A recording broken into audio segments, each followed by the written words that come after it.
till there ain't nothing left.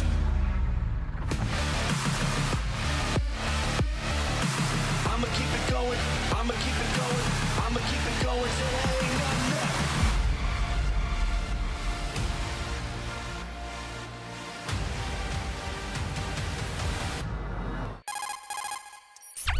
Our window is closing. We only get one shot at this.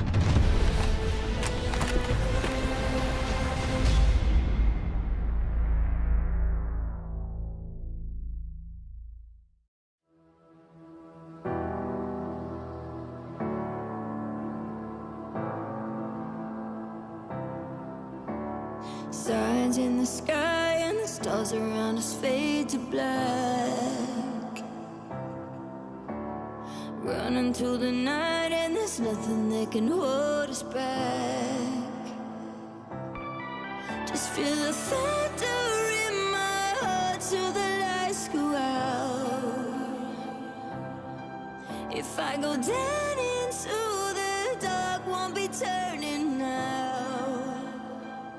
I'm gonna fly, break on through, 'cause I'm human just like you. We get so high, bulletproof, 'cause I'm human just like you, like you.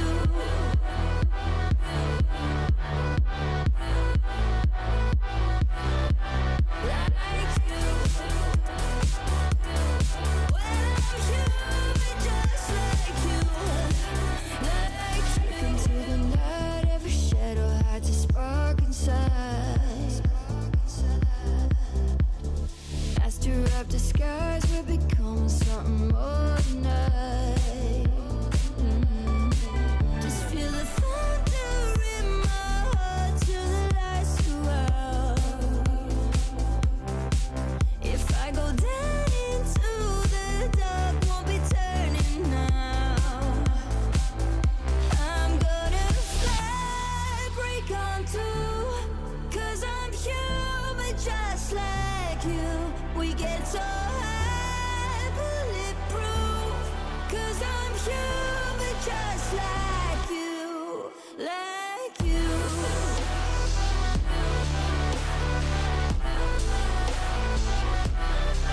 Like you, you. When I'm human just like you, I'm gonna fly, break on through, 'cause I'm human just like you. We get so high, bulletproof, 'cause I'm human just like you, like you.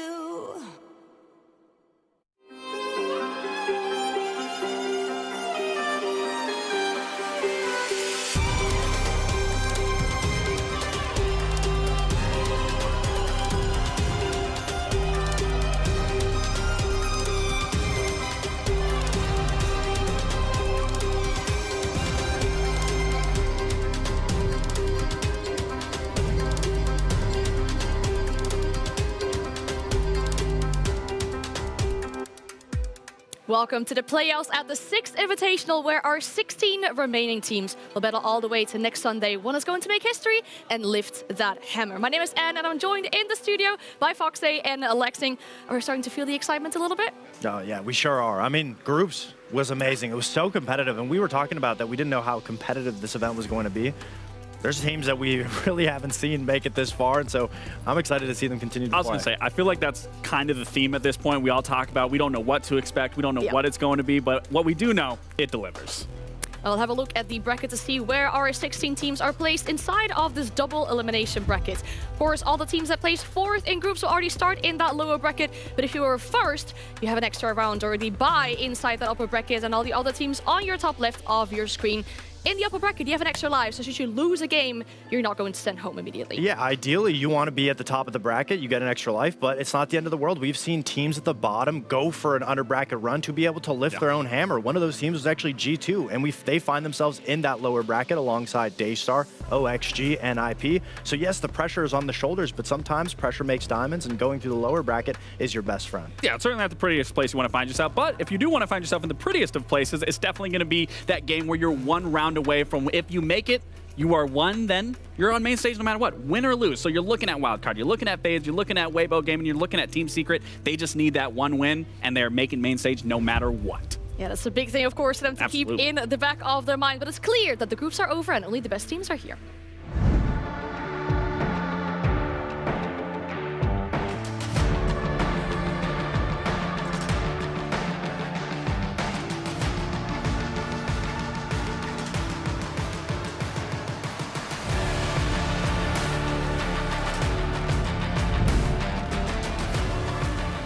And just like we always do, we jump into the panorama to review what has already happened. But this time we're taking it for the whole group stage. So looking back at the first 5 days of action, and we'll let you guys decide in the Twitch chat as well. But I'd like to have you two debate a little bit about the monster, the best player of the group stage, starting with you. It certainly has to be Joom for me. I mean, when you look at the way that he plays and what he does for his team, he plays that disruptive role. Whether it's on the Buck, whether it's on the Dokbi, he is such a key piece for all of Secret's success so far here. And he's also the second highest rated player at the event, so he's my pick. I mean, Joom is a good pick, but it's from an expected team. Secret is making their name stay as a team that always makes it to main stage. For me, it has to go with the underdog, Weibo. Reef specifically, he's been such a pivotal piece to Weibo getting first in their group, having such amazing success, and he's that player that is always consistently dropping double-digit kills regardless of who he's up against. So from, you know, an underappreciated region in the APL, and Weibo, a team that we don't talk about too much, I think it has to go to the underdog. I feel like you got longer than 15 seconds for me. I think production was throwing me under the bus right there. That felt a little longer, personally. That's up to chat to pick. It's Yeah, it's fine. not Yeah, up to I us. mean, you can voice your opinion in the Twitch chat with the poll running currently as well.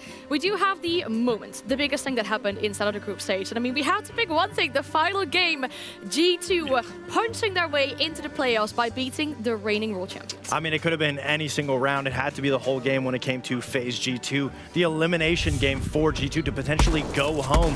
Things are dire. They're playing against FaZe, a team that has been dominating throughout the group stage. All the pressure is on the shoulders of G2, and wow, did they perform? Did they show up? Specifically stomping in this beautiful round 10 to be able to save the hopes of G2, push it to one round further. For him to be able to clutch, I mean, it was legendary to see such a young player in a situation like that pull it off. I mean, even in this next run, I mean, I said this, Lawyer was such a beautiful play to sneak up metal stairs, to be able to go for one frag, for the next, and then to close it out in 3. And again, to beat FaZe, this was the team that was deciding your future here at Invite, that you had to fight tooth and nail, and they succeeded. It was insane. Yeah, it was the only game all of that time. We were watching it with a few tele members in the green room, and that room was just going crazy with every round. The closer that G2 got, and we see it time and time again when G2 is with their back against the wall. They seem to be show up. so much better. They lock in and they secure playoffs. So for a lot of European fans, this is a big thing. Yeah, you'd like to hope so. I mean, for G2, it takes sometimes a little bit of discomfort, it's almost being sent home to be able to power up, get a big win, and maybe it'll propel them to play a lot more confidently going towards the hammer.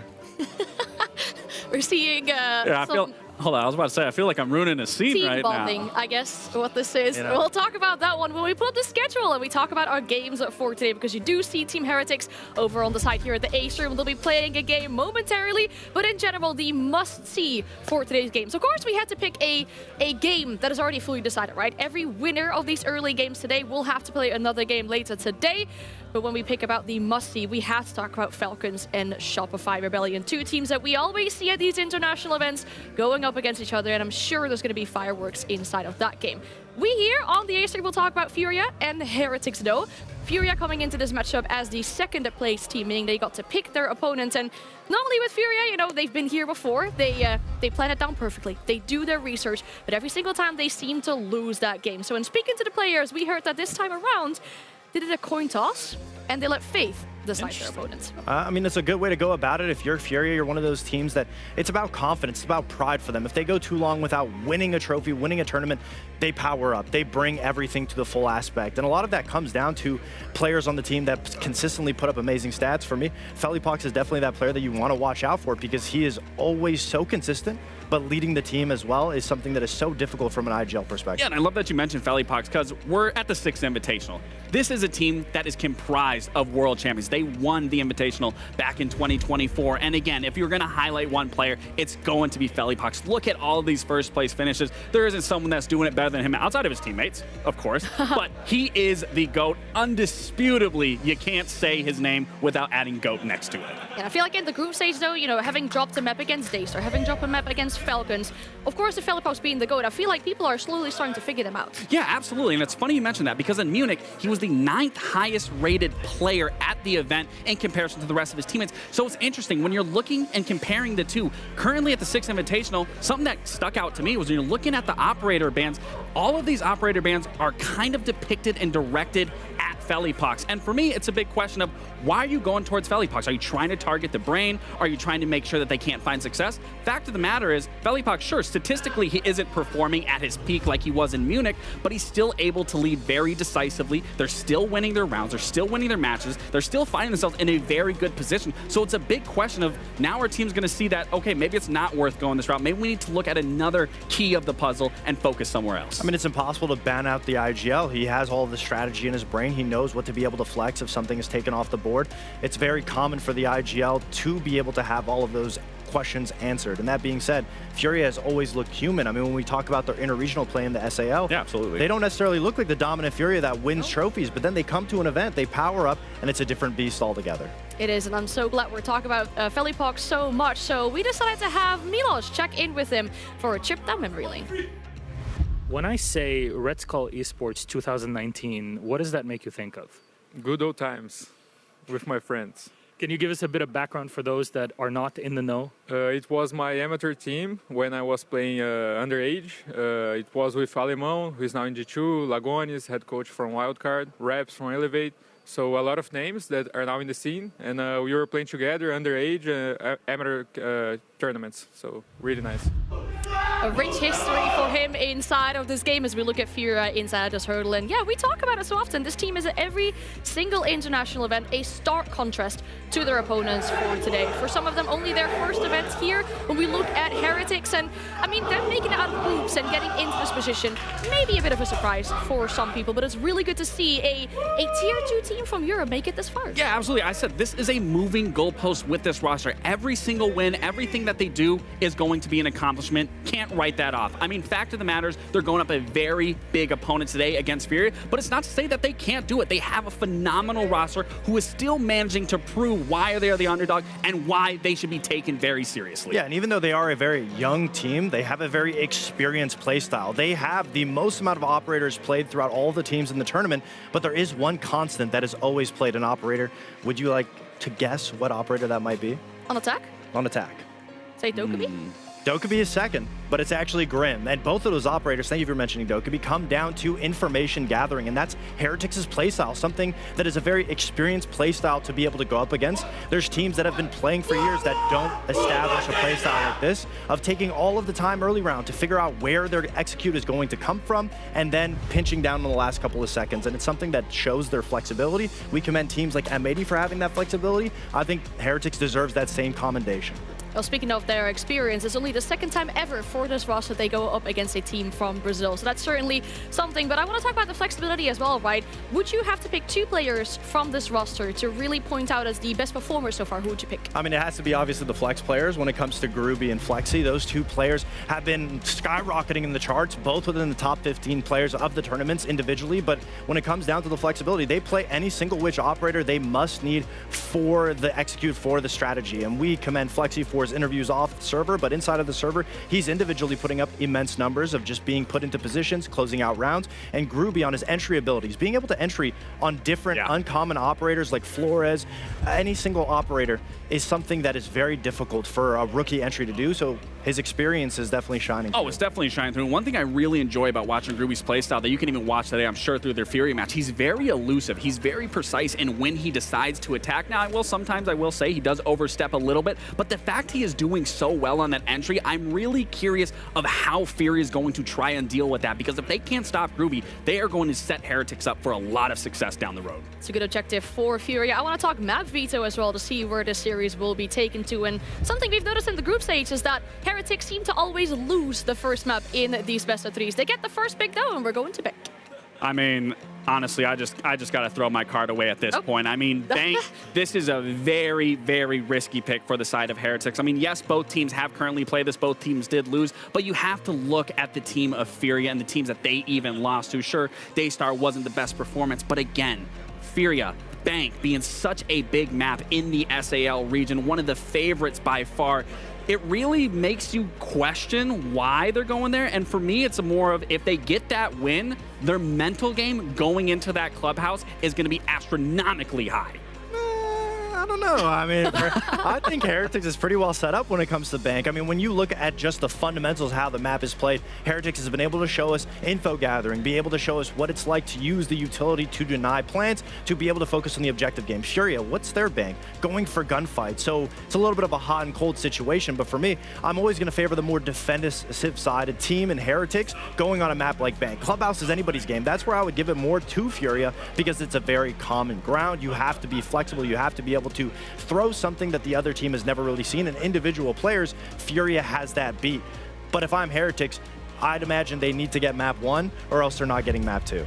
So far determined. That's been a little bit difficult. Do you think we're going to get to a decider if we get to Chalet?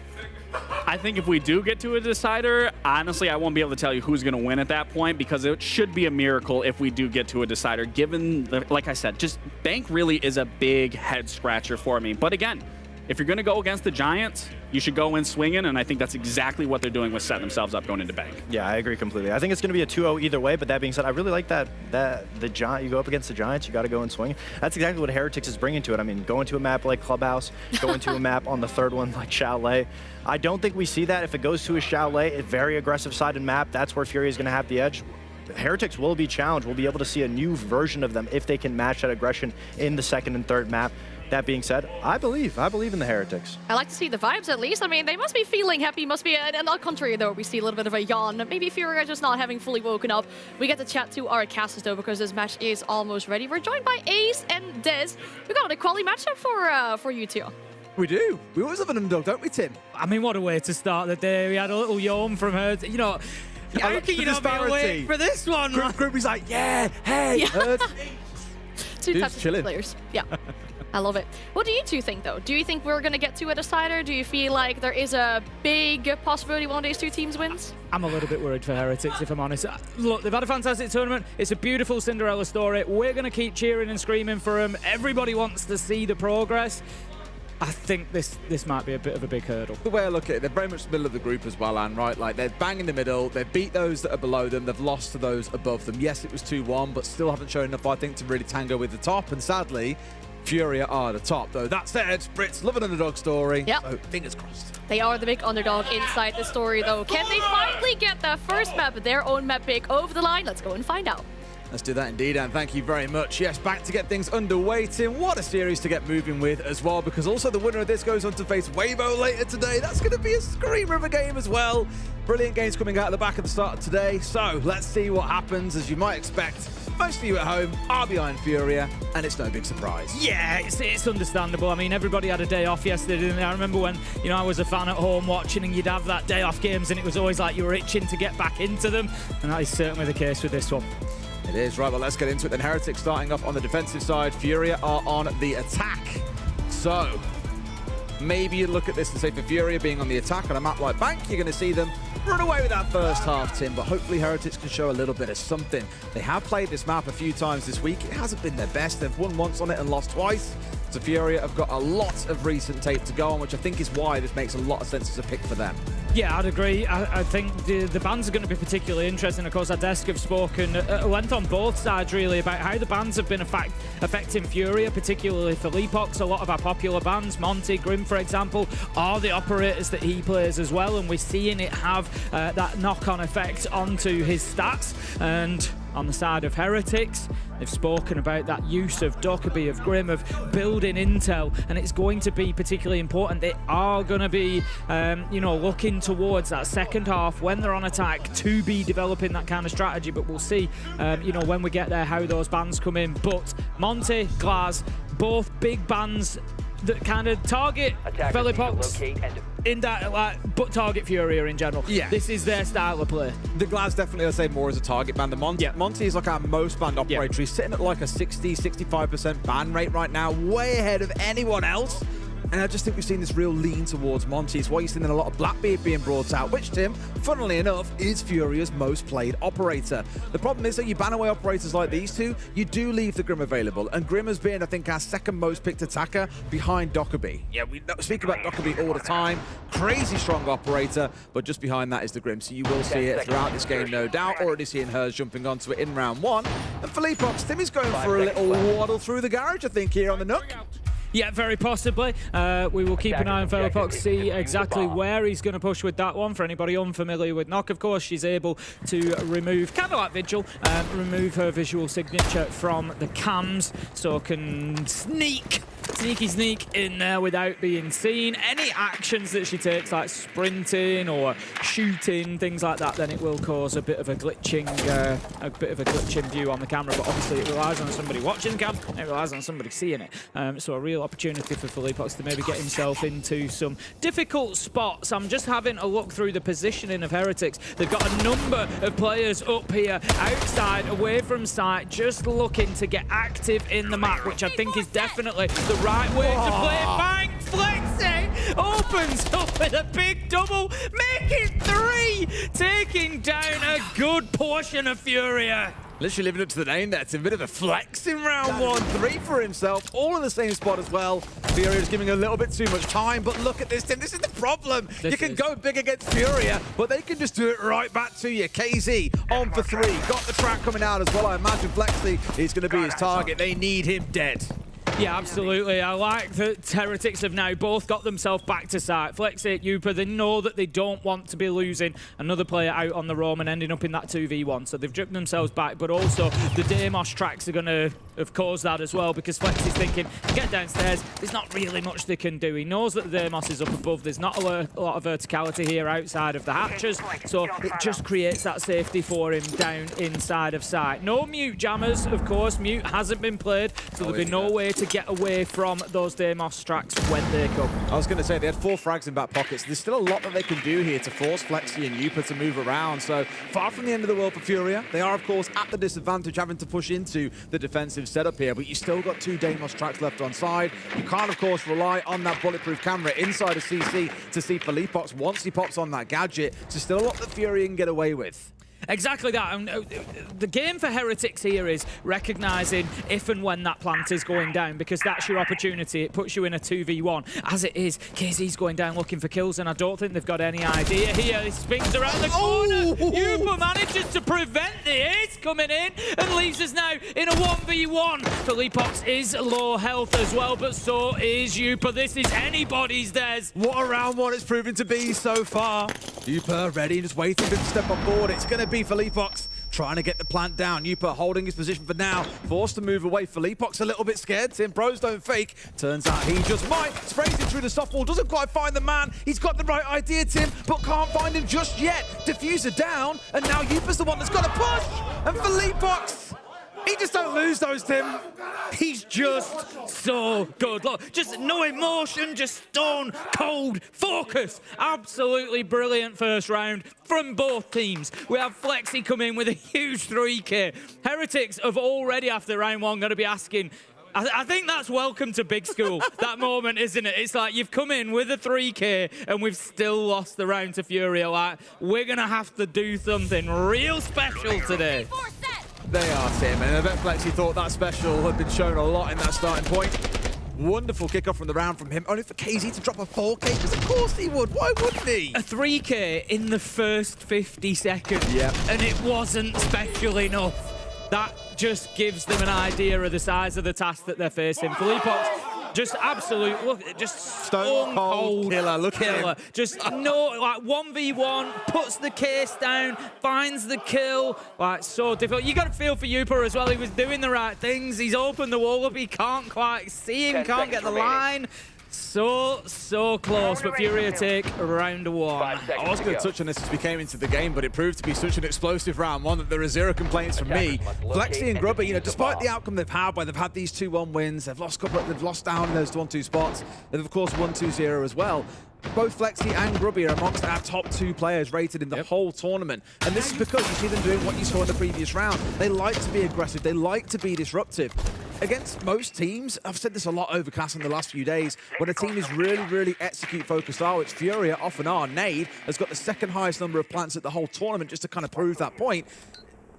Get up in their face, disrupt them in the early round. Don't let them actually go for an execute. So that's a good game plan for them both to take. The problem is you're against Furia, who are very good at any part of the game, it feels. So the work is cut out for Flexi and for Grubby to work a bit of magic. Felipox is on the Ying here. Keep an eye on him again. He'll play anything. He will play anything. We've just seen how important he was in that last round. That was on the knock. This time he's going to be much more focused on, you know, being a part of that execute. You've got Nade on the sense as well. So this screams a window plant to me, given that we're up on the top floor. Felipox has now got himself onto the rappel as well. There's 3 of them there. But the big problem they need to deal with, I always talk about it, and I'm going to talk about it again, Des, it's Yupo inside of Janitor. He's got the mirror windows. He's the one. He's there to try and deny any plant attempt that's going to come in.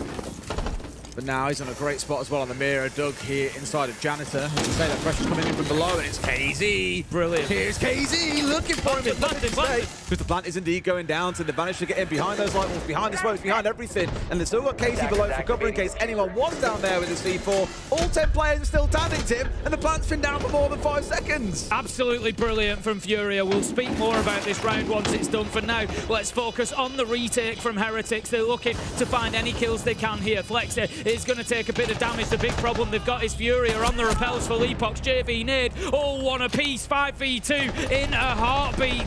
This is not looking good as Herds manages to get Skeptic. It's a flawless round, and it is flawless, Des, in so many ways. Not just talking about man count, the strategy, the plan was perfect. JV goes in, opens the wall. He's there ready to go on the thermite. You got the sense, you got the smoke, you got the Ying all coming in. You've got KZ underneath on the book. He opens up Janitor floor. It was the key position. It was the linchpin of the defense. It was the one I'd pointed out. There's smoke off the mirror window, and he can't go back near it because he's got KZ on the book underneath, fighting with him. Brilliant stuff from Furia. You said it yourself earlier, Tim. Welcome to big school. It really is. This is that rude awakening we all get. The thing is now, I'm about to say when we all step into year 7, the rude awakening you get, but around the world, year 7 probably won't mean all that much. Probably not. Very much a UK The thing. first year of secondary. The first year of high school. So even secondary and high school, you've got to say what you mean there. I'm covering all bases here, Des. So are Furia. They absolutely are. It has been a pretty terrifying first couple of rounds. Really Again, for Heretics, it will be that constant question of what more can we do? We started so strong in round 1. We've absolutely been destroyed in round 2. Let's see how the third goes as we step into that offsite, the tertiary here, down in open and staff. And it's going to look a little bit similar to the previous round. You've got players from Janitor, players around this top floor, knowing full well that Furia are going to look for control on that top floor. That's why they've got JV on the ram, looking to rip those floorboards up, give them the verticals, and enable Felipox then to work a little bit of magic on the Blitz, of which, by the way, is his 3rd unique operator picked in 3 rounds.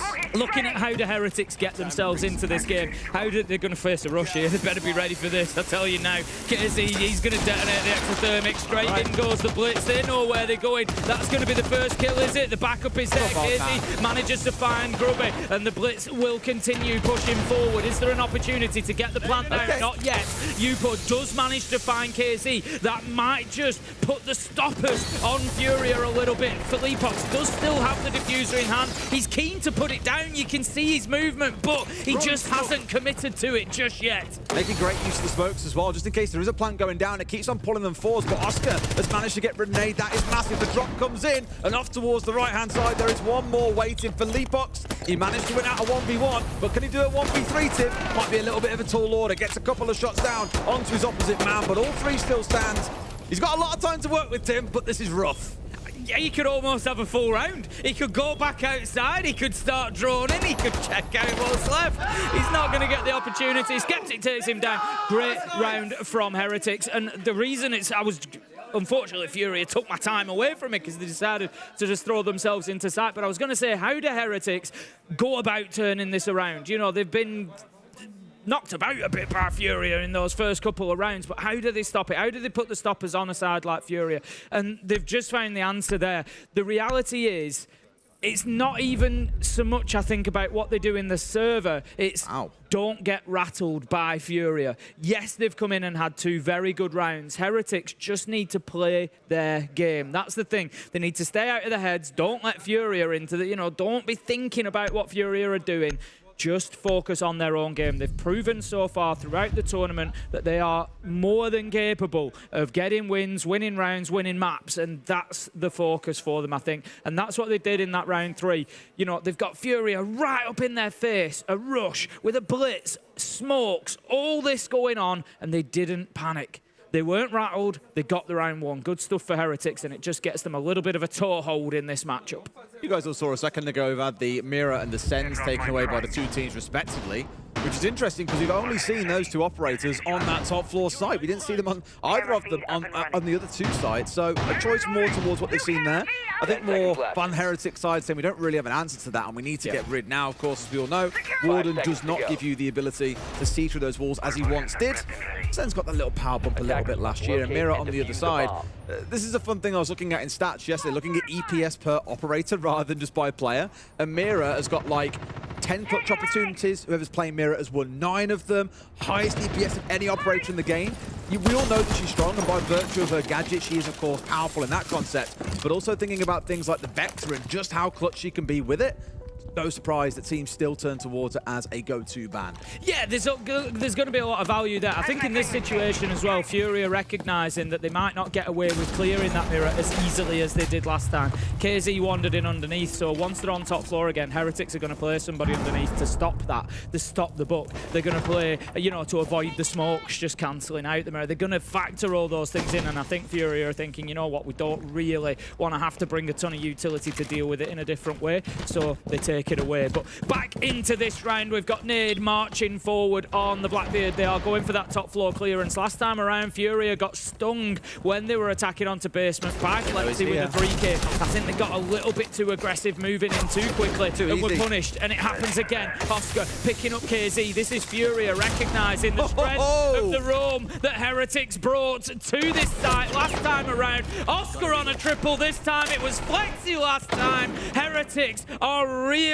putting Furia through it at the minute. It is the second time, like you say, across these fights that we've seen a big challenge from Heretics in the early round. The scary thing is Furia knew where he was. For Leapbox at least getting that one back, because again, the pings just keep on coming through. They've been really good with their intel game in knowing where Oscar is. But Tim, this is the problem with a game like Siege. You can have all the intel in the world. You can have all these players circling around like sharks waiting to snap up their prey. But the prey can still bite back. 2 kills from Oscar. Now down to, of course, 3. It's a big comeback here to stage Furia for Leapbox yet again. Left in a 1vx. He's 3rd of the game, it's worth stressing. As I said last time round, he won out a 1v1. He couldn't win a 1v3, and he certainly cannot quite pull off a 1v4. Turns out, Tim, he is but human. He is. He's still putting the numbers up. He's still putting the numbers up. Obviously, the desk spoke about those bans and how they've been impacting his stats. It just goes to show the difficulty in playing against this Furia side. You can try to kind of take Philippox out of the game a bit. You can try to impact the strategies that Furia are going to play, and they always seem to have an answer. They always have another way around. But right now, Heretics, I think, are doing a fantastic job of controlling Furia. The strength of that roam for the basement floor is brilliant to see. Heretics not afraid, not backing, and it plays into what I said again. Don't get rattled by Furia. Don't let the fact that it's Furia get into your head. It's just another game of Siege. Go and play your game. And that's what they're doing. They could easily have set up to Turtle on site. Let's not give them anything. Let's keep it tight. No, we're going to play Oscar. We're going to play Flexi. We're going to hold Open. We're going to hold our Archives. We're going to hold 2/3 of the map and take the fight to them. And I love that. It's not, I want to say it's kind of like almost a lack of respect. It's not a case of like disrespecting Furia, but it's saying, no, we're not going to play our game based on you. We're not giving you that level of respect. We're going to take the gunfights and we're going to win them. Brilliant stuff. I'm loving this from Heretics. Well, more of the same here on this top floor, except of course with no Mirror on side, they've got to change things away. Oscar's trying again to do some magic, Tim. The pain is, he's on the Warden. You'd expect to see the Ying being brought along by the other side, as we've already seen throughout that first half, and that's the main operator that you need to be willing to fight that. you know, there is still an element where if you don't offer them enough respect, they will teach you something. You'll learn one way or another. Now, without the mirror on side, what they've actually gone for instead is the bandits on the janitor wall. So they can still play a player inside. Their Yupa's in that spot. Has got smoke holes opened up above the reinforcements itself, as well as, of course, the classic rotation that we see between this and the site itself. So in a spot where he can deny Tim, but as we've already seen last time round, getting a player in below can cause an awful lot of trouble. There is no book on side. I think Eyes instead are going to turn no doubt towards Felipox on that Blackbeard, which is Furia's most played operator at this tournament. Yeah, he's coming in through ATMs. So what I think they're going to try to do here, Furia, is shape up to push up Metal and start putting a bit of pressure on from that side. It's Flexi in that position on the Aruna. Herds is actually just jumping in through Lawn Office window now. So he's going to team up with Felipox. They try to push and they create this pinch. So Flexi is now in a super important position, and it's not. That's a brilliant kill from Nade. That's all the way from the windows that he's managed to pick him up.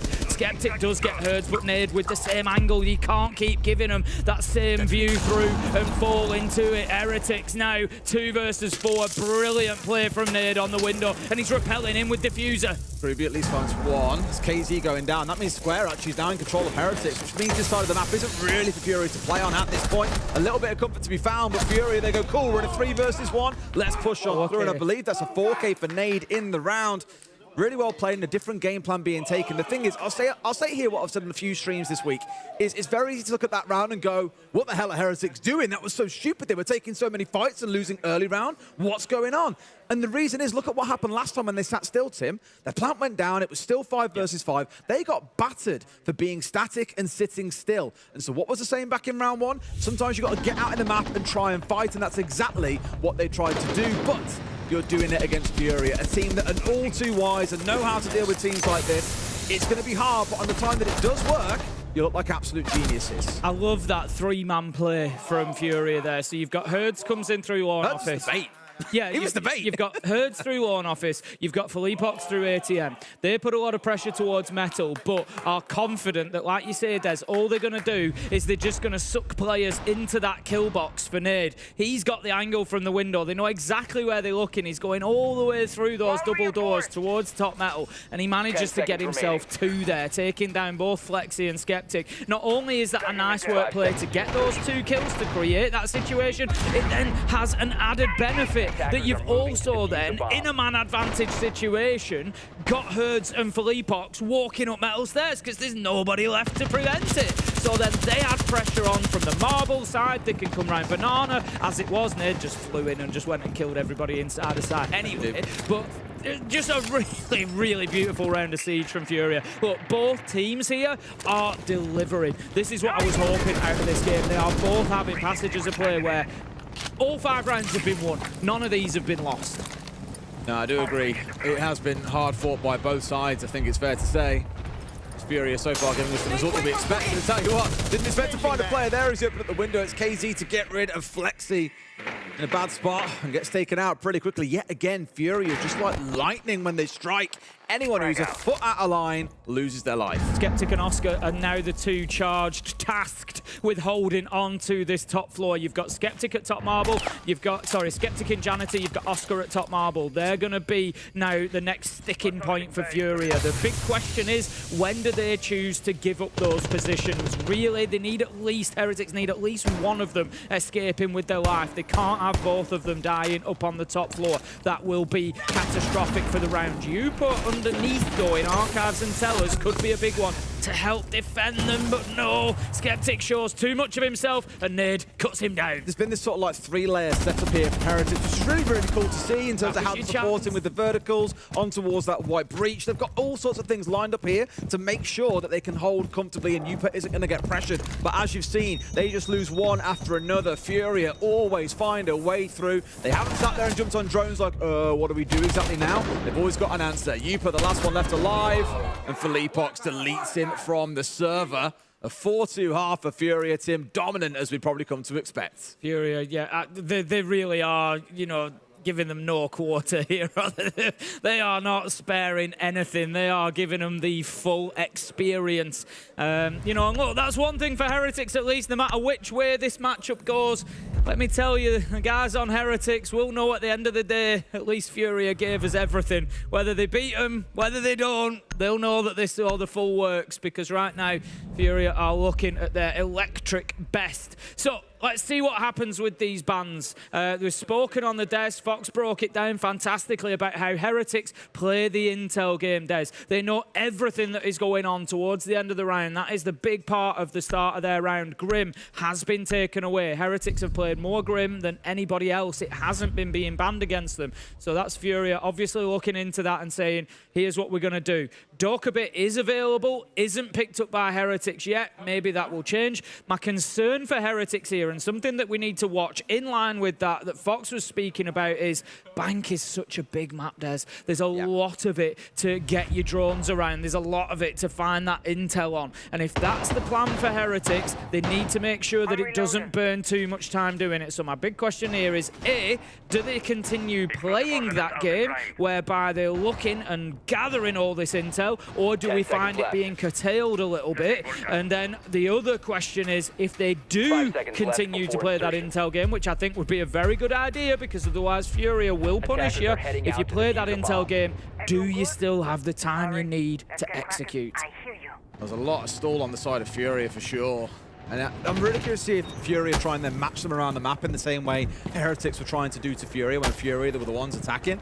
I imagine you'll see a mix of being a little bit dug in a couple of rounds, being more aggressive in the majority of them, as that is how Furia like to be. They don't like to let their opponents breathe, certainly not on a map like this. And I've said it a few times whenever we've come to casting Furia on Bank. The first time I saw that OG roster, this like group, was actually on Bank. And I remember thinking when they were on the attacking side, I was like, my God, it feels like you're against 10 players. It feels like they're coming out of the wall. It might not always be their top rated or top preferred map, but they're always terrifying on it. And sure enough, Reloading. Cover me. Well, it's going to punish him, Tim. Down goes Yupa. They had no idea he was there. And there is the intel game question. Bank is a huge map, so you start having to...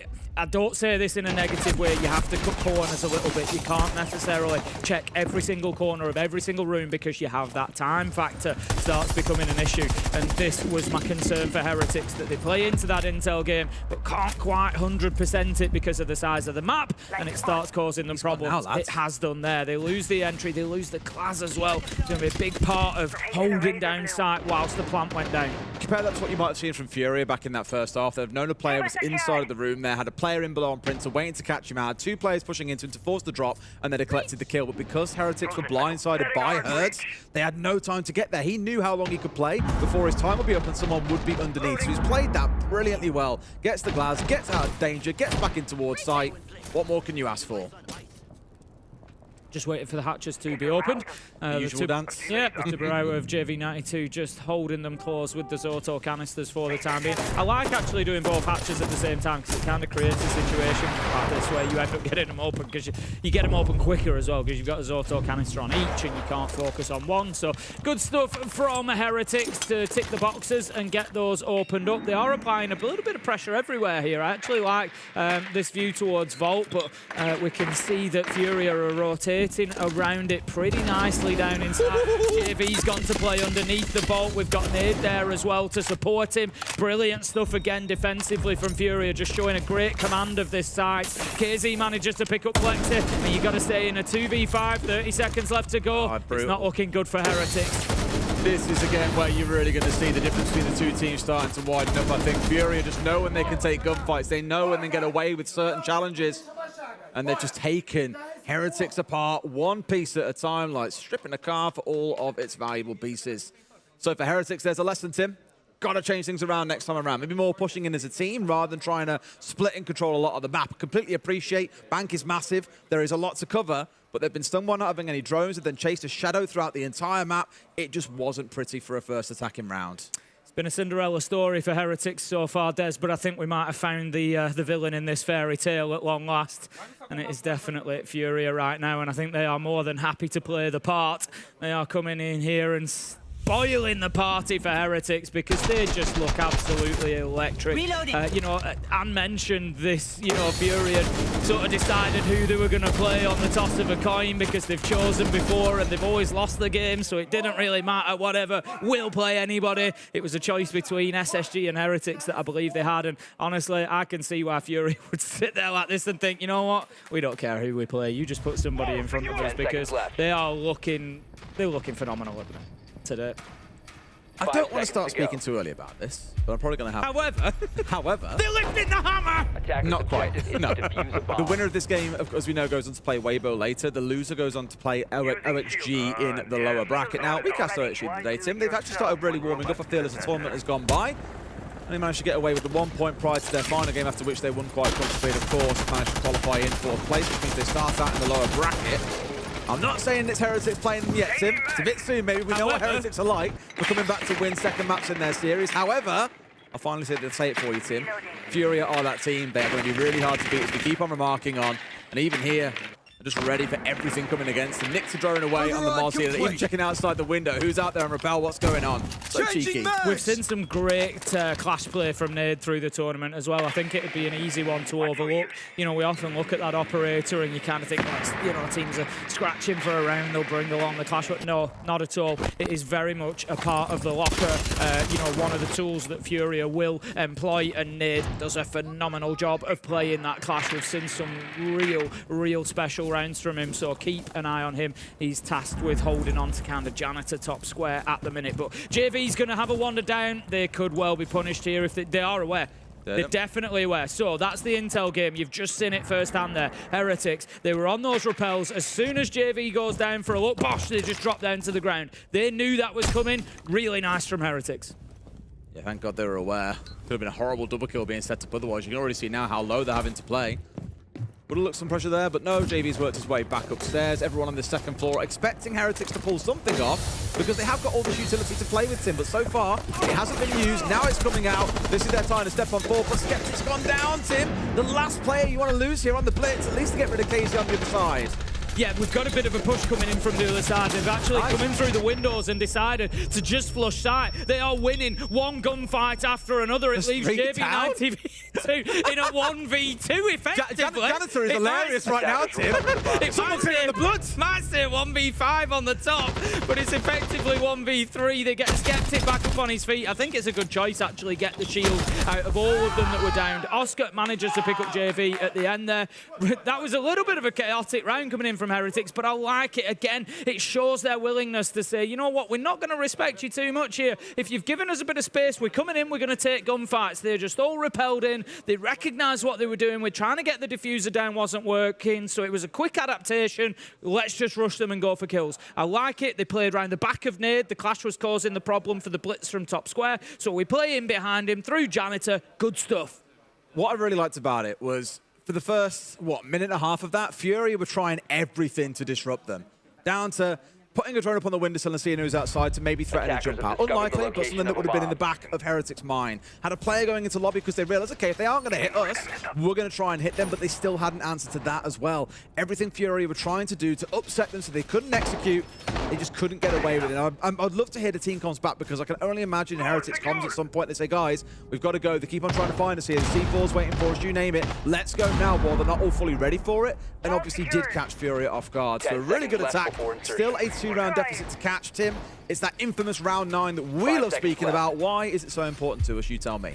It depends on the score when we get there, but in this case, at a 5-3, it is, I think, at its most valuable is round 9. You know, if you're sort of 6-2, then you're already way ahead. If it's 4-4, it's everybody's to fight for. But in this case, it gives us the difference between a 6-3 scoreline and a 5-4 scoreline. And if you're Heretics particularly, believe me, there is an ocean of difference between those two things. If they can get back within one round, it feels doable. At 6-3, you look at Furia on bank and you say they're going to grab a round somewhere, almost certainly. So, big one. And it does not start out in Heretics' favour. Look at this aggression. Herds does manage to get the opener. Flexi takes him down. KZ's going to back out of that fight a little bit. He was keen to have a little bit of a look out of electrical there, but, you know, he decides he doesn't want to be losing his life. Let's not throw it away. kind of all square after that opening engagement. It is, but it comes back to exactly what I was saying in the previous round. Furia, every single round, are looking to get aggressive and up in their face. I thought you might see one or two, but they do just tank down a bit and play off angles and play off utility. But they're showing there's no need to, Tim. They feel so confident against Heretics that KZ especially is so willing every single round to be somewhere, challenging them and looking to get up in their face, and he's doing a wonderful job of it. Yeah, exactly that. Fury are playing, you know, like the big boys. They know that they are, you know, the former world champion. They've won absolutely everything. They're not going to come in and give anybody any breathing space. Yupa is just going to be holding that line of sight through the smokes, into sight for the time being, hoping to just pick up a cheap one if he can as somebody moves across there. Oh, that's unfortunate. Just wanting to punish them. In goes the blitz. They're now going to get aggressive and try to move into a position to plant, but KZ is the one to punish Skeptic. Yupa goes around the corner, but Nade, he's got his teammate. KZ will be down. He is collectible. The glass is gone. Furia looking good. A little bit easy this one, I'm afraid. You had every single player of Heretics stacked up around square and looking to force their way in through this doorway. It's meant Nade hasn't had to move at all. He's had support from Long, from JV. You've even still here got Philippox looking to pull off a little bit of a flank on the Mozzie. Yes, it's a 1v3 for Groovy. A lot to ask of one player, I'm afraid. Tim and Furia were just ready for everything Heretics brought this round. Unquestionable that Nade is one of the smartest players in the world. He's absolutely phenomenal. I'll come back to that in a second. 4 versus 1 as Groovy continues fighting from above. He manages to bring it back to a 1v3, but the chip damage will start to add up. He's challenged on the top floor. JV92 with the kill, and Furia win the big round 9. Puts them 6-3 and 1 round away. I just want to come back to Nade there. We didn't quite see it, Des, but you had KZ down just inside the doorway, in the spot, kind of hard back on yourself as you come in. Yupa had managed to down him with the glass. Nade was playing in behind the bomb chassis, and you look at that situation and you think, KZ's collectible here. He's in behind a reinforcement. There's a hard wall to the side. They've killed 3 of them. You know, he's definitely collectible. But Nade, he's switched on, and he can hear Flexi on the other side of that reinforcement. And Flexi, quite rightly, is looking in. He comes to have a look through where they've opened the soft wall to look into lower square. He comes in to have a look to see if he can get the angle onto KZ. Nade knows that this is coming, so he just hangs back and he takes the kill. There it is. He takes the kill onto Flexi. He knows it's coming. He baits his teammate for it perfectly and then goes and gets the collection anyway. Just, honestly, beautiful stuff. I know these are small things, but Nade is just, he makes the right choice almost every single time, and it's just brilliant. Well, as our bans have come on through, Tim, they're towards 2 operators that we have seen played in every single round this half. The Glass coming away from Heretics and Kaid away from Furia. Almost a challenge for Furia to say, okay, well, show us else what you've got. You've tried a bit of cheesy, you've tried playing with your Glass every single round. Show us else what you can do. And their answer is to go towards one of those operators we spoke about a lot, Tim. It's Skeptic onto the Monty. Robbie's going to jump onto the Deimos. One thing that is surprising me somewhat, Tim, is no Dockerby. We've spoken a lot about how proficient she is as an operator and how big a map bank is. We've seen how much damage Rovers have been doing, how aggressive both teams have gone. Neither team really kind of saying, yeah, let's bring the Dockerby and deal with that. They seem quite content without it. And, you know, I agree with you. I think Bank is, any map is a perfect map for some Dockerby, to be honest, but Bank is perfect for it. You know, if you're going to have players out in the map, which we do, JV's in Tellers, we've got Herds in Staff, you know, we've got KZ up on top floor. They're absolutely everywhere. They're all over this map, so dealing with those roamers is really important. Last time around, Furia managed this site really, really well, so they started as they have now, spread across the map. They dipped back into sight at about the halfway mark, and they recognised exactly where the pressure was coming from Heretics. JV managing to get a kill up the vault hatch, for example, just recognising where they were going to be. Oscar does manage to track down one of those roamers, finds the opener onto JV92, but they need to think about what's happening down here in server. KZ, he manages to get Oscar in the trade as well. That's the ace gone, so that is the hard breach apart from Skeptic, and Skeptic's down in server, and he's in trouble, Des. Just look at this. Big trouble. Spin Skeptic, become a Beyblade, my son. Can't hold on long enough, knifed out in the end, and he was just left for dead there inside a server. Furia yet again showing and bearing their fangs. The aggression has been unreal. But Flexi, same as he was back in round one, is coming up big for his team, Tim. And more importantly, Yupa somehow has managed to get a quiet drop and into red. He's stood in gold bars at the minute, just holding angles, and I'm not sure whether Furia are aware of that, because it was Flexi from server who got both of the kills. KC gets one, but they didn't know about Yupa. He comes around and gets the trade, and now finds himself in a 1v1, but look who he's against. I came into the round saying how big brain he can be. He always makes the right choices, but not this time. Yupa is the one to find the kill, and Heretics keep on fighting. What a crazy round that has turned into, Tim. It's more the same of what we were speaking about. The aggression back and forth has been absolutely balmy. Pushing that hard into a Monty like that, very rarely will you see that done at the top level. But of course, Furia are going to pull that out. In for attack timeout from Furia. Eu quero que a gente jogue pegando os drones, mas eu quero fazer a LA 3.0. Vamos aproveitar que a Clash tá open, aproveitar do nosso ban. A Ing talvez possa atrapalhar lá um pouco, só que a gente faz aquele setup cruzadinho. Eu quero um cara no Ourinho e eu quero um cara dentro do SBT, vocês peitando com o cara da garagem. A gente vai estar cruzado forte, muito bom, tá ligado? E aí a gente pode reforçar os alçapão tudo também, que eles não estão pegando muito ribana, eles pegam mais boneco de cozinha. Certeza que eles não vão conseguir abrir os alçapão tudo, eles não vão ter opção de splitar, eles só vão vir pela frente ali na gente, tá ligado? Aí você joga ganhando um tempo ali no server, abre o sapão, você volta e pega a tua posição, tá ligado, Box? E a gente joga cruzado um pouco. Então capricha, não precisa de nada, só pega a tua trap, o Fen remember, tá ligado? O dos então bonecos bombe rápido desse. Só caprichar no drone é pegar os drones ali. You go with some words of wisdom there, Tim, because there's 2 rounds for Furia to get this one done. They've played this very aggressive game so far that it sort of feels like Heretics have begun to adapt to here. They've figured out what's going on in the game. And we spoke about this in one of our games of the day. I want to say it was actually Furia's game on Fortress, where we had in a push in towards office and bathroom, a push coming up through dorms and games, and there was a shield on the doorway that posed real problems for them in towards briefing. The next time we came back to that site, C4s from below, pre-placed, that's worth stressing, to get rid of the shield and remove that threat entirely. It was beautiful mid-game adaptation. I feel like Heretics have begun to do the same here. They've kind of got Furia figured out, which is why Igor, I think, wants to step in and say, right, how do we get this over the line here and now? We need to have this done. We cannot let Heretics keep on building in confidence. I think we've just got a little bit of a tech pause coming in, so we'll get everybody out and back into the lobby and we'll be underway. Plenty to talk about with this one, though. As you say, there's, you know, both sides, I think, delivering some top-level siege here. It's been an absolutely brilliant game to watch. You know, coming into this, you kind of, you have to weigh things in the favour of Furia, and it still sits that way as it is at the minute. But I love that Heretics are just not giving them that respect. They're not giving them that space. They are quite happy to go in there and say, you want to play aggressive? You want to take 2 big 2v2, 3v3 gunfights and these big, you know, brawls? We're down. We're going to come in and we're going to fight them with you. And quite often they are coming out on top. So brilliant stuff from Heretics at the minute. I think, you know, we're clearly seeing a team that, you know, I'm sure they'd love to go and win the tournament, but to them, they've got here. It's like you feel like they kind of already won. You know, everything's a bonus, isn't it? You know, every round that they get, every match win, all the support that they get, and it's all that bonus. It's all that next step, and they play in kind of like there's no pressure there, and I think that's great. You look back on day one when they won their game, you know, Oscar had an interview with Milos and he was saying on there, it's such a different environment, like as a tier 2 team coming into SI, the greatest tier 1 event you can possibly come to. It's like it's so different to playing in your bedroom at home. Like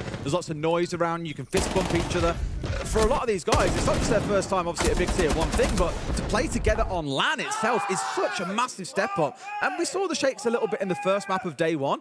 Since then, I feel like they've really settled into themselves, and that is why they're here, playing against former world champions, Tim, and putting on a pretty good show, I think it's fair to say. Yeah, like I said, they're just, you know, I think they're handling it fantastically. They seem to be playing kind of without that pressure, and that's what you need, you know. What was that big stat, though? Was it like Grubby hadn't won a map at an SI prior to coming here, and then they've obviously come on and won quite a few? Can't stop.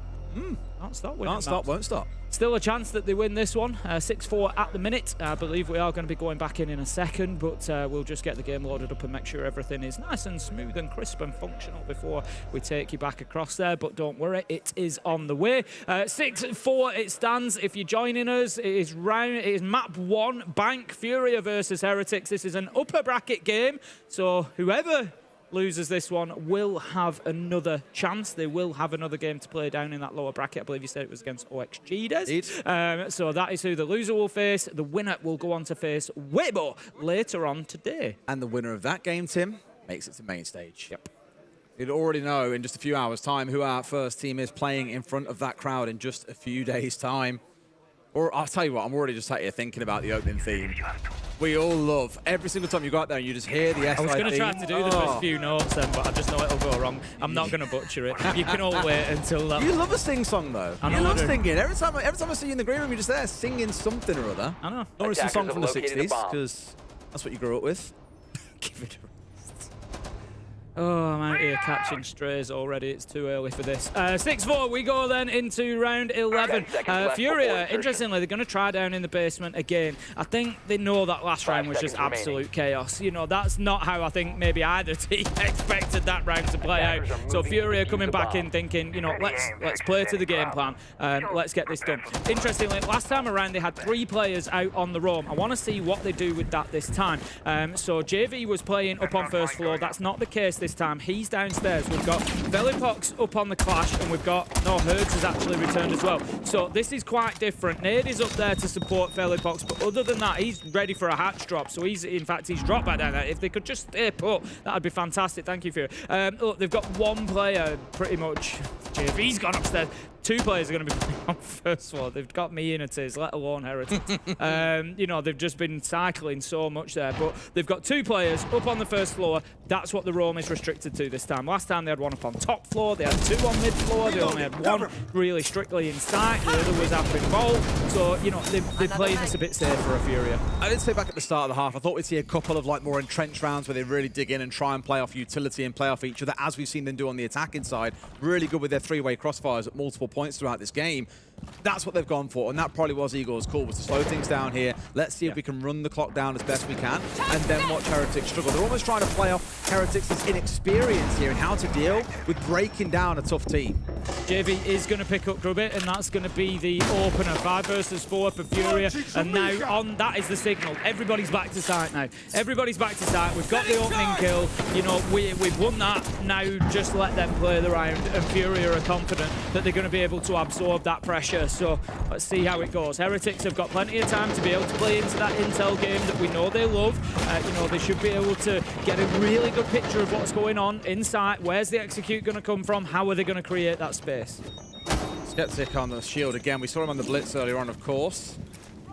Really, he is the linchpin in this attack, as Amonte often is. He's got the diffuser in back pocket. He's the one who can take ground relatively comfortably. But again, Tim, it's the stall factor that starts to make me nervous. We've got 16 Shumikers left. We've got all 3 smokes to sit behind. No doubt they haven't managed to get rid of all those Goyos yet with no Twitch being on side. And we're down to the last 45.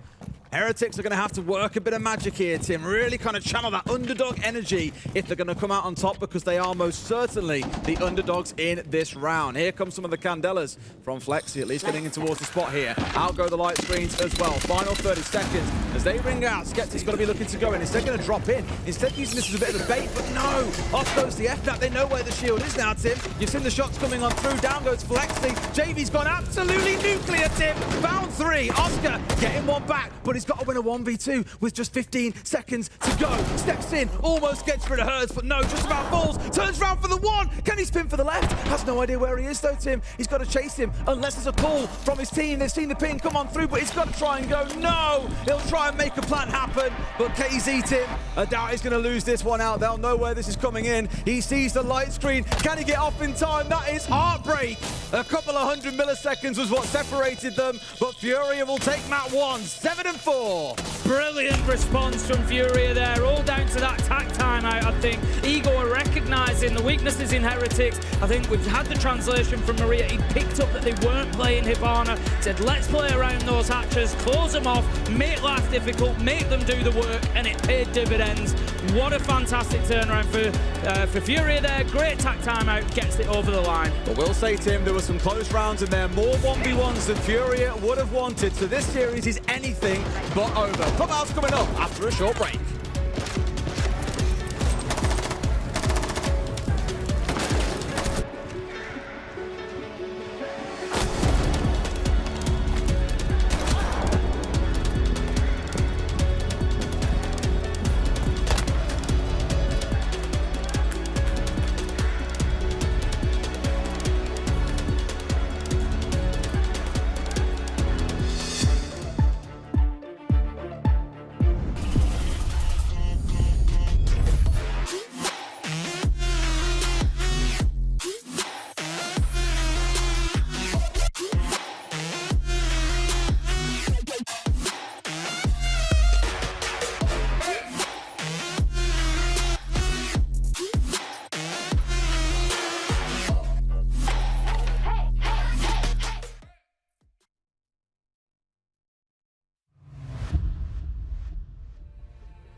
Welcome back, everybody. We're here at the Telestrator. I want to talk about round 2. I mean, this was a 7-4 series for Fury. It was a great map, but overall, yeah, I want to focus on round 2. Now, fact of the matter is, like I said, you can ban out Felipox, you can get rid of these operators, but you can't ban the brain because they had a very simple execute step-by-step on how they were going to get CEO. The first step is they were going to use the projectors to block off any of the line of sight from CEO. Second step, they are going to buck out Upor to apply that ghost pressure. He can't play off the mirror, can't play off the rotate hole. Step 3 and 4 is they are going to open up the CEO wall, go for a plant inside the smoke, and step 5, the Ying Candelas are going to go into long death to apply any bit of pressure to stop anything from thwarting off this plant. And as you can clearly see with every step-by-step, the pressure is being applied, the wall's open, the Candelas are popping. There is nothing on the side of Heretics that they can do to stop this diffuser from being planted. And the beauty of the diffuser being planted here is the simple fact that everyone on the side of Furia can just now play safe. Their offense now turns into a defense. All of Heretics has to play aggressive. They have to go for trades. They have to try to be able to stop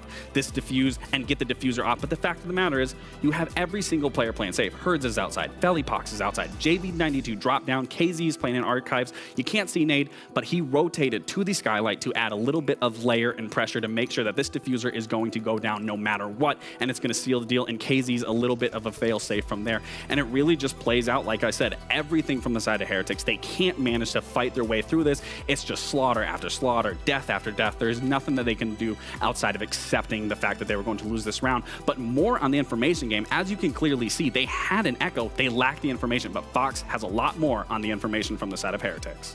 The information was the downfall for Heretics. They didn't really run it too much, and when they did, like that Echo in that round, Lax, they did not use it. They brought Valk another round, and that was a round they won, and then they stopped bringing Valk altogether. And on the attacks was the biggest issue, because Furia actually banned out the Grim, forcing Heretics to have to adjust to having no information. Look at this beautiful setup for them. They have everything they need for a direct take, but there's no information, there's no Grim, there's no Doke to be able to pint out this 3-man crossfire from Furia that is locked down in this site. And what does Heretics do?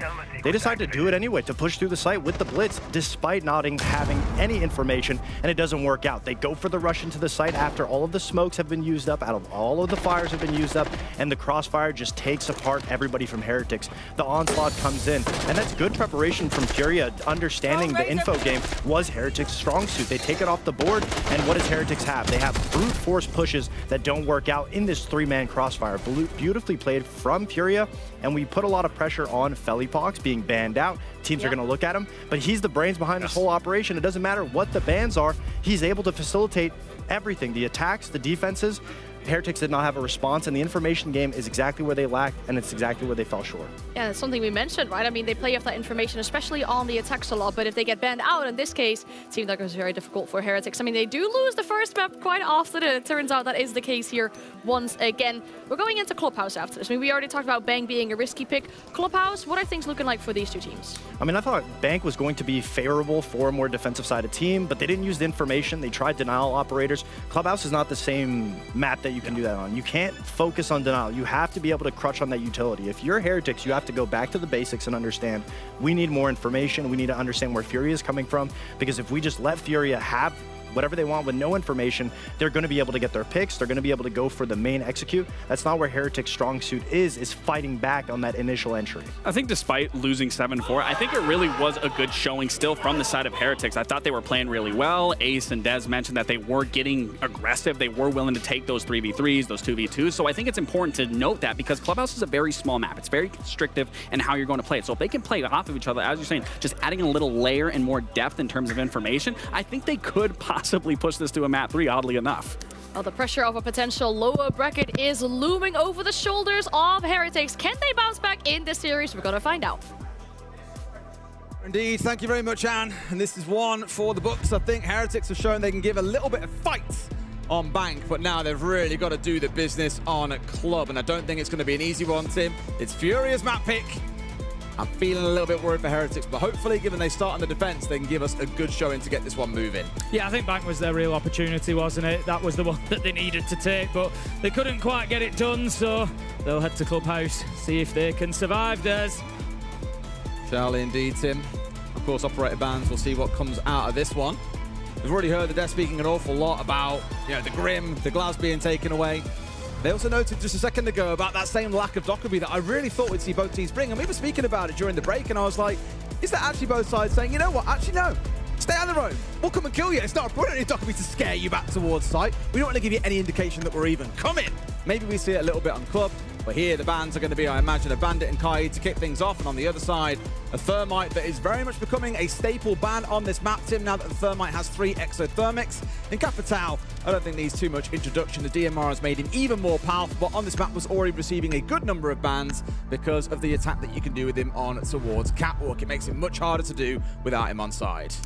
I totally agree. The catwalk being a particularly important area, but I think also there's maybe another Capitao moment, or an area that he can deal with that we overlook a little bit sometimes, and that's that corner down in Arsenal. You know, the Azami corner, just inside a dirt tunnel that players love to get themselves a little fortress built of Kiba barricades. If you we're on Clubhouse, Tim, not fortress. Good one. If you get your Capitao down into blue, you can get those asphyxiation arrows into that corner. You can block the line of sight on the door with the smoke. There's a lot that can be done with the Capitao to deal with, a number of positions around the map. So like you say, super valuable, and that's why we see such a high ban rate for Capitao, particularly here on Clubhouse. And the 3 exothermics, it's no surprise that it matches up with the fact that there's 3 walls you want to breach up on that top floor. You've got CCTV wall, you've got construction wall, you've got jacuzzi wall. If you can get all of those wide open with those nice, really big something holes, it does you a lot of good on the attack. Can indeed. An interesting spot there for a second when we had Skeptic on the Warden, who was laid down inside the bedroom. I think he was looking for drones inside the bar the whole time, but doing it so from above, so that he was able to stay upstairs for the majority of it. Just a really interesting little start to see how the round played out. But hey, it's a little bit of stall they can play behind, of course, with the Tuber out here, even without the Kaid, still able to keep these walls locked up for a little bit longer. Shock horror, Tim. It's going to be an extended hold out towards the east of Cash and CC, and that is what the Tuber is being used to slow down. But I'm sure Fury have seen this a million times over by now, Tim, while JV focuses on getting that one opened up. This team will do the business over towards Jacuzzi side of things, opening up the other key wall they need. They've also got single VIP open, so already a lot of the hard yards been done by the side of Furia. Yeah, Flex's auto canisters are just slowing things down a little bit on that CCTV side. So for the time being, Furia will take the opportunity to send in the Reteros. Can't really decide where that one's going to go. I think just having, using those seconds to get a little bit of intel as well. And I like that, using that multiple functionality of the gadget. Just try and get yourself every little bit out of it and then get it into position to take that Vulcan canister down, which it does.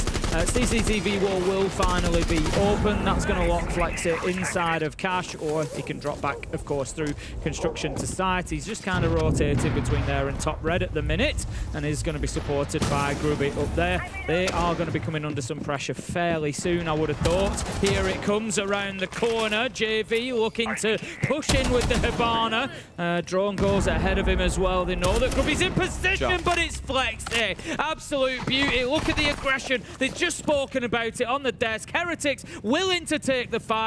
They open up Cash wall. Does that force Flexi out? No. It gives him a window to find his kills. But saying that, you've got Philippox and Herds both pushing in towards construction here, and Herds has just walked in towards site and got one for free. So while the extended hold is being broken and attacked by the side of Furia, they're also hitting site, Tim. They're trying to keep Heretics distracted. They know that Grubby is stuck top red. He's got 2 choices, fight through them or work underneath. So they've decided to push into sight. They've got Oscar pinched and taken him down, so it's all up to Grubby. He chooses to fight rather than to rotate. He manages to find the first, taking down Philippox, but Diffuser will be planted. Nade finds that final kill, and that is going to be round closed out for Furia. That was a textbook pinch from them. Beautiful, beautiful stuff. We know that Furia are a confident team, but I really want to highlight what they've just done in that round. In trying to break open the extended hold, they've had 2 players pushing towards construction as others pushing towards the breach. That is so rare. At most, what you'll see is a player holding a construction window in case players try and retreat. Maybe, and we've seen this from Furia, Herds will drop on towards gym window and get a 3K from there like he did the other day.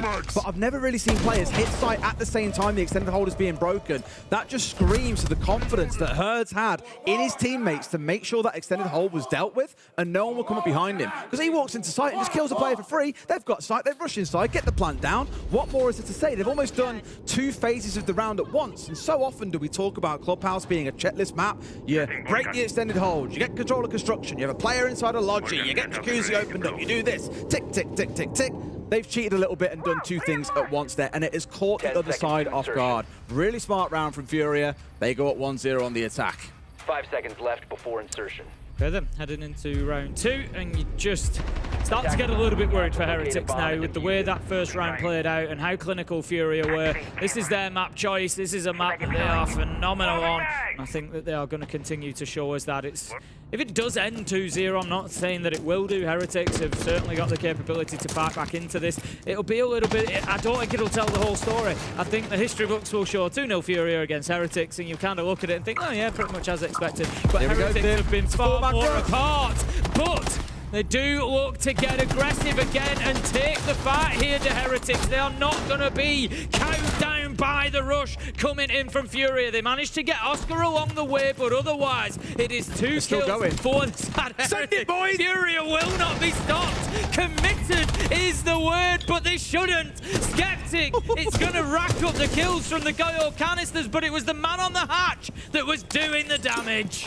And he owns the player's bottom main as well. Now just going to retreat back from that one as his nades come on through, trying to isolate the 1v1, but they ain't giving him nothing, Tim. Great discipline being shown. Surely he sees the pixel of the arm. We can see the outline, Tim. There you go, looking in for the one towards Moto, but no, making great use of the environmentals and his utility to try and isolate fights here, Tim. Almost wins out the one, but can't bring down both.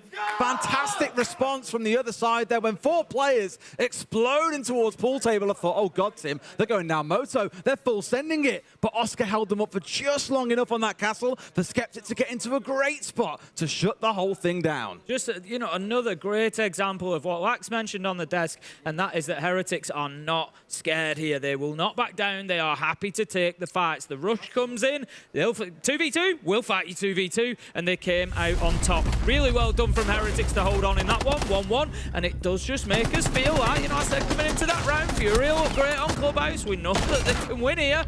Heretics, they're certainly here to play still. Is this here? Yeah. Oh, Skeptic was shooting at the Goyo just before he gets downed as well. Perfect timing.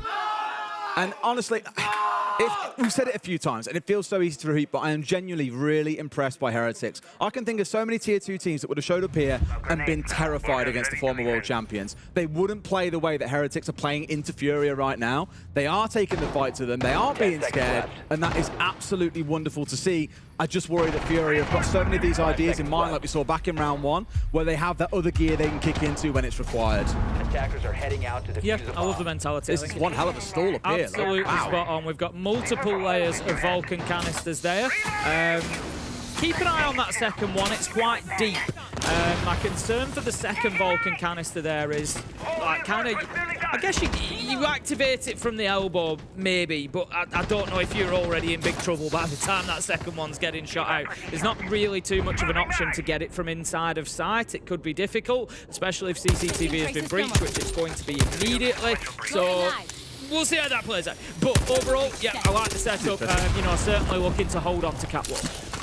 Shaving a little bit of fun with some artwork on the wall here as well. Of course, make sure they can definitely get inside with the one on the left, but the other 3, this gives you enough of a one-way angle that they'll really struggle to see you here unless they're crouching around that corner and you're already in a losing position there. I think you're seeing why you don't really tend to play mirrors on that wall, though it has been shot out. However, it is the head height Holton. That's maybe the key one for you to note here, is they can now use that on the defensive side to shoot and support their player inside of Garage.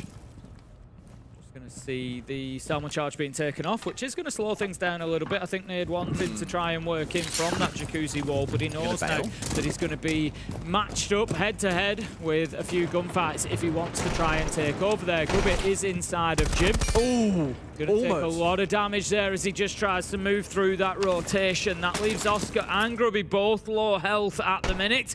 And that's not an ideal start for Heretics, but Lexi's still in position in the shower is an important one. They just knew what to expect there. Herds was ready and waiting. They were so desperate to kill Nade. That at least frees him up now, but Flex is going to swing. Doesn't quite find his man. Nade down to 1 HP, and there's still Groovy here to support as well to the right-hand side. If they can kill him off here, that's the Fuser down in a bad spot, but Herds Tim hops inside construction window for the second time this game, walks in towards site, murders everybody, and now it's got Yupa pinned down inside of site itself. And that's the end of the round, Tim. Furia yet again start slow, but when they say go, bloody hell do they put their foot to the floor. It's just a swarm, isn't it? It's just like, you know, sort of angry bees just swarming all over you. You scared of bees, Tim? I'm not. I mean, I'm not.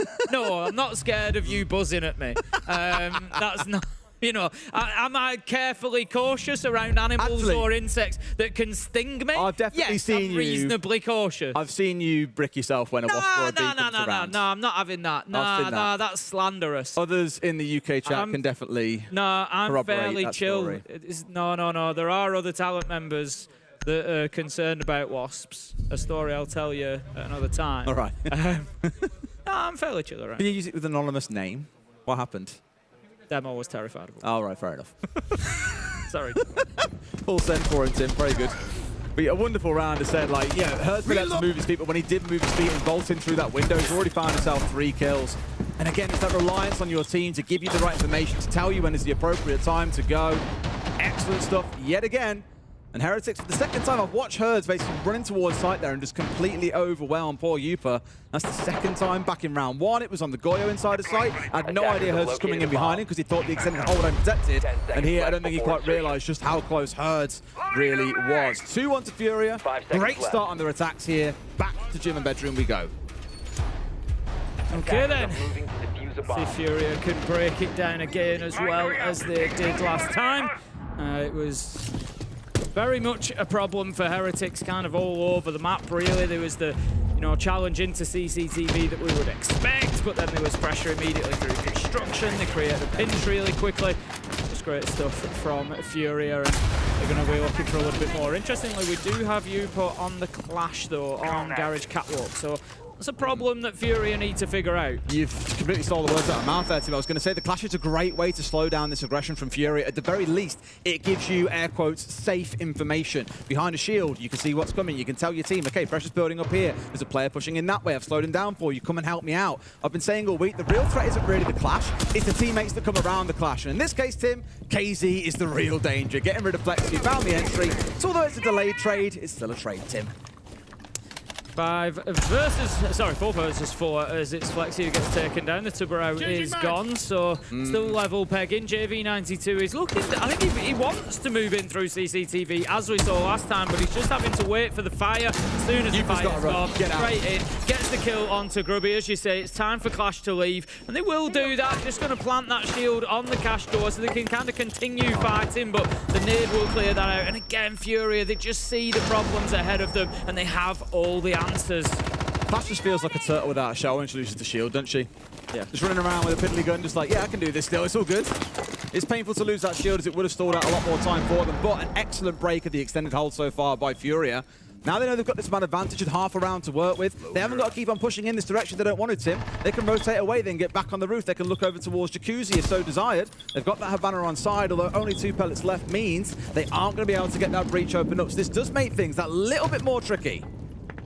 Just getting onto construction window now, and again, all this is about is just Nade cutting down the options for Heretics here, just limiting the ways that they can move around and that they can just sort of Furia start to lock them down inside a site, and that's exactly what we see in kind of the mobility from Heretics is all gone now. 45 seconds left to go. It's about Furia just getting into positions now to be able to challenge and take these gunfights. KZ, absolute beauty onto Oscar. The trade is there, doesn't matter. He will likely be left down because they know that they can just flood in, pick up the final man, and Furia really starting to hit the accelerator. Another wonderful example of they can slow things down and then speed things back up. Like you ask most teams, like what kind of teams do you struggle with? The ones that go fast or the ones that play really slow? Let's listen in. We're actually playing very well. Right, we're getting the opening play every fucking round. Right, we're getting the opening pick and we're denying the wall like it's an open critical play. Guys, see when that happens at ELC, fucking early loud and continuous for what we want to do. Do we want to play aggressive? Do we want to play game? Do we want to G2? Do we want to VP? Like what the fuck do we want to do? Because when we get that opening play, we don't communicate. We're not responding to one another, right? we have to fucking talk, right? What are we going to do when we get that fucking open kill? And that's the most important thing for me right now. Because right now, when we get the open kill, we're not really talking to one another. What is the plan? Right, okay, we're falling back here. What we're doing here, we're hard zoning. That's what we're hard zoning. Like, talk to one another, right? And we'll be fine. We'll be fine. We will be fine. We will be fine. Let's go, guys. That's right, guys. Look at these last fucking defenses and attack with easy. Within the very, very thick Scottish accent. Oh, that is DMC, who's the coach of the boys on Heretics. I think his message was pretty loud and clear to me. He did use the whole 45 seconds to basically say, we aren't talking to each other. And they are playing well, Tim. As we said throughout Bank, as we've seen throughout this map, they do start strong. Flex is getting a good number of entries. They're being competitive early on, but the problem is then Furia slow things down. It makes it hard. Who Heretics are then ready to kind of go, okay, now what do we do next? Where do we go? Do we all fall back and stay together? Do we push and go more aggressive here? Furia just kind of let them have their moment in the sun and then go, cool, now we'll step up the heat. And as I was saying before we got into that attack timeout, if you ask teams, do you struggle more with slow teams or fast teams? The most, when I've asked that question to them, say, we struggle more with teams that can change between the two. They can alter the tempo mid-round. They can go slow, then they can be really, really fast, and they can slow things down again. You just don't know what to expect. And I think back to Wolves back in EUL, back in the day, they were an excellent team at being silent for half the round, then suddenly inside 10 seconds they've rushed you in, everybody's dead. Mogi was the spearhead for them. It was an absolute nightmare to deal with at the best of times, and I think you're seeing a little bit of that from Furia today, just being very unpredictable. And Heretics are struggling. They've lost 3 defenses now, and that is not a good start to Clubhouse, I'm afraid. No, it's not ideal. The last place that you want to be on Clubhouse with Furia attacking in the first half is behind, because they've got that defense to go on to in the second, and they are going to be so difficult for Heretics to break down. I think part of the problem there as well, as you say, DMC saying, we're not talking, we're not communicating. As the desk have said throughout the day today, Heretics are a team built on intel and information. And if you start cutting that communication down, you're starting to lose one of your big strengths there. No, it's not kind of the droning intel from attack that you might get, but it's the, the default cams, the noise, the sounds of defense. We were talking to Doki yesterday. It was fascinating listening to him about what the players can pick up on defense just from sounds. I can hear 1 speeds running. So that tells me it's probably these all that information that's being missed if they're not communicating. See the spot here where they've got themselves the entry once more. It's the Habana that falls down, and a lovely vault level hole to have to go and jump through here for the side of Furia. You do get locked into that animation, so angles can be held quite comfortably by Heretics onto it, knowing that Furia can't simply dip back out again once they've started that animation to climb on through. So looking good here, Tim. And still a good amount of info. They've got one of those drones stolen away on the Mozzie. And of course have those black eyes. No IQ on the other side will mean that can be quite effective. Just about getting away with it though. Grubby going to remove Nay. KZ in for 1, in for 2. Make it 3, Tim. They did all the hard work, and now suddenly we're down to a 2v2. And they've got to retake the site. Philippox is putting the diffuser down as well. Big fight back needed from Heretics, and this is the problem playing against Furia. Manages to take down KZ, so it is all up to Philippox. He's going to go with the Reaper. He's on the Ying. He does have Candelas that he can play. He sends one of those in. That's going to give him a bit of an advantage at least. He's just trying to move around. He's right on top of that diffuser. The gunfights are going to have to come surely. No, he's got one more Candela on top of this, but he's got to win the fight first. Can't do it. Flexi manages to find his man, and Heretics fight their way back in just in time. Outside of a slight moment of terror from KZ, 3 kills pushing in from blue. They managed to recover the round, and they'll be delighted about that one. Tim does show that they can do it, but that stark reminder that it can all end in an instant if they're not careful. KZ doing exactly what he did back at the side of Bank and just absolutely terrorizing them. However, they hold on, Tim. Cash EC going to be where they close out the half here in round 6. Let's see if they can get that 3-3 split. It'd be a real turnaround for Heretics, to be fair, with the way that Furia are played. What a result that would be for them, because Furia on the attacks that they've won have quite frankly looked unbeatable, but Heretics are digging their heels in, and they're not giving anything away. Again, a lot of teams could have crumbled there. When KC gets that triple kill inside a start, diffuser goes down, you think, this one's probably over. But Heretics, they know that they can keep fighting to that very last second and get those rounds won, and certainly get their rewards for that one. So it's going to be the final defense now. They go to CCTV and Cash. And let's just have a look at the setup they've got. They've got the mirror again. It looks like the Jaeger for Skeptic is going to be towards holding Catwalk again. I think Upol will be the one playing there on the Clash, I would imagine, but we will see who actually finds themselves out there. And a very similar hold to Heretics, pretty much the same. Furia last time just... The problem was that Furia didn't really play into the setup last time. They just recognised where the players were and went took fights and killed them. So it didn't really matter what utility was there. They recognised that there was 3 over gym and bedroom side, so they just went in there and got gunfights. Swapping man. At least here showing themselves on the garage door to try and keep a little bit of attention over here from Yupa. Of course, the Platinum's over here. It isn't out towards gym and bedroom, which is where Furia found so much success last time around. But as you say, it's that same investment again in the garage hold. We've got the 3 ADSs down. We've got 2 Goyo canisters. We've got the Clash inside there, a mirror window that's been placed and opened up to give them a line of sight through. They're really going for it, and I would be very, very surprised if we see Furia trying to break this open, especially without that Capitao available to them. Is he going to be opening stock door? That's going to prevent too much rotation or any sort of working lounge as well, something that Heretics need to be aware of. You always like to have somebody underneath here or able to get underneath if possible for this sort of a defence. But so far so good. It's certainly better than last time they played this. They've got Grubby moving around underneath as well, actually. So, you know, by contrast, something Furia need to be aware of. Grubby has moved down there. Doesn't have any impact nades left. They are aware of it because he's going to pick him up. Here he goes again. That's why KZ was playing in through stock. He's just looking, KZ, at the minute to put himself in those difficult positions, isn't he? He wants to be the one that's going in there and just really asking questions of Heretics. Ooh, they're forced for all the utility here as well, because there's now an air jab between Yupa. I was going to say, he had very little choice there. If he stays put, he probably gets nades tossed at him, so he's in a bit of a difficult spot to be in. And now there's all that utility on there that no one is currently available to shoot out. And Oscar, who was the closest to that mirror window that had been shot out to shoot them, has now been taken down too. So everything is working against them here. Almost too much of a reliance on utility for the side of Heretics. This is what I said the last time they set this up. I was a little bit concerned about those Vulcan canisters and how do you detonate them, because as soon as the CCTV wall is breached, you can't play them from inside of there. You're reliant on the catwalk player, and as we saw, Furia dealt with that perfectly, but once again, Heretics are fighting back. Nade, he's going to look to put the diffuser down. Perfect opportunity, 1v3 for Leapox, finds him with the glass. It's going to be a 4-2 for Furia, and as they move on to the defense, Heretics have got their work cut out to keep themselves alive in the upper bracket. It's like a mirror back into bank, Tim. This is how that first half went then too. Furia were up 4-2 on the attack. They moved on to the defense. My slight worry is Club is a more defender-sided map than Bank, and I think Furia are in a spot here where they know that they've really got Heretics on the rope. It's looking to be that 2-0. It would mean Furia go on to play Weibo in our 3rd game of the day, which will be a stellar game, by the way. Weibo, the best attacking team at the tournament so far. It's going to be explosive coming up against Furia if it goes this way. Heretics will drop down to play against OXG on Tuesday to fight for survival. Yeah, they've been a lot of fun to watch of Weibo, but definitely looking, we're covering that game as well later, aren't we? We've got Is it Tuesday? No, I think it's tomorrow, actually, they play. Weibo? First round, the lower bracket is tomorrow. Yeah, that's tomorrow. Yeah. There's nobody goes home today. Yeah. We've got the we cover the Weibo game on game 3 later on today when we see the winner of this game take them on.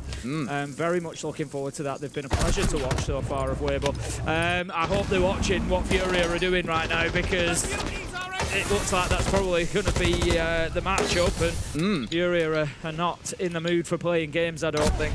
Well, I was looking at it earlier when it came down to our map picks, and for these are like middle-of-the-road maps for Fury. Like, they could do without them, they can leave them as a decider. Given the choice, they wouldn't pick them as their go-to maps, and I think that's quite intentional by them. It's not disrespect to Heretics, because these are maps that Fury have played and are known to play, but I think they're keeping their stronger ones in the back pocket for when they need to fight off against a team like Weibo to make it to the main stage. It's a marathon rather than a sprint, Tim. You can't show all your cards in one go. And so I think you're going to see something a little bit different for them out of that veto phase later. However, that's assuming, of course, they get there. There is still every chance the Heretics can blow us away here on the attacking half and take us through to Chalet, which is our decider map. Yeah, round 7, an important one, I think, here. Normally we look towards maybe a little bit later in the game, that kind of round 9. Particularly important here because we're going to see how Furia are defending and how Heretics go about breaking that down. Can they bring that intel game? They've got the Dokkaebi on side. Again, going back to Fox's original point about how this team play, quite an advanced play style, an experienced play style of using all that intel. They've done well, given that they're not an experienced roster in terms of playing together to develop that, but they are going to get caught out this time. They might have the intel, but they don't have the shots as kills rain in for Furia. And this attack has fallen apart quickly, and that is not a good signal for Heretics in the beginning of this one. Finding yourself completely concussed here. And I mean by the bullets, the gadget just helped at that point as well. JV with the close. Nice idea, I think, from Heretics. They were trying to push into 3 or 4 places at once. Front door, kitchen, and in towards stock. We've seen Furia do exactly the same throughout the entirety of the first half with how they try and flood certain rooms of the map and just overwhelm their opponents. Furia, though, it's Furia, Tim. You're going to struggle to overwhelm them when they've seen and experienced all there is to experience throughout Siege's history. And they dealt with that very, very handily. And again, I'll come back to a point I made back on Bank. Just because an idea doesn't work out, it doesn't mean it was a bad idea. You just list out in the execution there and you lost all your gunfights. It's going to happen. It is. Yeah, I'm a little bit concerned now. I think Furia probably, have a real opportunity to just run away with this one. And yeah, I think that's what's going to happen. Heretics, though, they have shown us time and time again that they are able to overturn expectations, that they are able to win the rounds that should be unwinnable for them.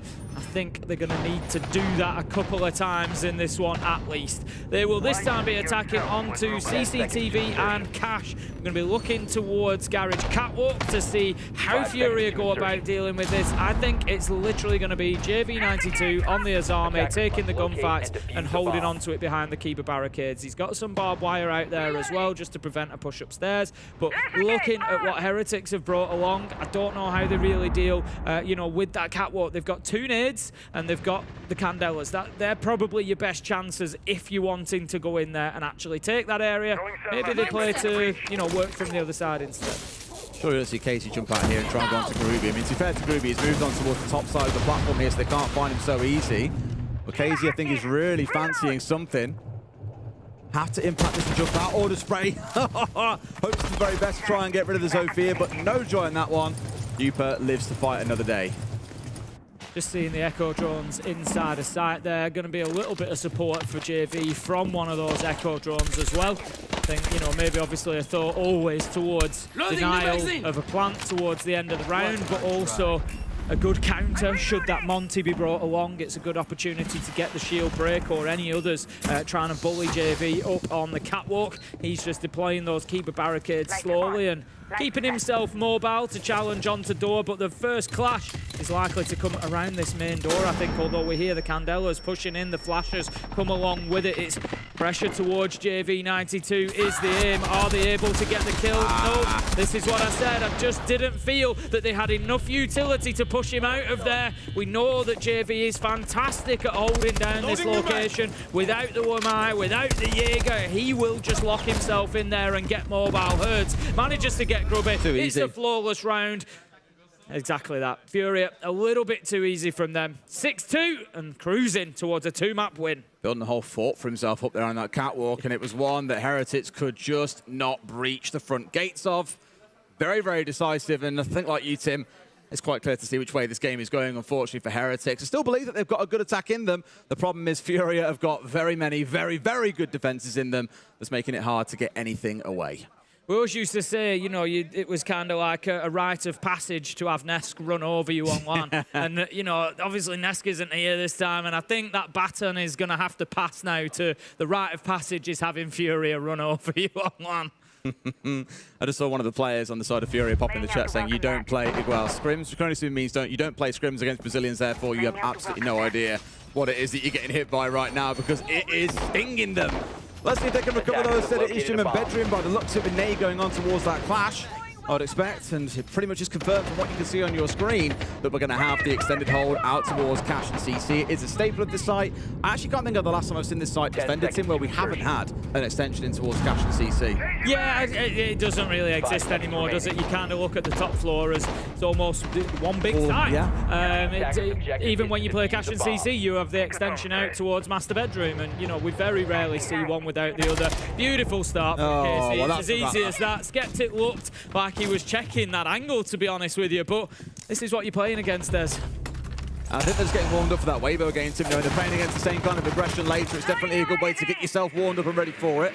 KZ is down though. Skeptic is also offline, as you saw earlier on, and that's only inside the first 30 seconds, Tim. It's losing that Grim. You don't get to, we say it all the time, you don't get to choose your opening pick. If you did get to choose, you'd have one of the hard breaches or you'd have the Grim. Grim being the one. Heretics have used Grim more than anybody else at this tournament, and so taking him away, that's going to remove a lot of their intel and a lot of their ability to opportunity spot and prevent you moving back into space that they've claimed. So Furia, it's a great start for them.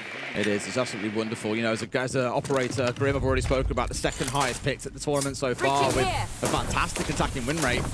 Isn't quite the same something like a Dockerbee in terms of how it works out, but of course it extra flood of room and prevent defenders moving into it. If they stay there, they're dead to rights because you have a constant real-time ping on where they are inside of that space. With 5 of those to drop down, it's fair to say Grim can take over a good chunk of anywhere surrounding a would-be execute or room that you want to get control of. So, as things carry on forward here, down to halfway point in the round, and Heretics at least feel they've got the control they need on Cash and CC, which they do to start being able to challenge onto these balcony windows. But we've got 2 players from Furia now holding up inside of construction, Tim. They've fallen back from the first defense point, they're at the second, and they've still got the site. Yeah, they're making it very difficult for Oscar to be able to move forward here. Keeper barricades continue to be deployed by Hertz. He has taken quite a lot of damage though, so that is one concern for Furia at least. Nade goes in, forces the player away from that's criminal. Spot behind bed. It's Philippox manages to get away with it, and they get very little done there on the back of it. It was a great nade from Heretics, but Furia again just showing great movement. Oh, nice! Grubby getting rid of at least Hertz on the flank. That could have been disastrous because there were 2 players on that balcony, him and Yupa. If Hertz gets out there with a great pre-fire, could potentially have killed 2 and ended this game here and now, but he has been dealt with. Now we've got a 3 versus 3. Flexi joining for the attack as well, as you can see, in towards construction. So the next hurdle has been removed. Now you've got a clash on site to get rid of Tim. Yupa has taken a lot of damage there on the window from an aggressive Philippox who was holding that angle with the frost. They know that the push is coming into logistics. JV does get Flexi. Grubby, however, finds one of his own onto Nade. That's the clash gone. JV taking a lot of damage. Him and Philippox have been forced right back now. It is 2 versus 2. 15 seconds left to go. Yupo just trying to bait out a little bit of movement with that attempt at a plant, but it doesn't work. Grubby gets 1. Can he make it 4 for the round? Needs to get rid of the 1 here as well, but no, Philippox. It's that man again. We spoke about him a lot today, Tim. You can ban him out, but you cannot stop his impact in these games. Furia with a comfortable 2-0. They move on to face Weibo later today. You can ban the operators, Des, but you cannot ban the brain. That is the reality. Heretics just finding themselves outgunned a little bit against Furia there, but there is no shame in that. Many that have come before you have also found the same. A great performance from them. They will now drop down into that lower bracket match against OXG. That will be played, I think it's tomorrow. That will be for their survival in the tournament. Furia, they move on in the upper bracket and now play for a spot on the main stage later today against Weibo. I said on social media between maps that it feels like the scoreline has done Heretics a disservice. I think they can do it against OXG, but of course we'll find out what that looks like tomorrow. For now, we'll go to a break, and when we come back, our desk will break down Furia's excellence from this series.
victory for Fury here, making it look real easy now. Felipox, thank you for joining me.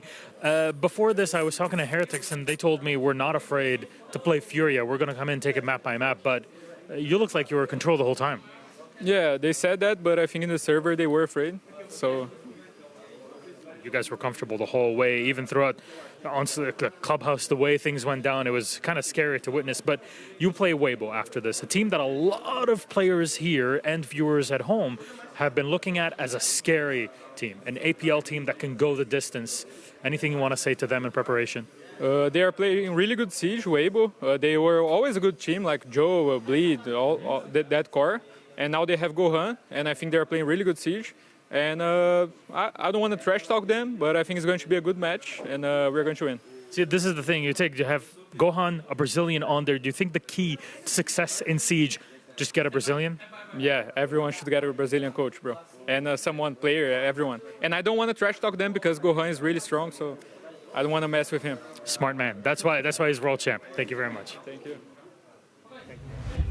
A 2-0 for Furia means they match with Weibo later today. If they win that one, they make it to main stage. It sounds so easy, but it might be more difficult. This one, though, for Furia, turned out to be quite easy. Yeah, map 1 is a little back and forth, but map 2 is just all Furia the whole time. Yeah. And I really want to pay attention to the opening kills engagement, something that we said Heretics was lacking on. They did fairly decent when it came to this match, but still Furia, the experience under their belt is something that carried them all throughout this match. They understood exactly what they needed to do in denying the information game. They understood everything when it came to the preparation of this match, which is why it was so easy for them. Yeah, and I think when really push came to shove, when you look at the strategical prowess from the side of Furia and how that we already highlighted Felipox, I mean, as we said, you can ban out his operator, but he is going to facilitate round after round. And what we were seeing each time, just due to their success on attacks, I mean, it really did fall on Felipox's shoulders. But just from the side of everyone on Furia so far throughout this tournament, they've all really been playing very well in their spots. Now, although Felipox didn't have the most amazing game when it came to the stat sheet, it really was a very transparent game on how the IGLing was able to lead Furia. Everybody that is putting up amazing numbers, Herds, JB92, KZ, it all comes down to strategy, the positions that you want to play, understanding your team, and all of that brain power comes from the shoulders of Felipox to be able to say where we're going to go, how we're going to play against Heretics. And the game plan was just flat out brilliant from Furia, and it understood perfectly on what the game plan, how to break apart Heretics was. And that looked like exactly what it was. Heretics did not have a response, and it really came down to onto the shoulders of Felipox, all for him. So I have to commend him because I understand how difficult it is to be an IGL, to be getting banned out, to still always have a trick up your sleeve, and you have the teammates to put in the positions where you aren't able to physically play. With the stats and with the player responses as well, I feel like it looked like just another day in the office for Furia. With a 2-0, that's very, I mean, that's fitting to say as well. With the struggles, I guess they've shown us earlier, you know, losing a map to Daystar, losing a map to Falcons, it feels like they're really ramping up now to be a serious force to be reckoned with. Yeah, and that's the scary thing, because even when we even highlighted back during the SAL, that was by far the strongest Furia that we said. With each and every single game, we saw them improve. We saw them get stronger. We saw their dynamic shift that made them look like the elite Furia that we saw back in 2023. And this is not for everyone's sake here. This is not the Furia you want to start seeing come alive, because once this beast starts waking up, they are going to be a threat for every single team going forward. Yeah, I completely agree. I mean, Furia is just a team that, just because it shows that they can bleed, doesn't mean that they can't turn it on and instantly be the team that has won the Invitational before. And that's the fear for Furia, is once they get the ball rolling, there's no way from stopping them. And before we do go to the second match of the day, we put two of NA's biggest yappers together in one room, both in different ways, but they're going to talk about some of their own generations in Siege.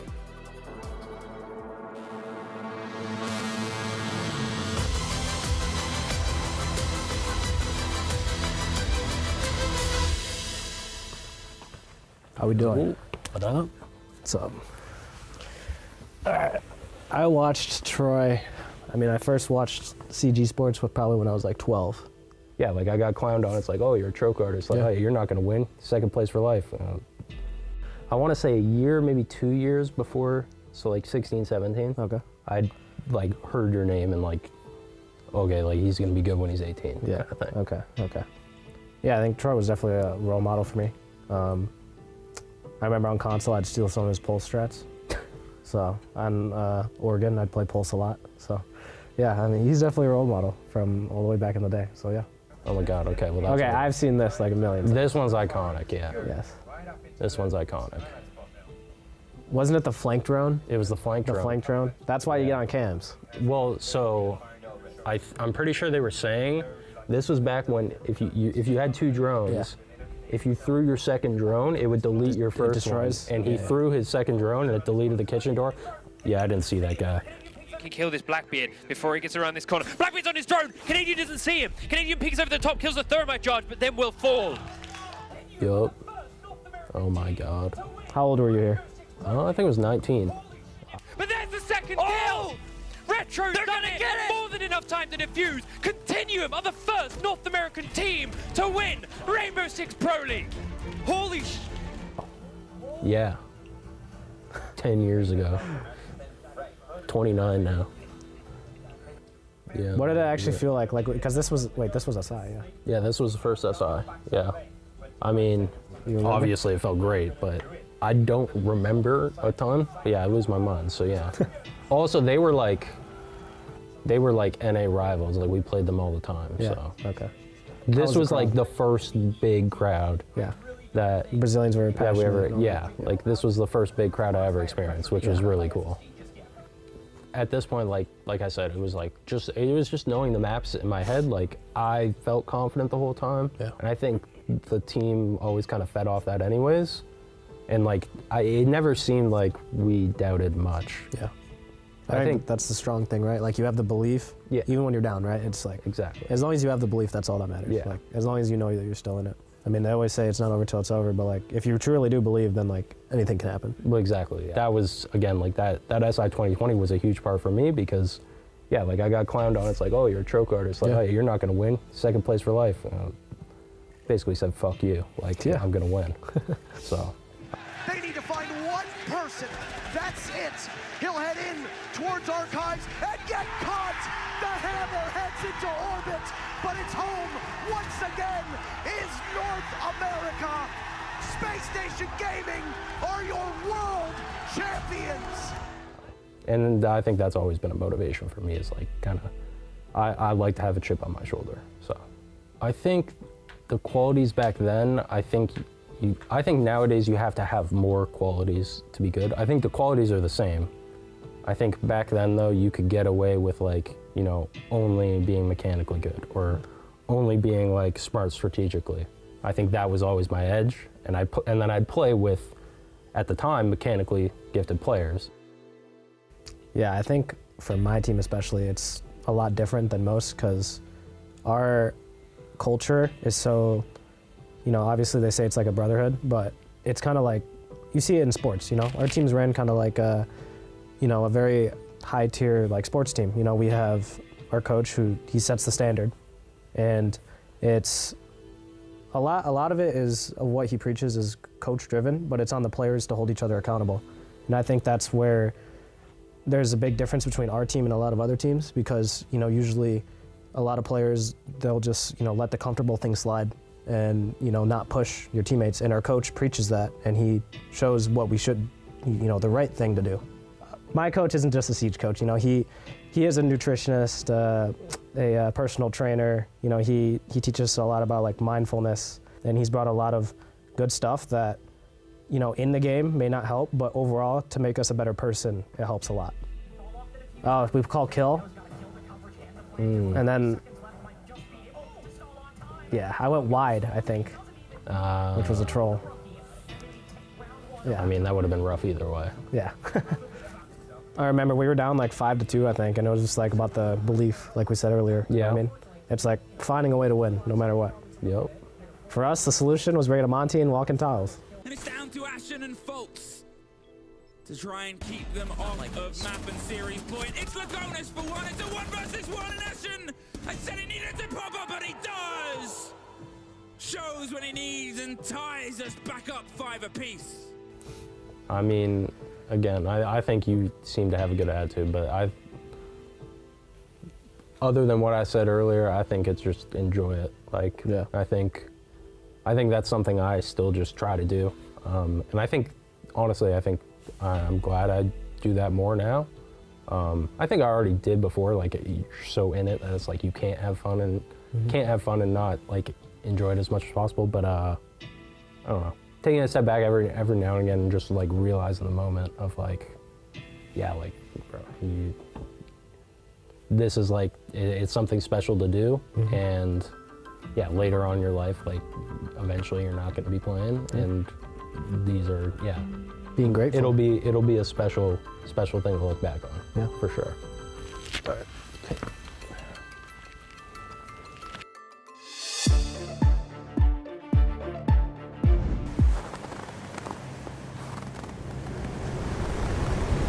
Keep an eye out for contact.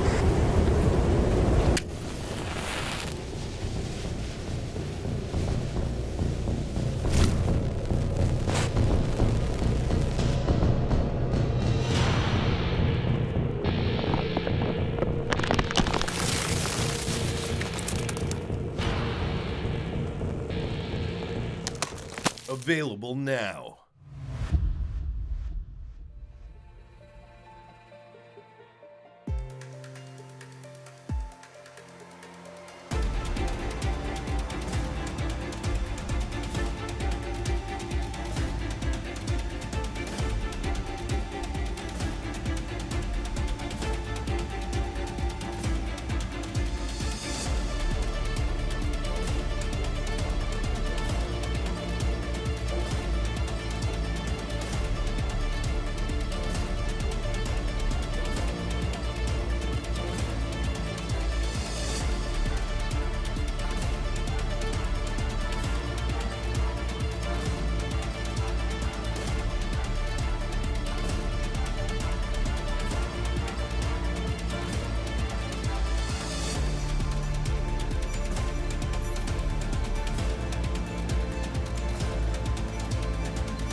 Both Canadian and Ashen, you just saw in the content piece, are playing in the next match, Ashen versus MAT on the B stream.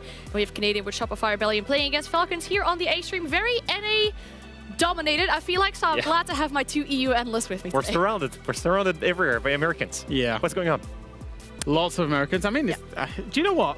We've got to give it to them, haven't we? Americans are playing very good Siege at the minute. Obviously, current major champions, all of them in the upper bracket. It's not going too badly for them. For now. For now. To say that? Or? It did. I've said that for gritted teeth. Yeah, no, I very much understand that. We have to go for Falcons and Shopify Rebellion here on the A stream, though. We'll talk about both these rosters. Shopify Rebellion amongst the chaos inside of that group. A very nice second finish for them in the matchup there. When we look at Falcons on the other end as well, you know, chaos, I feel like, for them as well. Maybe not so much the group stage they would have hoped for, but they still seem to be the tournament favorites. I feel like they're still the favorites, but chaos eventually happened for both teams, actually. Both teams actually won two matches, but also dropped 2 maps. You know, if we look at these rosters, they were expected to be super teams, Jack, and I think they kind of failed in that group stage to come in with full confidence and top the charts. Yeah, I think it was kind of, I would say, inconsistent for both, but I keep referencing this. Where you want your inconsistencies to come through is the group stage. We've now closed the door on the group stage. The group stage almost, in a way, doesn't matter because it's all about the bracket. It was a warm-up stage. It was a warm-up stage. Both of these teams got themselves into the upper bracket. That's where they want to be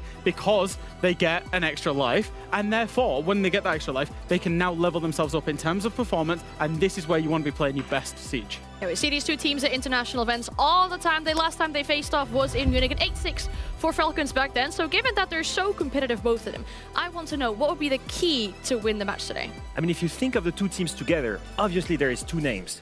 2 guys that were supposed to be goats of Siege. And that is Shaiko and Spoit. If you think of them, different generations, yes, but you could see them as some of the best, if not the best fraggers in the world at a certain point in history, in Siege history. There's one thing though, Shaiko, right now, second-rated player in the tournament, incredible EPS, incredible entry.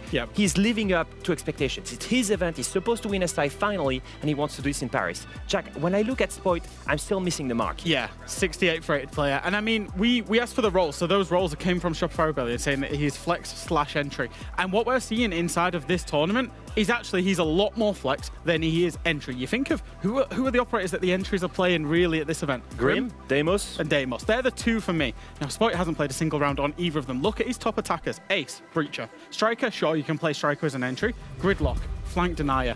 3 rounds on Glaz. Glaz is in his top operators played, top attackers played. It doesn't make sense for me. So for me, what I want to see is I want to see Spoit really lean into this flex role and be better at it, because he's currently being outperformed statistically by Canadian, which you wouldn't expect inside of this team or that environment, or he needs a shift in roles onto the entry. Yeah, I think that's my theory, is that I think that Spoit has been missing the mark multiple events now. And I think the main thing is not about Spoit's level. I think it's always been there. I think the skill is very much there. The main thing is he's not in the right roles because Canadians' IGL style needs utility-based operators. That's why you see Glass, that's why you see Capitao, because they need utility. It's not frag heavy. If they had a Brazilian IGL, I think Spoit would be in a fragger role on top of NB. And that would be a very different scenario. If we look at these 2 rosters, in fact, I might look at 2 of the most accomplished IGLs in the world. You have Canadian on one side and Likefak on the other. One is from a former generations and has been very accomplished. The other has taken over and is now probably the favorite. And both of these guys actually won events when they were young, you know. On the one side here, Likefak, he was 19 when he won his first event, 20 for Canadian. It's just now a big battle for 2 IGL titans that will face each other with very different eyes and vision for the game. And I actually think Likefak has a really good way of doing it with his team as well. Obviously, maybe this is a little bit of EU bias coming out for me, but the fact that he has a Solotov and a Shaiko, he's got the same problem that Canadian has with a Spoit and an Ambi, but he manages to get the best out of both of them, and they set their teams up accordingly. I want to have a look at the map feature very soon as well, because as we saw in Munich, it was really close between these 2 teams. I hope it's not that sleepy in the server. Why is up with everybody yawning today? I mean, is this too early for gamer hours, Maybe. like 1 p.m.? Everyone had a day off yesterday. Yeah, so, and as a reminder, also, some of the teams have played late matches going into groups and going into playoffs, the chances, the rhythm plays. I mean, to make it worse, if you win this best of 3, you have a whole nother series to play later today, and that is for spot on main stage. So pressure is on. That's why these maps could be so important inside of the series as well. To take a look at the Veto, Falcons will be starting out with their own map pick, and it seems like we'll be heading to a Consulate. I'm not surprised about this. If they got the opportunity to pick Consulate, that was a trap set up by Shopify Rebellion. My story for this is that Shopify Rebellion, it used to be a permaban. They banned it, in fact, 20 times in the last 6 months. They only played it once, and it was against Team Cruelty, which really, it feels to me that it was just a thing to say, hey, we can still play that map. Yeah. So it makes sense for them to go and pick that one. Yeah, I think so. I think, obviously for Leakfac, he's going to have to work out a way because he doesn't necessarily know what's coming. And speaking of not knowing what's coming, we're seeing Shopify Rebellion picking into Fortress now. Another NA team. We've not seen them play this map yet, but what we can reference is how strong North America as a region are on Fortress. They've played it 6 times. As a region, they've won it 5. The only team to lose it was OXG, and even then, OXG played it a lot through the qualifiers. So I'm reasonably confident right now in saying that North American currently has the best Fortress, so I'm expecting big things from Shopify. I like the ambition from Falcons, by the way. They picked attack on Fortress, which right now is not really favoring them. It is still a weaker side on that new map. And then all the way to the decider, Nighthaven Labs, I will say this. I've seen Shopify Rebellion win versus G2, win versus FaZe on that map. Yeah. They absolutely love it. But on the other side, Falcons have a 7-1 record on it. In fact, they should have had a perfect record if it was not for the Grand Finals. Remember that. They lost 8-7 against M80 on that map during the Grand Finals in Munich. They absolutely love the map. If it goes to a decider, I'm so excited because we will see a big clash of titans. Now, I mean, of course, there's a few things that are difficult to predict because we haven't really seen Falcons maybe with so much Fortress yet. We know it's very strong for the likes of NA. We know so much about Nighthaven Labs as well. Does that give us any idea of who might have won the map veto here? I am not entirely sure. Because I think it's 50-50. I think it's 50-50. I'm not entirely convinced by Falcons Fortress, but I think when they lost Fortress, they put out a display that maybe wasn't up to scratch of the Falcons that we deserve. We obviously don't necessarily know what's coming from Shopify on that map. I would say that's the big question mark for me. I think the other 2 maps, it sets it up very nicely for a 50-50. At the same time, Shopify Rebellion, we don't know what's coming on Consulate, and that's a big trap as well, right? They could have prepared it for Six Invitational. After all, it is the main event of their year. They want to come here with new strategies and new maps. So now is the moment in playoffs to try and show that. It might be a trap, it might not be. The only way to settle this is to watch the game. And then one more question before we do introduce our casters. Do you think we compare the front line versus the back line, kind of, inside of this matchup? Who has more pressure? Is it the front line, the Spoit, the Shaiko that need to perform? Is it the IGLs that need to come up with ideas on how to tackle things? I think we have a very different balance of power right now. Because if I look at the two rosters, I have a younger IGL that has a younger vision for the game and that has better fraggers on the side. If I look at Shopify Rebellion, I have an older IGL with fraggers that are struggling. Yeah. So if I look on paper right now, I feel like the pressure is more on the front line because the fraggers are the one that have the biggest disparity in power between the two teams. And I think coming back to that, there is ultimately one fragger that we're looking at. We've already referenced him in Spoit that needs to be the one that's stepping up. When you've got a team where Canadian, you're never expecting Canadian to put up numbers as an IGL on a roster, but the 4 guys around him, what that means is they can't have a bad event. Spoit is currently having a bad event, so he's the one that needs to step up. He will need to step it up, though, if they want to come out victorious and have a chance to remain inside this upper bracket. The match is ready to start. Guess what? We're joined by more NA folks. It's Era and Jesse. Take it away. Thank you so very, very much. 2 huge organizations with lots of pressure and high expectations on their shoulders and some incredibly legendary players. And yet, Jesse, success, while it's been there for both of these teams, has not come as easily as we might have expected. The dominance from both the Falcons and the Rebellion hasn't quite materialized yet. Well, guess what? We're in the upper bracket. Is this where these teams start to build towards a grand finals run? I think so, Parker. This is where everything comes together at the Six Invitational. There's no denying the group stage was rocky for Shopify Rebellion and the Falcons, but that is okay. Through the last 3 years, every single team that has lifted the hammer has started their playoff run with a loss. Part of becoming an SI champion is learning along the way. It's about making mistakes and growing as a team. Given that stat I mentioned, the superstitious fans amongst our viewers might be hoping for a loss for their favorite team in this game, but the lower bracket is terrifying, and even though it's given success to many teams over the last couple of years, it has taken away far more tournament runs than it has delivered champions. So both Falcons and Shopify Rebellions are hoping to avoid such a fate. We begin on Consulate, and frankly, one of these map pools that Shopify Rebellion have either created the greatest fumble of all time or have really been putting in some work and have brought a sneaky map veto to the series versus Falcons. And yeah, I give a little bit of credit to the 2-time world champion and Super. I think they've been cooking, Parker. Consulate and Fortress, our first 2 maps.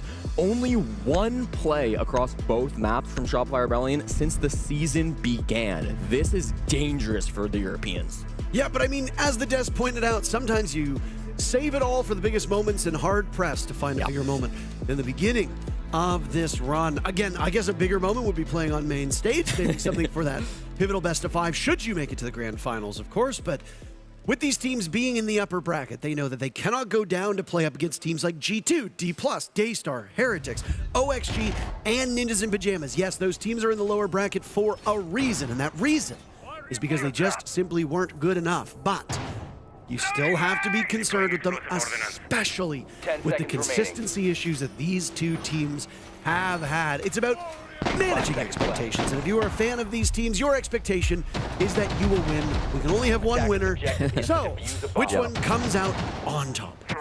Wow, the desk likes to highlight kind of the star players on both these teams. Shaiko and Spoit will be going head-to-head in this series. Two teams, two players that I know the community is excited to see popping off, but they've had very different journeys. Obviously, Spoit has not performed to the level that we have come to expect from him at the Six Invitational. Meanwhile, Shaiko, you heard Leo say it on the desk, second highest rated player at this event, and it's very close. It's less than a single point on the EPS ratings to that first place spot. So Shaiko has been playing very well for the Falcons so far.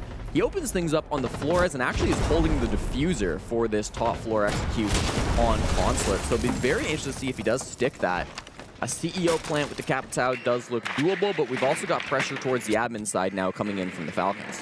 Solotov will be main entries, so yeah, he'll be the first one to come to blows, but Shaiko, the man on the screen, is chasing not just a hammer, but another record, Jesse. He is fast approaching 1,000 kills at the Six Invitational, and barring an utter implosion, he will likely hit it in this series.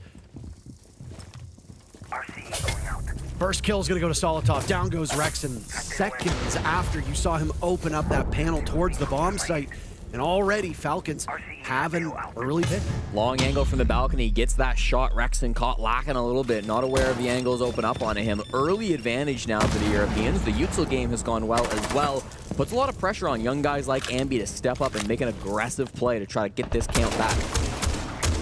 You've got double denial in the smoke and the Tachanka on the board, so Rebellion very easily could shut this one down. And while he might be dead, Rexen's volcano canisters will continue to do some damage when they get popped, running for 20 seconds, buying time for this Rebellion team. Use this on the board next. Down goes Ambi. He was playing over by Vending, and Shaiko now taking some damage himself, as does Solotov, but nothing to be found.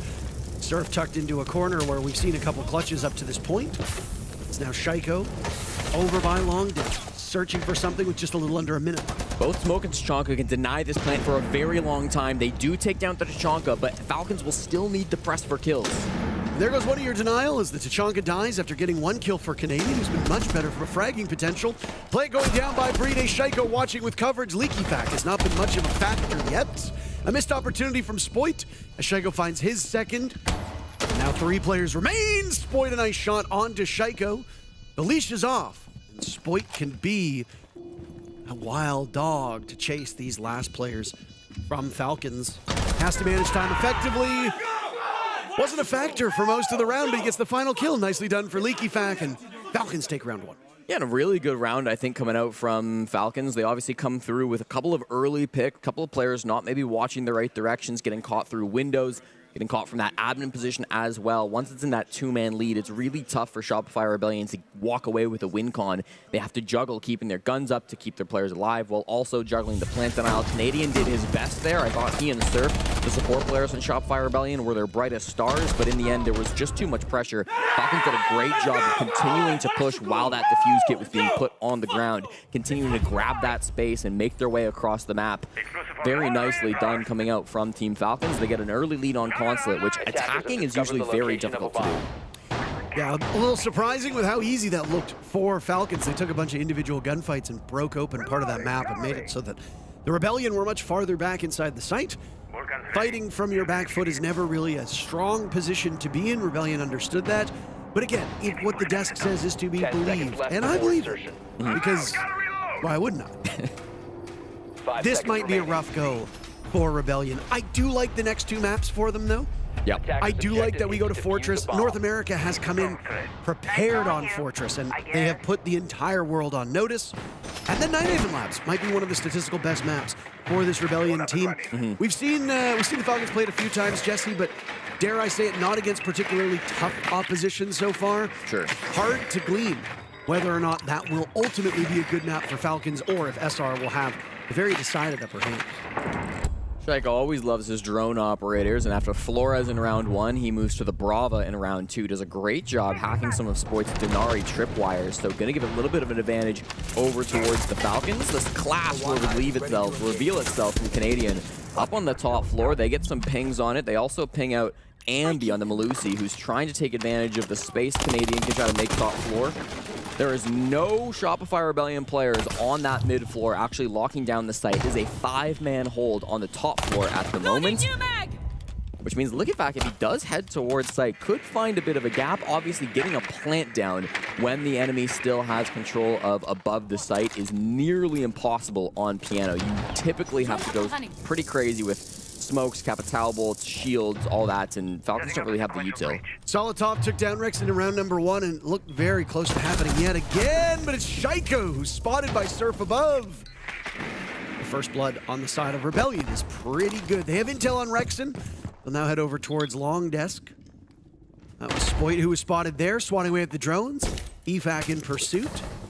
Out will go the Bees as well, and the Swede looking to get away, playing this tight angle.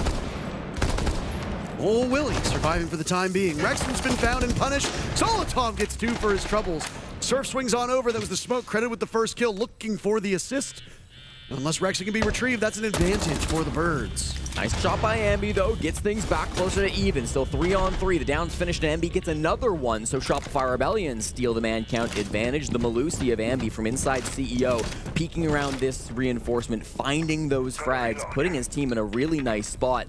Now you get in an awkward position if you're Falcons. Do you commit to try and clearing this top floor up against the Clash, up against Ambi, who's been incredible this round, or do you just go to hit the site? I do not think they can get a plant down, Parker, so I feel like they have to clear top, but that's not easy either. Now, things fell away in a hurry. Ambi gets a very streaky set of kills throughout much of this event, and, well, he's shown up to match up against these fraggers. The front line, as they were called by the desk.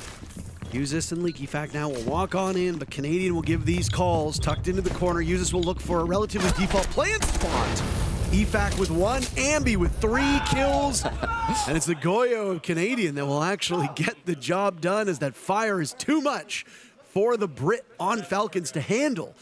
Tie game between these two. Really cool Goyo canister. The edge of it just barely enough to stop that plant, so really nicely placed coming out from Shopify Rebellion. Smart to move Troy back down onto that bomb site. He was going up and down those yellow stairs throughout the entire round, Parker. Started up top, dealt with the roamers a little bit. When Shaiko was lurking inside, Canadian came back down, as you can see on your screen here in the replay. Then Canadian moves back up to the top floor to try to assist Ambi to get a couple of these really high-impact kills, like this one right here. Bit of information being fed by Canadian, and then right at the end, Canadian goes back down to make sure they have somebody on site. They cannot just let Usis sneak that alone. Falcons, I think, did the best they could, splitting up, 1 up above, 1 down on the ground floor, but in the end, Shopify Rebellion are just too good. So, nice little tied game, 1 apiece. I think we're in for a long series, Parker. Stark contrast with the earlier matches that were played that just concluded. Here on Stream 8, for those of you that did not watch, obviously spoilers inbound, Furia and Heretics did battle, and it was a relatively fast 2-0 for the Brazilian squad, 7-4, 7-2. And now Team Heretics goes down to the lower bracket to square off against OXG. Tomorrow, you and I will actually be casting that game. Yes. And then D plus Kia, the APAC team comprised entirely of Brazilians, did not have the greatest outing against their former counterparts. Though map number 1 was pretty close, Fluxo W7M taking map 1 8-7, but then a blowout, 7-2 for the former Montreal Major champs. And now Fluxo W7M will square off against another Brazilian team in FaZe Clan later today. Furia and Weibo will be a fascinating matchup. That'll be going live shortly. The winner of this game will be in action yet again against Team Secret. So a long match here and a quick match after that means you might be right back in action against a terrific team. Ambi will start things off as Solitov dies. Ambi now at 4 kills, 3 of them all in the previous round, and the youngster is showing up really strong. Spoit and him will now look for the double swing over by Vendings. There goes Leaky Fact. There was nowhere for the Dokkaebi to go, and this round has already fallen by the wayside for Falcons. Boy's got some history at the top of Spiral, one of his cleanest aces that he's had in pro play last year at SI, coming from that very spot, so knows exactly what needs to be done to make those plays happen. Canadian on that pulse, able to give a lot of good information, of course, with all the intel that SR have. They've been really clean at spotting these players on Falcons early, once again giving themselves a massive man advantage, in part due to the heroics of Ambi. So very clean start from the entry duo of Shopify Rebellion. They very much knew Falcons were going to pick this map, Parker. They came into this, they left it open. It is their permaban, but they decided we're going to leave it as an option for Falcons to pick. Falcons have taken that gamble. They want to take Shopify Rebellion to this map. So far, the defenses have looked very clean from SR. Very, very good. But again, Consulate defense. We have to set reasonable expectations here, Jesse. We don't want to trip over ourselves too much. We already get called NA homers enough, even though I tend to cheer against North America more frequently than not. Fair enough. NA viewers are having a good time because it's Shopify Rebellion in action right now, and over on the B stream, you've got the all-NA matchup of Space Station versus M80. The winner of that game will play wildcard, so an endless NA bracket, it seems, on that side. Yeah, no NA teams going home just yet. Good information for Canadian. Once again, I mentioned this before. His pulse is going to be so huge to stopping this plant for it to go down. You've got to be careful, though. Which one is actually the planter? Already 50% now from Bride. I think he's got the read on it, and he gets it right as it was about to hit the point of no return, which would have thrown them in to a post plant. Now it's uses to pick up the case. Shaiko watching the stairs, but Ambi's just so damn good. Uses shuts him down. He's concerned with the sweep up Spiral. That's the first kill for Falcons. It comes with 15 seconds left in the round. 4 more players upright, and they're just going to play keep away. Rexon swings out with the super shorty. That looked clinical by Rebellion. This is a team that really didn't look like the same squad we saw in phase number 1. A lot of confidence here for the North Americans. No, they're looking very good today, Parker, and of course it all comes back down to the IGLing from Canadian, the information being gathered on the pulse. Troy's been doing stuff like this for 10 years straight at this point, okay? If there's anybody you trust to lock down a pulse C4, it's gotta be Canadian, so really nice stuff there. Also, you gotta give credit to Ambi. That second gunfight that he won just on the server stairs was so clean, Parker. I mean, advantage should have been to Shaiko in that one, but Ambi has been one of these young fraggers who's really popped off for quite a while now on SR. Okay, guys, just pause it because same time, I know our defense is really good. I feel like we can start bringing the Monty. I feel like the worst thing they can do is just starting play really aggro, no? I feel like if you're attacking S5 is good for us because they're kind of bad at retake, you know? They can't regain space. For CO, we can do admin again. I feel like it was good. Just watch out the effect, like pulse below or just the guy retaking. You can even double up Spiral and just push there. For Piano, like they have full setup above, no? We can either just push above, just do the first push, no? I feel like if it goes low again, it's bad. They're gonna go again, a lot of traps. So just do some more fast stuff, okay, on Piano. And then remember, we have the Dokkaebi demo, so even if you wanna go slow, we can like speed it up in the round, okay? Talking about how quickly this Rebellion team plays is not something you usually hear associated with them, especially when they're defending. Yeah. But Julio did say one thing importantly, we have a good defense. Don't worry too much yet, guys. But clearly using the timeout now shows that the coach side of Falcons do not like the way the team has started. Yeah, I think that's fair to say. I also think it's fair to say maybe he has some confidence that he could be seeing more, Parker. He wants to see those shields coming out, maybe a little bit of Monty for some of these attacks. Believes that Falcons can get 2 or 3 rounds on this attacking half, despite the fact that this is maybe a defender-sided map. This is obviously part of their game plan, choosing this Consulate map coming into it against SR. Good tack timeout coming out from Julio, of course, has been coaching this team ever since they got signed by the Falcons. Org was coaching them for a little bit back on BDS as well, so there's a lot of experience with this team. Taken over as the new head coach, now standing behind them. As I believe the last Six Invitational, it was still Stuflex behind them, yes. So they made that swap kind of at the start of this season. I think Julio's been a big impact for Falcons to allow them to have so much success this season. Yeah. I mean, Julio is a brilliant player. He's been all over the world. He's played in a bunch of different regions. He has lifted a hammer and himself won a Pro League Finals on that Black Dragon squad. If you recall, he was formerly a player on that W7M roster right when they kind of I don't want to say invented the aggressive roam that we saw where defenders were playing like attackers, but that eye-watering 76% opening kill and defender win rate, and then of course winning a hammer with Nip shortly before that. A double swing, a nice kill from Solotov. Ambi could not get out with his life intact. He's shut down by legacies in that position. That aggression that Julio pinpointed through the first 3 rounds, still present for round 4, but it does not do the Rebellion enough as Falcons come out ahead in those trades. Yeah, it's Trade City up at the top of Spiral Stairs, Parker. Really clean by both teams, but just that entry frag gets a little bit better for Falcons. Now, they've gotten themselves an advantage. This top floor was where they were successful previously, attacking here on what is supposed to be the hardest bomb site to attack on Consulate. Vending Hall, usually the main stall point for teams when they're clearing admin side over. That's what we're seeing once again from the Falcons. But the early pick on Thorexing kind of makes me think that this Vending Hall will become a little bit more free. Canadian has had to rotate from Yellow Stairs over to this part of the map. Now it's very obvious where the push is coming through. Got to be a little bit careful with this Clash Shield because being hunted down by the Flores drones does not want to let that thing get blown up. But Canadian's better than that, dodges it a little bit, and all of the util and Vending Hall has now been cleared, with Canadian choosing to back off, play a little bit closer towards the bomb site. This will be free for Falcons to take. They just need to get past Surf on the Tachanka, who will stall out the plant indefinitely if they don't. legacies' position is known as he hits that Dread Mine. Down goes Spoit. Canadian Surf will now need to keep this one together. Surf taken out as Shaiko collects 2 very fast kills. EFAC again with the exit frag. And whether or not it was the timeout or frankly just this bomb site, Falcons managed to take 2 successful attacks, which is about where you want to be.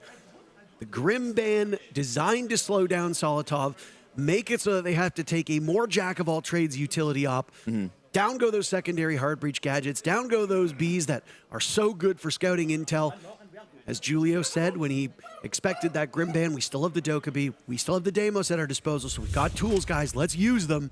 Well, they've used the Deimos, but we don't really get to see too much because of how early Solotov died, yet still, Falcons excellent scouting those defenders and winning the round. Yeah, I'm glad you brought that up, Parker, because I think the Deimos was so critical for Falcons to win this round. It's only 1 kill. He gets immediately traded out, but it sets the pace. It gives them the initial man advantage, and it opens the door for legacies to then go hit the flank, go towards the CEO side, make that pinch on the Shopify Rebellion players, which you really don't want when you're playing on the Clash. So that entry frag and the follow-up from it, I think, was so important to come through from Falcons.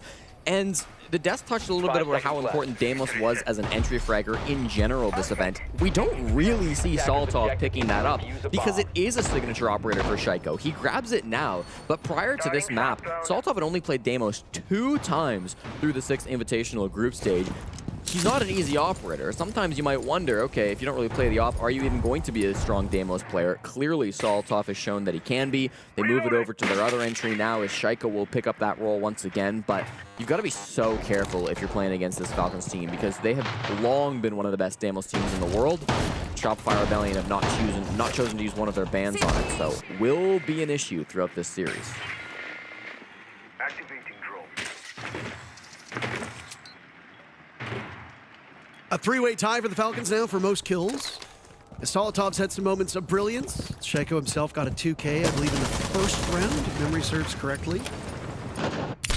EFAC already taking quite a bit of damage, but Ambi has as well. I said Spoit's been let off the leash, but it's really Ambi who's just running around wreaking havoc on this Falcons team. If Ambi spawns in and they allow him to play his game, he can easily take down anybody on this EU squad. Shaiko slowed down by Canadian now as he got maybe a bit too close to that top floor. Now reposition himself, staring towards the bomb sites. Ambi with 6 kills, leading the lobby, but with how limited his HP is, I don't know how many engagements he'll be able to take before he gets traded out by Falcons.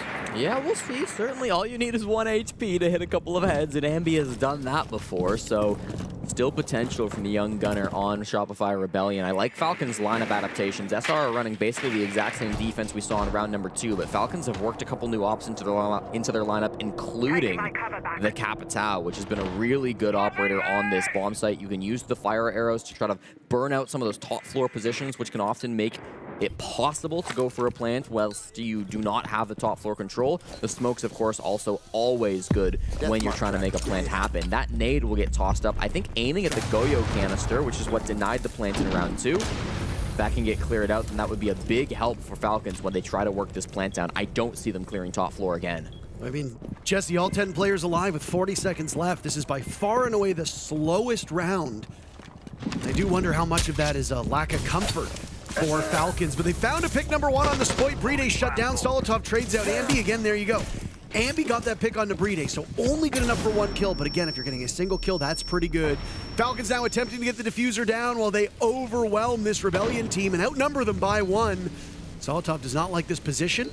Stopped by Surf as that gas will linger. Now it's Rexon taking damage. EFAC going down 2. A sweep in from Canadian as he manages to down 2 players. EFAC and Use is still alive, but the defuse kit needs to be picked up as they are running out of time. Rebellion now hoping that they can't get it done. EFAC runs into the smoke, and the Rebellion will clip the Falcons' wings and take their 3rd round of this first half. And Shopify Rebellion truly are the masters of plant denial on Piano Exhibition, Parker. I said it was the same defense from SR, and it basically was. The one swap of operators that they made, which I neglected to mention, was that Surf moved from Warden onto the smoke, and that made all the difference. Whilst the Goyo canisters were still there and Falcons adapted to them, SR expected those Goyos to not be enough to deny the plant. So they said, Surf, jump on another plant denial operator. He's clearly practiced those lineups, tossing the Toxic Babes through the floorboards. Has managed to stop that default plant spot from going through. I believe a triple from Surf in that round. So really nice stuff coming out from, again, the support players of SR. Canadian doing a great job moving on that clash as well. The reason Canadian's able to swing out and get those 2 kills is because of Surf's Toxic Babe denying the default plant. It makes it a much more awkward position for Falcons to have to play. So really good coordination and really good small adaptations coming out from Shopify Rebellion. Both of these teams came into this matchup having played 99 rounds through phase number 1, and Shaiko came in chasing 2 records. Number 1, breaking 100 kills at SI this year. Now, there was a period of time where Shaiko looked like he'd be able to clear that hurdle during phase 1, but he cooled off. The rest of the team caught up, and despite the fact that Shaiko is inarguably the top fragger on the team, he has 93 kills, 11 back is Solotov, and then you have to go down to Leaky Fac at 69 after that. There's a huge gulf between Shaiko and the rest of his team. Yeah. Shaiko started with 93 kills. As you see, he's sitting at 98 currently, and he's also just a few kills shy of 1,000 total at the Six Invitational. I believe it was Souls who hit that mark just 2 days ago. So these are incredible legacy records for some really tenured and experienced players that will almost certainly be hit. I mean, I guess there exists a possibility Shaiko doesn't hit 1,000 kills. You'd basically have to unspawn every round for the foreseeable future. So we'll keep our eyes on that stuff. In terms of the Shopify Rebellion squad, far more even. Their lowest amount of kills is Canadian at 59. Their highest is Surf at 78. So not a big difference between bottom and top. An even spread, whereas Falcons, Shaiko's been carrying the way. First kill is going to come to EFAC as Solotov gets dropped. Shaiko actually credited with the kills, so I imagine that EFAC just got the secure on that one. Shaiko opening on a Canadian, Lickyfax second frag onto Rexon, so really strong start from the French squad. Making their way in through Garage, they were able to shut down this Pulse very early into the round, and they think it's safe enough to pick up Solotov. They should be correct. Ambi is lurking nearby, but he has a floor below, so it shouldn't be a problem for them. The push is coming in through the basement. Very different look from the Falcons. They know they can't get a plant down inside of the mid floor as they did attempt previously, so why not clear through this basement and take the fight? Spoit takes down Solotov, but the guns from Falcons are good! Shaiko will hit kill number 100 at this event to give the final round of this first half to his team. And on their own map, on the harder side, Falcons muster a draw with the Rebellion. That is, well, I want to say that's about as good as it gets, but I mean, technically they could do better than that. But if you're expecting more than 3 attacking rounds on Consulate, you know something I don't. Yeah, I think you're happy with this if you're Falcons. You're not out of the woods just yet. Keep in mind, Shopify Rebellion still have their attack timeout. Falcons do not. So that could play a factor through this second half. SR have also let this map through for a reason. Previously, they're permaban. They have come to Consulate. They have allowed Falcons to choose it in what is a risky move for them, for sure, but one that they thought they were ready to take. They'll come through. They ban out both the Warden and the Solus. Now, a Warden ban is always something I raise my eyebrows at, Parker, because it telegraphs to your opponents a little bit what you might be going for. And if you just look at the operators on your screen, where we see a Blitz, a Glaz, a Capitao, they might not stick these, of course, for round 1. But I think you will see a lot of these operators coming through these next 3 rounds until Falcons get a chance to ban some of them out. Shopify Rebellion want to limit the visibility on Falcons. And it shows to me that they've got some pocket strats that they've probably saved just for this occasion. I want to go back and just highlight that smoke play that we saw from Surf. Already getting reports that this is some of the first tech that we've ever seen on that. With his lineup upstairs, because the power that Capitao has to isolate the players that are playing on that bomb site and prevent them from swinging on the spot that I believe it was Uses tried to get Diffuser down. Surf having that lineup, that is ingenuity, that is incredibly creative.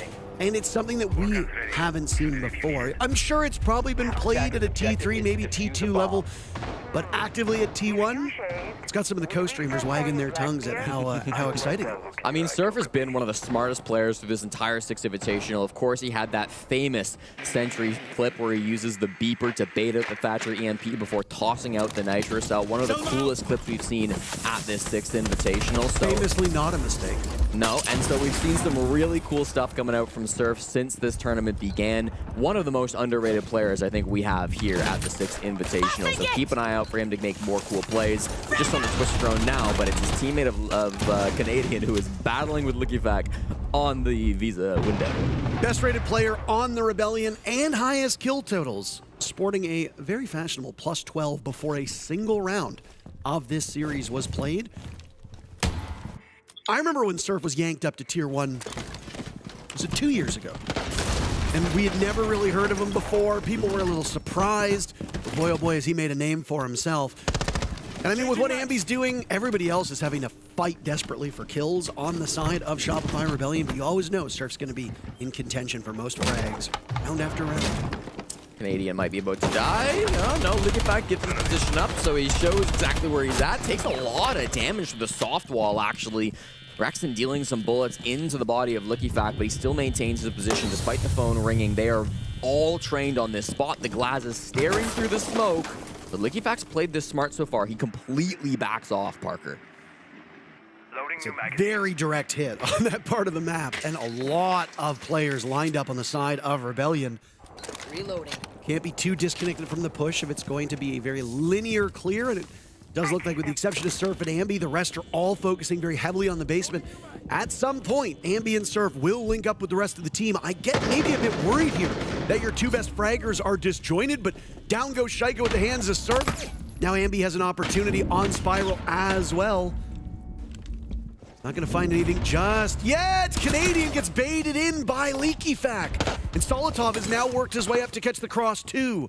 This is a great response from Falcons. Yeah, they've done a great job of grabbing the defuse kit. Now another body for the captain of Falcons. He gets the 2-piece and the man advantage now for Falcons. They can hit the sites. Spoit's got some smokes to play with, but in the end, without the defuse kit, does it even matter if Spoit gets kills here? I don't think so. It's going to be a strong position for Spoit to be in, but yeah, you've been limited in numbers. Again, Ambi and Surf still remain, so there is some hope.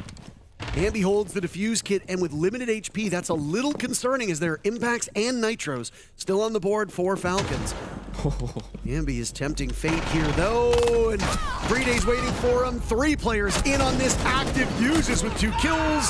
LickyFac, yet again, another exit kill for the captain. And they'll go to the lead now for Falcons as they are successful in their very first defense. Despite the Warden ban, I should say, the Glaz pick coming out from Shopify Rebellion, not really finding the value that it needed to. They went for a push server side, 2 players upstairs, clearing through kind of piano and mid-spiral. Felt like they had something going there. Felt like they could have gone for that link up, but I think LickyFac's positioning on those spiral stairs really catching SR off guard. Down in that defuse kit, wasted so much time, and then you're not really able to distract to get that Glaz in through yellow. All eyes are still focused on that direction. A little bit discoordinated coming out from Shopify Rebellion. A really strong defense from the Falcons. Keeps us tight here on map 1. And how well would have that round gone for the Rebellion if they'd managed to get EFAC in his position early, right? Yeah. That would have given you server control so much faster. It would have required somebody on the side of Falcons to rotate to cover that position more aggressively or just outright give it up. Those are both bad options. Maybe somebody on Falcons rotates through cafeteria to be a bit more active on that hallway. If not, you try to rely on utility. Who knows? Maybe they assess that the numbers aren't there and they send somebody up to roam earlier, which gives Ambi and Surf more pressure, but a potential extra kill. Dominance, right? If one player goes down, all the other remaining players need to respond in some capacity. And don't kid yourself, not changing anything is a response. So who knows what happens with Falcons? Rebellion just a little disjointed to get EFAC in his position earlier, and it allows him to just tear through them. And I think he got 3 kills in that round. But again, hard to tell which ones he got himself versus were secured by other players. A terrific round for the captain, and he's grabbed the lead in the server and on his team. That's a terrific spot to be. Boy, bringing out the Zero, one of the least played operators of the Six Invitational, was brought 10 times for the group stage. So if it wasn't played earlier on today, this will be the 11th time we see this information up. Can be good to get some intel. Of course, we saw him throwing it into the skylight, use it on the hard breach wall here as well. If there were some kind of meat jammers or something, could have popped those out, but can just use it to get a little bit of information, not seeing anything directly in the breach. And nothing to do with the operator himself, but a nice bit of lore. It sure looks like Zero's about to get a friend in the game, as the new operator reveal will be coming the weekend of the Six Invitational. Canadian dying early yet again is a very bad sign for Rebellion. He was not as effective on the Blackbeard as he wanted to be, and now he's been counted on the Blitz with 2 minutes left to go in the round. Not the start you want for the North Americans. Falcons given a huge boon from that one. Yeah, and the shield dropping diffuser once again here. Another problem for Shopify Rebellion is they will have to pick it up. Ambi's not too far away, but he's currently being stalled out by smokes at the top of yellow, so he looks towards the bottom to see if anybody's pressuring his flank. Nobody at the moment coming that way. Gonna move over to bathroom and maybe try to find a back angle onto Bride, who has been smoking him out, but Bride is very deep still over towards CEO. Oh, that spiral stairs is worrying. Ambi walks right into Solotov's waiting arms. Didn't drone it at all. Rebellion getting a little bit too antsy at this point in time, and their lack of information is coming back to bite them. This is why Consulate is known as a defender fortress. And no, I'm not talking about the map we're going to see next. I'm talking about how grim things can get. No, I'm not talking about the operator. I'm talking about how bad things can get for the attackers. So far, a real lack of power from this Rebellion team. Uses tearing through Surf. Spoit manages a desperate kill, but Solotov is there in a massive round for Solotov. As Falcons are soaring, 5-3 the scoreline. I would not be surprised if this prompts a timeout from the Rebellion. Yeah, we'll take a look to see if that does come through from SR. They now lost both of their attacks through this group stage. Too much there now. Go ahead. No, can't hear him. Can't hear you. Can't hear. They can't hear me. No, we can hear you. Hello? Okay. Guys, we're doing too much standing around. Also, when we're counting shit down, if you're not ready, you need to say we're not ready. It needs to be 3, 2, 1. We're all going at once. It's very staggered. To be honest, we need to stop playing like pussies. Okay. Right? If we have gaps on the site, like they're contesting us like 3 basement right there. There's 1 spiral. 1, make sure we're listening, because 2 people died a spiral. We were calling the guy spiral the whole time, but just and make sure we're specifying lower spiral. But just in general, guys, we got to get moving. We got to look for gaps. If they're running to fight us, that means part of the map is free. They're running a lot of traps. Maybe bring Twitch, things like that. Also, we need to play into our bands. We're not like trying to rush site or anything. We're just going very slow, doing this shit. Let's go. Yeah. He wasn't able to be heard for 10 seconds, but Super, the master of efficiency, gets it all out in 35 seconds, what many teams take 45 or longer to do. Sometimes you go a little bit over that 45 seconds just to squeeze in a second or two, and that can make all the difference. He's not Brazilian. No. But if you hear the Brazilian rap gods do their timeouts, Lugones, Romalia, etc., the amount of words they spit out in 45 seconds make me blush. Well, and he wants to see the team move a little bit more, too. I think we're seeing that with SR stalling out a little bit on some of these clears. Also playing toward the bans. It was the last thing he said in that attack timeout, but it's something that we've been talking about this whole half is they banned out the Warden. In theory, that needs to be kind of what they're playing around. They banned out the Solus as well, so they've got some ideas on how they want to play with this. We have seen the Glaz every round so far. I don't think it's really been able to make a big impact for Shopify Rebellion. It was really Solotov that shut down that top floor roam clear for Falcons in the previous round, and Solotov has maybe had an inconsistent group stage. He had his worst map of the season up against Wildcard back on Wednesday. just to go 14 through 8 rounds to finish the groups against Daystar. So has had some really high highs, some low lows as well, but 8-6 leading his team nearly with 1 frag still being led by legacies. He's been very strong so far for the Falcons. I suppose you expect every player to have a not a career game, but at least a little bit better performance than what you saw in Phase 1. Pressure starts to build on every team at this point in time. A reminder that the loser of this series goes down to the lower bracket. They are not gone. They are not eliminated. The winner will have a very busy day as they have an incredibly formidable foe of Team Secret, who have been probably alongside Weibo the 2 best teams at this event so far. And if June wakes up choosing violence like he has done most days, boy, oh boy, whether it's Falcons or Rebellion, you are going to have your hands full. So prep for this game and immediately prep to be in action later tonight. This is going to be a round of utility, Parker. Goyo, Tachanka, Smoke, all being brought by the Falcons to try to secure map point up against the North Americans. Shopify Rebellion have brought a lot of tools as well. You've got the Grim, you've got the Sens, you've got the Capital, you've got this Glass again with the Warden Band. So you've got a lot of tools to try to work with on the Shopify Rebellion side. They will start with an admin clear, and it's the MVP of round 8 who will be the first one to meet them, staring into Printer, sees the drone, and will likely back off with that information, although hungry for more anyways. That's a hard gun to control, and Solotov removes Spoit and his head from the round. Jeez. A rough go of it for Spoit. The desk talked a little bit about Spoit's struggles, Leo particularly saying that it's because of his application via Canadians IGLing, but I mean, doesn't really matter. Spoit has millions of fans, and they are not going to be happy with this performance.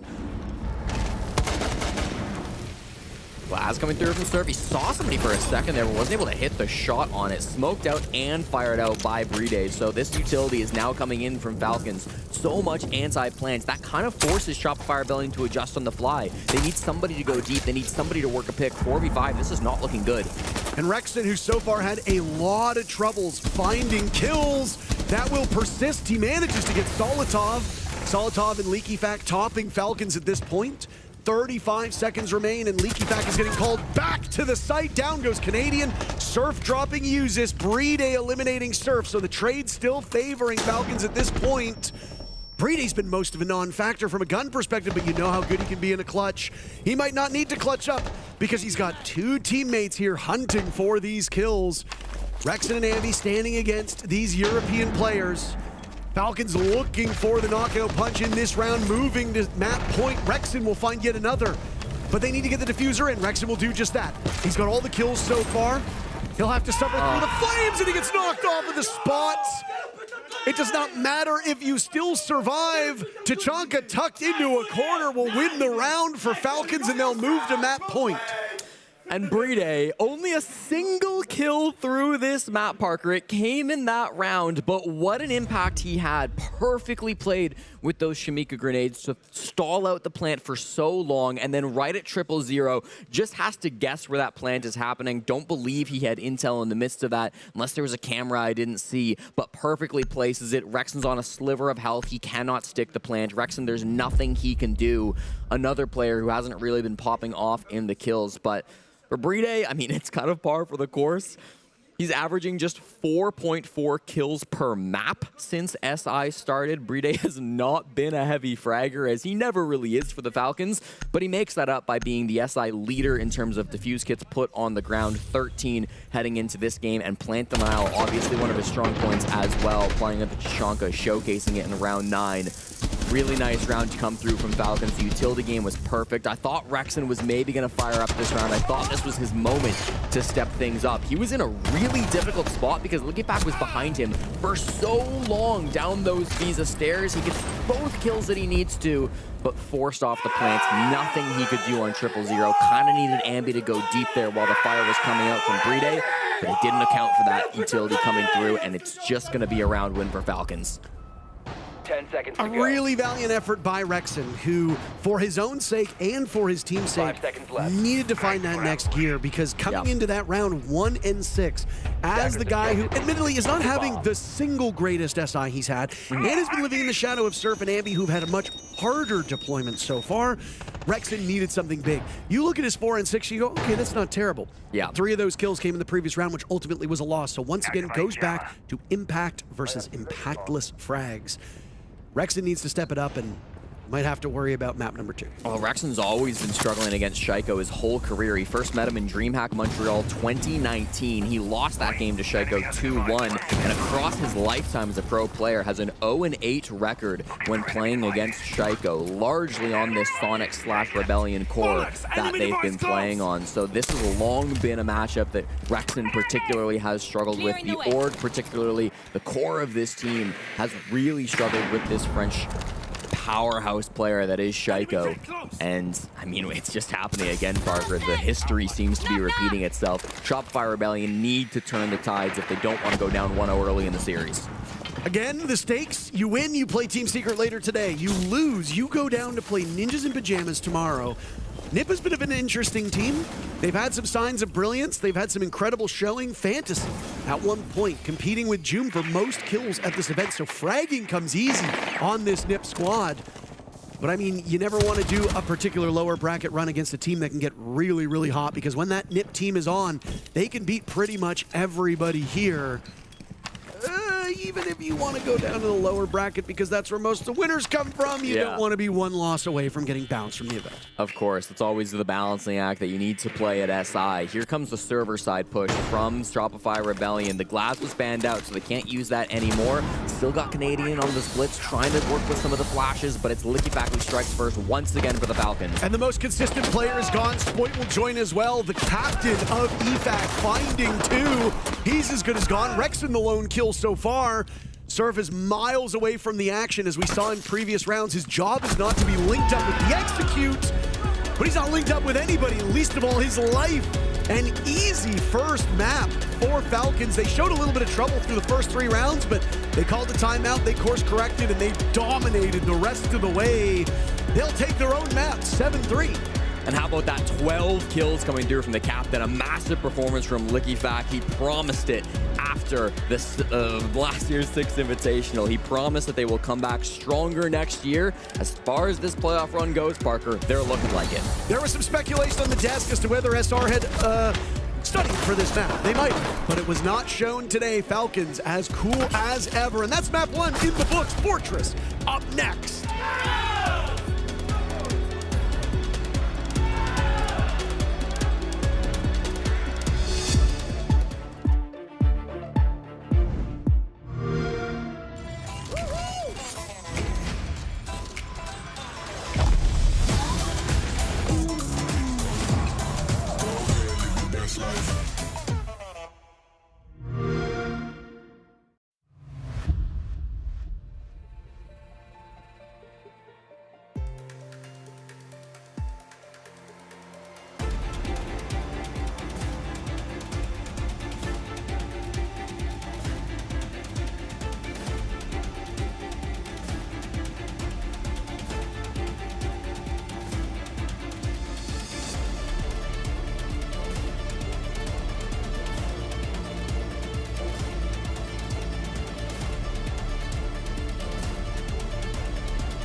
Now, even though they lost the game, Shopify Rebellion, I would say one of their key strengths is their communication, coordination, and team play. And I want to show you this round where it was perfect. This is what I want to see more of going into map 2.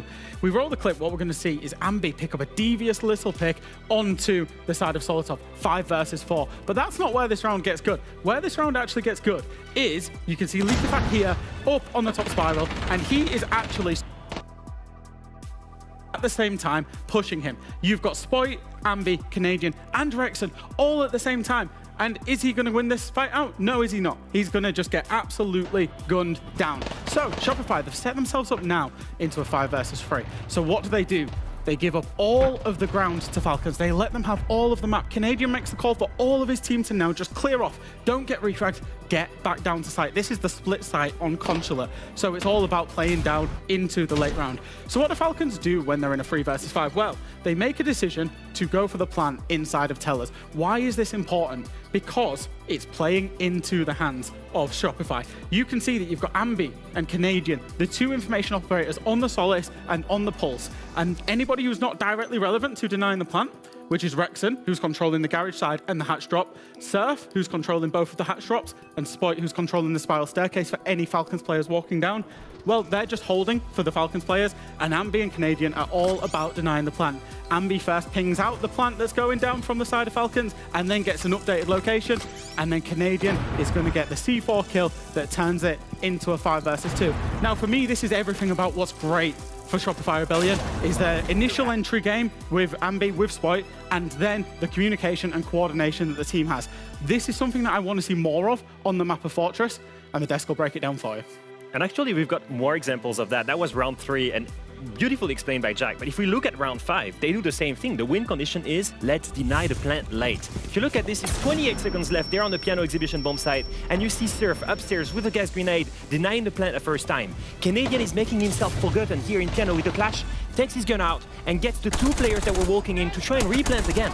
And the problem is, Surf, you can hear it here with a fuse. He slams another gas grenade, which makes it impossible for the guys on Liquefact, for example, here to go and try and plant. He dies here through the smoke, and it was beautifully played by Shopify Rebellion. The problem, Anne, is you cannot win a game only by playing passive.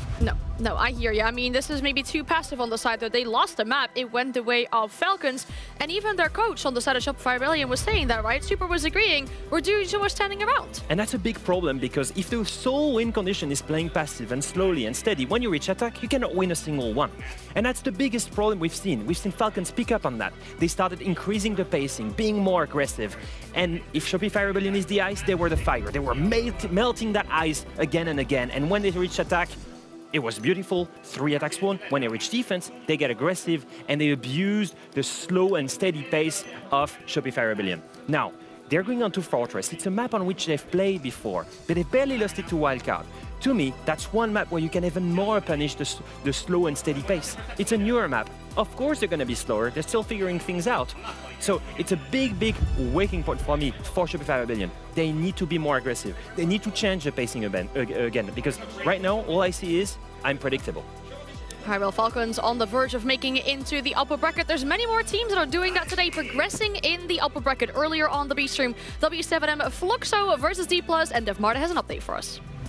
What's going on, A-Stream? We just wrapped up D+ Kia versus Fluxo W7M. A really grueling and promising series. It started off on Border, and man, D+ looked so strong. They won the first half, and then Fluxo took their tactical timeout. Norris beat something into his team, and 5 rounds in a row gave them a massive lead. D+ managed to come back, find 2 match point opportunities, but Fluxo W7M closed it in overtime in the aggressive fashion they always seem to. Moving on to Cafe, D+'s map pick. We thought maybe they'd be able to push it the distance. They've had some good results on that map recently, but Fluxo W7M completely ran away with it. Their defense is impenetrable, and their attacks were terrifying. 2-0 for Fluxo W7M. They're going to play FaZe later today on the B stream for a spot at the main stage at the Six Invitational.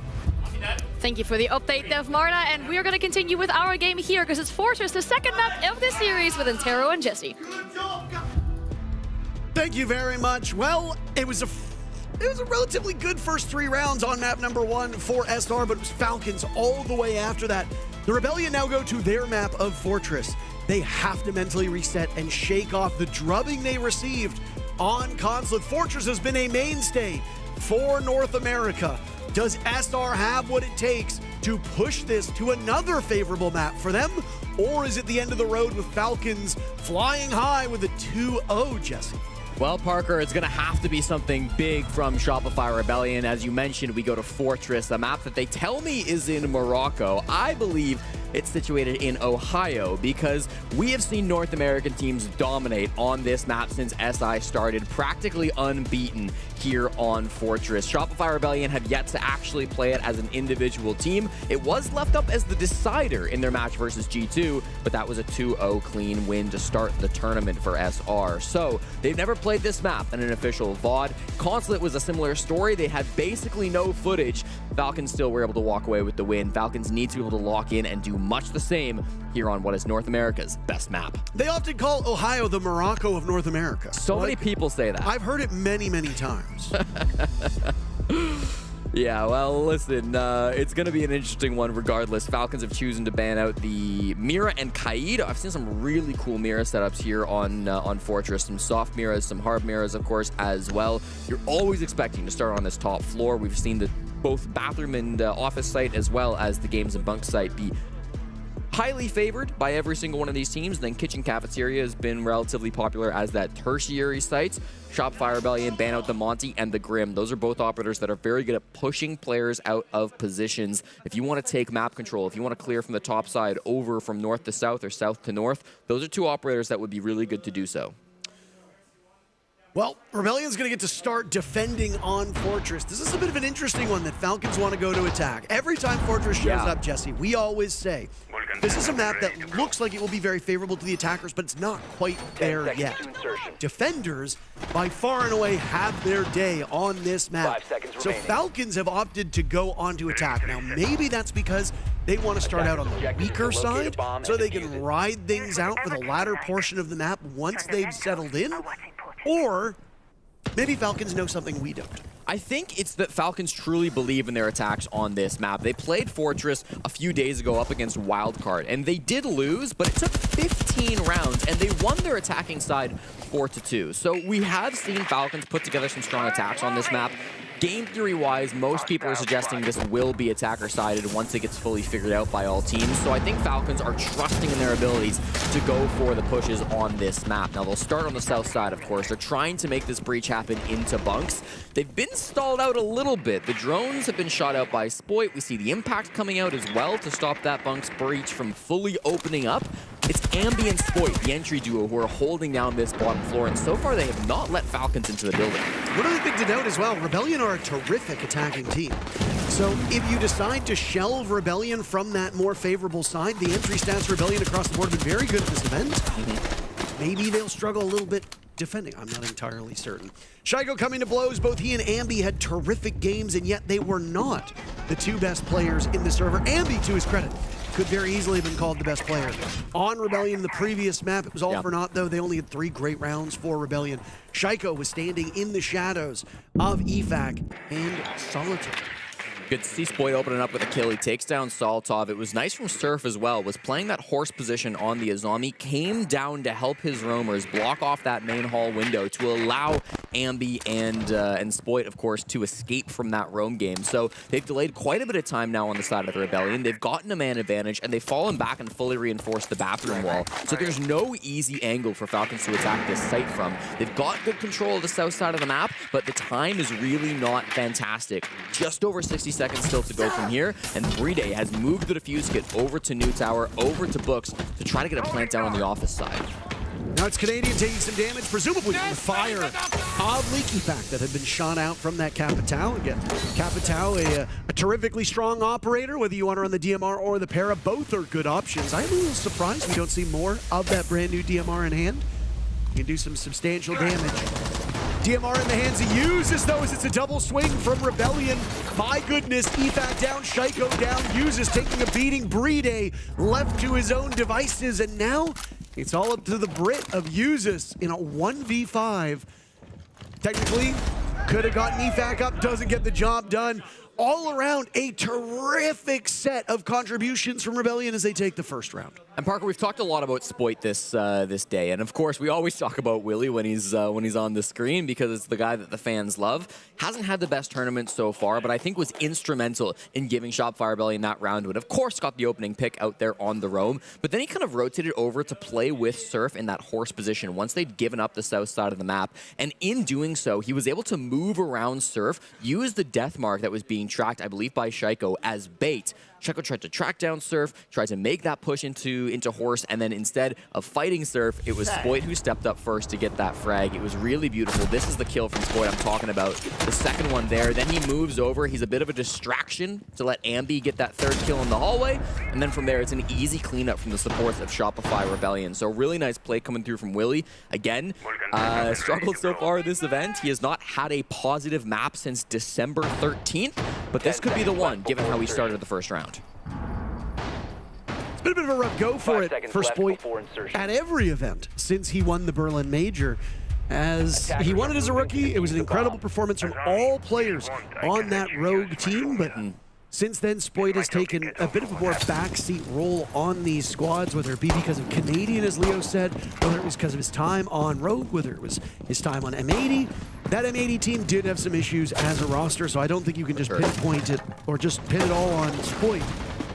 But you know what he's capable of. You know that if given the tools, if given the leash, and if given the right role, he can still overpower just about any team.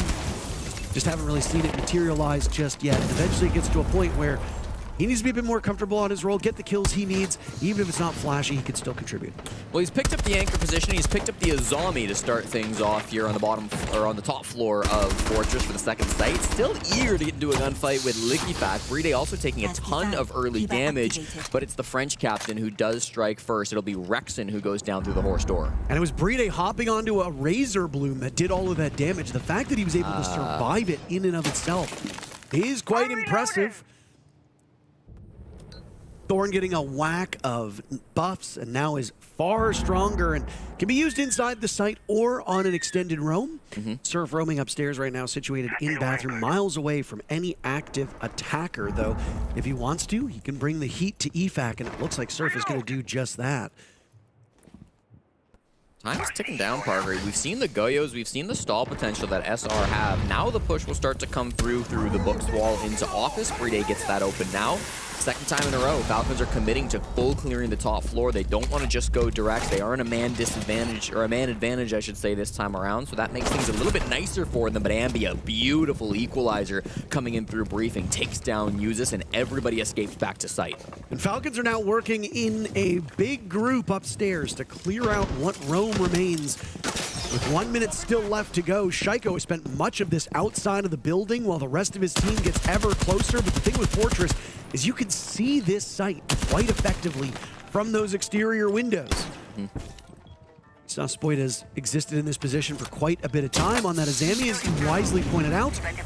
She's an anchor in this bomb site. Spoit is playing her so effectively. Spoit getting active, down goes Shaiko. The advantage goes back to Rebellion with 35 seconds left on the clock. Catches him on the bunks brief, and now we see even more of an advantage for Shopify Rebellion. All these players coming north side. Saltov maybe gonna tangle with Spoit as well, but it's so hard. Likifac and Bride both at just about a single point of HP. If you sneeze, they will be knocked down. So Rebellion looking to catch their breath. A little over 10 seconds left in the round. Falcons need to wander on in. They will do so to their demise. Down goes Bride. EFAC will join the Surf. And now it's all up to Solitov. Will he even give them that opportunity? He tries a beautiful shot from Spoit. And is that just a single kill across 2 rounds for Falcons? Not exactly the start that they wanted. Maybe Fortress isn't in Morocco or Ohio, Parker. Maybe it's in Sundsvall, Sweden, because Spoit looks right at home playing on this map, has found some really high-impact kills across the first 2 rounds. Credit to the rest of the team as well, though. I think being able to delay so much time on the north side of the map was instrumental in helping them win that. The time was starting to put a lot of pressure in on Falcons. They didn't have the utility that they wanted, nor the trades that they wanted to clear Spoit out of that bunk's position, largely because of how much time it took them to get into office, to get control of bathroom, to start to work their way in through briefing. And even once they did that, of course, it was not without its casualties. So very good from Shopify Rebellion to win both top floor defenses. Seems like this attacking side start has not panned out for the Falcons. No, not at all. And again, it was a great early start back on map number 1 for Rebellion. Then they fall off. Falcons call a timeout. They settle themselves down. They make a couple changes. Rebellion removes the Grim. Falcons need to start bringing the shield. Julio calls that really effectively. Shield starts getting brought religiously by Brede. The tide turns, and then Falcons go onto the better half of their own map. And that was it. Rebellion are on the better half of their own map really early, at least with the way Fortress plays out. Again, there's some credibility here where ball knowers say it's probably going to be an attacker-sided map. It just has yet to materialize. So if Rebellion cannot escape this first half higher than 3-3, I think they find themselves in the same predicament they found themselves in on Consulate. That is a troubling position to be in, and it sets Falcons up for what could very possibly be a 2-0. We've spread all across the mid floor here for Shopify Rebellion, choosing not to hold up above. A lot of teams have done this. You've seen teams hold above the bomb site as well, but there are a lot of positions to play on the main floor. So if you want to give it up for free, you can absolutely do that, and that's going to be the game plan from Shopify Rebellion. May have placed a few mute jammers or whatnot up here to slow down the clear, but it is free, as Efak is finding out now. He throws out some of these boogie drones and starts to get to work on the floorboards. Now, you've got to be worried about some of the players that are on the exteriors of the bomb site. We saw Ambi going for a bit of a spawn peek to start things off. Spoit was playing over towards Hammam as well. So you've got players around the site that could make your life difficult. For now, though, it seems like a very G-ball push from Falcons. They've got full control up above. They're going to open up this waiting hatch. I've seen teams try to go for a drop through this waiting hatch to get the plant down. I've seen teams try to push through medical. Of course, you kind of need that med bay area where Surf is currently playing if you want to get a plant down on that side of the map no matter what. But they've got a lot of the early control that they were looking for Falcons, and it came without the need for bloodshed. He's got it this time. Has to call in one of those pocket EMPs. A lot of value from this drone. 2 mute jammers and a Rooney Gate. Surf leading off by taking down Solitov. Lots of zeros across the board for Falcons. Only 1 kill through those 2 rounds, and it was at the hands of Efak. Previous round did not really amount to too much. Surf getting an opportunity on the Capitao. Brede on the board. Falcons are with a minute to go in a much healthier spot than the previous 2 rounds. Yeah, rare early kill coming out from Brede, trying to open himself up to go for a plant. Gets the drop down now after the Capitao smokes. They have medical. They've cleared out Surf earlier thanks to that hatch play, but Spoit has found Shaiko. This wall is something that they'd like to open to go for a plant. The Gone 6 isn't going to do them any good, so they're going to have to run through the door if they can't get it open otherwise. Spoit 5-0, and he hasn't even really been much of a factor in this round, so there remains an opportunity for him to amass even greater kills, as now Brede has found his way in, tucked next to the bomb chassis, getting Diffuser down inside of waiting. Spoit dies to Leaky Fat. Good coverage so far for Falcons. This Diffuser gets planted right under their nose. Canadian gets a single kill, then gets dropped immediately. Falcons have the upper hand in this post play. Ambi and Rexon hanging on for dear life, battling the clock, battling these players. It's all up to Efak now. Ambi and Rexon searching for that kill. Rexon gets onto the spot. Efak compelled into action. He has to shut this down. He has a good opportunity. Ambi swings and shuts him down, though. And the youngster will get the kill and the case. Rebellion off to a screaming hot 3-0 start. Close, but no cigar. Nice attempt with that plant coming down, Parker. That's a really difficult plant spot to deny. Kind of need the up above control.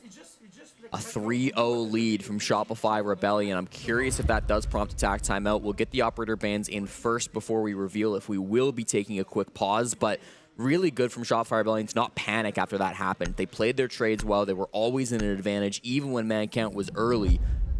Mute setup inside of Medbay was fantastic from Surf, even though it only got a single kill.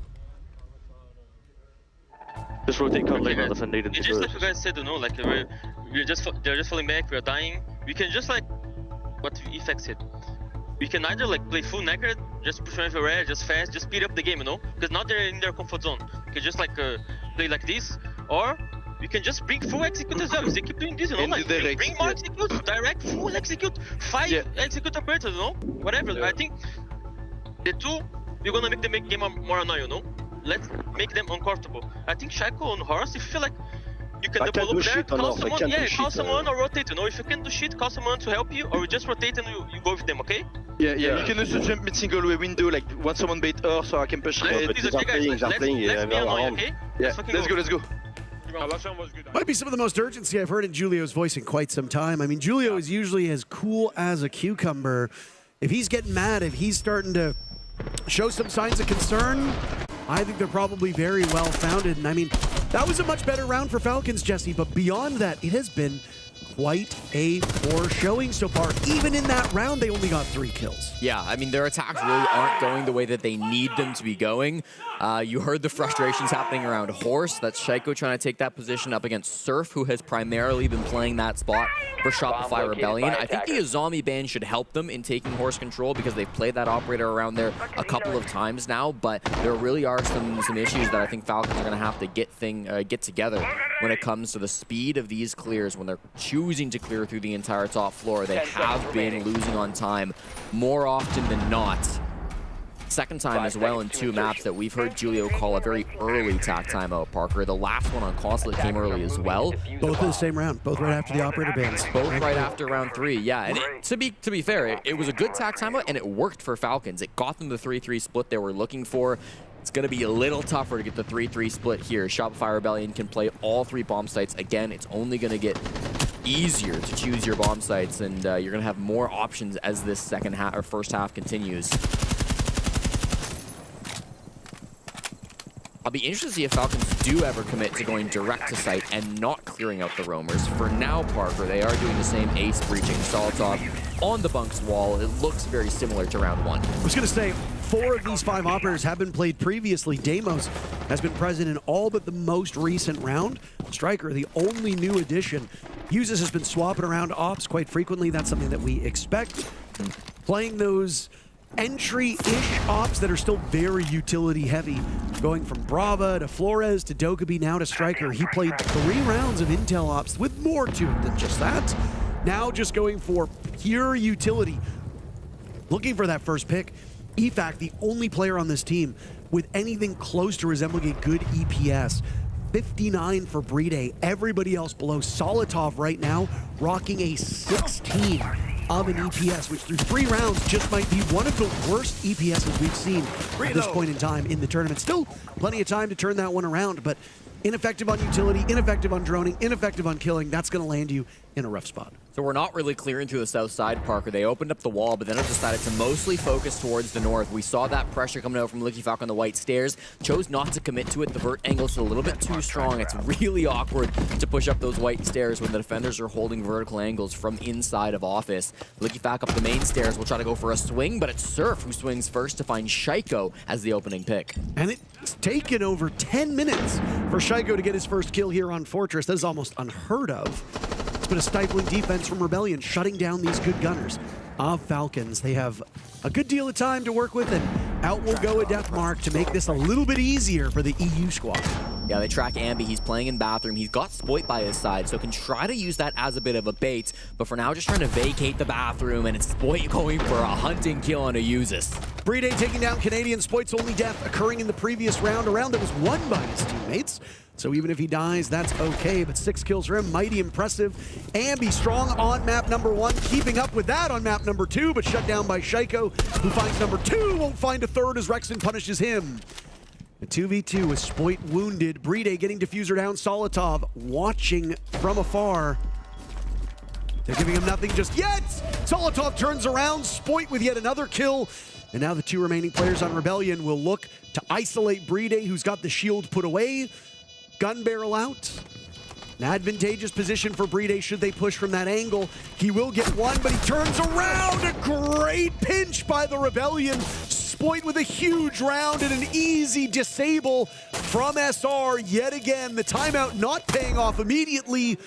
4-0, an incredible beginning for Fortress. And no matter what happens over the next 2 rounds, Shopify Rebellion have done what needs to be done on this first half. An unwinnable 1v2 for Bride. Rexon and Spoit played that perfectly, Parker. They pinched him from 2 different angles. They had 1 in front, 1 behind. That shield does not go 360, so easy to clean up that final clutch in the post plant. Shopify Rebellion get their 4th round in a row, and I feel like they've been reading Falcons exceptionally well credit to Shaiko, despite what he was saying in the TAC timeout, and I can't repeat it, he got a couple of really important kills around Horse. This was the first one, shutting down Surf, who was going for that swing. Then he gets really deep into Bathroom right here, and he finds the frag onto Ambi. Once he gets all of that space, once he controls the Bathroom site, Shaiko has kind of given his team all the opportunity to win that round, but unfortunately, the movements from Shopify Rebellion are too strong. That swing coming out from Ambi on the top floor over towards Spoit, I should say. Mez was so good. Post plant once again also perfectly played by Willie and Rexon. So altogether a clean defense from Shopify Rebellion, and they are on the path to 7-0. Numbers getting a lot better after those previous 2 rounds for Falcons, but still just not quite where they need to be. Fortress, a newer map. One that, again, North America seemed to come into this event with loads of prep on. Now, to many, they just thought, well, if you're bad at Skyscraper, you'll just always ban Fortress. You're not going to need to go to it. And a lot of teams were just thinking, either we ban Fortress because we know we're bad at it, or we leave it open. And we basically hope that our opponents are equally uncomfortable so that when we play it, it becomes a coin flip. Almost like a game of chicken. Who bans Fortress first? Are there more higher priority maps that we can get rid of that will aid us, and then we can have Fortress set up as a decider of sorts? Rebellion were obviously very well equipped to handle this map. It is showing so far. Falcons giving Rebellion the better side on the first half is a bit of an intriguing decision, and it's so far not looking like it's going to pay off. But Falcons can do the same thing when they swap sides. And if they do, that means we go to overtime. They only won 2 of their defenses versus Wildcard earlier in the group stage, so I feel they were banking on these attacks being strong for them. Not over yet. 4-2 split still in the cards for Falcons. That's what they're playing for, and Horse will once again be the position that Shaiko finds himself in. Walks in straight past the trap. Oh my. Drops through the hatch, nervous of the ghosts that are not there, but still blinded as Licky Fact. There is really no contestation happening from Shopify Rebellion on the spot. How do you know they're there if you can't see them? That's the real question. Shaiko might have a premonition, but that's not certain. That's just a hunch. Ambi now involved in early action, as we have been saying so far in this entire series, but it's Surf to get his kill. Surf will find another before Brede shuts him down. Surf was very good on that Thorn in this previous attempt by Falcons to attack this site. They're getting tripped up a lot by the Fenrir. Down goes Brede to Rexon, and things have fallen apart for Falcons. Over a minute to go, and they're just 2 players left. Surf and Rexon playing around Bathroom have been the difference makers. Rexon's still here. You see his silhouette. Saltov knows where he's at too, but Rexon's not giving him anything. Patiently playing in the short haul, knows where this player is at. They finally get the pinch on him, but it took so much time, Parker. They're in briefing. They've got this control of the map. But Canadian, the smoke on the other side is going to be a very difficult thing to move. Solitov with his very first kill. It comes at a time where they desperately need it. Shaiko on 2 at this point. They'll get a draw on the Bandit of Spoit with the perfect pop-up, but Willie wins it. Oh my goodness. Nah. Sit down, Solitov. Shaiko with 3 targets to find, and he hears the shotgun blast. What does he do next? He gets Spoit. Could potentially get Canadian next, as that shotgun is pointed at the doorway. This will be tough for Shaiko. Down he goes. Canadian punishes him. And oh my, what an incredible run as it's 5-0. And Parker, I mean, what a crazy, ridiculous round we just witnessed as well. I mean, coming in through that top floor clear, it is that duo of Rexon and Surf that really pop off, give them the momentum that they needed. Even when Falcons had the answers, even when they could move in with that Flores drone, force Spoit to step up, somehow he wins that fight. There's no world in which it should be favored for Team Falcons, but starts off strong, it finishes strong. This map might be going by very fast, Parker. A very quick best of 3 could potentially await us. Is that what it looks like we are set up for? Map number 3, the tiebreaker, if needed, will be Nighthaven Labs. This is good territory for both teams, but I have to give the nod to Rebellion when it comes to that map. So you can pull off the reverse sweep and manage to make your way into the upper bracket. The winner of this match goes up against Team Secret, who have looked phenomenal so far, undefeated through phase 1. They have been world beaters. They had a terrific run at Munich. They won EWC back in the summer of last year. It has just been an upward trajectory for this European team. And of course, the player that we always have to reference when Team Secret comes up is Jume. He's been so good. Rebellion's got some tools, though, and if both Spoit and Surf, and Ambi, too, who's had a bit of a backseat in this map, show up the way they have over maps 1 and 2, map 3 remains to be seen, June might have his hands full. Bit of a backseat, and he's 4-1. I mean, you're not wrong, but I think that speaks to how dominant this Shopify Rebellion team has been on Fortress. We go to the final bomb site, Parker, of Kitchen Cafeteria. Shopify Rebellion are doing the exact same thing. It's the identical defensive lineup coming out from them. They've spread themselves across this mid floor. Surf was previously playing in medbay, and he could get cut off by Shaiko. Shoots a couple shots and does back off. Medical is usually the power position that Surf likes to play, and he was so important to get that opening pick on round number 3. He switched things up a little bit. If he can get the drop on Shaiko, maybe make something crazy happen, that could be even more devastating to Falcon's chances of getting this final round. They seem to have a good idea of where he's at. They've definitely got him on drone now, though, and with that hard ping, Shaiko can go for the Deathmark track. And he'll try to hunt somebody down. He'll get the read onto the mute, but immediately lose it. I guess really nothing ventured, nothing gained. A swing and a miss for Falcons. Now at the halfway point of this round, Extreme Makeover, home edition, Solitov upstairs, making life as uncomfortable for the defenders as possible, taking away that roof above their very heads. But nobody present to punish. Down goes Uzis to Surf, and that's the opening pick for the Rebellion. He's so good playing in that med position. At the same time, Liquifac dealing with Ambi on the other side of the map. Liquifac all by himself trying to make something happen to distract for this plant. The logic bombs will try to do so as well as the med bay push comes. Oh, Shaiko gunned down by Canadian. An honest attempt by Falcons, but Rebellion have just beaten them every single step of the way. Brede inside of Infirmary, now dead. That's not where you want to go. Almost another flawless round. Rebellion, though, with a flawless first half. All 6 rounds going in their favor. A suspect choice for Falcons to start them off as defenders. You got a lot of time to make up, as only one more round for the Rebellion will punch us to map number 3. At some point, we got to start just banning Fortress against North American teams, Parker. It seems like the meta has developed far farther than what we've seen in any other region. Shopify Rebellion, really nice 5-man bottom floor hold to come through. It's the exact same that we saw in round 3. It's a perfect attempt for Falcons to try to adapt and crack that same nut again, but Surf continues to be a problem on the east side of the map. We see that push in from Liquifac get spotted out by Ambi. That didn't do as much as they were hoping for it. And then the site play from Canadian really strong as well. It just didn't feel like Shopify Rebellion were ever under that much pressure, and if they were striking back with good nitro cells, good swings, good trades if they ever lost anybody. A 6-0 half is not what most were expecting after Team Falcons won map 1, dominating through the second half of Consulate. But Parker, this third map of Nighthaven Labs is well on its way.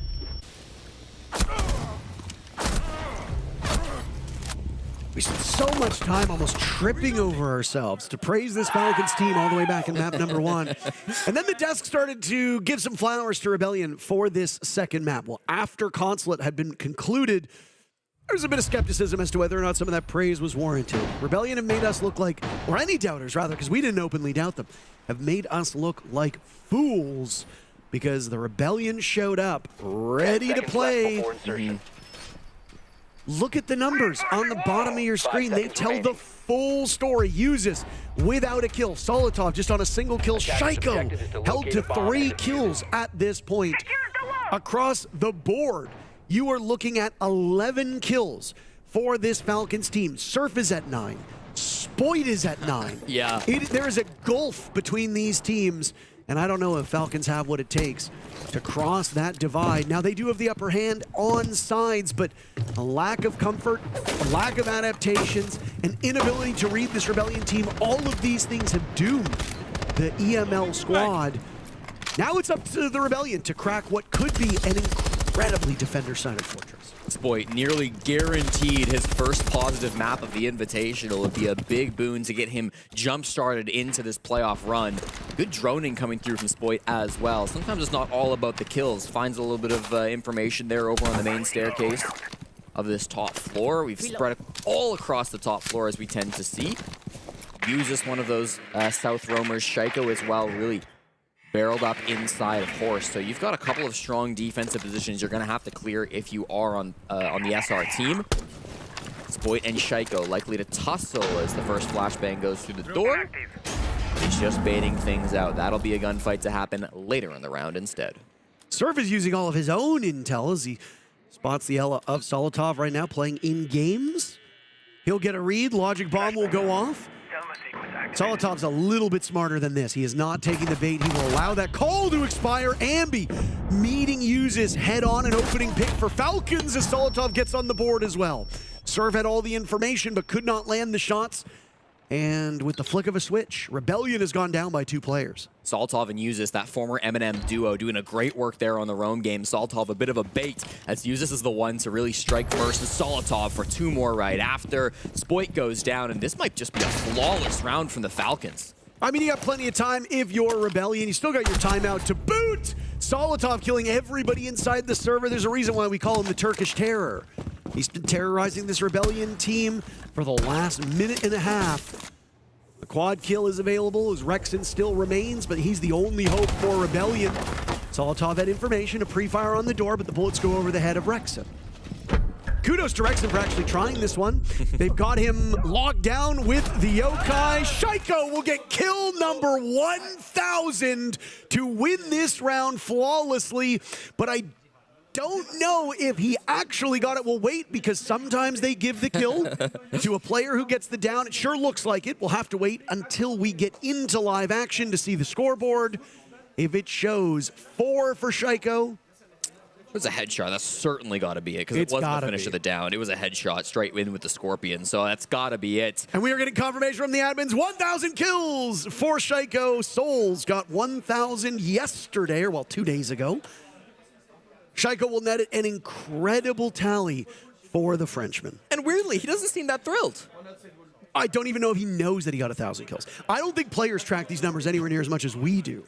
Maybe a little bit more concerned with the numbers at the top of the lobby, which is 6 and 1. It's a start to dig themselves out of this deficit. Falcons a really nice roam game coming through there. Again, I think Uzis and Solotov working so well as a duo through that round.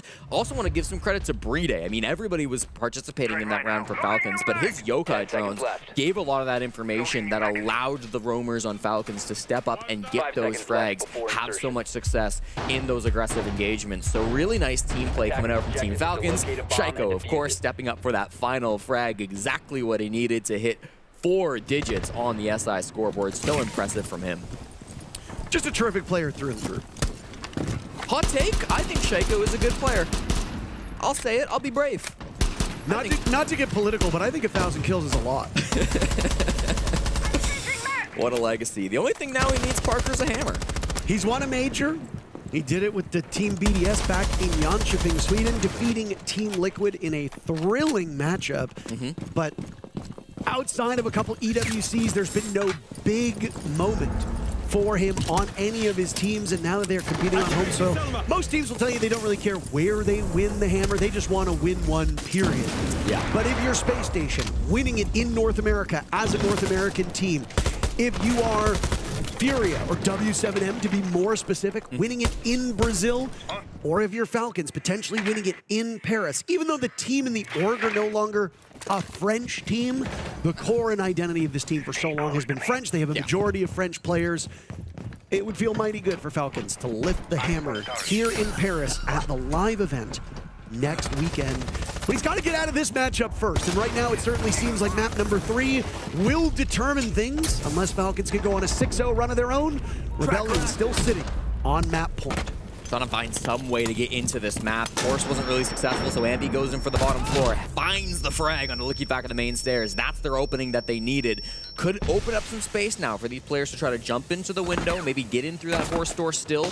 Worried about somebody flanking in from behind him. Saltov is down inside of Music, so he is right to think that he might get flanked later on through this one. He will track Saltov, so now aware of the Legion's positions. Ambi on a solo mission right now. His whole team just using this as an opportunity to get space. And Solotov got mighty close. He almost had an opportunity to see Ambi, but will peel off of that position. Yokai drones strategically placed around this map, and they are aiding Falcons for the 2nd round in a row. You rightly credited how important those Yokais were for intel. Brede is a terrific support player. He calls, he's an active talker, he's going to get a lot of value out of these gadgets. Every single player on SR just outside of bunks. They're very grouped up at the moment, Parker, so there will be no backstab coming in for this Rebellion attack. The information's still good from Falcons. They might not have numbers, but they are in strong position. Canadian will wander on into the bomb site, disoriented for a moment by the F-Naught. He's got 2 pairs of eyes staring at him on the side of Falcons. Has outgone another death mark. The last one will emerge now for Ambi to use. 10 seconds to go, 9 players still alive. Canadian toying with the warding, Yuza staying alive. A thorn in the side as Shaiko now gets taken down by Rexon. Down goes Solotov as well. It's all up to Brede. He might get the job done! Taking matters into his own hands. He knocks them off the plant, but he's shut down by the bodies of the Rebellion. And a 7-1 victory sends us to a 3rd map. What a drubbing for the Falcons. That could have been a 7-0 for Rebellion, but 7-1 is about as good as she gets. Yeah, a statement for the very first time. Shopify Rebellion have played Fortress in an official competitive matchup. Really nice play here against the Falcons, forcing that 3rd map of Nighthaven Labs start to finish. They owned the European team. No player on Falcons amassing more than 4 kills. Shaiko hits kill number 1,000, but I bet you he's more worried about the score of this map. Nighthaven Labs is next.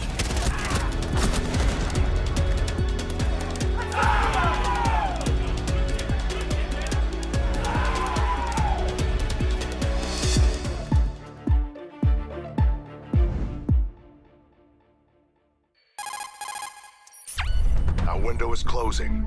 We only get one shot at this.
NA remains superior on Fortress with a 7-1 victory. They claw themselves back in this matchup.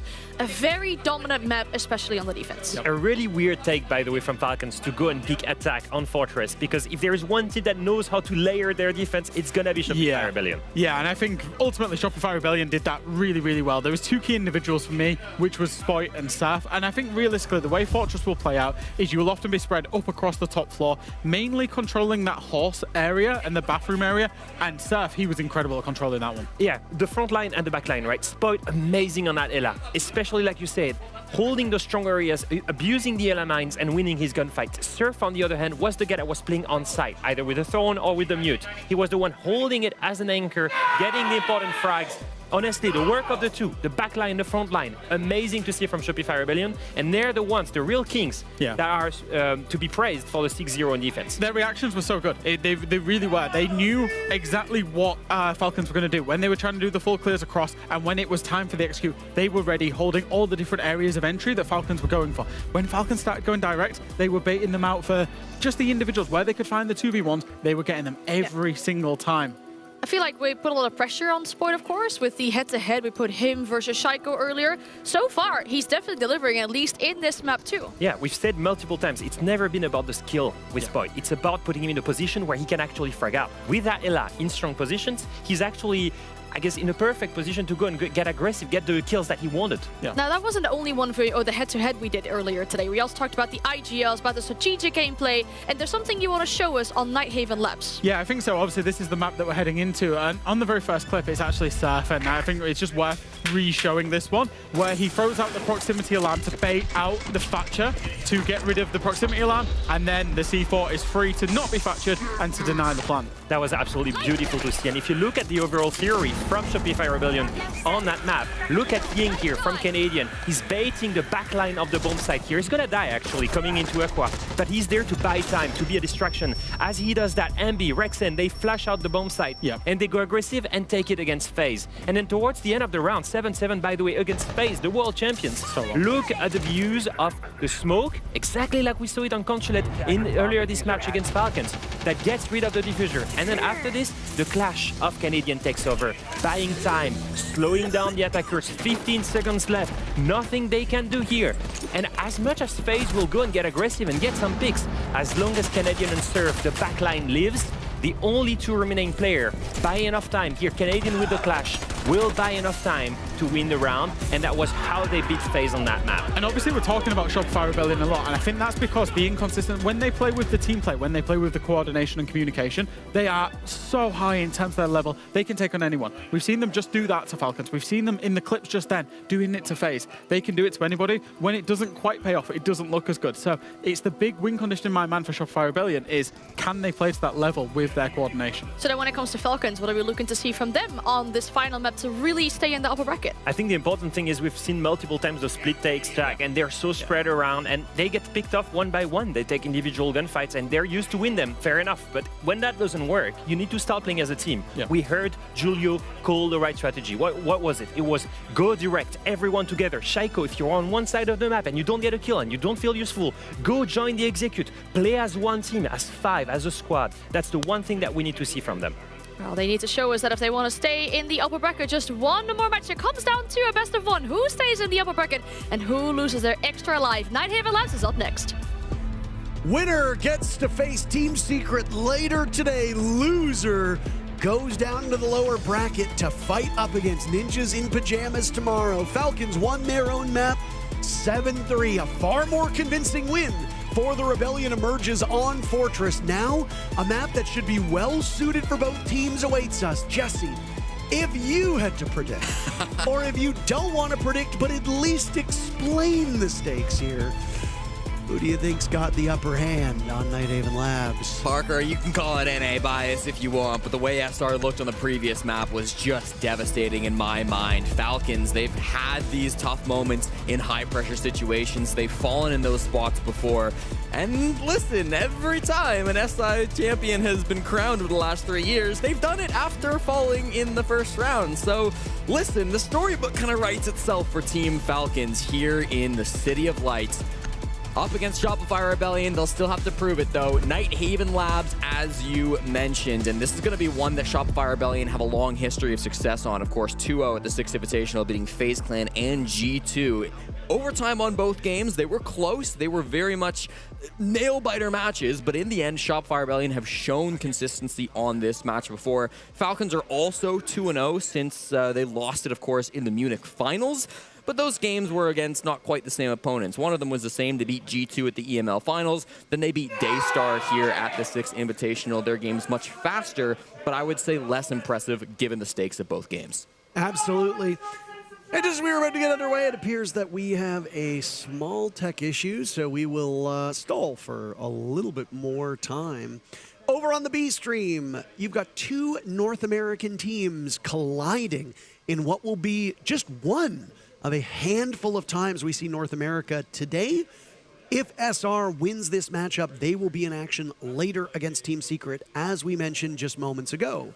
M80 and Space Station will do battle for the privilege of playing Wildcard, their regional counterparts, later on. Down in the lower bracket, you've got one North American team right now, the only North American team in the lower bracket, and that's OXG. We know their matchup. They're playing Team Heretics. Tomorrow, you and I will actually be casting that game. Yep. I am very excited to do that. You and I have some experience with this Team Heretics team because while they are a Tier 2 squad, we get to cast them in Toronto at that Spoit Contender Series before they, of course, rebranded. Getting picked up by a giant Spanish organization. They were formerly known as Project Zero. OXG has looked like the weakest team in North America by quite a bit, but they're still a top 16 team. They can still surprise, and as you have said many times, Jesse, the lower bracket is the fields upon which the future grand champion will reap. Absolutely, and there's been a lot of conversation in North America about who's the best, second best, third best. In a lot of people's minds, Shopify Rebellion have fallen down that ranking. So as we see the NA teams participate across this upper bracket, and they're going to be compared to their regional rivals in Space Station, in M80, in Wildcard, even in Dark Zero, if you haven't watched the game in over a year. So it really does lend itself to... DZ's not even here and they're catching. to showcase how well they can do against this Falcons team. We highlighted Surf actually just in a brief graphic a few minutes ago, and Jack also highlighted his play on the desk. I've been really impressed with how well Surf has done, not just in this game, but over SI as a whole. He's been the highest rated player on Shopify Rebellion coming into this, but he was the worst rated player for this team in Munich. And, you know, you and I were at that Spoits event. We were hanging out with all of the players on Shopify Rebellions. The vibe kind of was that Surf was struggling in that, and the team kind of recognized that. Surf recognized it in himself that maybe his performance back at the Munich Major wasn't what they've come to expect of him. This Six Invitational has been different. A different level has been shown by Surf in Paris, and I think it's made all the difference for the Rebellion. Through two maps, Surf is the best rated player on his team and in the lobby, so a tip of the cap to him. Spoit had a really terrific previous map. Rising up against the best gunners of Falcons, he sat down Solotov a few times, he outdueled Shaiko. These are things that kids that are growing up to play this game could only dream of saying about themselves. For Spoit, it's just another day in the office. He has yet to go positive at this event, but if you go back to Fortress, very positive. Very positive. Only 3 deaths for Spoit. So, hey, look at that. He turns on the jets, and with it, Rebellion goes up. Now, mind you, everybody on the team did well. The only player who went negative in that map was Rexon, who went 4 and 5. Rexon also went negative on Consulate. Yeah. I don't know if maybe they made a very subtle role change for this team. Maybe Spoit is playing a more aggro, more active style, and Rexon has been more passive. But Rexon's numbers have not been particularly good compared to, say, Spoit's.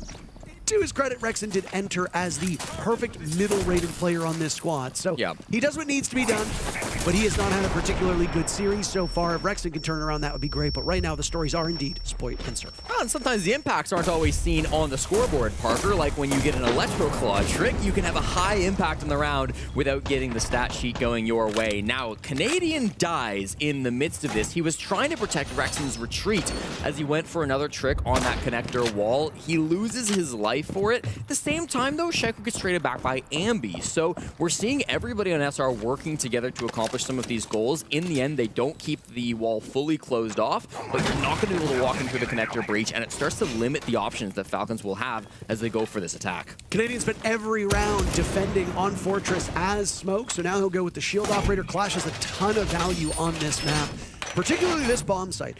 You'll see Clash get trotted over towards those aqua or fish stairs, which is where Surf is now playing as the Smoke. You can position yourself by electrical. You can even put down the shield and frag so effectively as we see Clashes do. Canadian will have to call from the bench as he died very early on. Uses will go down to Spoit, who seems to have remembered that he can left click, and the advantage goes to Rebellion. Yeah, nice play coming out from the Swede, and this is really in a new strategy from Shopify Rebellion, despite the fact that they've played this map so many times at the Six Invitational. This setup with the Two-Brow and the Kaid is brand new from their play, so not something that Falcons will have likely come in expecting. Spoit already getting good value out of that Two-Brow DMR, hitting a beautiful shot, and this IT, or this garage wall, I should say, is going to be really tough for Falcons to open up. They don't really have the tools for it anymore. They've wasted all of their can openers on the other walls, so whilst they have the Raptors position, Parker, I don't really know what it's worth. It's a great call. This Capitao has been very instrumental for Falcons, but it's not really working out all that effectively, at least for the time being. Solitov finds Surf through the wall. Bride on the board as well. The advantage that Rebellion has, completely gone. Spoit and Rexon now playing far, far back, but both of their guns will have ACOG, so they can engage a little more comfortably on these long-range duels, and Bride will understand how hefty damage is done by the DMR of Spoit. Will now freeze the ground in front of him. He was hoping to defang that Grim push. Does not work. Comes a bit belated. Spoit drops. Rexon will have the cut here. Taking down the Capitao. He redeems himself.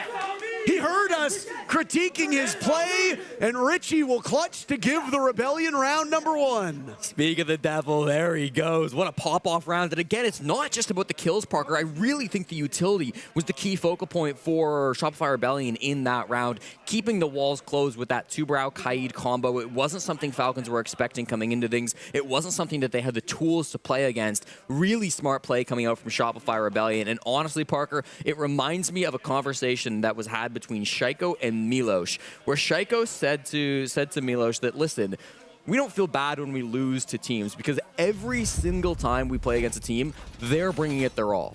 They're always bringing out their newest strategies, their newest maps, their biggest tricks to try to take us down. Falcons, for the very large majority of people, are the favorites for this event. They can feel it when they play against opponents, and this game is no different. Shopify Rebellion have brought a lot of new stuff to this series, playing Consulate for the second time all season, playing Fortress for the first time all season, playing a brand new strategy in their first round on Nighthaven Labs. They're bringing so much new stuff to the Falcons, and it's frankly very hard to adapt to stuff like that. You've got to be 100% on point as an IGL. Your prep phase drones have to be good, and for Falcons, I think they were decent in that first round, but not good enough.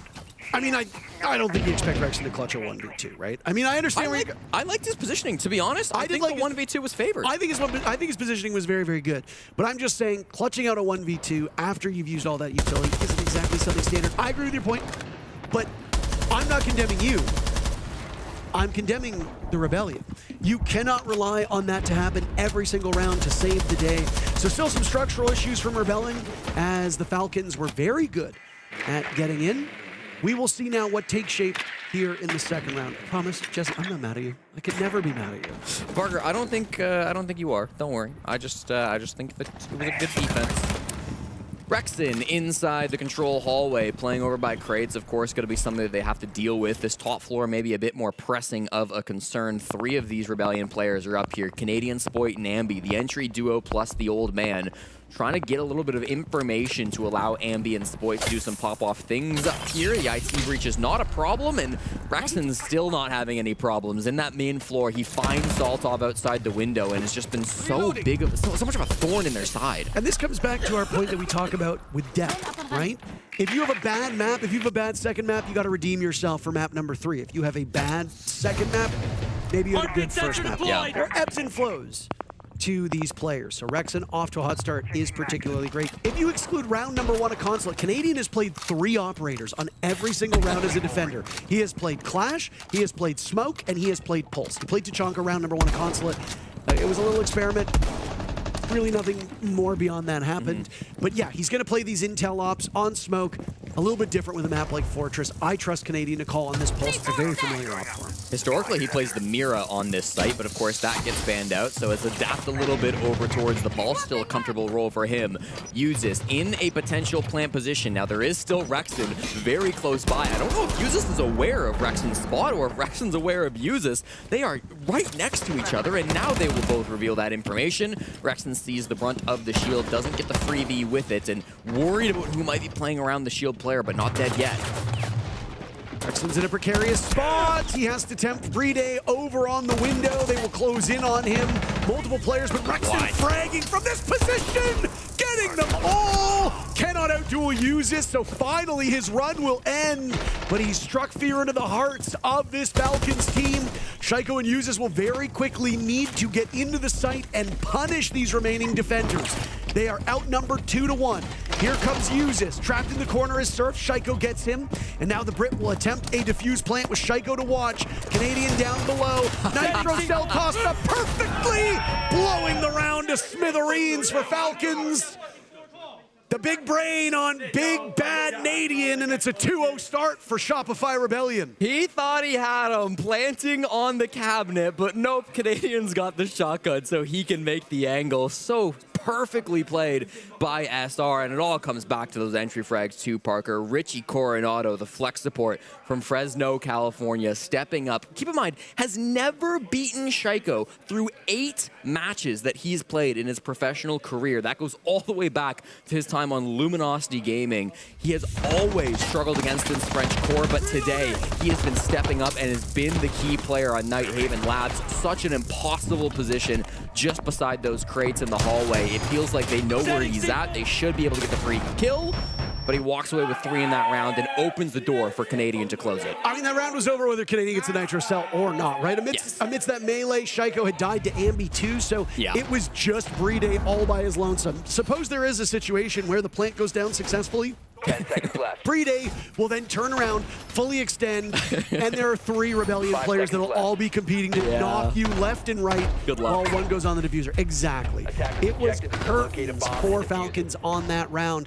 I did say before we loaded into Consulate, I liked this map pool for Rebellion. I think they're very comfortable here. I think if it went all 3 rounds, you start to tip this match in favor of the North Americans. And again, both of these teams had some very pronounced stumbles through that first phase. They both looked off of their game. It's very easy to look at them with their history. Maybe the Rebellion not, because they haven't really been able to achieve what they had hoped and what this roster can possibly accomplish. But for Falcons, they are a team that we know can go to a grand finals. They've gone to so many. They had some issues through phase 1, and now here they are looking for an upper bracket run, and they have had a rough start to this 3rd map. Who knows? We talked about the mental being reset for the Rebellion after Consulate. Maybe now it's up to Falcons to center themselves after the beating they were handed on Fortress. Tertiary site from Shopify Rebellion Basement is the only site of the 3 that they play where they do not have above a 50% win rate through the Six Invitational, so you'd think this is the opportunity for Falcons to turn the tides and get themselves on the board. It's a very heavy roam coming out, with Spoit, of course, playing on that position top floor, a lot of mid-floor players as well, and Falcons no interest in clearing it already down the Exo stairs in a very fast movement pace. Logic bombs have now finished. Canadian goes back to old reliable here on Clash. Again, you pointed out the Mira being banned means there will need to be a change in the roster for this Rebellion team, and they will do that. Final Logic bomb will now go off. No mute to stop these calls, so for about 10 seconds or so, this will be very good information for Falcons. Canadian spotted by eyes, not by gadgetry, and he will dance backwards from a nade as he's holding off in cargo. He needs to be very worried about his position. He's got a plethora of blue silhouettes in front of him. EFAC taking some damage. If Canadian can draw them in and the rest of Rebellion can sweep them into the dustbin, I'd say that's a victory. Usus getting defused, kit down, and there's chaos inside the site. They know exactly where he is. Surf needs to go quickly, but we get thrust into a post plan as Rexon gets the lead-off pick. The remainder of this round now drops to 45 seconds. As 9 players still alive, Rebellion will need to do the job of disabling, or else this one will go to the Europeans. They get on the board with Solotov taking care of Ambi. Time continuing to run away. Patience is not going to help the Rebellion at this point. They need to get in and start fragging. They're running out of time. Shaiko holding them at bay. The rest of Falcons lined up so far. A very successful post plant. Rexton finds his second kill. Sidearm out with Canadian now going for the counter to Stable. Can they shut him down in time? From above, Rexton holding court. Canadian might get the job done. He's shut down at the final moment by Brede, and the round is won by the Falcons on time. The clutch minister himself, he wins re-election, and the Frenchmen and co win their first round. Parker, Brede did not enter the building until there was 13 seconds left in that round. He was outside of cargo window for the vast majority of it, but instead, last second decides he's got to go to the bottom floor. His teammates are getting picked apart inside the site, makes it in through assembly, finds that disable, or the denial of the disable. Wow, what a round coming out from Brede. It's a really risky gambit by Falcons. They send 3 players barreling down the stairs and they get the job done. I mean, just beautiful play coming out from the Europeans. They had 2 players up above as well. Solotov was that Dokkaebi, and he was the player that was supposed to be stopping the vert denial. He did his job. They got the plant down in the end. If Rexton is a split second faster, literal nanosecond, he denies that plant, and it's GG. It's going to be 3-0 for Shopify Rebellion, but he's a little bit too slow. The plant goes down before he gets the opportunity, and I really think Brede's rotation was not in that map for the vast majority of it, was the difference maker. Just an unbelievable round where you're just on bated breath the whole time. Yeah. A nanosecond difference, the plant doesn't go down. You saw Canadian right there in the replay. He was under a second to go before he gets shut down. It is a literal game of millimeters at this point in time. Inches are too big. It's up to millimeters between these teams. What an incredible and thrilling conclusion to that round. Very hard fought by the Falcons, and they get on the board because of it.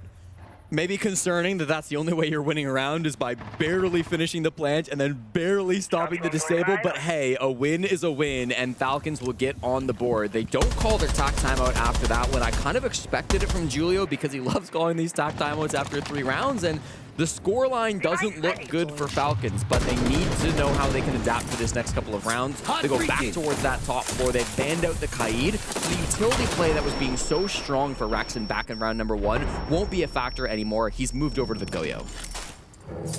Canadian still staying on this clash, so the familiar operators being used, and I mean, why not? These calls from Canadian have seemingly been quite good, though I don't know what exactly happened with the comms in the previous round, because if you think about it, Jesse, Shaiko even pointed it out in team chat afterwards. He said, you have a Solus, by the way. A Solus is only good if you think the diffuser is going to get planted. Yeah. If the comms are crowded, if there's chaos happening round by round by round, it doesn't matter if you have a Solus, you're not expecting for the diffuse kit to get planted. You're not going to be on your gadget, and that's exactly what we saw. Surf got on it a bit too late. Rexton responded, but as you pointed out, seconds making the difference here. Another early frag from Rexton. What a shot under Shaiko with a TCSG. I mean, he hits exactly what he needs to over towards IT, shuts down that quick entry from Shaiko. The pace has really been picked up from Falcons these last 2 rounds. They went for a bit of a rush down through the Exo stairs in round 3. Now round 4, we see that early aggression in through IT as well. Raptors not really being contested. That's why they get in so quickly, but they want them in Raptors, Parker, because Rexton's got the angle. We haven't even finished round 4, and Richie is in double digits. Jesus.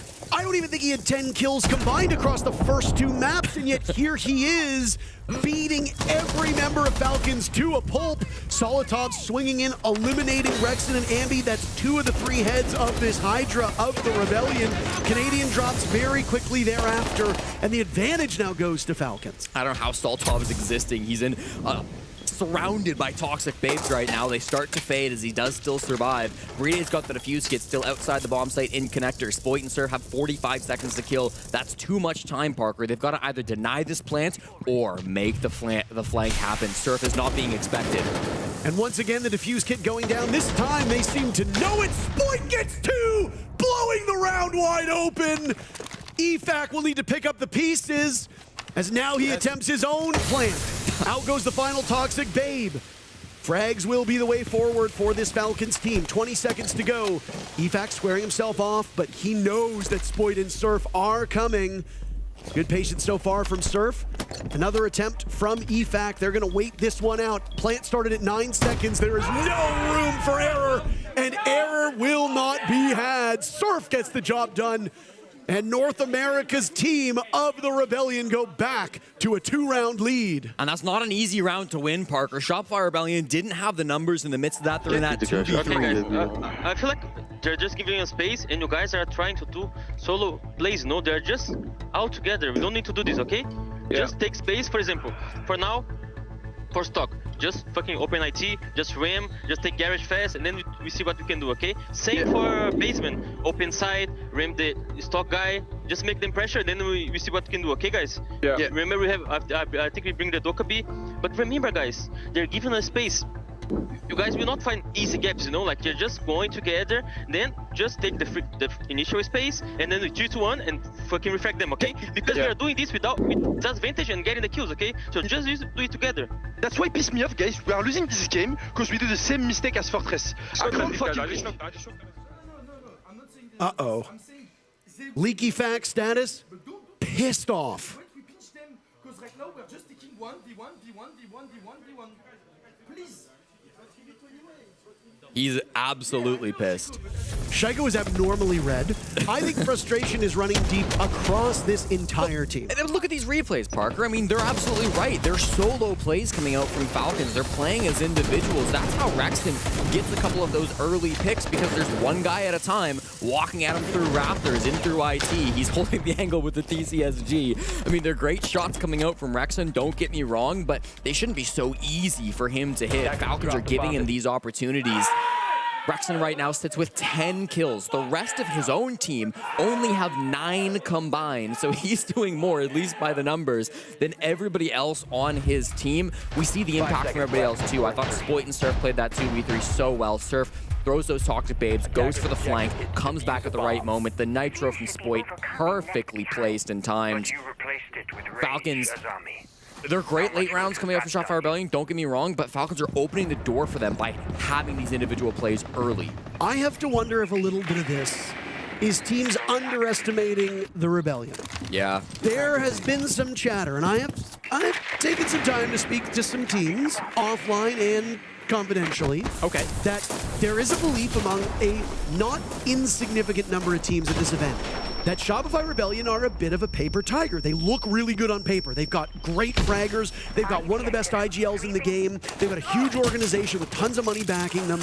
The expectation is that this team will always do well, but yet they haven't met that same level of success. What is happening? 4 people dead, 50 seconds into the round. I mean, they listened to Julio. They went quick, and this round has gone quick. Canadian is the last one standing on Rebellion with 2 minutes still to go. If Solotov can be retrieved, that means Falcons will have 4 still fighting. A Nitro Cell goes out, Solotov confirmed. Canadian tracked by the death mark. Shaiko getting the final kill, and the round is over before it even began. I didn't even get to finish my point. Well, Parker, the pacing is still fast from Falcons, but it's all together this time around. And that was an immediate adaptation coming through with the tack timeout from Julio. I mean, they were all in at the same moment, pressuring in through Raptors. You had Soltovs coming in from bottom garage. Of course, Shaiko in through the Raptors door, pressuring in with the Deimos as well. You had Uzis coming in kind of through Aqua side too. So from all different angles, you saw players on Falcons pushing that top floor roam game together. And that's all you really need to do, right? If the utility's not strong enough for Shopify Rebellion to slow you down on the walls or slow you down with things like Banshees or barbed wire or whatnot, then take that fight. Go together. There's going to be some anchors down on the bottom floor, so you have numbers in a situation like that. It's a fast call from the Falcons. It pays off for them. It feels like they might be back in this game. Let me continue my point now, because we're in the prep phase and there's no way for action to occur. But yeah, I mean, it's one thing for you to go into a game, and a lot of teams here will tell you, yeah, they're all relatively even, yada, yada, yada. But when you talk to teams in private, they get a little bit more forthcoming about what they really think. And that honesty starts to come out. Falcons, no doubt, fashion themselves as one of the best teams at this event. Most teams will tell you, yeah, we're going to win the whole thing. But in their heart of hearts, a lot of players know that that's just not the case. Falcons is one of the few teams that can make a very credible argument that they can go all the way and are favorites to win it. The Rebellion are, in most teams' eyes, at least from what I've heard, not. So the fact that the Falcons come in and are struggling so hard on Fortress, frankly getting embarrassed, and now having some very obvious problems, I imagine that frustration starts to get to you. EFAC is mad. Yuzus looked quite pissed off. Shaiko is redder than a tomato. But hey, they've listened to Julio. They fixed their problems. They've picked up the pace. They blew that previous round open. And now here they are doing the same thing with Shaiko punishing Canadian of all players, the clash of all operators in the first 40 seconds. Yeah, and it's another fast-paced round, Parker. Shopify Rebellion attempting to defend Kitchen Cafeteria for the third time this tournament. They tried it against G2. They tried it against FaZe Clan. They failed both times on the defense. And all 3 times, it's been very similar defensive lineups coming through from SR. I think Falcons have done their homework. They know where Canadian likes to play. They clean him up without any problems. Now you've got to try to figure out some way to adapt without your key player, right? Without your IGL and without that important shield that you like to have playing above that bomb sites. They've all vacated meeting. They've all vacated up above. Instead, choosing to hold in towards lobby and in towards the site itself. Shaiko and Bride starting to make that attempt to push in through this lobby side. Yuzus there as well, opening up the floorboards, opening up the windows. Rexon was the only one to really play there. He has now backed off at the 90-second mark, deciding it's not worth his time. But site's not favorable either, Parker. There's a sledge up here, which Rexon will now find out. So it becomes very awkward when there's no place to play. And a marginally defender-sided map here should benefit Rebellion. So if we end up with a 3-3 first half, you know we're going to get an absolute screamer of a second half. And boy, oh boy, does it feel like things have tightened up just over the last... How long was the previous round? 45 seconds? Combined with the 2 minutes here, it's been a tense one for fans of SR, no doubt. The opening pick on the Clash is oh so important. You do not need to worry about all that info that's going to come. You do not have to fear that late round whatsoever. There might have been some issues with fragging, but not this time around. Solotov walks in, takes no prisoners. Surf and Rexon with 2 of their own. It's all up to Rexon though to clutch. He's been the best player. He just struggles to hit the head of Bride. And we hit the reset button. Now they're pumped up, and now they're back in it. 2 incredibly motivating rounds for the Falcons. Tie up this game, and the side swap comes in with the Falcons getting some wind at their backs. Dare I say it, under their wings. I hope you didn't think this game was over just because we had a 3-1 lead. The Falcons have looked very good to end out that first half, Parker, and it comes off of a good tack timeout and some good prep work. Once again, that setup from Shopify Rebellion has already been seen a few times at the Six Invitational, and despite small adaptations, Falcons knew exactly how they wanted to break it apart. They would have prepped that the night before. They had all of yesterday off, of course, to try to get their strats in order. I have heard a rumor that Eagle Me's prints approximately 200 pages for every best of 3 that they end up playing. That just shows the prep work that goes into some of these matches. Eagle Me's, of course, the head analyst for Team Falcons. So there's so much work that goes in behind the scenes. There is so much effort that gets put into prep for these strategies. And Shopify Rebellion, unfortunately, not able to adapt enough to get that 4-2 split they were looking for. And while we take a brief moment for these teams to settle into the prep phase of this second half, let's talk a little bit about what's happening over on the B stream. Yes, we will have 2 streams running until we get to the main stage on Friday. So if you don't have the option to watch both, don't worry, we've got you covered. It was M80 versus Space Station to start off that series. And Space Station kicked M80's asses. My, that one was over before we had even finished map number 2. They started their first map after our first map, and they finished their series, I'm pretty sure, right as we were loading into Nighthaven Labs. So Space Station will move on to play Wildcard. M80 goes down to play G2. Oh, God. That is going to be an electrifying match. That'll be tomorrow. Loser of this current contest on your screen will go down to play Ninjas in Pajamas tomorrow. The winner will be a little bit busier as they play Team Secret later today. Over on the B stream, their next match set to start in about 15 minutes or so. That'll be FaZe Clan versus the team that won earlier today of Fluxo W7. Well, as enticing as an all-Brazilian battle is, Parker, I'm pretty locked in on this one. Shopify Rebellion's Falcons. I am too. Has been an insane match to start, and I think we're in for an insane next few rounds as well. 6 more in regulation and potentially 3 after that. The util game was incredible in round 1, and it will be again in round 7. It's not a Kaid trick, but a bandit instead. It was kind of funny. Falcons banned the bandit and then got tricked by Kaid. The Rebellion banned the Kaid and then get tricked by the bandit. It is so rare that you see active bandit tricking. This is one of the few maps where if a Maverick's not brought, you can very easily bandit trick that IT wall. Yeah. And it's always nice to see. I might be one of the few people who genuinely get so excited for good bandit tricking. There is no way to reflect on the score sheet how important a good bandit trick is, but that singular battery might have just been able to win the round for Falcons. Well, Ambi does have another can opener in pocket, and he is going to be able to get a breach in onto the connector wall. They're also, of course, doing good work on the IT breach. Surf with that Maverick has done a great job to be able to break that one open. It's a little slow with the DMR, but they do get the job done eventually. As the drones come in through connector, it kind of signals this is where the plant is going to be focused from. If they want to take this side of the map, they can kind of leave Raptors alone. As I say that, they are pushing there as well. So maybe just deciding that the Rebellion wants a lot of different angles for this push. Spoit and Rexon over towards Raptors. They've got Ambi over towards connector as well. So a lot of different points for this push. Denari, a great operator that can stretch through multiple rooms. You saw that there was a setup with those tripwires to slow down the advance from the Rebellion onto that Raptors position. Falcons have now determined with a minute left, we don't need that anymore. So they could break that line of sight, reinforce that other Raptors wall, set themselves up so strongly. This is a great round for Falcons. Their defensive structure is exceptional. And here come the Candelas, Parker. This is going to be the entry point for Shopify Rebellion. How they break through. 5 players alive on both sides. How do they make the space on SR?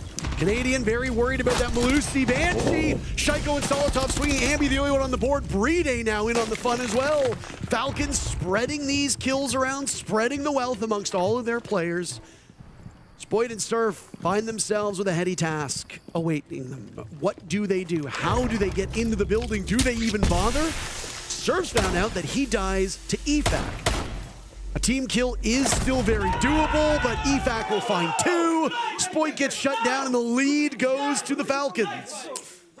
Not sure if there's anything structurally wrong with SR's push that time, Parker, but Falcons doing a great job of getting aggressive before the Candelas come out, before they get aggressive, and that push really begins for the North Americans. They decided they wanted to go connector rather than over towards Raptors. They had both control, but they decided that connector was going to be a bit better for them, likely due to the bandit batteries not being placed on that side of the map. But Shaiko, a disgusting shot onto Canadian of the Ying. I think that was the big one, Parker, because without your real disruption operator being used to open up that bomb site, 5v5, I think you're always just going to favor the defenders.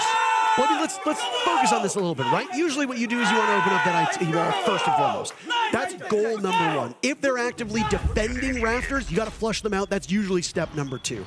You want to lock down around that connector, around electrical. That's usually one of the next steps. Step 2 might not actually be step 2. That might happen later in the round. So how do you structure your defense if you're Falcons? Well, you actively hold so that they can't get value out of their hard breach gadgets. At that point in time, the Rebellion were so limited on utility and so limited on the clock that all they could really do was try to make their way in towards connector or try to take Rafters, but then that gets reinforced by Falcons later into the round. Great call and response by Falcons to shut down the Rebellion. It seems like they knew exactly what the Rebellion would do. They were very well prepped. Maybe it's in those hundreds of pages of documents you referenced. Who knows? But either way, a great read from Falcons. Strategically, an incredible round, and then their guns just mopped up the rest. Comes off the back of great IGLing, right, to make sure that that can happen. And I know LickyFac has been working hard all year for this. After they lost the finals of, versus FaZe Clan in Boston, he tweeted, "We worked all year for this moment, but it just wasn't enough. I promise we will come stronger next year." That's what they're hoping to deliver on in the upper bracket, round number 1 against Shopify Rebellion. They have taken the lead for the first time here on map 3, the first time they'll lead in the series since they won the first map. So it really does feel like Falcons are starting to bounce back, starting to make good on that promise, and it comes off some aggression. LickyFac just saw a laser, so knows someone's on the other side of that doorway, but wasn't able to commit just yet. Extensive roam now spread out for this Falcons team as they brace for the final minute and a half of this round. An opportunity to stretch their lead, a very hard-fought lead that, well, they've yet to lead up until that previous round. So a good time for them to find their footing. And again, strategically, numbers-wise, Falcons should do better on this side. They do forfeit first blood, 1 minute and 30 into the round, and they have found one of the roamers on the side of Falcons, EFAC in the ground, Rebellion with a small advantage. Good entry coming out from Ambi. Shopify Rebellion, the #1 entry team through the group stage, so we expect them to be good at striking early. Trying to convert on that now. Top floor is largely under their control. Yuz is still playing towards vending, but broadly what Shopify Rebellion wants, they have gotten. They've got now control of control. They've got storage. They've got cargo as well. They're going to want to try to walk their Monty down these cargo stairs, get a plant in behind Pillar. They've got the vert that they need to make sure that doesn't get denied. The Goyos are a bit of a problem, and watch out for these goo mines too. These little things adding up. Saltov throws that goo exactly where Shopify Rebellion want the plant. And a very default spot for teams to plant in as well. Gives you some coverage from the Pillar and forces engagements on just 2 small angles that can easily be watched should the attackers still have control of that top floor. Now, obviously, that's never a given, but as you can see, Rexon is patrolling this site. Rexon had a very hot start. He was 10-1. He's come back down to earth, only 1-5 since then.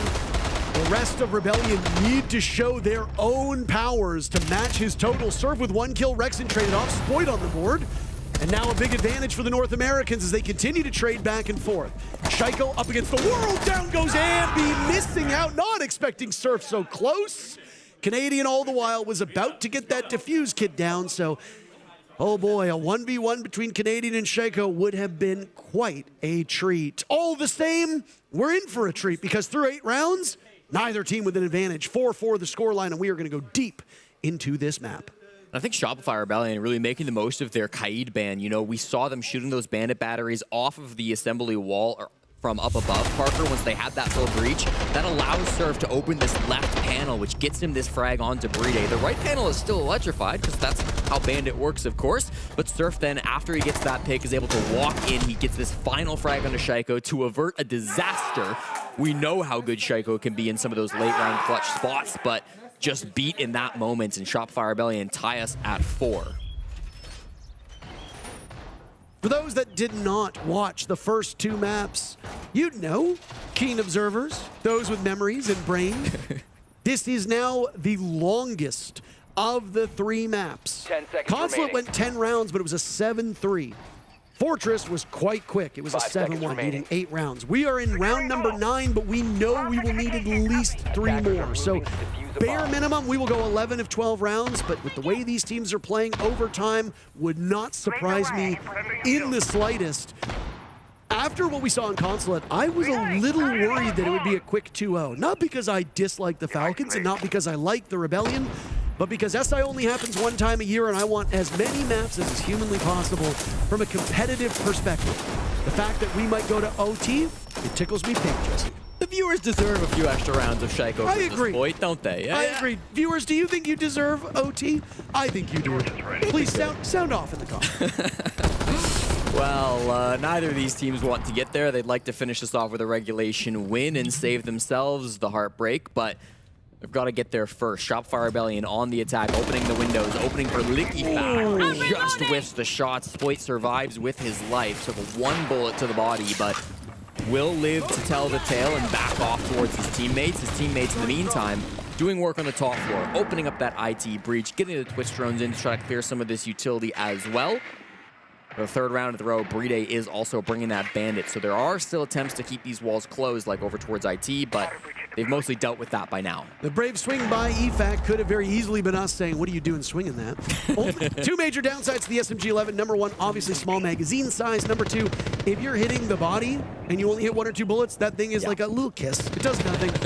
I think it actually might heal you at that current range. And that's why you can see almost no damage done to Spoit. So.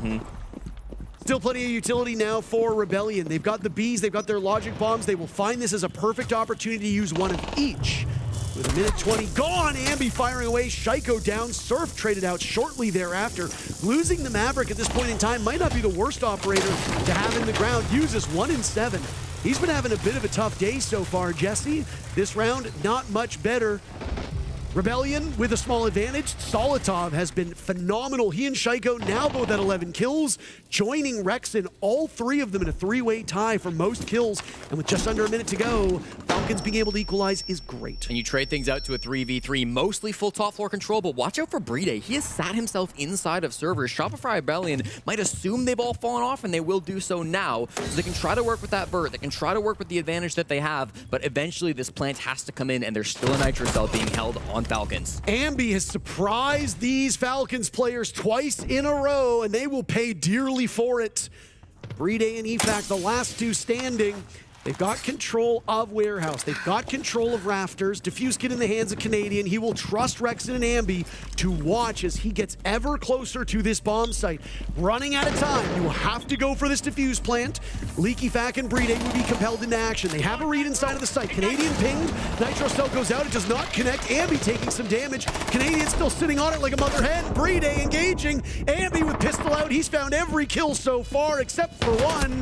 Brede gets shut down. A huge round from the youngster, and the Rebellion will take the lead. And a massive round coming out from Shopify Rebellion, playing with their food a little bit, drawing their attention this way and that. The top floor clear wasn't immediately committed to by all parties. They had some bodies over towards the mid floor instead, but once they got into that 3v3, they did a great job of resetting the mental. Shopify Rebellion did not just go for the default. They didn't just jump inside a storage and say, hey, let's try to get our plant down, because it's obvious what they were going to do. Maybe they had the vert for it, but it's too predictable. So instead, they go through the breach. Canadian makes his way through that garage, gets the plants inside of assembly, chooses a really smart spot, too. He's up on the table, tucked so close that Nitro Cell isn't able to get the distance to deny the plant from Brede. That is a brilliant plant spot coming out from Big Bad Canadian. And then Ambi, he's just thriving in the chaos, Parker. He's upstairs, taking advantage of players not looking his way, hits some insane shots in the midst of that round as well. There is nobody you would rather have playing those positions than Ambizi. And a little 4K that is very deserved. Gets him up to that 11 kill total as well, Parker. 4 players now on 11, is that? It was like when we casted Fluxo W7M 2 days ago, and there were 3 players on their team, all sitting at 99 kills through this event, and it's like, which one's going to break it first? I don't know. See. Yeah.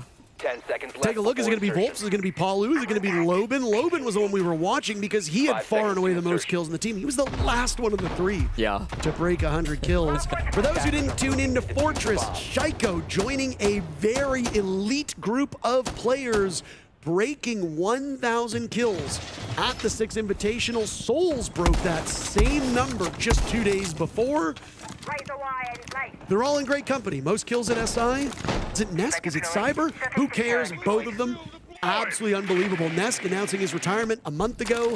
So Cyber has an opportunity to continue to add to that tally. Cyber's team of FaZe Clan is about to be in action over on the B stream as they play up against Fluxo W7M. An all Brazilian bonanza that will be intriguing to watch, and you and I will be watching it once Falcons Rebellion begins. Yeah, I'm gonna end this one out first, but we might be here for a while, Parker, as these rounds have been going back and forth. And for round 10, of course you're gonna see the Bandit Band come out. There's no surprise from Shopify Rebellion as they want to remove that last wall denial operator. So Falcons, they're gonna take a different approach. Instead of denying the walls, they can try to deny the plant, slow you down a little bit. Brede jumping on that Tachanka instead of what we've seen him play over on the Bandit. Use this on the Clash, Soltov on the Azami. These are all operators that are going to be really annoying for Shopify Rebellion to get past, to get that map control, to get space where they need to get the plant down. And without Surf existing either, that's not going to do it. A good night comes out from Lickifag. Not sure if we're able to get the replay on that, but must have hit a brilliant shot out the IT breach to down a Glads with the Scorpion. Scorpions have just been the weapon of the day, haven't they been? Yeah. Being rocked by both Ella and Denari reminds me a lot of that TCSG duo threat of both Goyo and Kaid. We saw that in 2020, and that was a huge part of what made NIP such formidable competitors as they used them very effectively. That was back when there were much more limited options for caliber destruction as well. So you almost always had to bring a smoke or a mute to do site rotation, but if you had a Kaid and a Goyo, it wasn't exactly falling on those British ops. 1 minute to go, down goes Shaiko. Ambi with the super shorty out engaging as the Brava getting ever closer. Now Ambi on 12 kills leading the lobby. flanked up through Meeting Hall, Parker. It caught them off guard as most of this push is coming Rafters, it's coming IT. No good plant spot for Canadian that he's found so far. And Bride takes a world of hurt from those fire arrows. Now out comes the smoke for Spoit, waiting for it to land as he gingerly looks across. Rexon gets punished by Solotov. Rexon is having a bit of a rough go of it after those first triumphant rounds. EFAC now taking some serious damage as Rebellion realize they have to get going. They're at the mercy of the clock. They're at the mercy of this Falcons team. They're at the mercy of just about everything that this bomb site can give them. Ambi vacates the premises as Solotov collects his third kill. No more for him as Ambi takes him down, but very limited time. Falcons attempting to knock them off their stride as Ambi gets another, but it's relatively impactless. The fingers in chat as the Falcons try to get under the skin of the Rebellion. Back and forth we go. Falcons will equalize. The rounds that the Rebellion are winning are pretty flashy, desperate scrambles. The rounds that the Falcons are winning are nowhere near as exciting. They look so routine. Yeah. But dear God, are they a scary squad. We will go all the way as it's a 5-5 scoreline. Next round, series point. I mean, this top floor bomb site's so hard to get into, Parker. They had all the space they could have wanted, Shopfire Rebellion. They were in IT, they were in Rafters, they were in Electrical. Didn't have the connector breach, but ultimately they just could not get into the bomb site. All the Shamika fire coming out from Bride, all the Kiba barriers coming out as well, and Solotov, a nice little three-piece in the midst of it. Just good, solid site play happening from the Falcons, and it will tie the matchup here at 5. We expected this one to go long. It will continue to deliver on that promise. Solotov up to 12 kills, Ambi up to 14, but not good enough for a lead. 10 seconds left. Uses entered this series with a +5 KD, allowing Bride in particular to take a more prominent support role, but it's been Uses who's been stuck on a lot of these thankless, low frag, high agency, but low action roles, particularly on defense. And his numbers are suffering for it. Over the last 2 maps, at the conclusion of Fortress, now through 10 rounds, Uses just has 3 kills. Now, he's not the reason why the Falcons are doing so poorly, but it is intriguing to me to see that Falcons are using him in a far more sheltered position. Bride, to his credit, has been doing very well from a kill perspective.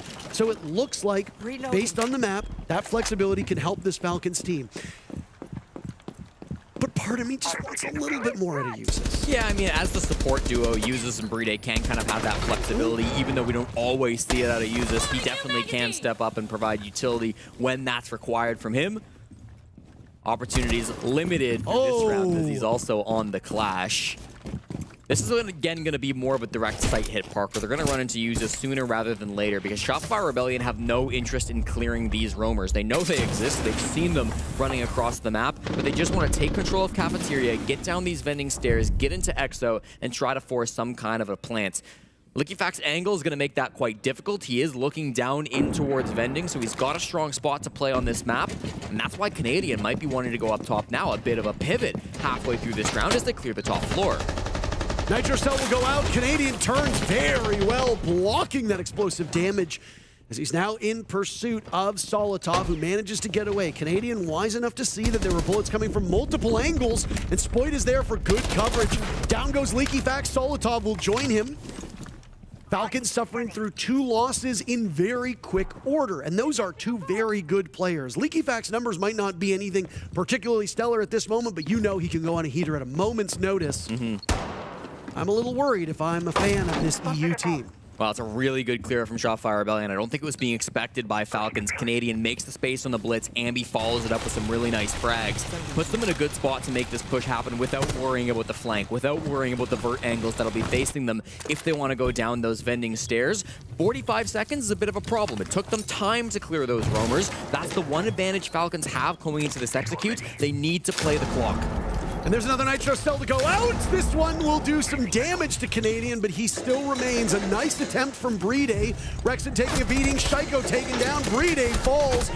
The Rebellion get out of that one without losing a single player, flawlessly moving us to series point for the North Americans. And Parker, that's a strong IGL leading a team of ridiculously talented players. They push through the top floor. They push through the bottom floor.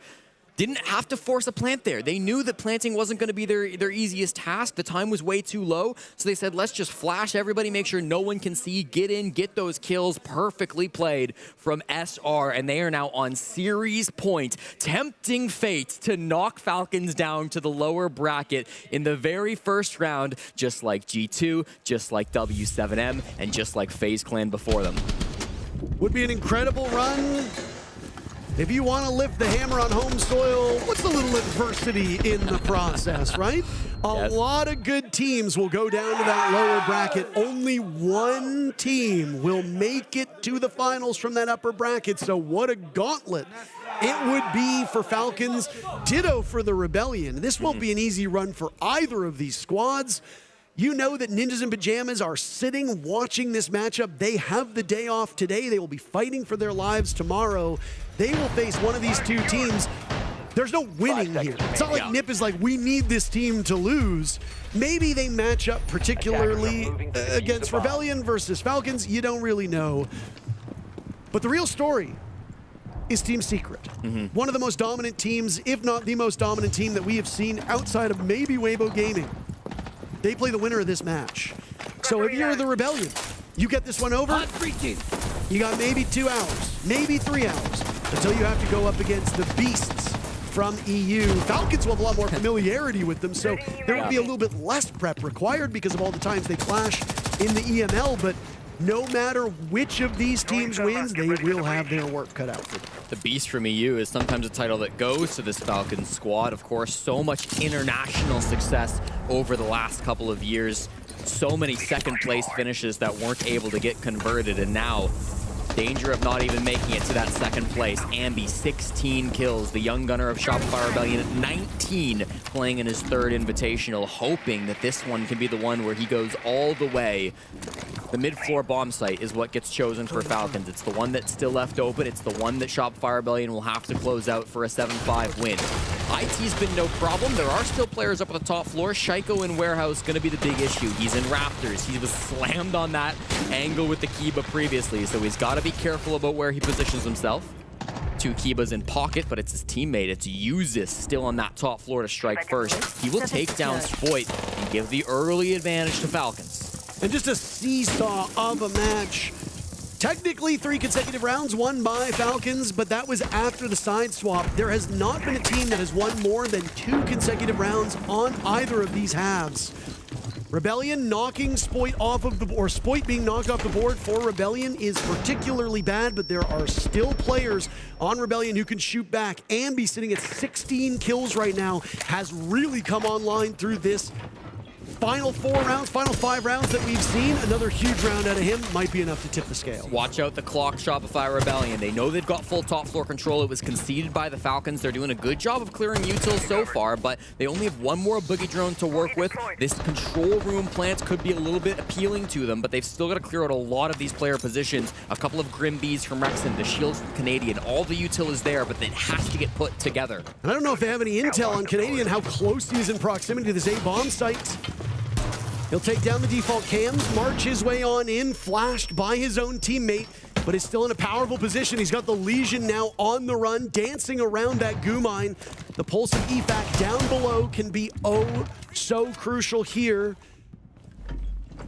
Canadian knows a thing or two about expecting a pulse. Time running out, Jesse. Down goes Uzis. Surf will join him. Falcons fighting for their lives. Very limited time left. Canadian getting the plant down. Good coverage so far. Brede comes in. Rexon will need to close this out as the diffuser goes down. Nitro cell tossed. It secures Canadian. Rexon had a stellar start to this map. He fell off through the mid portion. How does he do now in the dying moments? Getting himself up above the defuse kit. EFAC will also retake from above, trying to gain as much time as possible for his teammate Brede to hop on that defuse kit, which he will do. Rexon now rotating on over. Brede off of the plant. Rexon gets the right call. Now just waiting out the time. Expecting the swing. A good job from Rexon, but EFAC is there, sending us into overtime. He has but a few seconds, but he makes it work. The captain and Frenchman with the Falcon punch to send us to overtime. Is your heart beating yet? Falcons barely clutch us up to send us all the way into extra innings. That was a ridiculous play coming out from them. I thought it was over when they let the plant go down, Parker. They had the pulse down below. They should have been able to stop it. It felt like the blunder. With the time running out from SR, with the stall they had on that top floor, it really felt like Falcons WinCon was denying that plant, but they managed to wrestle the man count back in the 2v1. Rexon, he played that as well as he could, but in the end, they played it too perfectly on the side of Falcons. One gets off the disable, they flank up those Aqua stairs. I mean, they played that to a T how you need to in the 2v1. What a story in that final round. Rexon amassing 10 of his 11 kills in the first 10 minutes of this map. Yeah. And then going completely invisible from that point onward. And he very narrowly gets a 3K to send his team further up the upper bracket. But then the captain, who's had a bit of a quiet game himself, gets it done with seconds left on the clock. And now we've got at least 2, maybe 3 rounds between these Titans. A nail-biter of a third map to determine who faces Team Secret in the upper bracket and who goes down to fight for their lives against Ninjas in Pajamas tomorrow. Oh my. What a story.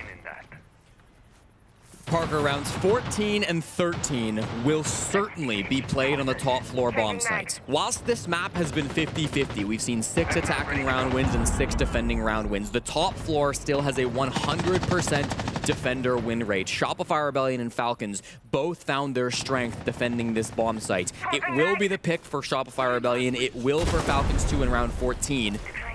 If things continue on that trend, if the defense continues to hold strong on top floor, the 15th bomb site could be anything. But you've got to get to that point first, and if either of these teams can win an attack in the next 2 rounds, they are looking so good for walking away with the 8-6 win.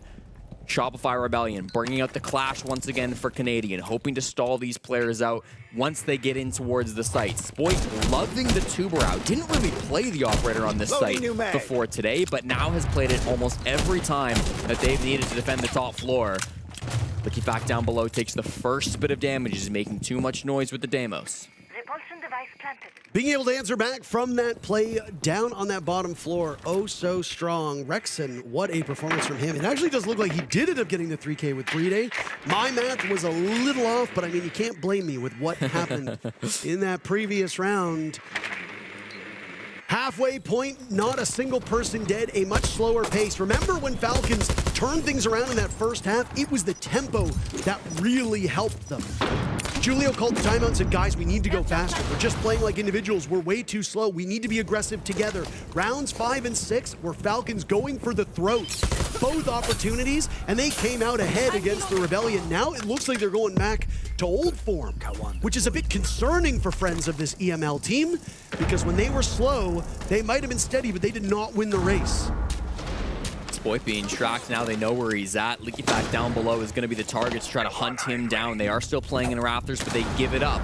Won't be able to reinforce that wall. It's taken too quickly by the Falcons, but they strike first. Spoit finds Shaiko in the head-to-head matchup to start us in overtime. 2 giants colliding.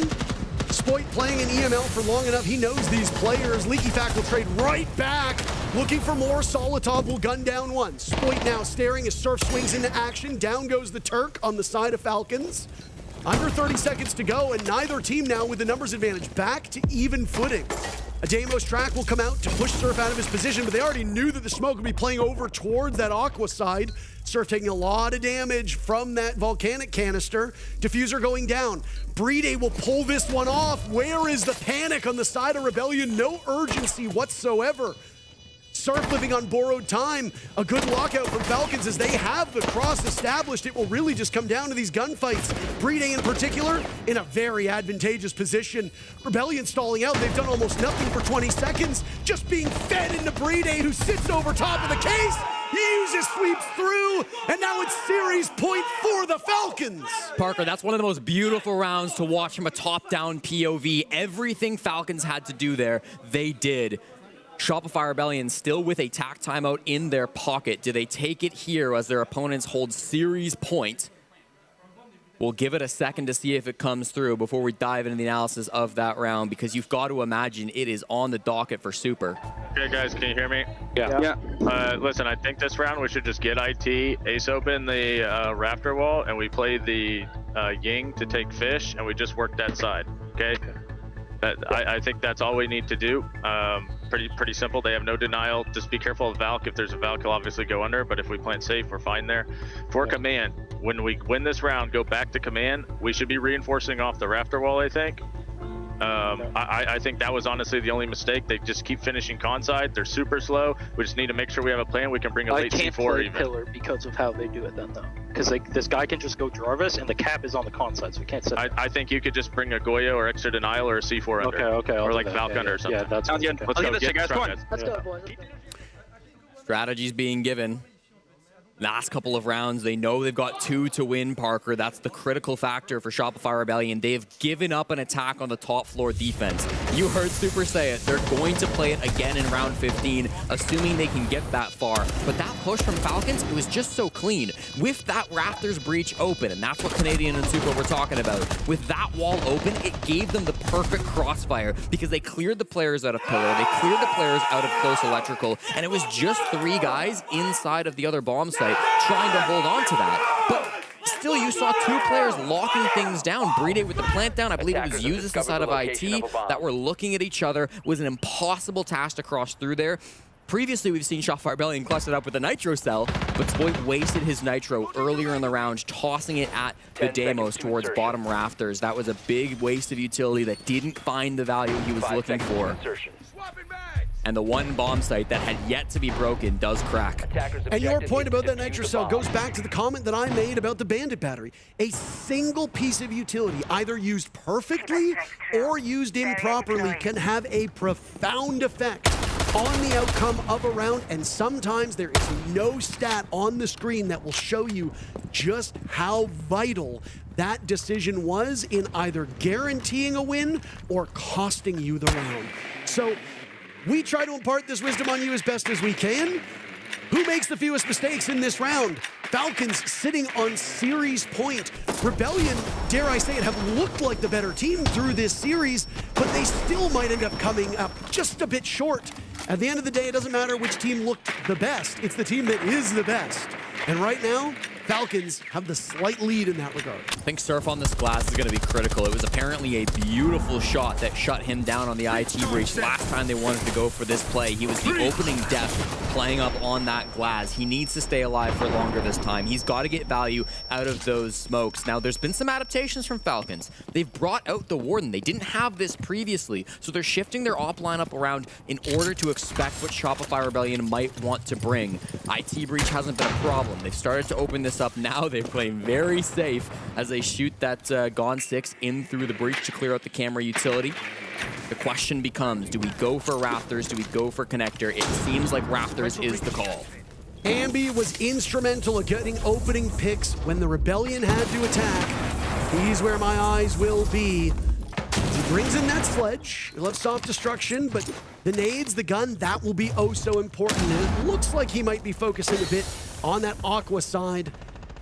Falcons cannot panic now as they respond to that smoke that's used over towards IT with some Kiba barriers to block things in. Canadian eliminating Solitov, and he's got another player there, but it's the clash of Uzus. Those bolts will bounce over the shield. Efax Nitro Cell goes out, doesn't find anything. A quick retreat from this Falcons team. Heading back towards CC, but still persisting on the clash for the time being. How long does Efax stay? And more importantly, does he overstay as well? Boy needs to get an angle on the back of this clash, but he's got to use these Capital bolts to give himself a little bit of safety too. The rest of Shopify Rebellion are Raptors and IT, so these players need some help. Candela will go off. Efax engaging the smart goggles. Down goes Surf. So all the while, the rest of the Falcons players are still responding to this push. You cannot get bogged down if you're the Rebellion, and it doesn't look like that's the case at all. Uzus puts the shield away. 4 consecutive kills for the Rebellion, and a 15th round will be needed for these two juggernauts to determine a victor. Spoit did it. He hit the gas. He walked in through the rafters breach and forced 2 kills in for his team. Everybody was focused on what was happening Aqua side. The Clash was looking that way. A lot of the other defenders were worried about that, but instead it was the rafters push that came through. They didn't have the defuse kit, but they provided that second dimension to the executes. Really good push from Shopify Rebellion. Both teams now doing what they couldn't in regulation and winning the top floor bomb sites. Doesn't this always happen, though? It always happens like this. We go, okay, defenders win 5-1, and then we side swap, and oh my god, the defenders won 5 again. And then all 3 rounds of overtime are attacked. Literally. And you're like, where was it? What happened here? It needs to be studied in a lab at this point in time. Now, Super made a big gamble. He trusted his team to win that round, and he talked about what are we going to do when we defend here again. Yes. Like you pointed out, you got to get there first. Half of the job has now been done. We are going to see the theory crafting that has been done on the side of the Rebellion. Does it work out? Because the last time they attacked, Falcons sunk their talons into this B bomb site. Brede not flinching at all. He would not release his grip in such a strong spot. The strategy was great. You can't let them do that again. I agree. I think the Rebellion need to stop this push before they can get the plant down, before they can get their crossfires set up. That needs to be the goal for SR. That 3v3 post plant in round 13 just was not winnable when Falcons played it correctly. So Shopify Rebellion looking to strike early. That doesn't mean they got to get aggressive, although they do have Canadian on the pulse. Ambi not too far away from his captain, so potentially looking to guide an aggressive move. But for now, SR happy to sit on their hands and play their spots in the bomb site. You're going to have Spoit inside of rafters. The first time this map that he's not playing Tubarão in this position, by the way, finally bringing out the Azami, which of course is the more common pick. Often a third ban that we see teams bring out to try to deny this position, but Spoit will bring it out here in the 15th round. IT Breach opens on up, and they start to get set up to clear through Spoit. One big move they did was the Canadians said, I can't play on that spot as Clash, right? So what do? They bring the Pulse. Yes. A very killer operator for him. I mean, he's got a Pulse skin in the game from EG for crying out loud. This is an early reinforcement from Spoit. 2 minutes still on the clock, and he decides to concede that space. Doesn't want to take the gamble, doesn't want to allow himself to potentially go down to Falcons. This is very similar to what Falcons did when they were defending this site back in, I think it was round number 8, round number 9, when they realized there would be no Rafters focus. Let's just box things up and stall them elsewhere. Falcons obviously knew that very effectively. Now Rebellion are trying to do the same thing. Will it work? I think this push is going to come connector side, Parker. I'm looking at the top down, and I do see Brede with the defuse kit on that side of the map. That's where LickyFac is underneath right now as well. So trying to force some of these players out. They will track the pulse. Information being given on both sides, but it's Ambi who's able to strike first. He went down the lobby stairs, and he gets that pick. And he's giving them a big sigh of relief. Down goes the Deimos. Down goes LickyFac, a man who knows how to clutch out. Ambi close to breaking 20 kills. An absolutely Herculean effort from him to give his team every advantage possible. Ambi on the Aqua stairs, was able to get that frag, and now they're in a very strong position. Solitov falls next. It's Rexon with the long angle in the TCSG. Canadians in some trouble inside the site. He does go down, Parker, but they still have numbers. And Brede's still there. This is a tenuous grasp on the site for Falcons. They were able to succeed in a similar position before. Does lightning strike twice? Shaiko searching for a kill. He finds Surf, dances around the bullets. Brede getting diffuser down. It looks like history is about to repeat itself, Jesse. They managed to pull it off. Shield goes away from Uses. Now holding against the Hordes. Rebellion with 3 players ascending the stairs. Rexon goes, Spoit follows. Ambi swept through. And it happens again. An incredible performance as the Falcons soar onward. My God, an incredible final round from the EML squad.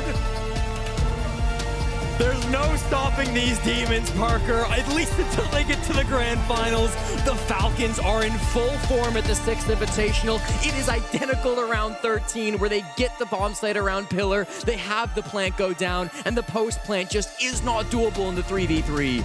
I mean, that's going to be one you think back on for a long, long time. Hey, if you're fans of Falcons and you're hoping for a lower bracket Destiny run, you're now cheering for Team Secret to knock them down there in their matchup later today. Shopify Rebellion go down to the lower bracket. That's it for them. They will play up against Ninjas in Pajamas tomorrow. what a showing from these two teams. An incredible best of 3, and we've still got more to come. Weibo and Furia are the next match, but first, a short break. We'll be right back.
My friends, what an incredible matchup. Team Falcons able to pull it across the line, advance into the upper bracket. With me is the one and only the GOAT, Bride, on the support now. Bride, what a game. How are you feeling at the end of all of this? Because you guys were jumping up, you were celebrating. I have not seen you celebrating like this in a while.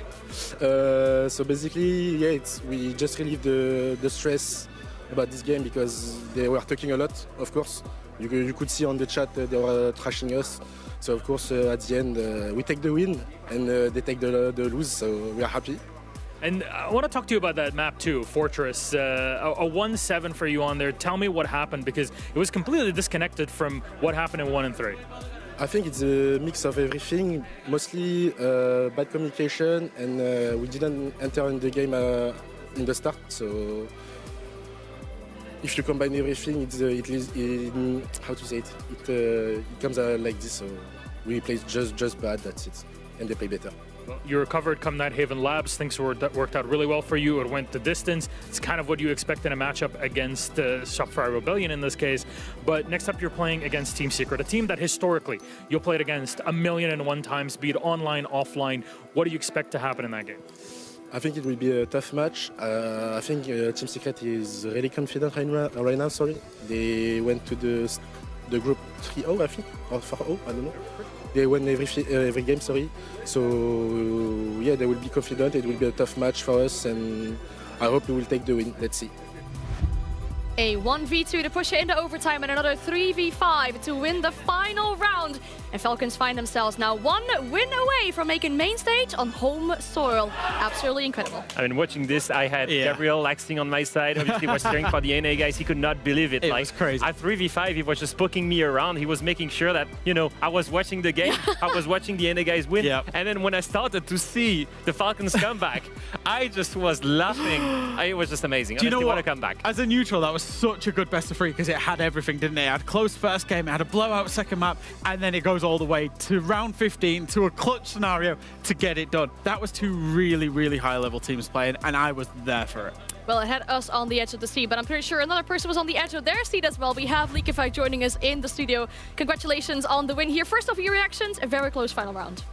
Yeah, what a game. What a game. So the first game was really good. Our plan worked perfectly. Then we were expecting Fortress. We kind of scream everyone on Fortress, everyone scream us, so we know each other already. And we just got stomped. And we didn't know how to go back in the game, I feel like. Then just reset mental, going the labs. Labs, really good map for us, really good map for them. We knew it will be a banger of match, and I think it was. During the timeout in map 3, Julia was talking about the same mistakes, and you actually spoke about we're making the same mistakes as Fortress, Leakifak. I'm not going to repeat it word for word. We're losing for the same reasons that we lost on Fortress, too many 1v1s. Did you feel like the level was a little bit lower today, particularly on Fortress, but then also going into Nighthaven? I think I don't think it's the level was low. I think their trap to give a space and do the mistake works, because they were just doing really fallback defense, and what you do with this, you just take the control, just wait and execute together. And every time it was like, oh, take my drone, I have a free kill, and then you died, and then 4v5, and then it's out. And suddenly you're away from your original objective. Yeah, exactly. Yeah, it felt very often that you had a spread attack, you had a core working the bomb site, and then you had 1 or 2 guys, maybe Shaiko, maybe Yuzus in the backstab, and they take a 1v1, they lose it, and at that point, the round is ended. What I like is after you attack timeout, we can take a look at round 5, for example. That's after attack timeout, you call for a full push, it's 2:15 in a round, and you guys go crazy all together. Can you walk me through that call? I mean, we know Shopify is playing a fallback strat because they don't like when people play this way, rush them. So we just see an opportunity to do it, and we instantly didn't think. Everything was good on this round. I feel like they tried to swing us. We're all close to each other. So yeah, it was the other way to play against them, I feel like. And I feel like watching at that last round, I think we have to come back to it. It's a 3v5. In no scenario should you win this. Can you walk me through what's going on in the comps? How do you bring it back? So basically the same thing, they give us space. I think they play good on me this round, impacting me from below, from above. Yeah, MB chased you downstairs. Yeah, right? MB destroyed me, bottom blow, whatever. But then I'm on flank cam, and that's not even that bad, because after I can see where are the gaps, the flank, and how can we execute. And the last part, why we won this round, is just Shaiko doing what he does, win gunfights. One ear, dead, and that's it. Yeah. That's awesome. I love it. I want to ask one more question about Fortress. I mean, you say that you scrim it a lot. We see NA. Reaction. There we go. It's a reaction as well. You say you... just still typing, sorry. So locked in. So locked in. You say you scrim Fortress a lot. We see it being very dominant by NA teams here inside of the stream. Do you think there's maybe a specific reason why NA is so strong on Fortress? I think the playstyle they do, like relate a lot on execute, just I would say less crazy and relate more on execute and team play. And this map is mainly about this, I feel like. And defense, I don't think NA have something particular compared to Europe or Brazil. So yeah, I think it's mainly more on the attack side. They use the exec really well, and on this map, execute are key. Any final questions to close it out? I think the main thing for me is how do you guys reset during that match? You're obviously going to play someone that you know very well, which will be Team Secret. You've played them many different times. What are you guys going to do during the few hours that you have left before that match? I think chill, because after a tense match like this, you have to chill down a bit and be ready for the next one. Like you said, there is not that much things to do. We know Secret, they know us. We'll see during the lobby, but yeah, no, like relax and prepare yourself for the next match. All right, League, thank you so much for joining us. Good luck in your matchup later today. Earlier today, we also saw Furia move through inside of this upper bracket. We thought it was a great opportunity to sit down two players from either side together and really pick their brains on the strategy on Border.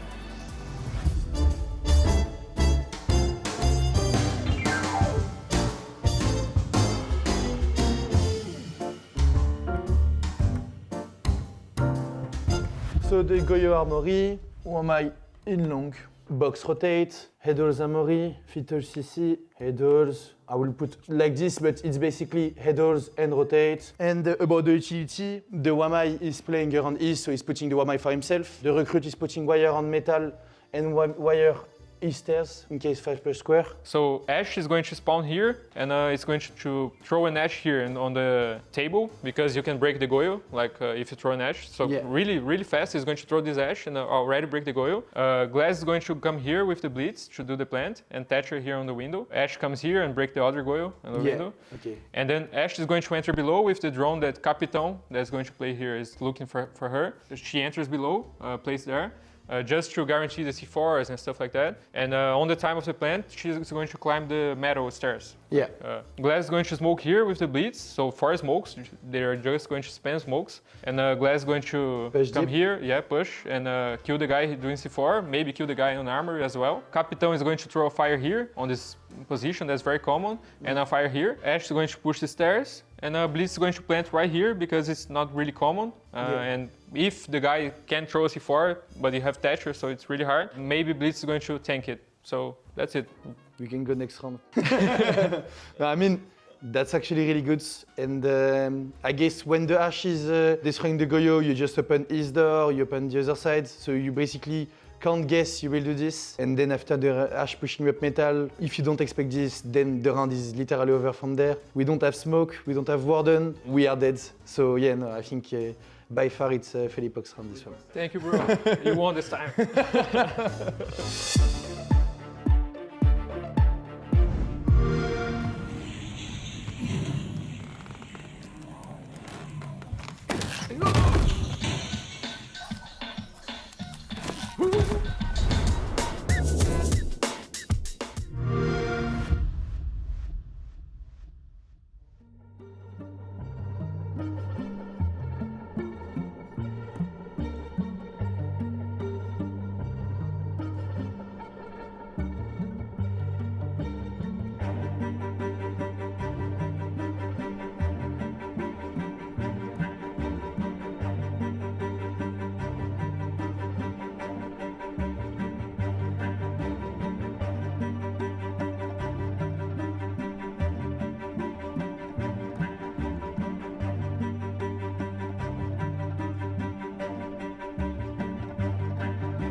window is closing.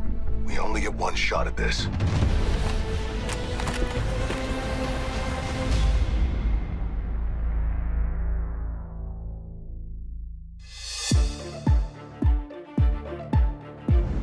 Things are heating up here at the Six Invitational in Paris, and I'm excited for this one because as we step away from the opening 2 matches on Stream A, we now look to who will make main stage here in Paris. It's an exciting one to get underway with, but of course, if you haven't been watching, if you haven't been able to keep up, of course, it's been tough. There's been 4 games played already. I mean, I'll be honest, Fox, there are some huge surprise results in here. Yeah, I don't think many people expected SSG to beat M80. I did. As you did? I did. I said the only one team that would be able to take on M80, that would rival them between SSG and SR, would be SSG. Is an NA team. And if you're a team that is playing right now in the upper bracket, it just takes one more win, and then you'll be able to be inside the main stage when it comes to Paris. Also, right now, Fluxo, I believe, just won Map 1 against FaZe. Yeah, damn, that is a very big start for their campaign here as they make their way toward main stage as well.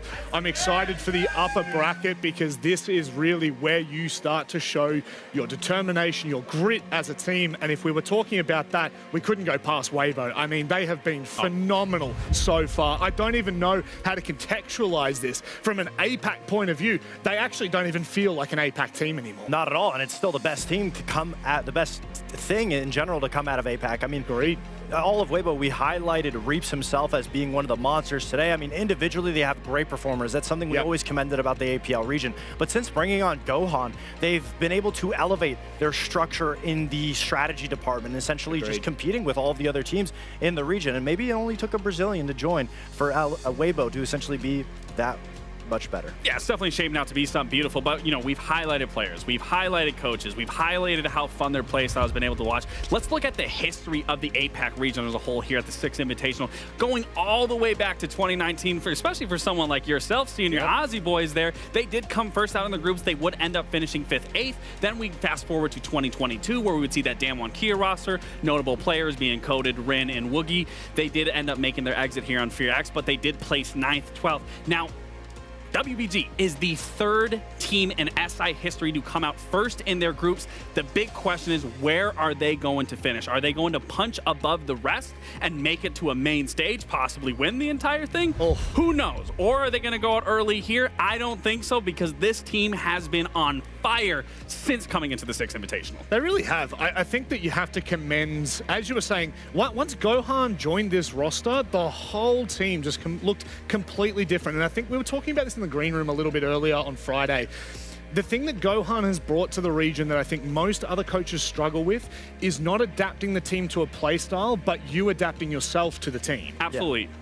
Well, I was going to say, I mean, with what Gohan was telling me, that he was, you know, able to take from NA, able to take from EML, and then just be able to implement it into their own playstyle. It really has been a beautiful thing to watch how well they've been developing. Well, the biggest increase for Weibo is being able to connect all of the dots. Everything is for a purpose, as opposed to other APL teams that have good individual play, but they don't know what the end goal is. They don't know what the structure is, what the objective is. But that's what Gohan has brought to this roster, is being able to have that good explosive gameplay, but connecting it all together. A team that has been here time and time again, Furia, are absolute world beaters. This is the roster that I think is probably one of the scariest in all of the Six Invitationals. I mean, not only do they look good, but their gameplay is very scary. And just recently, what we saw in their matchup versus Heretics earlier today, they were absolutely dominant. And the man of the hour that we highlighted throughout that series was Felipox, and I have no doubt that he's going to be turning heads yet again going into this series. You'd like to think so. I mean, the grit of Furia really came down to their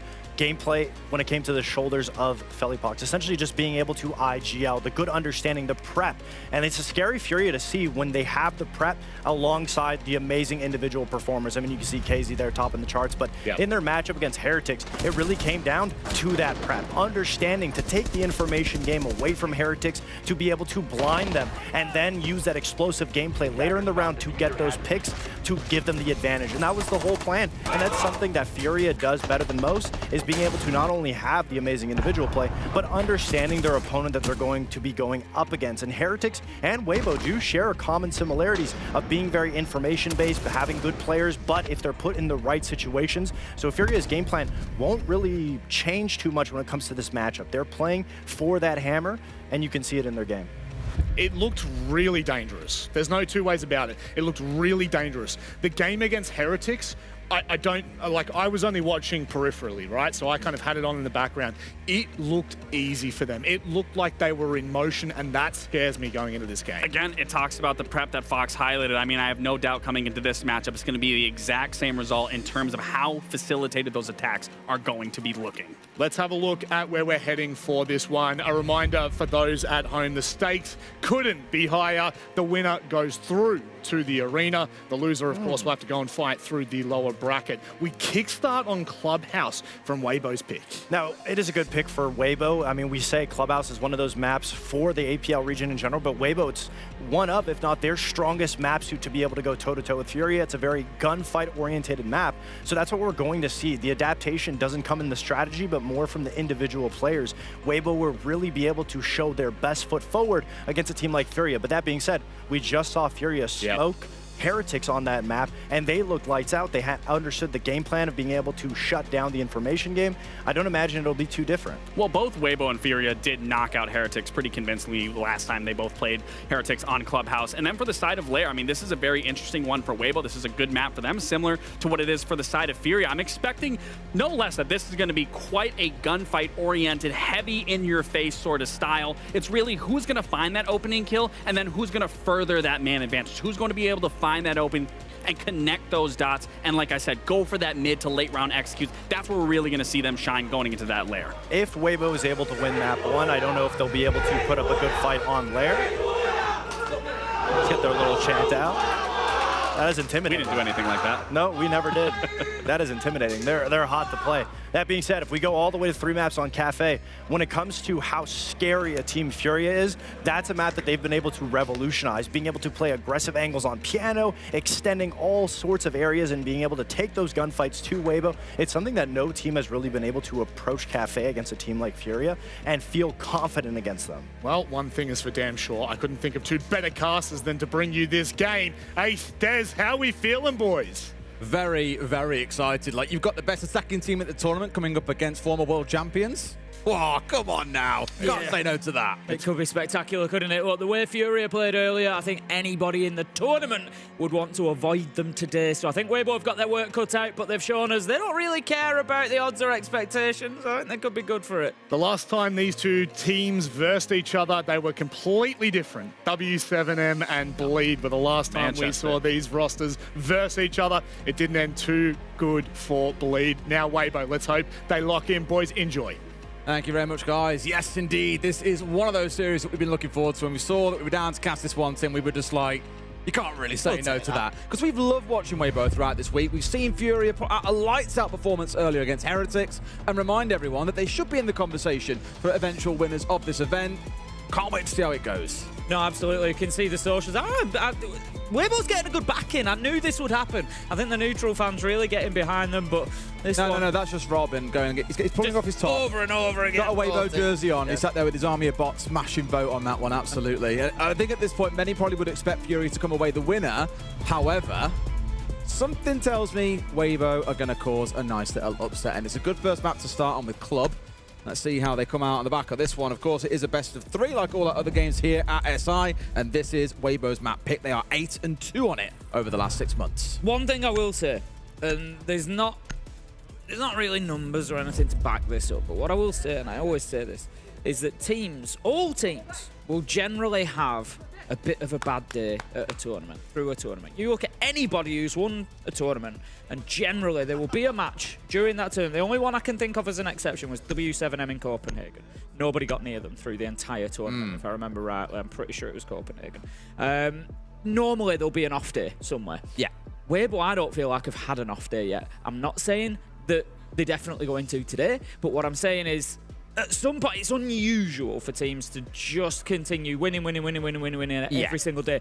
And it's sometimes about kind of having that off day at the right time. You know, if you look at any, like you look at the big G2 win, they dropped down to the lower bracket. They had their off day and then they went on a run through. You know, you look at it was the same with many winners of tournaments have gone through that process of having a bit of an off day. So hopefully today is not the day for Weibo, and they continue putting in solid performances as we have seen. But so far, 4 games, 4 wins. And, you know, Furia, it's the next big challenge. Where I think a lot of the success from Weibo has come this week, and it's certainly not to demean Reaps here because he is one of our top-rated players at the competition. He's played lights out, but eyes turn towards the best players over the last 6 months of this lineup, which is Hoven and Ape. Those two have been lights out, and in the series that we cast the other day, they both played brilliantly. Now, I thought maybe we might see a ban come in towards Hoven and his Malusi. Absolutely loves playing it, but in this round at least, he's on towards the Valk. And Speakeasy's going to slam her to start things out, Tim. Not often that you think you're going to say that line, is it? Well, that's how you kick things off against Furia. Get up in their faces. Look, Heretics showed it earlier. This team can be susceptible to losing rounds when you get up in their face. Yep. If they want to go for a 3v3 gunfight, get into it with them. They want to get into it. And Heretics did that and had some really good results. And I think Weibo are the sort of team to take that lesson and think, we're going to come in here just like that. We're not showing you respect. We're not showing you any fear. We're going to come in and go for the gunfights. They've just got the opener. They've taken out the IQ as well, which is going to protect some of those electronics, hopefully, for them. And it's a great start. For me, and I mean this in the nicest way towards Heretics, it feels like Fury are having 2 very similar games on the day, but this is the evolved form of Heretics. A lot of these players have played at international events for a while now. They know the field. They've got themselves grounded in, whereas for Heretics, it's their first time as a Tier 2 team. Does it strictly mean that Weibo are better than Heretics? I'd say on the day, yes, but of course you never know what happens coming to a game. One thing is for sure, this ain't quite going to be as straightforward as what it was for Furia earlier on against Heretics. Now, all the focus is coming onto the verticals inside of the kitchen hallway. You come to expect this one by now. They pump their way through, and I was going to say, I'm going to try and look for the hatch, but Hoven, casual as anything, Tim. He's just sat off in blue. Someone tells him, yep, pull the C4 now, and he's like, yep, no problem, boss, you got it. And they found themselves a kill. JV getting one back. This is the real fear I have, Tim. We saw how many times earlier on today, both JV and KZ would just find a 2K or a 3K out of nowhere, and suddenly any advantage that Heretics had was lost. Yeah, they've been doing it for years. You know, you can never really think that a round is over until that number pops up on the scoreboard against this Furia lineup, especially today. Look, you know, they're always good. We've seen some solid performances from them again here at SR26, but today against Heretics, they just felt a little bit different, like they've taken it up a notch.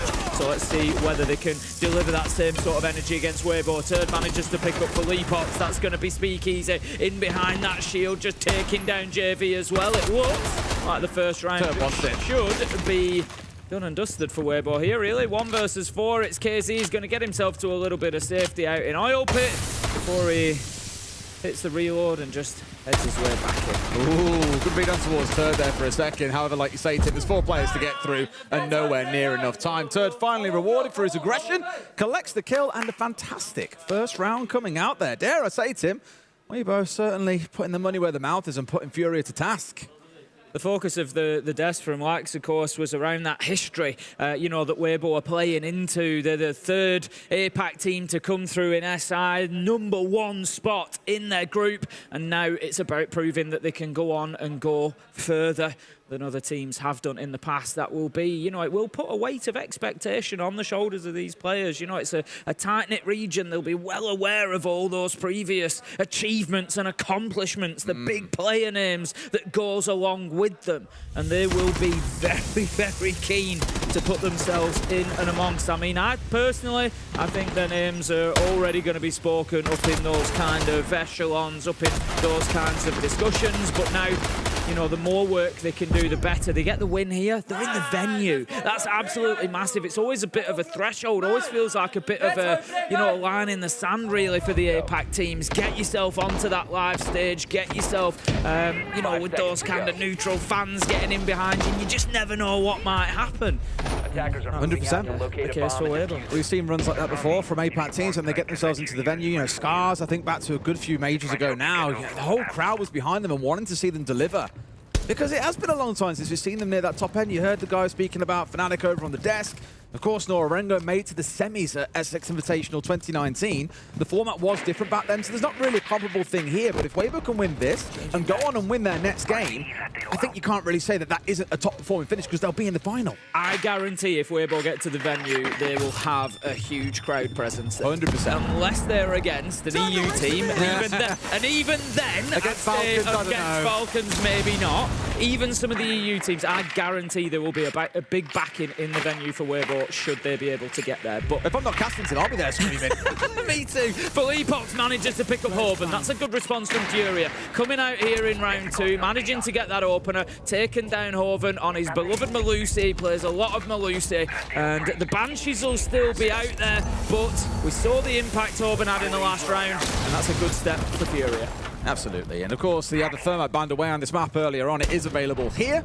In case you've been sleeping under a rock, he now has 3 exothermic charges. So on a map like Clubhouse, where you've got to open up Jacuzzi, open up the single wall in towards construction, and the main breach, well, he can do it all by himself now, which means you've got that extra slot free that would normally go towards something like an ace. Of course, here it's banned away, so a little bit less so. Bring some hard breach gadgets instead, and then use that extra 5th spot for another operator to make your attack that a little bit more deadly. Ape just got caught out there. He was trying to get aggressive on the Jacuzzi breach at the other side of the map. KZ was just stood waiting for him, open arms, and picked up a nice easy kill. And so that leaves them now in a 5 versus 3. Nader's gone running into sight here, thinking about putting that diffuser down, but he's not going to be able to. As Speakeasy manages to pick up the kill, KZ does get the instant trade, but the damage is still kind of done.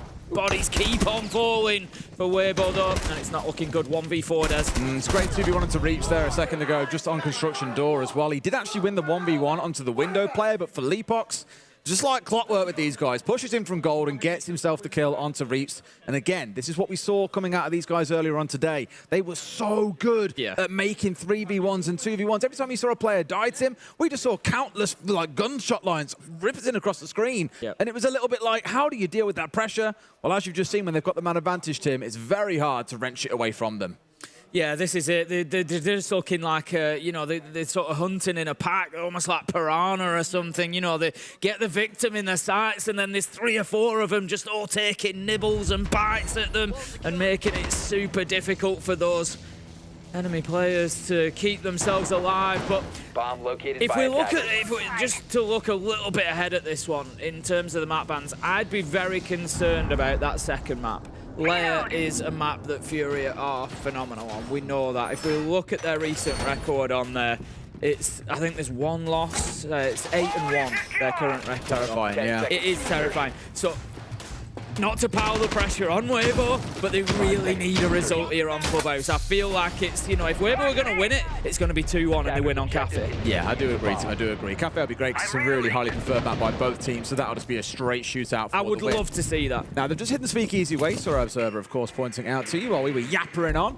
Speakeasy was hidden away inside a bathroom there out towards your main bedroom, and has now got the ability to move around and drop down those mirror windows. One which I believe he placed out towards the west. You've now got Weeps. You got Reaps sat on, looking out towards Jacuzzi. He's not weeping yet. He ain't weeping yet. He could be later, Tim. We'll find out.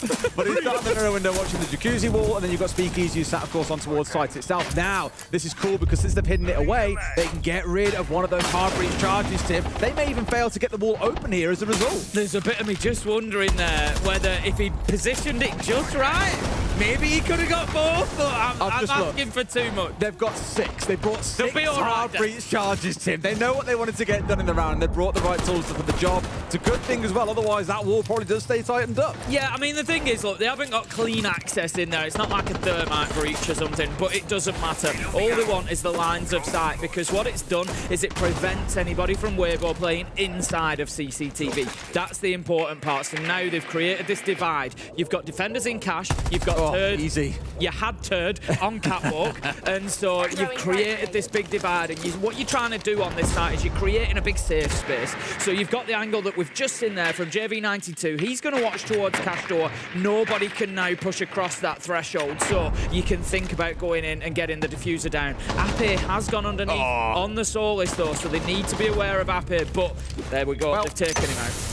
Yeah, this has been pretty rough. Even with them struggling to get that wall open to begin with, they've absolutely flooded over the side of Weibo here. Still 75 seconds to play with, and I imagine, Tim, they'll look to go for the kill. Indeed they do. JV pushes on forward, and it's a flawless round. Up they go to 2-1. Yeah, great start from Furia. You know what? I also learned during all that. You know, it was a good few years ago now. Was it SI 2020 where we came across laser gates for the first time? I don't know. I get asked often where it came about, and I can never remember. I think I don't know if it must have been after you SI say 2020. Oregon. I feel like Chalet sometimes, but no, I think you're right. What do you mean Oregon? No, it was on Chalet.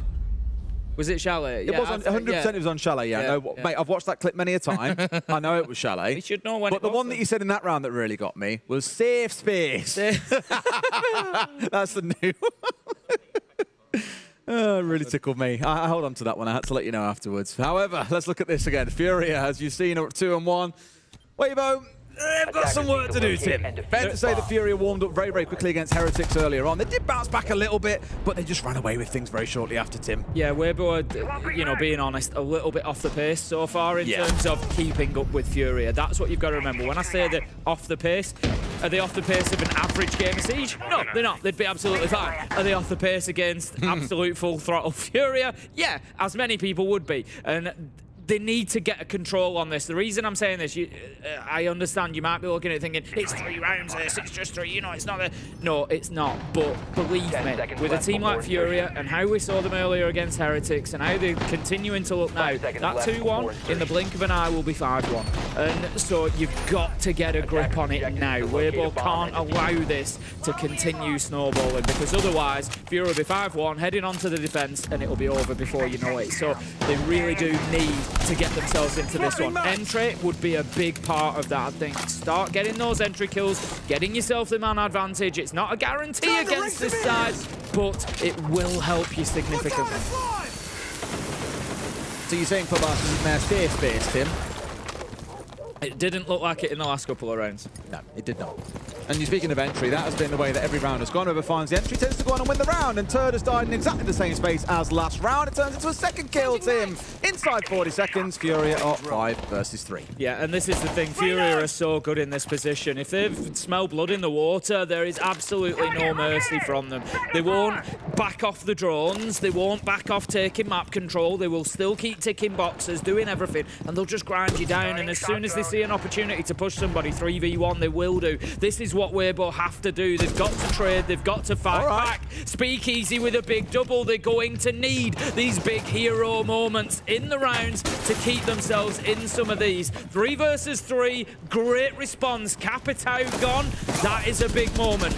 Here we go, they're pushing in deep there as well. JB being tagged out by these trip mines is certainly not going to help too much, but he lines up and finds the head of Ovid on his push on forward. He's being flanked from 2 sides. A C4 from Reach is going to find his man down to a 2v2. It's a good recovery efforts for Tim. There's still half the round to play here. There is so much time. Casey getting rid of Reach. Speakeasy has done all the work this round, Tim, and he'd have to do a hell of a lot more. Casey with the final couple, and Furia move ahead. Dare I say, it feels like the discipline in these early rounds is slipping away a little bit from Weibo, Tim. They are taking these gunfights, but they're just ready for everything that comes at them, Furia are. Is it just me that feels like Furia have got about 7 players in every round? What's happening is very simple.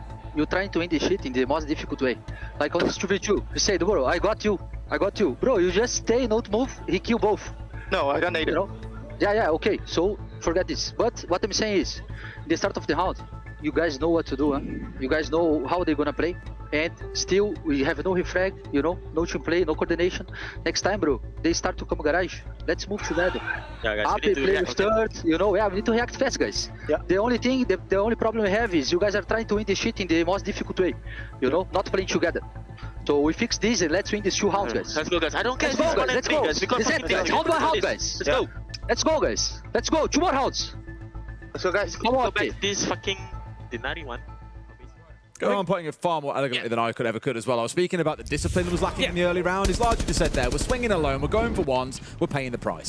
And you can see it, you know, there's a number of kills coming in here where there's no response from Weibo. You know, if you start home thinking, well, you know, how do I see that? How do I watch that? How do I see if they've improved that? One thing that you'll see is trades. When somebody dies, there'll be a return kill comes in. You're in a position to be able to assist your teammate. You're not doing things in ones. You're not just taking those fights on their own. So definitely something that can improve for Weibo. But yeah, you know, as I jokingly said before we went into that, so many rounds with Fury, it feels like they must have 7 or 8 players because there was Speakeasy killed 2 at the beginning there, and then there's all this chaos and all this round, and you look and it's 2v3, and you're like, what? Like, I'm sure you've had a bunch of players killed, and still, and it just shows how much value and ability there is in each individual player, because, you know, they'll still just turn around, and it feels like they are everywhere in the map. So Furia, they are looking electric today.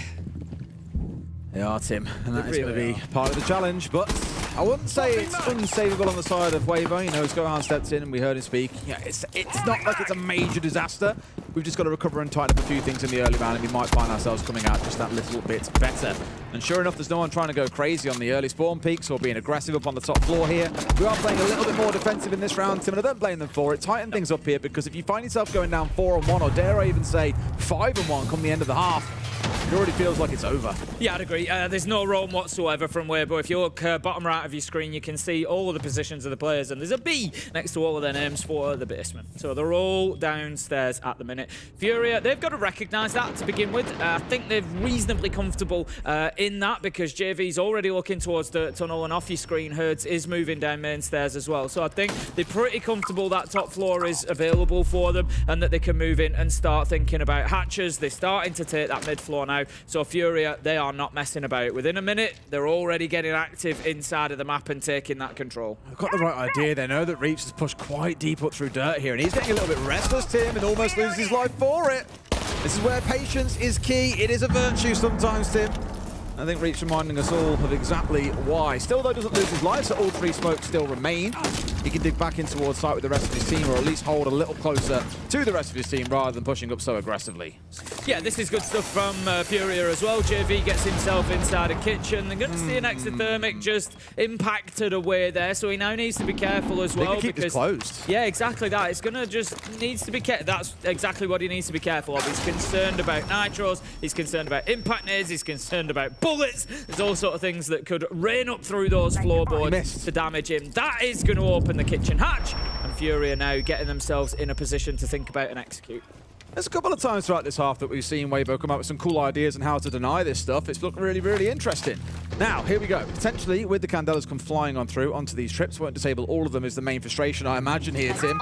They managed to roll it on just on through. He'll have to drop in here and take the damage at least for a moment, or at least pop them out in another way. But all he's doing is making room for his team, Tim. In they go. Nade's going to go for the drop, and there's a fight elsewhere. Ape picks up JV92, but Nade has got in a position to put the diffuser down. Herds was coming down blue tunnel, can now challenge from this side. The question is, are they aware of his position? They're going straight onto the diffuser, and I think they're going to get this Weibo. Great decision. Yeah, absolutely are. Yeah, he hasn't got time to get to this one. A good disable coming on now. It was quite funny because for a second, Ape actually ran past Nade. I think he thought he was planting deeper inside of Arsenal. Then he hears the diffuser go off and he's like, oh, he's behind me.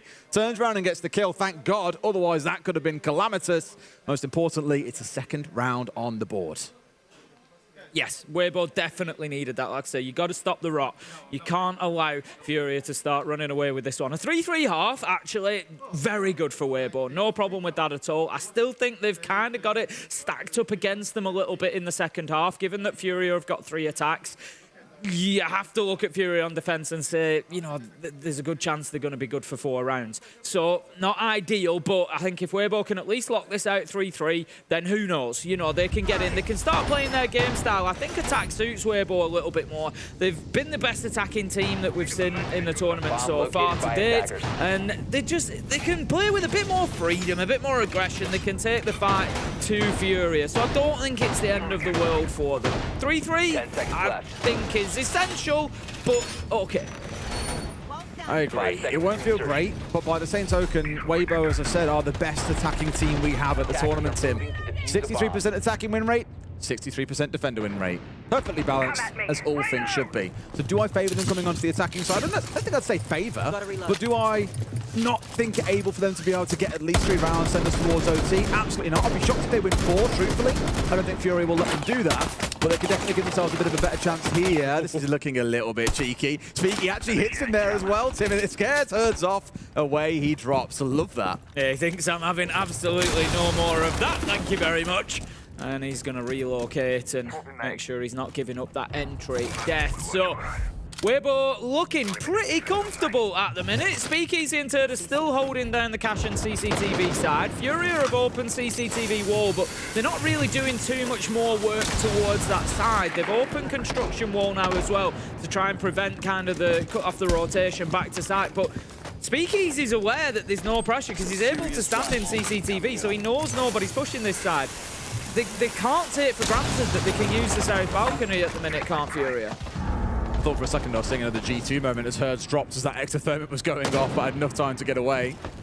Now that Jacuzzi's opened up, that's where the pressure's going to start building from. You've got Fleetfox looking at Logi as smokes come on forward. They've got to start their march on 40. It's but there's question marks on exactly where it is that they're pushing from. Intercepts one. In front of us here is KZ working his way down main stairs. Nade also moving on through. 2 kills coming the way for Furia. This is what they needed to see, Tim. Ape getting at least one back, but they need more. What's going on there, Tim? KZ's turned it into a 2K. Ape was looking completely the wrong way, sprinting off towards the bathroom. And that may be enough for Furia to get a 4-2 half. Fleetfox is going to be putting the diffuser down. I think it's academic at this point. I don't think it really matters, to be honest. Turd manages to pick up one, but he is low health. It was a matter of time. Nade manages to close it out. The plant was successful in the midst of all that, but what an absolute bloodbath in the middle of that round. So what happened was Furia rushed in from the breach. I think it was KZ down across the top of main stairs, but at the same time, Fleetfox gets into logistics and starts pushing from that side through the rotate, and there's just kills going down everywhere. But ultimately, Furia were able to come out on top of it. 4-2, they finished that first half before moving on to the defense. I think the Brazilians are going to be very happy with the way that one has started. We might just see like-for-like bans here as well, Tim. We had the Kaid and the Bandit taken out in that first half. No, okay, it's the second ones that change over. And the Hibana is left open, interestingly. Now, we spoke earlier on about the Thermite bans that came through in Furia's game against Heretics. They're sticking with that script because they notice how effective it can be. It's why they ran the Thermite in all but one round in that first half. Have to see how Weibo get on without that operator on side. Of course, Savannah can still do a lot, but I'd argue 3 exothermics. Nothing really stacks up to them. No, they don't. I think that taking the Azami way is a great shout. JV92 plays a mean Azami up on Catwalk. We've seen it today already. We've seen it in the past. So taking away the Azami, opening Catwalk up for yourself a little bit possibly. Great idea from Weibo. Also makes this site, Church and Arsenal, a little bit easier to attack onto as well. Azami super powerful in that corner of Arsenal near Dirt Tunnel that we see so often barricaded up, turned into a little bit of a makeshift fortress in that corner with those keepers. So that should remove or alleviate a couple of problems for Weibo at least. We will see how this attack goes. They've got a Sense on side, they've got a Blackbeard, a Dokkaebi, a Deimos. This is a hell of an attacking lineup, Des. It is, yeah, and they changed away from what their initial plan was, with a couple of operators swapped out here, but the ones they've got, I think, are pretty solid. Like, if you could pick a bread and butter, like, execute-focused lineup, this probably would be it, especially on Clubhouse. Hibana spoke about a lot. Loads of hatches to work your way through, perfect. Sense, of course, we know, excellent for the execute itself. Even a Warden can't save you. Blackbeard's one of the most picked operators because most shields get banned away. And then I spoke to death about Dokkaebi and Deimos as a pairing. Very, very good for forcing roamers away. And knowing the aggression that we've seen from Furia throughout the group stage, Tim, and earlier on today, I don't blame them at all for trying to use this operator to shut them down and get them back towards site. Going to see JV will be tracked for the time being on the score post. He's up on the top floor. It's going to be down to Ape to feed that information back into his team. So he sees himself joined by KZ up on that top floor as well. Weibo are going to be opening up Jacuzzi, so they are going to have to go for the full map clearance, really. Oh, come on it's now. Not going to start off fantastically well. KZ does get bullied, though. Hoven there for the trade. The nade was well placed, and he was struggling to get himself out of trouble. JV92 is... Oh, no, he's actually got himself back to site as well. Oh! Beautiful from Hoven. If you didn't know that angle existed, go and give it a try in ranked. If you open up the hatch, you can see just over the wall onto main stairs. Herd's taken down. 4 versus 3. It was a great read as well, because that information must have flowed so fast. Yep. Because Hertz first came running up the main stairs to try and assist KZ to try and get a couple of kills off the back of it. And the read must have come in. Okay, he was on main stairs. Fair chance. He's still there on the lower level. Ready to take out a drone. Just go for it. And look at what it led to. Wonderful bit of coordination and communication from Weibo as Reaps finds Nade. A 4v2, Tim. This is looking like a great position for Weibo to be in. Yeah, it really does. This is exactly the start that needed for Leapox, however. Do you see what I mean? It feels like they've done so much killing Weibo, and it's 2 versus 3. Yeah. It just feels like you can never get this huge gulf between your team and Furia. It's an absolute night. It must be a nightmare to play against. Leapox got that one, dropped himself back to site, so it's him and JV trying to hold things down. One in Church, one in Arsenal, so they're just spreading themselves across the entire site. Weibo do have a bit of time here, 35 seconds. They can't take forever, but they can get a good idea of where everybody is. They've no tracks left for Ape, so that utility is gone. They need to go and try and find that first kill. They do. They know where these 2 players are. They know that there's one on Church, though. They know that there's one sat just on Blue Door as well. They have to be able to move as a team off this team. Like you say, there's a real lack of utility, so it's all about the guns. They've got the light screens they can still run in with, and JV's got another. This is looking bad, Tim. It's down to a 1v1. Hoven's got to go absolutely massive here. Steps in, knows it's behind the box. It's a 1v1 though, Tim, and JV's down low. Hoven hits the shot, and Weibo take the round, but my God, did Furia make that one hard? I'm not sure my heart can take much more of this. There's 1v1 going to the pistol. JV just can't get it done. Well held by Weibo. They put their first attack on the board. That was what they needed. That was the round for me. Get round 7, send a message to Furia. Yep, you might have 4-2, you might be on the defense, but this map isn't yours yet. And I love that from Weibo, continuing that great attacking streak that they've had at SI26 to continue getting some rounds. This was great pressure onto KZ. I know they lost, the opening kill onto Speakeasy initially, but it was just great pressure. And then the follow-up with the second kill onto Hurge just really set them up for the round. It was one of those rounds that it's just a war from start through to finish, and it leaves us right down to a closing 1v1 to settle the winner. As I've said, JV and KZ have had unbelievable performances already today. That is continuing here on the other side. Still really waiting to see the key players on Weibo waking up. Reap's currently at 3-5, Arpe's 3-6, Hoven at 5-5, but the most important thing, Tim, is the score at the top of your screen, and Weibo are still within striking distance. They are only 1 behind. Speakeasy rolling back the years here, jumping on towards the Monty. Really takes about 2020 back when he was on Giants, Tim, and that was his go-to. And I tell you what, Tim, I was speaking about Reaps, just deletes the Soulless there at round start.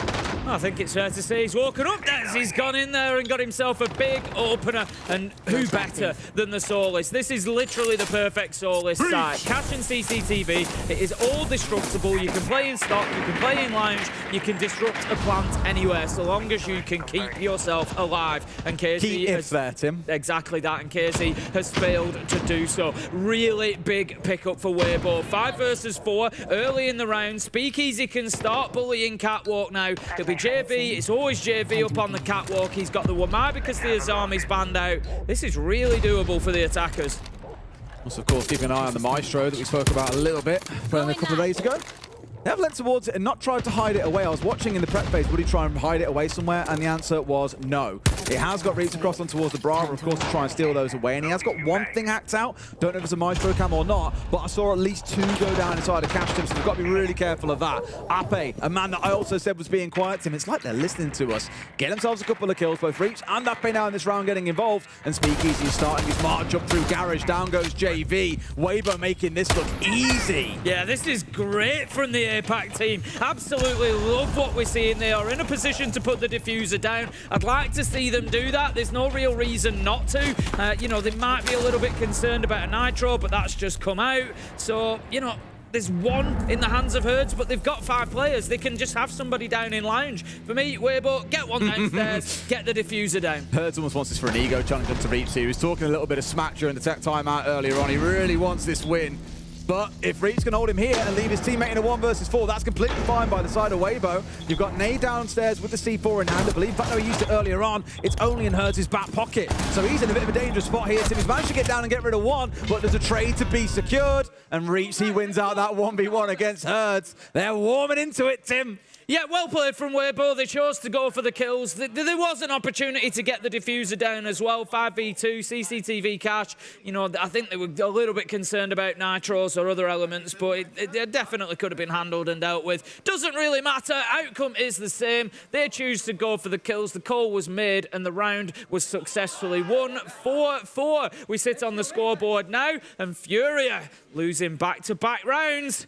Time to maybe go back to the drawing board for them. It's going to be over to Gym and Bedroom. If they lose this site as well, Tim, that'll be a 3-0 start for Weibo in the half, and they'll have won every single site. Fury won't know what to do with themselves. Yeah, they won the first 3 rounds 2-1, and obviously Fury win this one. We have a mirrored result on the other side, but it's going to feel very, very concerning if they lose it.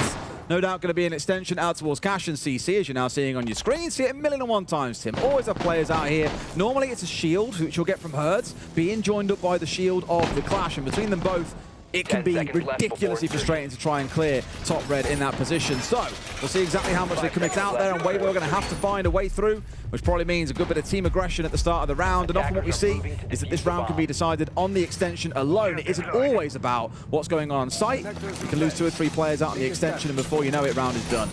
I spoke about Nade's performances on Clash earlier on. We've seen, you know, some really great play from him using that operator. He's going to be bringing it along again this time, and he will be helping out over, I would imagine, top red. Nade usually plays the Clash on this hold, so we'll keep an eye out there and see how successful he is. He's currently bottom red, but I would imagine, there we go. Thank you very much, Nade. Start moving back up, and he'll be looking to assist.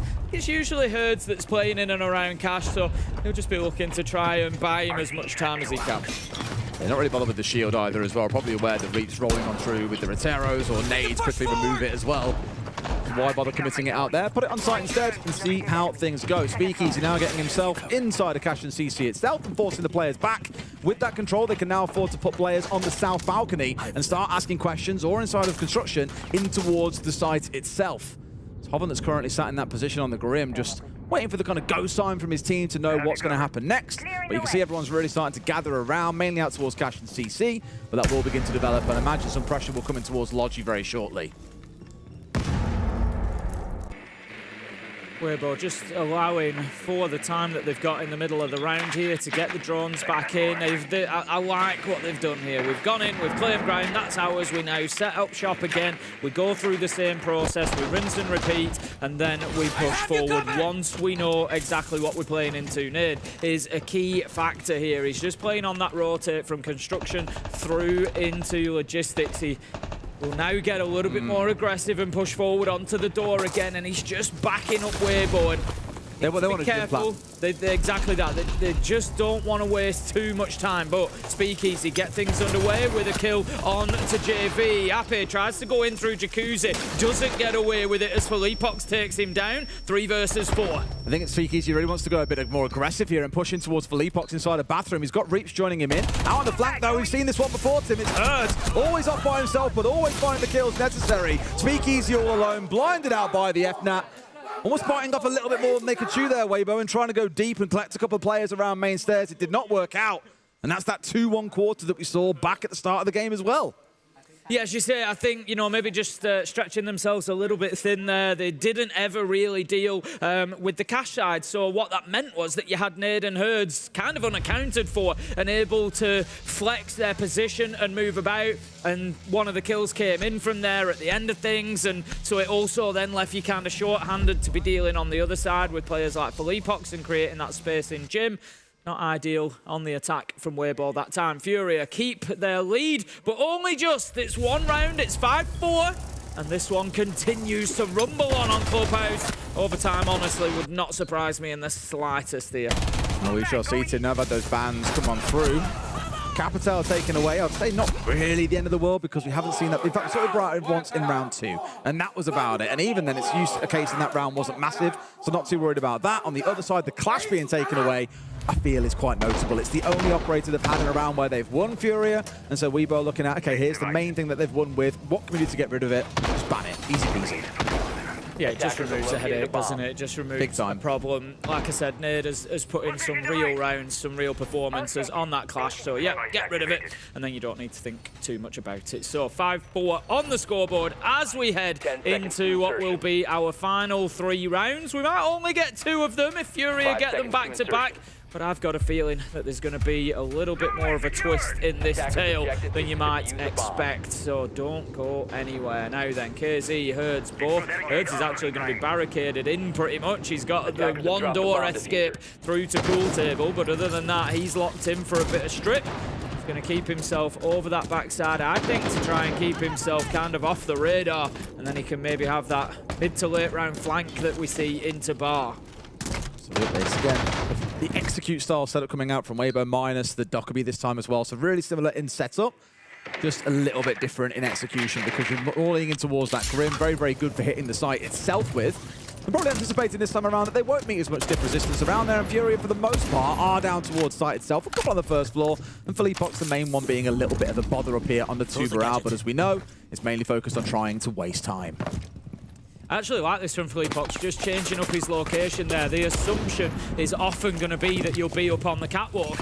So by dropping down, he gives himself an opportunity to drop oil pit and return to site, which he has done just in time as well, because he's been targeted out by the Deimos. Or, you know, you maybe mix up the angle that you're going to be going into that fight on, but using his Zoto canister to support himself, smart play from Philippok means all 4 are back.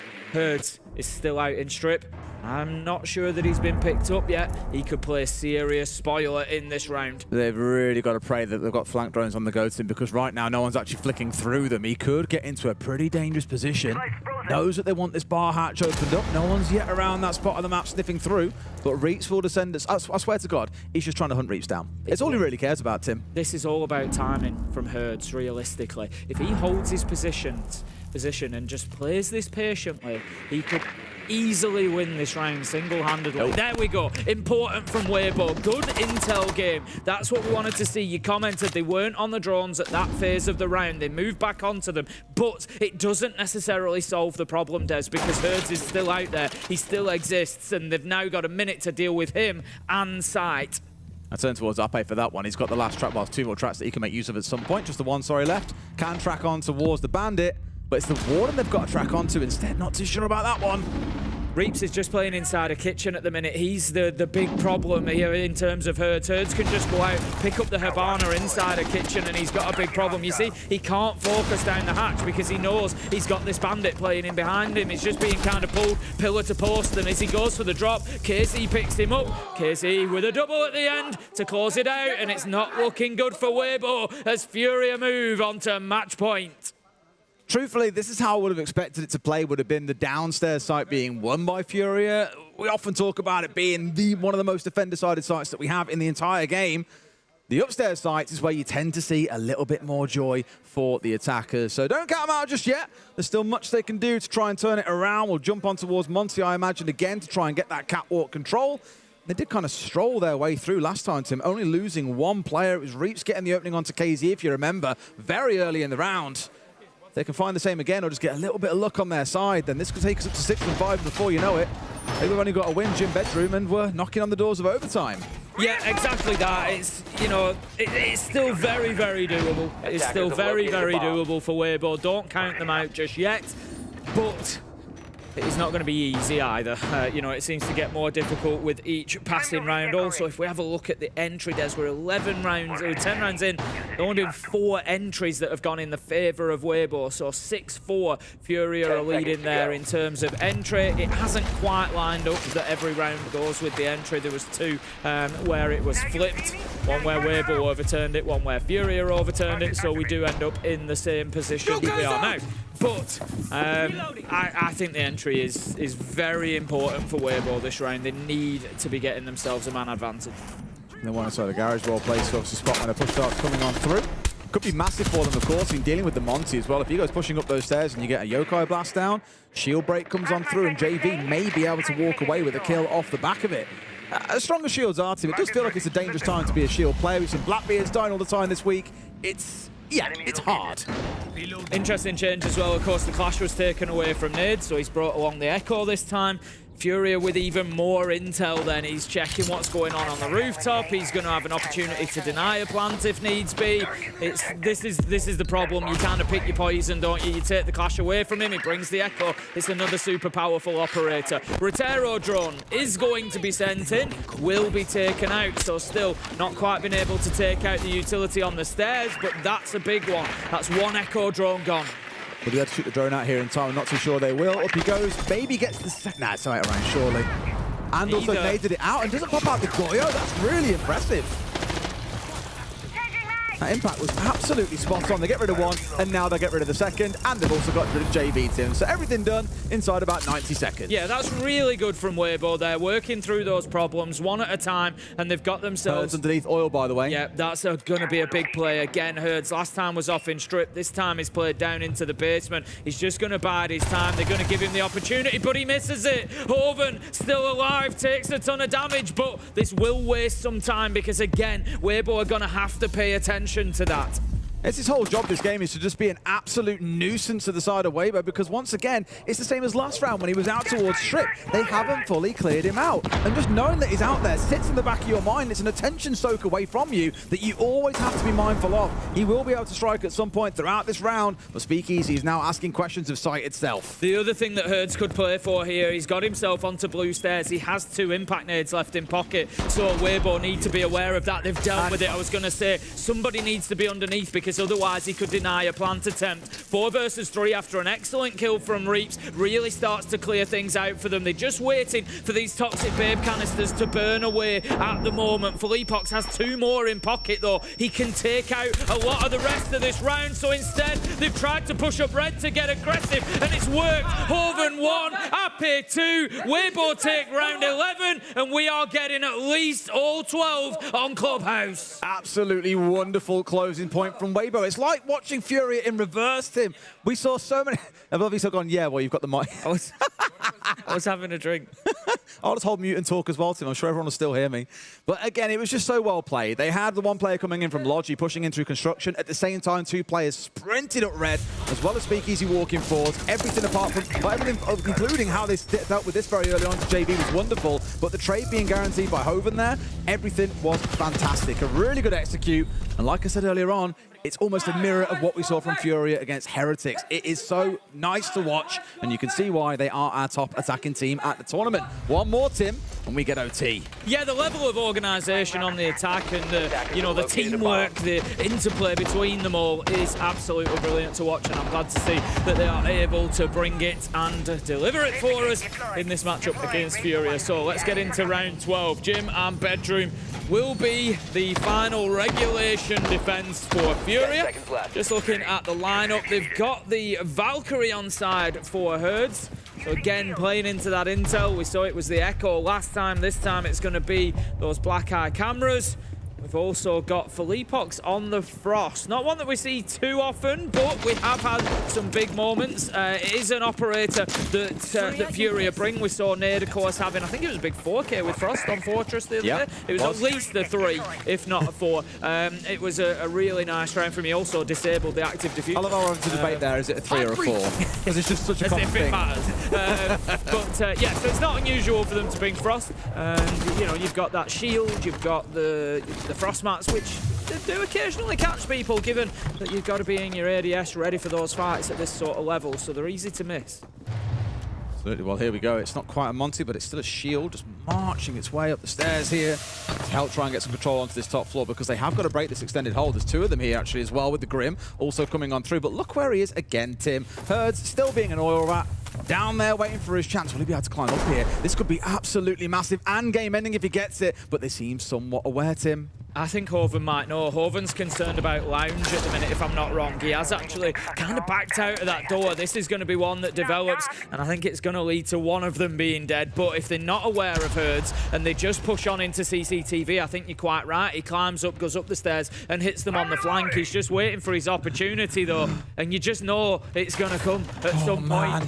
This will be such a harsh way to lose the map, but he's got himself up there, Tim. Sees one, but they've already won the gunfight. He's got a KZ on side, Tim. He hasn't got to hit the shots himself. They get 2, and this could be what ends the map. The beauty of that, though, is that it leaves Herds out there on the flank with them not really knowing where he is or being comfortable. If they try South Balcony now, Herds is just going to pop into CCTV, for example. Big problem for Weibo. 5 versus 3, and it is not looking good. Ape wants to get aggressive, moves on into site. He's currently at elbow. Shots are fired towards main stairs. Gives him an idea of the location. A nade is sent in to try and develop a bit of movement. Herds on the flank, does get one eventually. KZ with a double to close it out. It's flawless for Furia. They take Clubhouse. Looking very similar to that Heretics game earlier, Tim, where they came close, but just not quite close enough. Furia, a bit of a different beast today.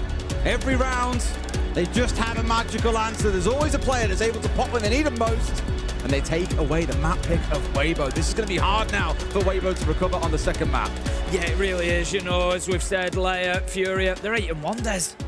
Well, it's going to be a tough challenge. It is a tall order, but let's see what Adidas in the Clubhouse first. Back with you in just a few minutes.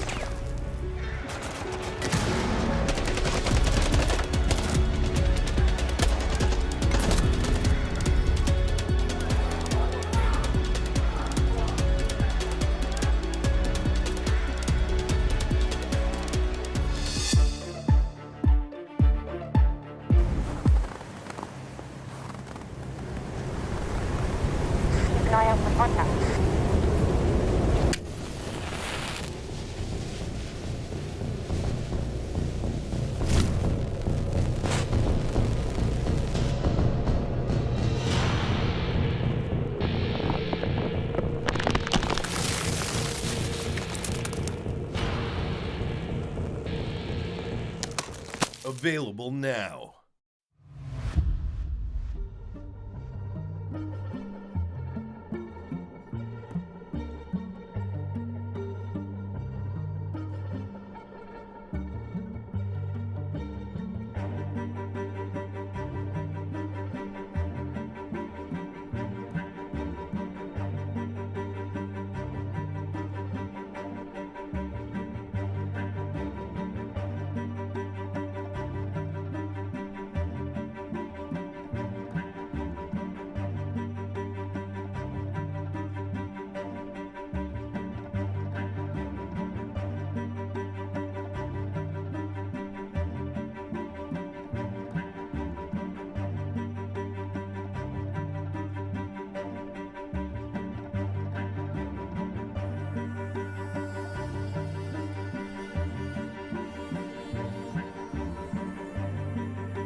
Welcome back. Furia just barely win map 1, and it comes off of a big explosive attack on the gym bedroom.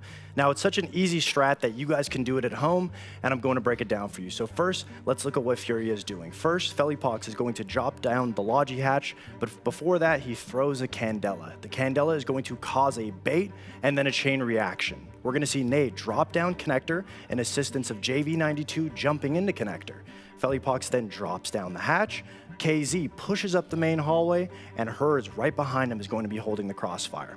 And it works off of that Candela. The chain reaction starts, everybody drops, everybody goes to push. Now the reason why this execute is so strong is because of the coverage that the pushers have from the supportive players. So we see Nade locks down connector, JV92 pushes into master, Felipox drop down, putting pressure onto gold, forcing everybody inside to look at him. KZ walks down the hallway, and Herds is there for support, and he can also flank later in the round. And it goes flawlessly. KZ pushes up, connects with Felipox. They're able to put the pressure again. JV92 walks into master, gets the pick. They've completely forgotten about Herds. Herds walks into the back and is able to get the bathroom kill, and they lock down the site beautifully. And the last remaining Weibo player is all the way in connector, locked down by Nade on the glass, and he had no chance. Now the strat was such a beautiful execute and it was so simple that you guys can do it at home, and if you do it home very well, maybe we'll see you here next SI. We'll have to see if Furia can take a map too, but first we have to go back to the desk. Obviously, this is a monumental task for Weibo, right? They are going up against absolute god-tier Furia, but there's one player that we're just not seeing in the server that has been so consistent at this event. Yeah, it's a little unfortunate to see Reaps going 5-9, but I think that really is a true testament in terms of the level and caliber of play that they're experiencing now. When you look at the teams that they played in their groups, they played M80, they played Heretics, they played NIP, they played Furiax.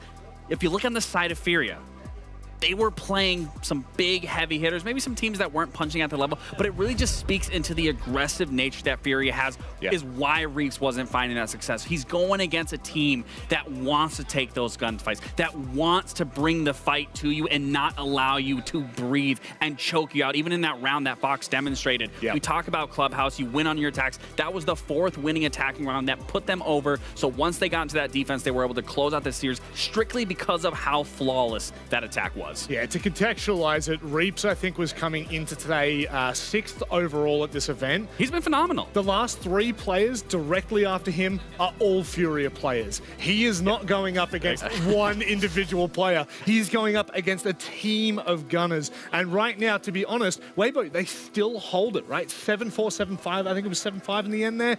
That is the kind of performance that still puts you in the right trajectory, but my big concern now is where we go next. Yeah, I mean, we go to later. You're going to go to Furious pick, and obviously having such a strong start and a strong ending to that match, they're going to feel very comfortable and electric starting on that attacking half. Now, for the side of WBG, they should feel comfortable. They're going to be on defense. Knowing the ins and outs of the maps, the blueprints, is going to be a lot easier in understanding what can hand, what can't happen. And the fact of the matter is they need to be able to double up and play those trades, because if they can, I mean, what we just immediately saw from Furia is they were getting those trades. They were being able to play off one another. They were able to take the man advantage away. So that's what WBG really needs to focus on here, is getting that early pick and then slowing it down, playing into those layers, playing into the crossfires, and forcing Furia's hand, because that's the best way to deal with an aggressive team. Furia have played it 14 times over the last year and have only lost it twice, whereas Weibo, we haven't seen it since Munich. It's time for us to get underway with map 2.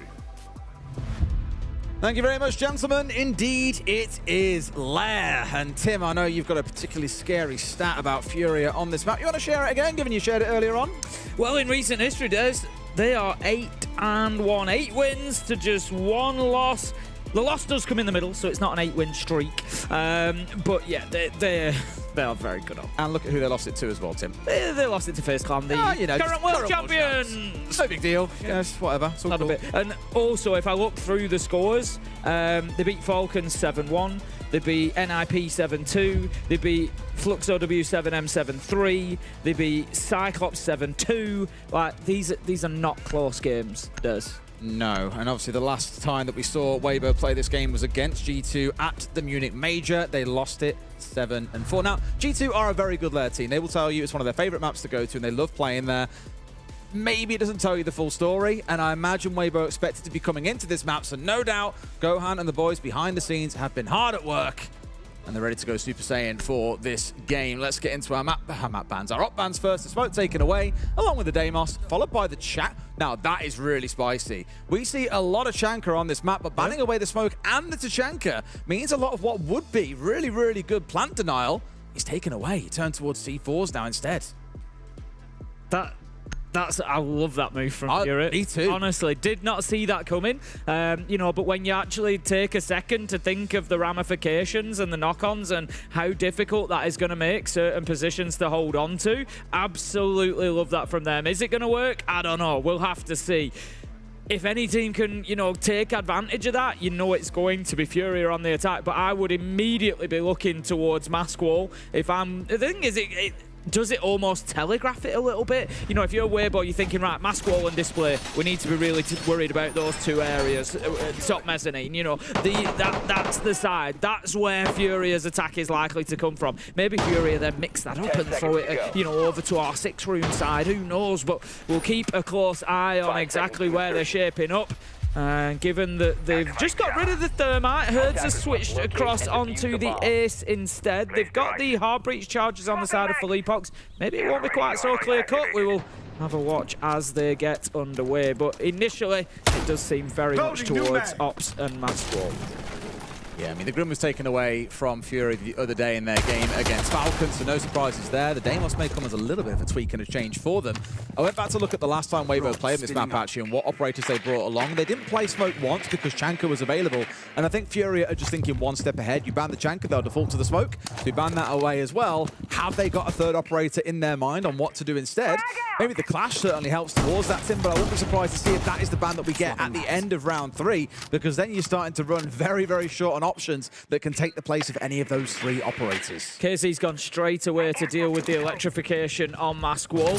He's using the sledge to do so. He's brought along the shotgun, sends up the nade, and is just trying to help clear out for his teammates at the minute. Hoven is playing in that position. Ape is going to take a lot of damage from a nade there as well. Hertz is down. Yeah, they need to be careful here, but as you say, the Ace has been taken down in the melee, so not too bad a start for Weibo. And Philippox taking a lot of damage there on trying to get Herds up. They may have to leave him, or he might have to try and crawl outside, but I don't think he wants to fully expose himself. Hoven's going to finish off KZ as well. He was downstairs slightly injured off the back of that, and there's his brilliant to Philippox. Tim, this has been an absolute stonewall on the ops push. Yeah, what a performance this has been from Weibo. Given that they've had the Tachanka and the smoke taken away from them, they've had to play this in, a considerably different way to how you would do normally. And despite going below with KZ on the sledge, trying to open, nothing's been opened up. They haven't opened up Mass Wall. They haven't opened the wall from mezzanine through into that plant spot.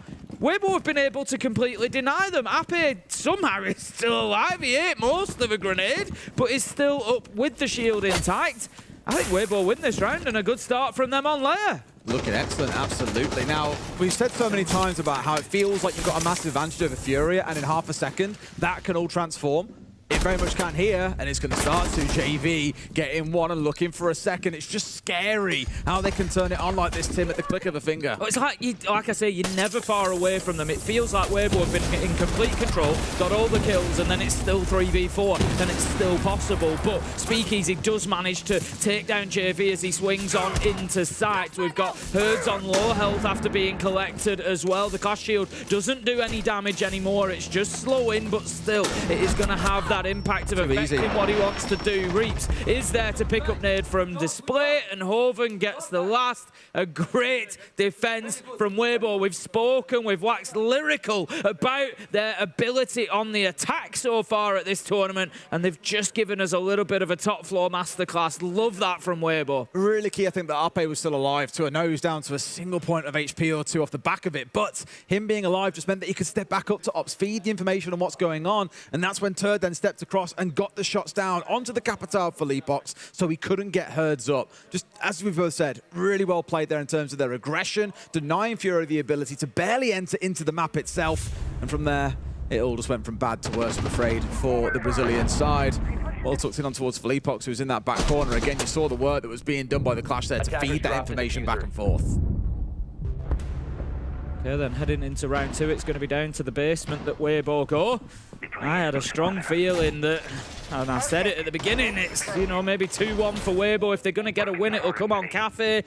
There's a long way to go on there yet, but that first round has got to have given hope. It's given hope to me, let alone all the Weibo fans, that we might just get to see a bit more of this than we expected. But, as I say, a long way to go yet. And the problem with Furia is the strength in depth within the team. So they've come in there and yet that attack hasn't worked and they've had a bad round, and then they'll just come in and play the next round completely differently. They can just go with a completely different style and a completely different energy and attitude, just round to round to round. As it is, they've got the warehouse wall breached immediately by Herds on the Thermite, so that's giving access into that side. Meanwhile, they're going to be sending Philippox elsewhere with the Blackbeard.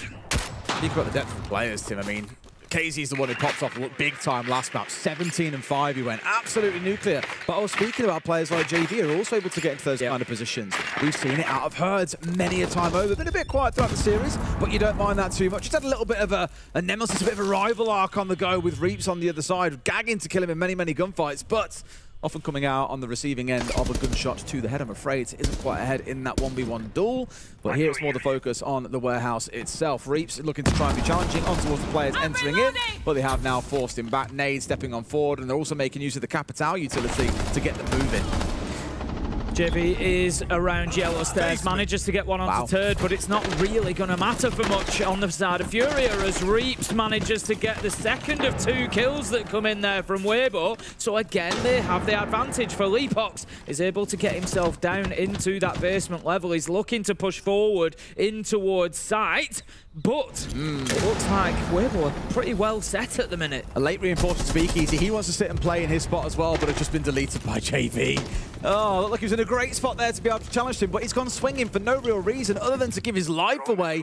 And now things are down to a 3v3. That'll be the kind of mistake that Gohan won't be pleased with.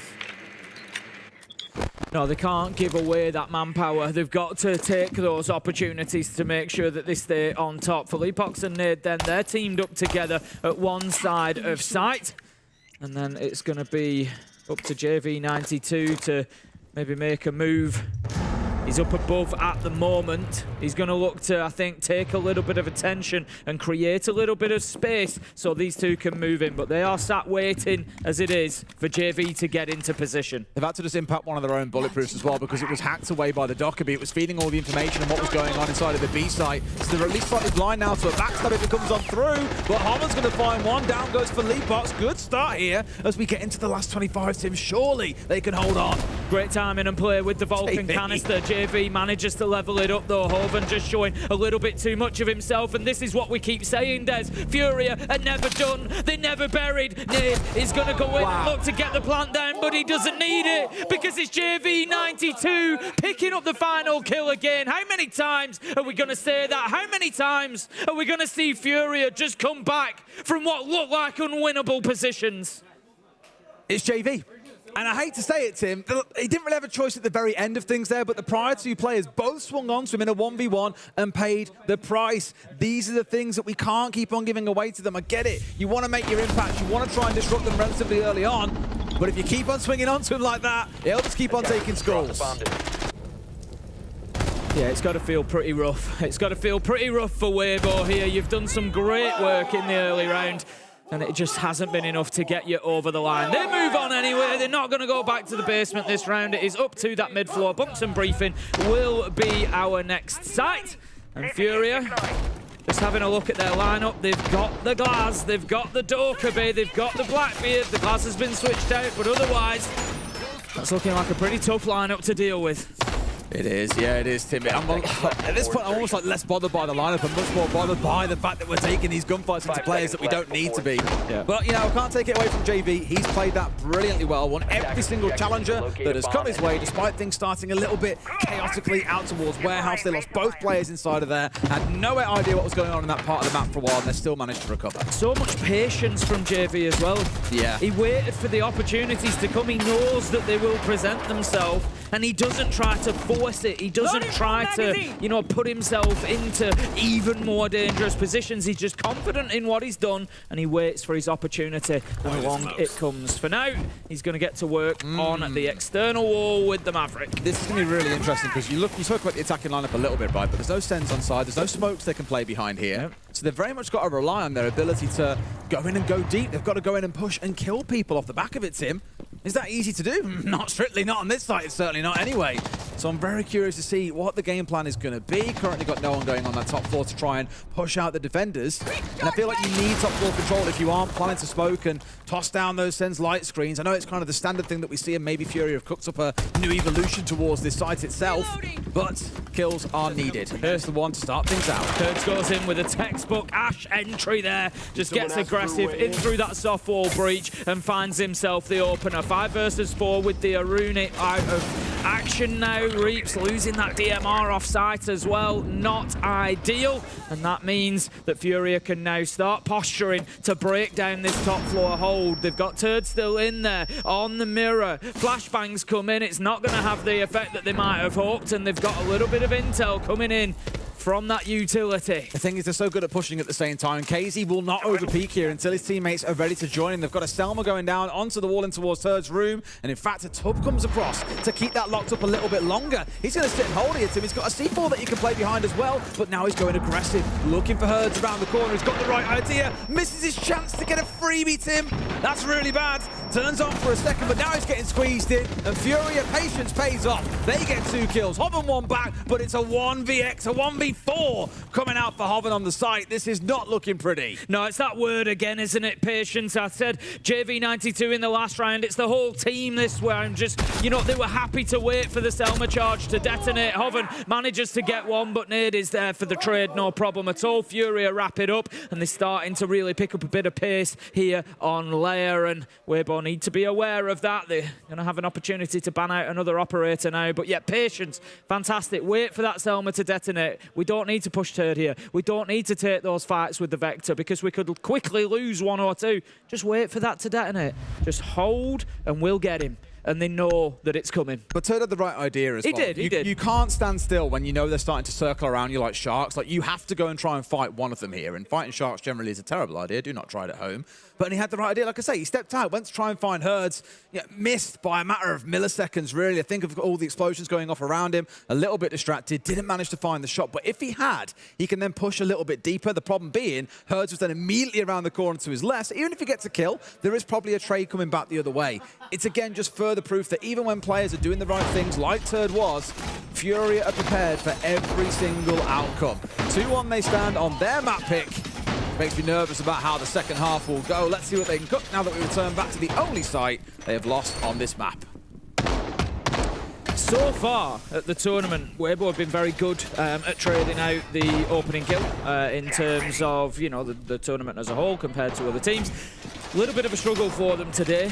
Again, it's something that I think Gohan picked up on, you know, as he was in the tactical timeout that we saw on the last map, was this, you know, taking fights on your own, make sure you're working together. It's something that we're not really seeing them improve upon. We've only seen them trade out 1 entry death so far today. That was back on Clubhouse round 7. Other than that, every time an entry kill comes in for Furia, there's no response from Weibo. And again, in this map, I said last time, I think it, you know, it was Furia that were on top in terms of those entry duels. This time, it's 2-1 to Furia. They are again taking the lead in grabbing that initiative. And Weibo have got to start hitting those trades. They've got to start working together. Casey was in quite nice and quick, as you saw there, running in, blasting his way through a barricade and getting in underneath, looking to try and cause some bother a little bit later on. May well take on the role of a buck for a while if needs be, able to get underneath. And here, you're really getting hopeful for a kill here, my friend. Sorry, we were just in the helmet going up, but no, here he goes marching on forward, looking to do what he can. But there's 2 players, and the C4 comes over, not quite going to find him, but he is down to a fraction of HP. And somehow it's Happy who dies along the way. All that noise elsewhere, and JV goes in and takes his opportunity. Reaps dies to one of their own traps. No, Reaps, how have you managed it? And now he's been flashed out. Speakeasy all alone. KZ's in Speakeasy, finding one, manages to get a second, but there are 4 players swinging him out once. Tim, you don't walk away from that one. You haven't got unlimited ammo. And Furia, that round is over in the blink of an eye. I'm going to go out on a limb and go so far as to say I think that's the first time in competitive Siege we've seen a Thorn die to their own Razor Bloom. Very possibly. Well, we're in for a timeout, Tim. Let's take a listen in. Guys, come on. What's missing is early aggression. Huh? Like on this round, we understand, oh, they are coming main stairs. You guys know, they like to go main stairs, bathroom, art window. So, we need to be prepared and play together. Like, if you're gonna repeat top, put this mira on ops, you know? Let's start put more pressure, guys. Early round, we need to control the early round. That is only the problem. And when I have advantages, remember, 2v2, 3v3, wait for the best moment, wait for the plant, wait for the click, you know, playing basement. High chance to repeat the same situation, you know? We're gonna open some kills, we're gonna bunk, but we need to understand how to play. You guys need to talk more, huh? You guys need to talk more, how to play. Let's go, guys! Let's win this shit, guys! Let's go! We can do it! Come on, come on! Clear red. We can see 4 ops, you want to clear, and then they have to clear you. I think, again, a little bit similar to, you know, what I was picking up on as well before that, and it was similar to what we heard from Gohan on Clubhouse. You know, a lack of aggression in the early round. I said Furia have been getting these entries. That's now 3 out of 4 that they've picked up. You know, communication, talking to each other, working with each other. They're not trading those deaths. They're not impacting on each other's deaths. You'll see, it's, you know, you'll get Furia, kill, kill, kill, and it'll be 2 or 3 in a row, and they're able to snowball them together. So, yeah, definitely it's something for Weibo to work on. This one is starting to run away from them quickly here, and Furia are the sort of team that you give them any sniff of an opportunity to win a game and they will not pass it by. I'll go back to round 1. How did they win? Early aggression. They didn't even let Furia in through ops, so let's see if things change after that tack timeout.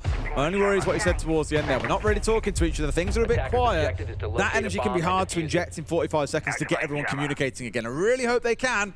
I didn't quite see a lot of energy at the end of it, Tim. It feels like one of the first times. If you remember coming in, I said Weibo haven't really had a bad day yet. They haven't really, you know, they have been tested. They've had some difficult games. 2 of their wins came in 2-1s. But have we really seen them face losing and being pushed around? Generally, they've been the team on top a lot of the time, and it's just now about seeing how they respond to that. I always hate singling out individual players, but it has been Ape with a pretty quiet series so far. You know, Hovin's definitely woken up on this map, which is good. Reaps is playing as well as he has been. Speakeasy had a great first map too. But Ape, as I said, has been one of their top players over the last few months. If he stays quiet throughout this series, Tim, they're really going to miss him on the other side, because said last map, Casey was 17-5. He's 0-3 now. The disparity between maps always absolutely astounds me. But where he's gone quiet, JV has gone absolutely massive. Yeah, JV has really stepped up. 10-1. Absolutely terrifying at the minute. He's had 2 separate 4Ks him in rounds 2 and 4. He's just right place, right time, constantly. It's like, as you know, any gap, any opportunity, and it's going to be JV that is stood in the right place to take advantage of it. As it is, Casey gets himself inside of the map on the book. He's going to be looking to do a little bit of work underneath. Weibo are defending top floor. Hoven is in position to hold them out of ops, but for the time being, Furia aren't really going near there. They have opened the mask wall, so now it's about where do they shape up for this next push. I think we're going to maybe see a bit of action towards our 6 room, and then maybe a bit of pressure out towards display window. We'll see whether they get anybody on there later in the round. Imagine trying to get the focus on to get more walls opened up, but from below they're in for this one. Tim and Nate has just ran straight in towards sight and turned quite rightly, puts it in the mud. Yeah, great response from Weibo there. They've not been caught. Surprised. Nate just tried to get in there with the diffuser and I think just kind of mix it up and see what happens, but it has not panned out well for them. They've lost the Blackbeard and the diffuser is down cold inside of sight. 50 seconds and Furia have got to scramble. They have more below being opened up as well. KZ really trying to make it so there isn't a single floorboard left. A lot of them being exposed, which means he, of course, can support from below. And before the plant's even down, can pressure those defenders, force them back into less than ideal positions. So I've got 2 or 3 of them now, all sat on top of each other, to be fair, just outside of sight itself. The Fury are not in an awful spot here, but seeming relatively unbothered so far. Weibo, they know the clock is about to become the 6th man for them. And Furia, they've got to get something done soon. Yeah, JV's in that important position again. He's on display window. They really need him to get something going. There's a lot of pressure coming in from the other side. KZ manages to get one. Reaps is there with a response. This is better from Weibo. As we've said, impacting on death, being there to do something. JV gets one, traded out immediately. Weibo, they're playing for each other. They're in contact with each other. Way better from the APAC side. Real irony is, Tim, it didn't require a lot of early round aggression. They were very dug in and playing very defensively there. More my worry starts to come now on what happens in this next round, because we step away from the site that they've had 2 victories on in this half. The only 2 they have found has been on that top floor. Now we go down to the basement. Truthfully, I don't think there's a lot they need to correct, because they had a brilliant start last time they were down here. 2 kills in Warehouse, they were laughing. The problem was they kept swinging JV. And this is where there's kind of like nuance and context of the word be aggressive in the early round. It's all well and good saying it. That doesn't mean swing one after another onto JV and lose your life doing it. Yeah, so I'm not really sure. I'm going to watch that round back after the game's finished. I think they were a little bit premature there, Furia, in trying to send Nade in. He just went charging through the door across that. It looked like he was trying to get in behind the plant spot, you know, behind the diffuser for a plant spot with the Blackbeard. But there's still Ape out in display. I'm not certain that JV was even on display window by that point. They just seemed really far ahead of themselves, especially it was like Nade had just decided, I'm going in, boys. We'll see what happens. It'll be a classic where he spotted a gap and thinks, yeah, he just thinks, I'm going in there. But as we saw, everybody else wasn't ready. Turd was also still in R6 room with him. It's like, yeah, okay, pop easy. Yeah, get no your problem. fight, whatever. They just got ahead of themselves. Yeah, had the right idea, but again, execution didn't quite come out the way that they wanted. Right, let's get into it. Now down in that basement once more, as said.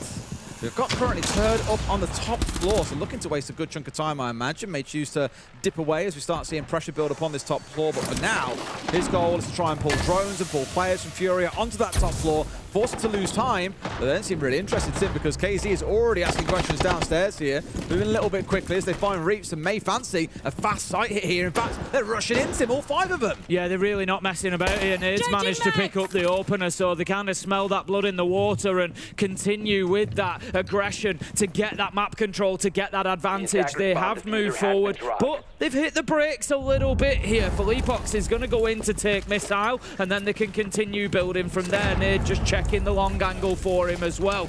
Philippox actually just dipped back out, picked up that diffuser, he's moving around, but they're paying the price of not doing everything they should here. Furia getting hit from above. Turd managing to find one. Weibo just hitting their stride a little bit now, Des. It's a bit of a stinger because JV's been sat on drones now for ages, just running around that top floor, feeding information back to his team on where Turd is, and he's still got away with a freebie. It is why he's low HP. He just happened to win out the gunfight. They were aware of him, but he has come out on top. Turd's going to make his way back down yellow stairs and into sight, so that is a good result, really, for Weibo there. Ape manages to get one, Hogan doubles down, and another one onto Philippox, and again, Weibo by just playing that little bit tighter. As you said, they are in a position to be able to help each other, to be able to contribute when those attacks come in, to make Furia be put into lose-lose situations. 2 versus 4 now. Got to try and recover this somehow inside the last 60, Tim. They've got a lot of utility they can work with, especially in Nade's back pocket. But you're seeing that discipline from Weibo. Only slight thing I'm wary of is Ape is probably ready to swing in on this one. Will he take the bait and try and swing onto KZ? No, not at this point. They've still got Yokais dancing around too, so they should know where Nade is. They know where KZ is. With all that information, they've got no reason they should be losing this round. No, none whatsoever. Nade manages to get one, but again, Weibo have an answer of their own with Ape onto KZ. So Nade, he is full health. Only got 28 seconds, and he's 1v3. Can't get any of it done. Ape is going to close that one out, and that is another round for Weibo. A 3-3 split there is actually pretty good. I think you'll take that. Given you were down 3-1, you'd be thinking, God, this could be bruised, and we could be down 5-1 at the end of this half. But no, really good recovery across those last 2, and showing that they can indeed defend down in that basement. Tim, get the win over the line. If we'd looked at any 2 other teams playing on this map and said, okay, 3-3 half, what would we say? We'd say that's pretty fair, because Lair is our second most attacker-sided map. I don't think it's a massive complaint that things are stacked up how they have. Now, into our bands, Tim. Are we going to get Chanka and Smoke? Are we getting a mirror on the other side? Not literally a mirror, a mirror. I'm going to say, you can't ban 3, Des. Not at this point. you got to wait for round 4 there. No, we will have the Deimos come in alongside the Kaid. So, they are looking, yes, to take the Tachanka away, much for the same reasons as we discussed previously. Tachanka becoming a real mainstay, particularly of that top floor defence. Looking to hold off the plant on mask wall, play in behind the desk. desk. Smoke will be available for that. Also, Flash will be available as well. We've seen some real big performances in behind that desk from Hot and Cold. It always stands out to me on the Clash. This time it's going to be Felipox, and I think we might see him in a similar sort of area. But yeah, Furia taking us up to the top floor to begin with. Weibo, I'd love them to send a message here and get the first attack. That really does then put it in the mixer. This could be very interesting indeed. I mean, starting out with the Glass. We've seen this band away against Furia already today. The Death spoke about it in our previous series, that a Glass band was targeted in against Felipox. Of course, from the reverse side here as well. Furia opted not to ban it away, which means Hobbit will jump straight onto it and Speakeasy, Horror of Horrors Tim, is going to set up on the Blackbeard. It'll be that and Monty, I imagine, for the majority of the half from him. Otherwise, a lot of vertical control maybe coming from Reaps here, looking to get underneath on the buck in the same way that KZ did, rip up those floorboards and force those defenders to dance around a little bit. Play the floor as lava. Herds is in a really advanced position, I will call it, inside of Ops here. He's got himself a little Kiba barricade fort set up, so he's covered from the window and the door, but he can be aggressive. Straight away, they've opened it up. It was Ape with the nade. He's actually moved across to look at Skybridge as well, but Turd is over that side of the map as well. I think they're going to want to get Ops, but Felipox is also supporting Herds. It's definitely going to be a flashpoint, I think. Yeah, we've seen this kind of hold quite commonly. Sometimes you'll even see a mirror placed on that Ops wallway just to help give support towards the Azami. But now no one's challenging there, though. For the most part, Weibo have ignored it, Tim. They've moved towards the north side. They're pushing towards green. Yeah, they've decided they don't want any part of what's going on there. Ooh, the Razor Bloom doing some big damage. No, it didn't. No. It just... tickled him. Yeah, Speakeasy just managing to keep himself safe behind that shield, but they have been like it did big damage. It really did, didn't it? The animation's great, like, made me feel like, he's done something. They've been backed up quite well by the smoke, though. The Toxic Babe canister has just prevented Hoven pushing in when he deployed his own smoke. So Furia aware of where the pressure's coming from and holding it off quite well at the minute. There's three of them all gathered together here, just trying to watch out for Reaps, who's underneath them right now. He can do so much damage towards Felipox, but no! Reaps put down on his backside here, Tim, and I doubt he can be recovered unless someone is prepared to push down green and go and get him up. But no, KZ through the floor finishes him off, and that is a lot of threat and a lot of pressure removed away from Furia. Yeah, I think that's a good commitment to the kill there from KZ, dropping down the hatch. Yes, it leaves his team short-handed for a little bit, but it means that that book is not going to come back online, and it is the last thing they needed was that skeleton key opening up beneath them. KZ has the shotgun himself, so if anything, he can play this vertically now from beneath. I like that from Furia. Nice adaptation in the middle of the round. 1 minute left to go, and it looks like Weibo are on a little bit of a rotate, a little bit of an attempt to try and deal with KZ below. It's Turd who picks him up. He was supported by Hoven down there, but my big question is, will this now cause a time crunch for them? Given there's a clash on the other side still, Tim, I think it will. And we've got the C4 in Nade's back pocket. They've got a lot of tools to get the job done, but equally so do Weibo. Still a full inventory of utility available to Turd here. Gonna start making use of it to give them at least some angle in. Speakeasy trying to eye up here what an execute looks like, but no, Ope falling down to Nade. Things going from bad to worse here as Furia now have the man advantage. Yeah, it's all coming down now to this one-dimensional push, and they're just feeding into the meat grinder of Furia right now. Felipox manages to pick up one, but Turd, he bites back with one of his own. 10 seconds left to go. Diffuser collected, but effectively now, a 1 versus 3 cut down by, I think it was Herds who got the final kill on the door. And that's going to be Furia taking their first defense. All they need to do, Des, to win this out and take themselves guaranteed to the live event is to just get their first and second choice sites. The third is a bonus, but if they can get top floor and basement twice over, Furia do the job. Giving themselves that 4-2 would be the dream split, Tim. See if they get there. Let's not forget as well, the team that will be waiting them if they do go through to those upper bracket semis will be the winner of Secret versus Falcons. That'll be one hell. You imagine Falcons versus Fury at this stage in the tournament? Or versus Secret, as we said many a time, have really come on a tear over the last year or so, winning out AWC, really showing us all what it is they're made of. That'll be an incredible game to see. But they've got to get there first. As you say, it's looking good with how things have started in the half, but there's still more to do. I think losing Reeves... That's so nice, by the way. Losing Reeves underneath in that round, it felt like it really hurt Weibo, because when you look at the end of the round particularly, Furia were all set in their positions. There wasn't really a lot of disruption. That's it. There wasn't a lot of disruption, and they could just hold those angles, and you just feel like maybe if that butt could have, you know, stayed alive and done a little bit more work through the round in ripping up those floorboards beneath those safe positions, it might have made things, you know, go a little bit differently. He might have had the option to come up mezzanine, for example, and put pressure onto Herds in display and just try and split that Furia attention a little bit. And that's why that kill from KZ was so important. But let's look to the now. It's round 8. Furia 4-3, 1 map to the good, and 3 rounds away from securing themselves a spot at the live finals here in Paris. All right, into the basement we go for round 8. Again, I said you're going to see a lot of shields this half from Speakeasy, Monty, Blitz. That'll be all he really sits on. It was Blackbeard in the previous round. Maybe he'll do us a full triple, Tim, and we'll get to see all 3, but maybe one gets banned away once we get towards the end of round 3. On the other side of things, it's leaning again in towards these trap ops. We're seeing the Ella on side, we're seeing the Thorn coming out, the Goyo and the Echo to slow things down.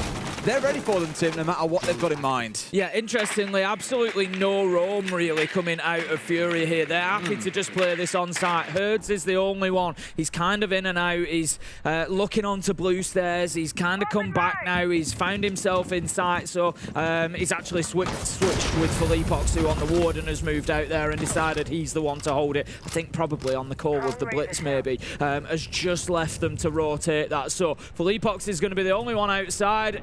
We've got Speakeasy taking a little bit of damage along the way there. That might just back him up a bit. And he's also got, of course, what sounds like a pre-placed Nitro. It's above his head. Yeah.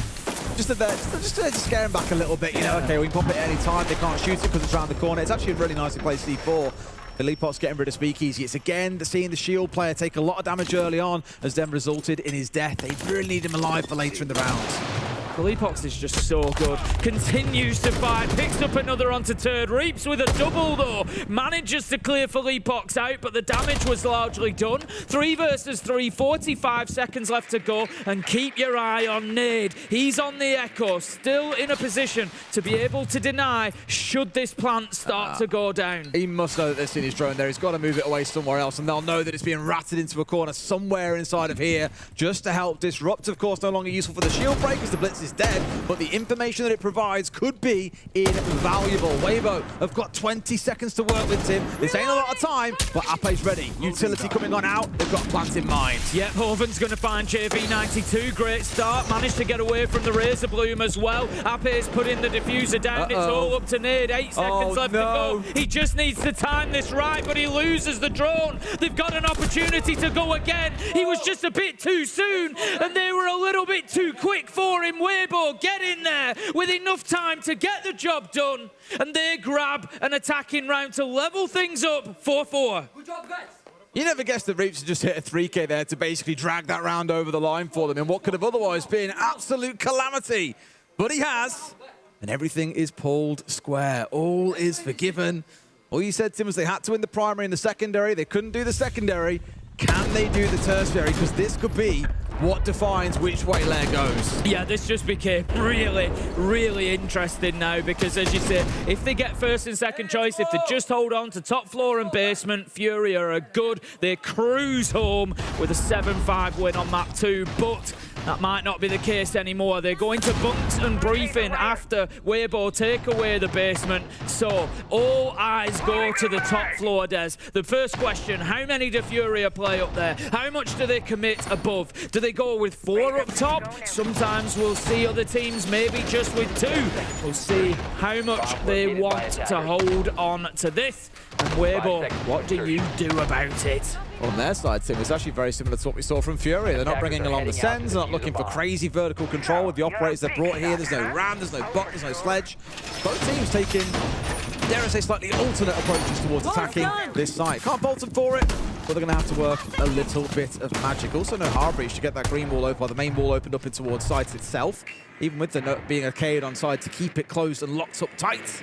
So I do expect there'll be a little bit of an exchange going on early on. Speakeasy, again, I really need to see him in these early rounds not be going down so early. In round 7, he wasn't the entry, but he did die quite early on because he took so much damage. He really couldn't fulfill his role really on the shield. So this round's got to be different. Nerd is just going to back up KZ there, but it means that he knows somebody is down at that main door. And he needs to be careful because it is Speakeasy on the Blackbeard, so he's not going to get himself necessarily an easy challenge there. But of course, being the Ella, depending on where those Gizmot mines are, there might be an opportunity just to get that shield break animation out and do a bit of damage. But I don't think they're going to come head-to-head just yet. But my question has been answered. There is 5. All 5, Des, of Furia are up on the top floor. So I think you can call that committing to the top floor hold. I think you can, Tim. They could probably commit a little bit more. There's literally no way they can do that, no. I think for a second there you saw the dance around front door from the Blackbeard. He's tossed both nades up super quickly and forced KZ, not even back, but to actually swing, expected him to push really aggressively and then didn't.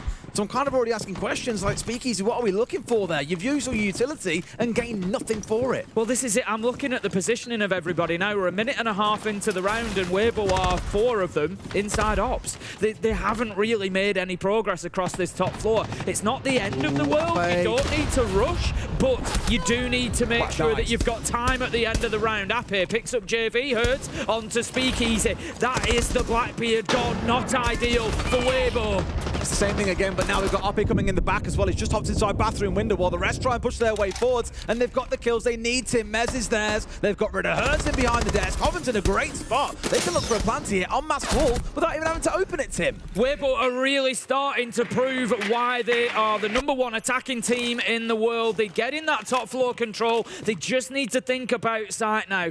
Is it possible for Furia to hold on from above? Can they cover the angles? Because Weibo, with 30 seconds left to go, have got a choice. Do they go for kills on top floor, or do they drop underneath and try to put the diffuser down? But now they're staying upstairs, Tim, and the problem is they're a little bit split on the side of Weibo. Some have dropped, some have carried on. What's going on here, Tim? They've managed to lose the one, and that is a real car crash situation. Arpe's done a real good job pushing in on this backside, but now he's left in a 1v1 against Philippox, who has got the door. Nade's coming over for an assist too. Turd's off by himself here, looking for sight. It just feels like they've gone in different directions, Tim, and they could well pay the price for it. But this plant might just stick. Turd manages. No, he does not. So I was going to say he gets back onto his gun, but Philippox was well aware again. He's big-brained it. He knew that the plant was going down. Drops the hatch, picks up the final kill. I thought for 90% of that round that it was going to Weibo. I feel like the split that they made partway through is kind of like, right, 2 go below and plant, 2 stay above and challenge. I feel like maybe there's an opportunity there to say, you know what, we've got a minute left in this round. We are 4v2 up here. Let's just take the fights. That's the call that you often make as a team, right? Are we going for plant or are we going for kills? And normally everyone commits towards one or the other. I don't fault them for what they've gone for there. Look, you've got to make a choice. 2 of you apply a bit of pressure. We'll go and focus on getting the plant down and make sure there's a bit of cover. This will be easy. But the problem is the timing in which those things were done is where the issue existed. There was no pressure in towards R6 room. They had the verticals onto Reach trying to push in towards sight along with Turd, and everything just started falling apart from there. Really well played by Furia to yet again, Tim. We've said it so many times today and throughout groups to win what looks like an unwinnable situation. These guys just do not know when they are beaten. I think there's an element where you have to kind of allow for that Furia factor, don't you? You know, you can say, right, yeah, we can just keep it busy, 2v2 up here, you go and plant, but you have to allow for that Furia factor that they could just hit a couple of shots here really quickly. And, you know, what is the upshot of that going to be? But look, you know, like you say, it's no criticism to Weibo. Hindsight's 2020. We can see here, I've got a perfect top-down view of everything. You know, you can see what's going on. It's just the other option there was to chase those kills. And in a 4v2, maybe they come away with it, maybe they don't. As I say, you've got that Furia factor, and I wouldn't put it past, you know, the remaining players there to do something. What a beautiful shot! Hits him on the reverse. Sit down, Herds. 5 versus 4. Herds has been kept pretty quiet by the majority of Weibo throughout this series so far. I spoke about the rivalry that started forming back on Clubhouse. Well, here it's carrying on. 5-9 he currently sits at. But as I've said already back on Clubhouse, his role hasn't been to be this out-and-out fragger in the way that JV and KZ has. His job is to be annoying, to frustrate the side of Weibo. In this round, he will not get the chance to do that on the Azami. Him being picked off probably means that Ops is now much easier to push into. Ape is just going to be following Speakeasy through into Ops for the time being. I like this. It's quick progress coming in, but they need to be aware. They've got KZ underneath on the Solace. They are aware. KZ's going to be taken out by Hoven as well. Much better round from Weibo. 5 versus 3, 1:50 on the board. Don't want to see them rush this. There's really no reason. Back on the drones, start ticking boxes, taking ground. You don't need to get sucked into big gunfights now. Let's remember last round. We were 4v2, we had a 2-man advantage, and we managed to let Furia back into the game. That cannot happen. It simply cannot be a thing. Otherwise, you're at 6-4. The series feels like it's done. The mental will break. They will struggle to fight their way back in. It'll be as good as over. If they win this one, we're guaranteed all 12 rounds of regulation. They should be able to get it done. Your shield player's on full HP. You've got all the resources you need to see this one over the line. Just waiting for it to come around the corner. Hello. Yes, they do. That's just going to back up Nade. Can he deal with the situation? Oh, no. There was a second there. I thought Nade was coming away with a double, but as always, Furia keep themselves in touch. JV manages to pick up Ape, but Weibo still in the driving seat. Speakeasy has diffuser in hand, full HP almost on the Monte. 50 seconds left to go. I still back the APAC team for this round. They've got time here, Tim. I thought Philippox might fancy running up towards that one. Tries to take for the headshot, but misses it out. Speakeasy will get away with this one. The shield can go back up, but they're pushing in deep. Tim, he has to come off the diffuser. They've tried twice to plant, and not again! Not again! They crumble, as they did in the previous round, and with that, Furia are up to map and series points. When Weibo look back at this one, Des, that is going to be one of the rounds. That is going to be one of the rounds. As I said, Furia, they are always in touch. They're always there, breathing down your neck. But in a 3v2 with a Monte, with that plant 90% of the way down, JV does something really smart. He throws that gadget in there and it just disrupts what's going on. He sends in... He sends in the Gusmot mine and it just disrupts the situation. I'm not sure. We'd have to watch. I'm not sure if it triggered at the time or if it was just enough that it came in. I've got to get off this. What's going on? I'm being chased down. But JV just played that brilliantly. They say the best things come in threes, Tim, and that is JV's third 4K of the map. It was KZ at 17 and 5 back on club. JV, wanting to make sure his name stays in the conversation, is at 16 and 5. And I'm with you. Weibo will look back at this game later ahead of their game in the lower bracket, and there'll be so many rounds they look at and say, we should not have lost that. Both on attack and defense, things have just gone horribly wrong that should be avoided. The Furia factor, Des. It is the Furia factor. They will, given any opportunity, and sometimes not even given an opportunity, they will find an answer, and they continue to do so. They've just looked phenomenal today. This is the best I've seen them at the tournament so far, and it is no surprise that they've now got themselves 2 match point opportunities to close this out 2-0. Weibo, you know, I wouldn't feel negative about this. You've just come up against, you've been furiated. You know, it happens, but like you say, a couple of rounds that maybe they will look back on. And I always say, when a player goes 1vx, in this case it was 2v5, when you're in that position and you lose it out, you're the one giving the 2 players the opportunity to clutch up big. And I think they will probably look back on this pretty hard, but I digress. That may well not be a thing they have to do if they can get this map over the line still. As you say, it's 2 chances. The good news is they've looked close. Across both rounds, it has been winnable. This map could have been all but over already. It could have been 6-4 to Weibo. I still think the Weibo we've seen today would have beaten other teams. Yeah. I think the Weibo we've seen today would have had different results against other teams. It just doesn't help that it's against Fury. They've got themselves the opener. Herds has managed to pick that up. Reaps is taken down. That's going to be the sledge off the board. Not ideal when you're trying to attack onto basement. They would have been looking for some verticality there. Speakeasy's taken a little bit of damage. We saw Philippox playing this. He got 2 kills up there last time. You know, they cannot allow that to happen again. They need Speakeasy for that execution, really. All right, so what are we going for here? Of course, got turned on the Thatcher with that cannon. Can disable it off. I like this, actually. This is a good respawn. Never mind. I didn't say anything, Tim. Carry on. Look, no, you were right, Des. It was really well played. Bringing the Thatcher along to deal with that, because that held them up last time. So bringing that along to deal with that, to take that Nitro out of the running, was a great idea. Unfortunately, for Leapox... Bro. He got 2 kills last time, he got 2 kills this time. Look, Felipox is a bit of a king on blue stairs, that much is clear. 4 versus 2 now, and Furia look like all they need to do is just hold on for 40 seconds, and they will have this one done. They're just going to start locking it down. They won't take fights that they don't need to. Herds manages to pick up one onto Hoban, and that is it. Weibo, a fan favourite so far through Six Invitational, drop down to the lower bracket, and Furia, they continue to stake their claim for being the best team in the world, for lifting that hammer again. They've got themselves through to the live finals. If this is the start of Furia's reign, then long may it continue. They have played some phenomenal Siege today. 2-0 Heretics, 2-0 here over Weibo, and they've looked brilliant across both series, Tim. Don't get me wrong, room for improvement in places, but I think the way that they've gone about it, the multi-kills they've collected, the big clutches they've had, the unbelievable executes they've pulled off into 3v1s and the like has been absolutely outstanding, and I can't wait to see how they face off against Falcons or Secret when it comes down to it. But let's go to a break.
Wuhan might be stronger than us two, but Furia looks stronger than Weibo right now. Well, some Furia fans made fun of the first game of Furia today being easy. So how interested was it for you to play against Weibo?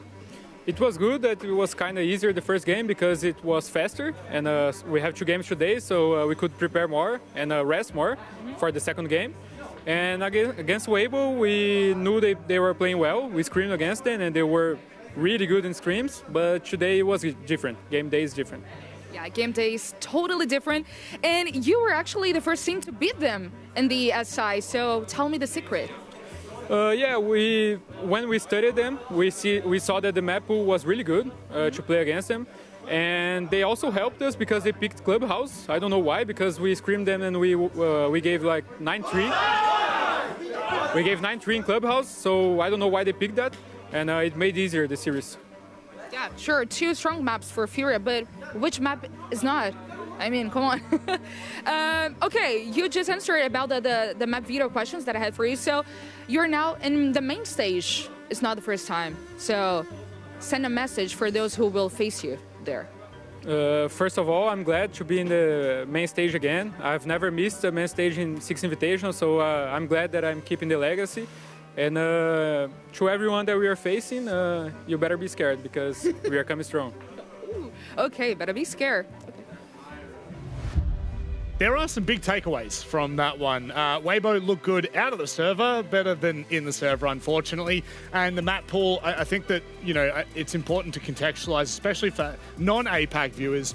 APAC generally has a small map pool, but back in the major qualifier, Weibo actually played every single map that they possibly could. They've played 6 out of the 9 maps at the moment, so that obviously goes to talk about what we're seeing. However, Lax, unfortunately, that doesn't matter when you come up against a mountain. Yeah, I mean, that mountain being Furia, and I think this match really illustrated that in and itself. I mean, from the beginning of Clubhouse on that attacking half, we really saw come to fruition, and then even here on Lair. It's not to say that Weibo didn't put up a fight by any means, but it's just when it comes down to those last rounds, those last seconds to be made, Furia makes it work every time. This was so genius by JV92. I mean, it looked like Weibo had a lot of these rounds in the bag, but good individual playmaking. I mean, he used the Elamat to be able to stop the plant, pushes up, gets the first kill, gets the second kill on the peeking Monty. I mean, questionable peek when you know your teammate is so close, and that was the story for Lair. It looked like a lot of these rounds, Weibo was well set up to be able to get the diffuser down, have good control, but Furia just had amazing individual performers, and you can see it right here. I mean, JV92, top in the charts. Everybody from Furia did very well, but he really came alive on Lair and wanted to shut Weibo down going into their, you know, main stage. It's just one of those things. I mean, you know, you're always going to look at this, and a 7-5, 7-4 against Furia, you've got to be happy with. But you could kind of see then, Lax, Weibo are very clearly not happy with how this one has ended. Yeah, absolutely not. I think there is a lot that they can take away from this game, though, especially with them being so close of possibly getting to an OT.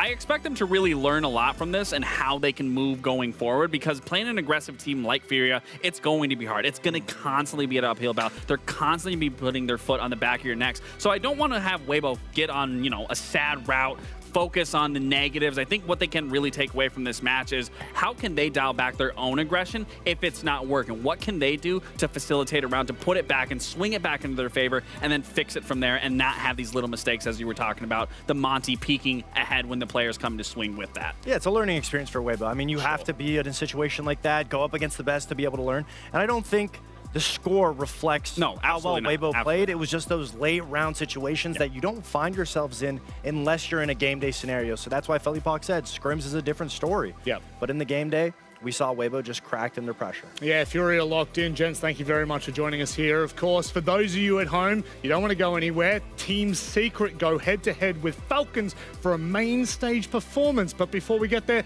what happens when we lock 2 casters in a room? Let's find out.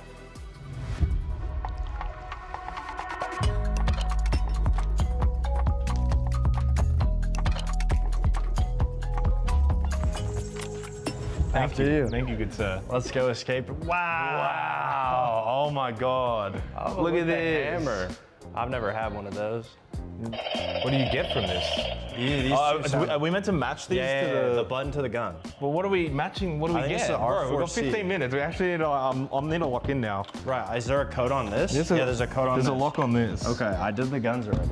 Let's try 1487. Bro, I got no idea. I'm so lost. Okay, it's not 1487. So what's with the SI pictures? Does this do anything? Does this matter? which SI team won first? 4187. There we go. I knew it. I knew it. 2. Okay, the first number is 2. Okay, so the proxies are 2, the Claymore is 17, and the Flashbang is 8. Times 2. We're missing 16 minus 17. 1. Is that right? Jake, have you done anything yet? No. Okay, well, No, I haven't done already have anything. 2 numbers. But there's a whole picture missing though. I need a teammate right now. This is just like every SI. There's so many cases. I never have a teammate to win me the hammer. Like it's always just you know me. what? Maybe this is the time you win your own hammer.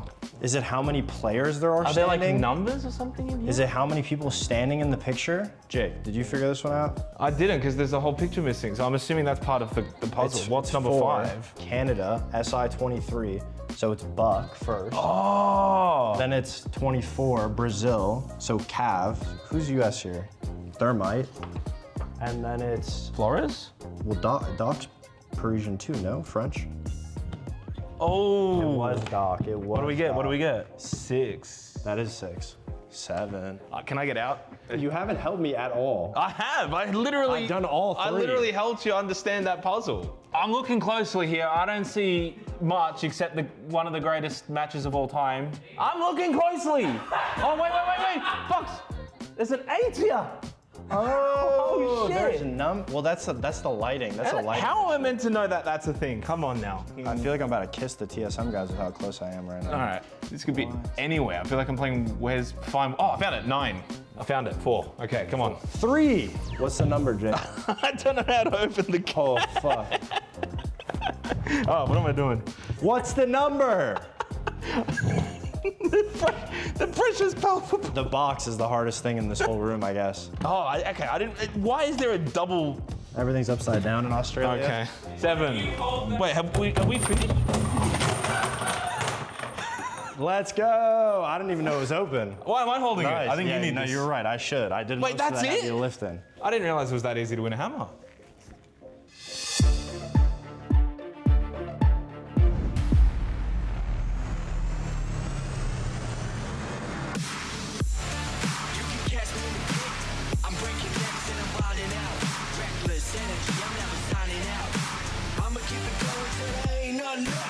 I'm breaking necks and I'm wilding out. Throw my elbows up and my money out. Cause I came to get down, so let's run it up. I'ma keep it going till there ain't nothing left. Keep it going till there ain't nothing left.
as Fluxo, W7M, and FaZe compete on our right. To our left, a bigger game emerges, at least for us here on the A stream. This one is exciting, it's tantalizing, because we've been here before. We've seen this time and time again. Team Falcons going head-to-head with Team Secret. It's just an EUL play day, right? Just another one. Everything's the same. We're here, you're not Anne, but apart from that, the teams are here. Now you're Anne. Yeah, okay. Thank you. That one. Do you know what? We have seen this show so many times. Yes, we have, and it always ends kind of the same way, Jack, doesn't it? Yeah, it really does. I mean, especially in the big games. I think it's important to talk about this is a distinction of big games versus the regular league games. It's a bit more equal in the regular league games, but in the big games, Falcons seems to have it on lock against Team Secret. They always manage to find a way to play each other at events. EML finals, of course, but also playoff finals of the stages that we see. EWC, they played each other, and then we go back to last year when they were under BDS, this Falcons roster, and then they played in the Montreal Major, sorry, 2 years ago nearly now, Montreal Major and Manchester Major on the quarterfinals on the main stage where they were denying Team Secret, who at the time were an up-and-coming team. Listen, Jack, it's all beautiful to have all this history, but I think this might be different today. Why is that? Because Joom is part of that lineup, and Joom has consistently progressed through the years. I will say this, I ask every one of his teammates to give us something about Joom. What does he bring to your lineup? Well, for Mugli, he grabs kills out of nowhere. He makes the game easier. For Noah, he brings confidence. And for Twister, he brings that X factor in the team. That one guy that can make hard stuff easier and easy stuff perfect. He's the one guy that dropped 42 kills in 3 maps to get here. That's Joom for you, the German beast. And I really like these 2 quotes from Mowgli and Noah, because that's effectively the front line that are in front of Joom. And if he's inspiring them, if he's confident, they're able to take the risky plays, knowing that if it goes wrong, they've still got a quality player behind them. As we start to, I guess, take a step back and look at the wider Team Secret, Jack, I feel as though this roster has certainly stepped into their own here at SI 26. Is this potentially their moment? Is this their year? Yeah, I would say they've really ascended in terms of their performance. I think Secret, over a longer time, over a longer period, we talked about them maybe making main stages in 2024. They, of course, will need to do so in 2025. But this event is the one that they're focusing on. They're looking like the strongest team coming out of Europe so far. We've seen them absolutely waltz their way through the group stages with pretty much ease. And of course, they've got the players like Joom that we've just spoke about that has life games to still do it. But there's so much quality, and the way they play Siege is with a young, up-and-coming IGL in Savage. It's really exciting to watch. You just can't help but fall in love with this team. You certainly can. Another team that you could very easily fall in love with. A team that has been here time and time again, that keeps getting so close, but just can't get across the line. It's Team Falcons. Leo, how did they get here in the first place? Well, we have to take a look at that game against Shopify Rebellion, and something happened all the way back on that last map, Nighthaven Labs. It's 7-7, 50 seconds left in the round. It's a 3v5 for Falcons. They have to attack somehow the top floor. You see 5 different players on the side of Shopify Rebellion holding that top floor, and you think, how on earth is Falcons able to beat them? Well, the first thing is, if you look at that layer of defense, Rexen and Canadian, they're the first layer here. They're holding server. Rexen will drop, which leaves Canadian alone. And look at what Bride does. He rushes through the fire and the gas to get rid of Canadian. Now, that allows the rest of the team to take server.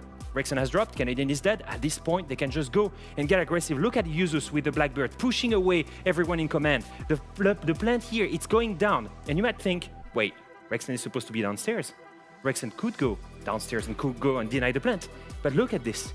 He's actually gonna go, instead of going there, he's gonna go and go towards garage. He could go and deny the plant, but instead, he chooses the wrong way. And so Shaiko gets aggressive, gets a pick on command. And at the same time, Rexen is all there, still running, going towards garage, trying to achieve a flank that is, in the end, not really useful. And if you look at this, notice something here. Lekefak. Lekefak is dead. He's watching a drone. He calls for that flank. They're well aware. Shaiko turns his attention to him and gets a free pick. At this point, from a 3v5, it's a 3v2. Yuzus is still holding the cover. The plant is down. He gets the double kill. And that's how you win. For Falcons, an impossible 3v5. Very much an intense game was the Shopify Rebellion comeback in the end. That last round obviously played with everyone's heartstrings, but the fact of the matter is they still look strong. Yeah, they do. They really do. I think realistically, Falcons had to improve from the group stage. It was a little bit hit and miss from them. And actually, even inside of that best of 3, it was a little bit hit and miss from them. I know Leakyfax, in the timeout was talking about how we're still making the same mistakes in map 3 that we were making in map 2 that they've clearly spoken about. What's good is that they've now got levels to go up, and I think we saw that. Obviously, they've got the big game players, the big moment players, as we've just seen in Leo's illustration when it comes to it as well. One moment, I guess, that you've just broken down for us, Leo. It plays out a little bit better in real time. Let's take a look back and see how these emotions ran hot. You can see it just instantly.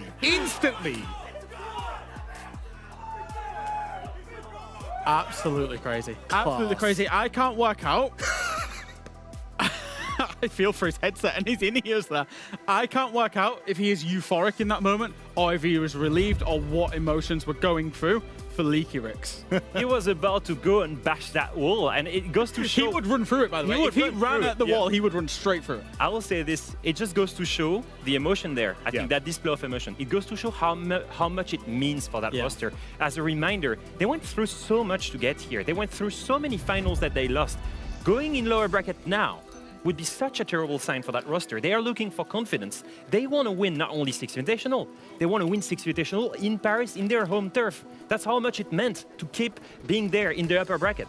And I'm not surprised that he said after this game, we're going to do nothing. We're going to bring ourselves back down because they then had it was quite quick from Fury, wasn't it? But a 2-ish hour break to then get themselves back up for this game because they've got to prepare for another formidable opponent in Team Secret. It's not like this is just going to be a walk in the park. They needed to reset themselves mentally, emotionally to be able to go again. We highlighted June before on the side of Team Secret, but to do so, you can't be serious. Impossible. But to do so, you couldn't do it without looking at the other side of that coin, Shaiko. Both of these players are phenomenal. And right now at SI 26, sorry. 24. My head's gone back in time. They have seriously put themselves in an unbelievable position. Are you missing the beaches in Brazil, Rob? I am very much. No, you know how much I was struggling in Brazil. I don't miss SI24. Okay. Yeah, obviously, I think realistically, if we're going to be looking at who's going to win the game for their team, we've seen Shaiko do it. We've seen Joom do it. We've seen him zoom in on us and look at us. He did actually face you see when you die. Yeah. See, that's the guy. Right, Joom, you can hear me. He did once tell us actually that he never has life games. He's only ever just above average. But that last game that he put in was an absolute life game. And I think both of the two players that we've just highlighted, Shaiko and Joom, are the people that for the team when it's not just about the strategy and the on-paper stuff. It's about reading the game in the moment, in the instant, and being able to just pull out of play. We've seen Joom do it time and time again for Secret. We've seen Shaiko do it in the very last round of the last game that they played today to open up a round. And these two players are the ones that if you're going to keep an eye out for either of them, they'll be the ones that will make something happen for their team. Now, we've put the context there. Winner, they make main stage. Let's find where we're going for both of these two teams. Let's set the tone ahead of what should be one of the best of threes, one of the best of threes, one of the most competitive best of threes we might see today. Okay, so Falcons, they're going to back themselves. They're going to pick straight into Consulate. This was a map that they played earlier on today. They looked good on it. I think their read on the map, the way that they're backing themselves, it's a no-brainer when it's left open because you've already won it once today. Yeah, and also on top of that, they've showed that they can attack on the map. It is the more defender-sided map in the meta, and yet they're not afraid of Secret being in defense in that point. They already had the 3-3 split. Now for Secret, they're going to go on to Chalet. Now that's a map that they love. It fits their playstyle. They love that split take because they know they can win those 1v1s. It is the map that fits the most their strategy along with Bank. And hey, if we get there, a European team is going to get a win on Fortress finally because we've got an EUL playday, EML playday coming right up in a best of 3. Now, Falcons have played Fortress today and they got whacked. They got absolutely whacked by Shopify Rebellion, mainly on the reads on how they were attacking. It was very, very split. Their picks were identified. I know Leakfat came on and said, yeah, we kind of understood and we knew the mistakes we were making, but they didn't win any attacks. It was looking like a 7-0. So I think Secret have got something there that if we get to the third map, they can then exploit it. They did not win a single attack on that fortress. That's why it might be scary. The one thing is, from what we got from Liquefact, they understood the main reasons why they were losing. Like you said, I think they went and reviewed that. As much as they had a time to chill here, there is one team that has such beautiful and impactful fundamentals that they can turn around this in about 2 hours, and they can be the best attacking team on that map, you know, just after that. So I'm not worried about them. I know they can turn it around, and I think that's why they let it through here as a decider. Context is great for this one, but ultimately, you know, both teams, you look at them outside of the game. We've got so much that we can lay out for the audience. But Jack, my ultimate question to you, and it's a short one at that, what side are you on? I would back I don't know. I really can't back it. Falcons tend to get it done in the big games, but there was a lot of emotion, and I think therefore Team Secret. Well, I love your opinion, but I want to hear from the Canadians themselves. How are we feeling about this one? We're good. I'm just wanting a good match. That's really it. As you saw from the little graphic you folks showed, I mean, Falcons should win this. So that means that Secret's probably going to win. But either way, I want all 3 maps. That's all I want. Well, yeah, I'm hoping for a good game. You know what, Jesse? I'm sorry to cut you off there, but I'm going to cut you off only to give it back to you. Enjoy the match. Well, thank you very much. I know that we enjoyed our very first matchup earlier today. Obviously, as North Americans, Shopify Rebellion didn't really show up the way we want, but it was still an incredible third map and an incredible best-of-3 series. Falcons really brought the heat when they needed to. Secret has been doing that this entire event. I don't know if you watched the Furia Weibo game on the other stream, but yes, gods can in fact bleed. Will Secret bleed today against the sharp talons of Falcons?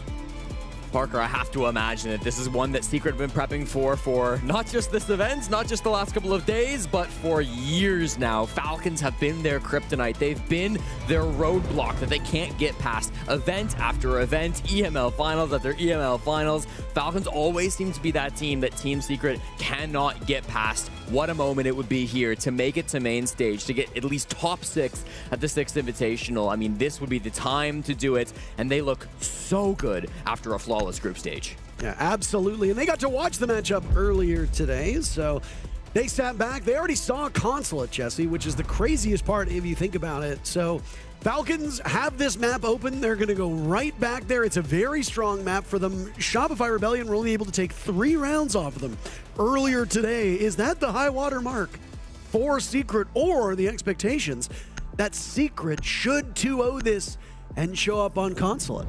I don't expect a 2-0, Parker. I think this is probably going a 2-1 one way or the other, and given that we've got Fortress and given what I just watched from Falcons on Fortress, my expectations, if I got to make a prediction, would be 2-1 Secret, but this is Falcons' pick. They came to it for a reason, and Team Secret historically do not love this map either. They've got a losing 2-3 record throughout the season, going back to Reload. They did win it versus Fluxo W7M last week, so that is maybe a strong point in their column, but at the end of the day, Falcons were able to watch that as well. There is VOD footage for both of these teams to look back on. And I don't think if you're Falcons, you're going to choose to come back to this map 2 hours, 3 hours later if you're not ready to change some things up. You know, they clearly believe in their strat book. They clearly think they can go deep and find something. I really like this Deimos ban from Team Secret. We know how good Shaiko is on Deimos. Solotov even had a really good round on this back in map number 1 versus Shopify Rebellion as well. So I love the Deimos ban.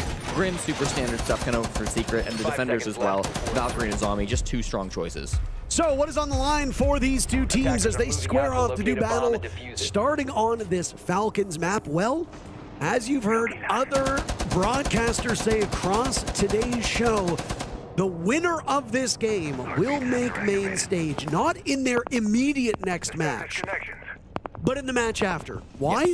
Because if Team Secret makes it into the next upper bracket semifinals. And that's a great start for them with a Nitro Cell blowing up Shaiko of all the players to get. That's a big fish for them to land.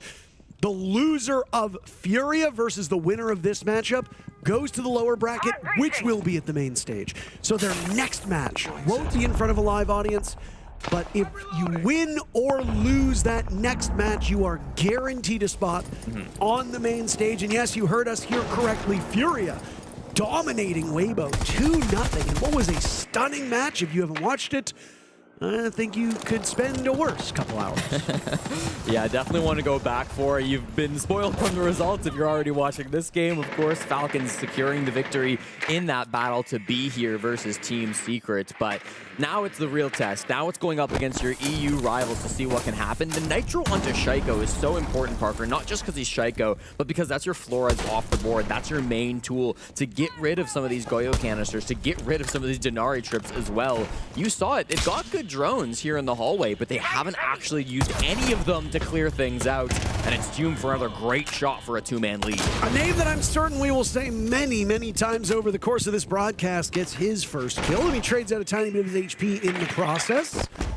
Everybody's still upright on the side of Secret with a little bit over a minute left in this round, and Falcons have lost 2 of their most prominent points of this spear and the 2 highest rated on their team. Losing Solotov and Shaiko means way more on the supporting cast and Leaky Fact to make up for lost time.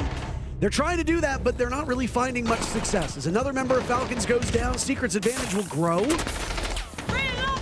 Brede and EFAC need to work their way to the site. They'll do it without Brede now, and EFAC stuck on spiral stairs as they coalesce around him. He does get a kill right as the round ends, so not a flawless start by Secret, but about as close as you're gonna get.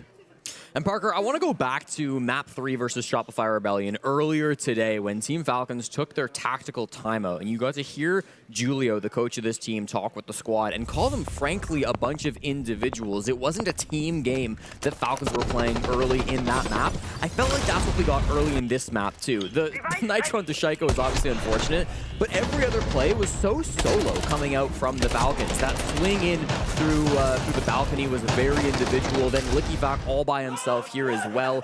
Even the 2 players that were somewhat pushing together over by admin were still taking 1v1 gunfights where there was zero potential for a trade. So something to keep an eye on as this match goes farther along. Do Falcons continue to struggle with some of that trade game, or will they be able to play as a team? Figured it out well enough in map number 1 to secure the win, or in match number 1, I should say. But match number 2, it's a long day of siege for Falcons. Those fundamentals, those basics can start to slip away. Have to keep your head in the game, have to keep yourself level. The graphic that was shown right before we got into this match just demonstrates the drubbing that Falcons gives this Secret team. Secret have barely been able to beat this Falcons squad. So when we talk about ownership, Falcons has owned Secret in this head-to-head. As of late, that is obviously cause for concern. Yeah. But I mean, if you want to win a Six Invitational, you have to throw all that stuff out the window. You simply have to be the best team, and you have to forego any potential bad vibes you might have or a curse that might have been cast upon you.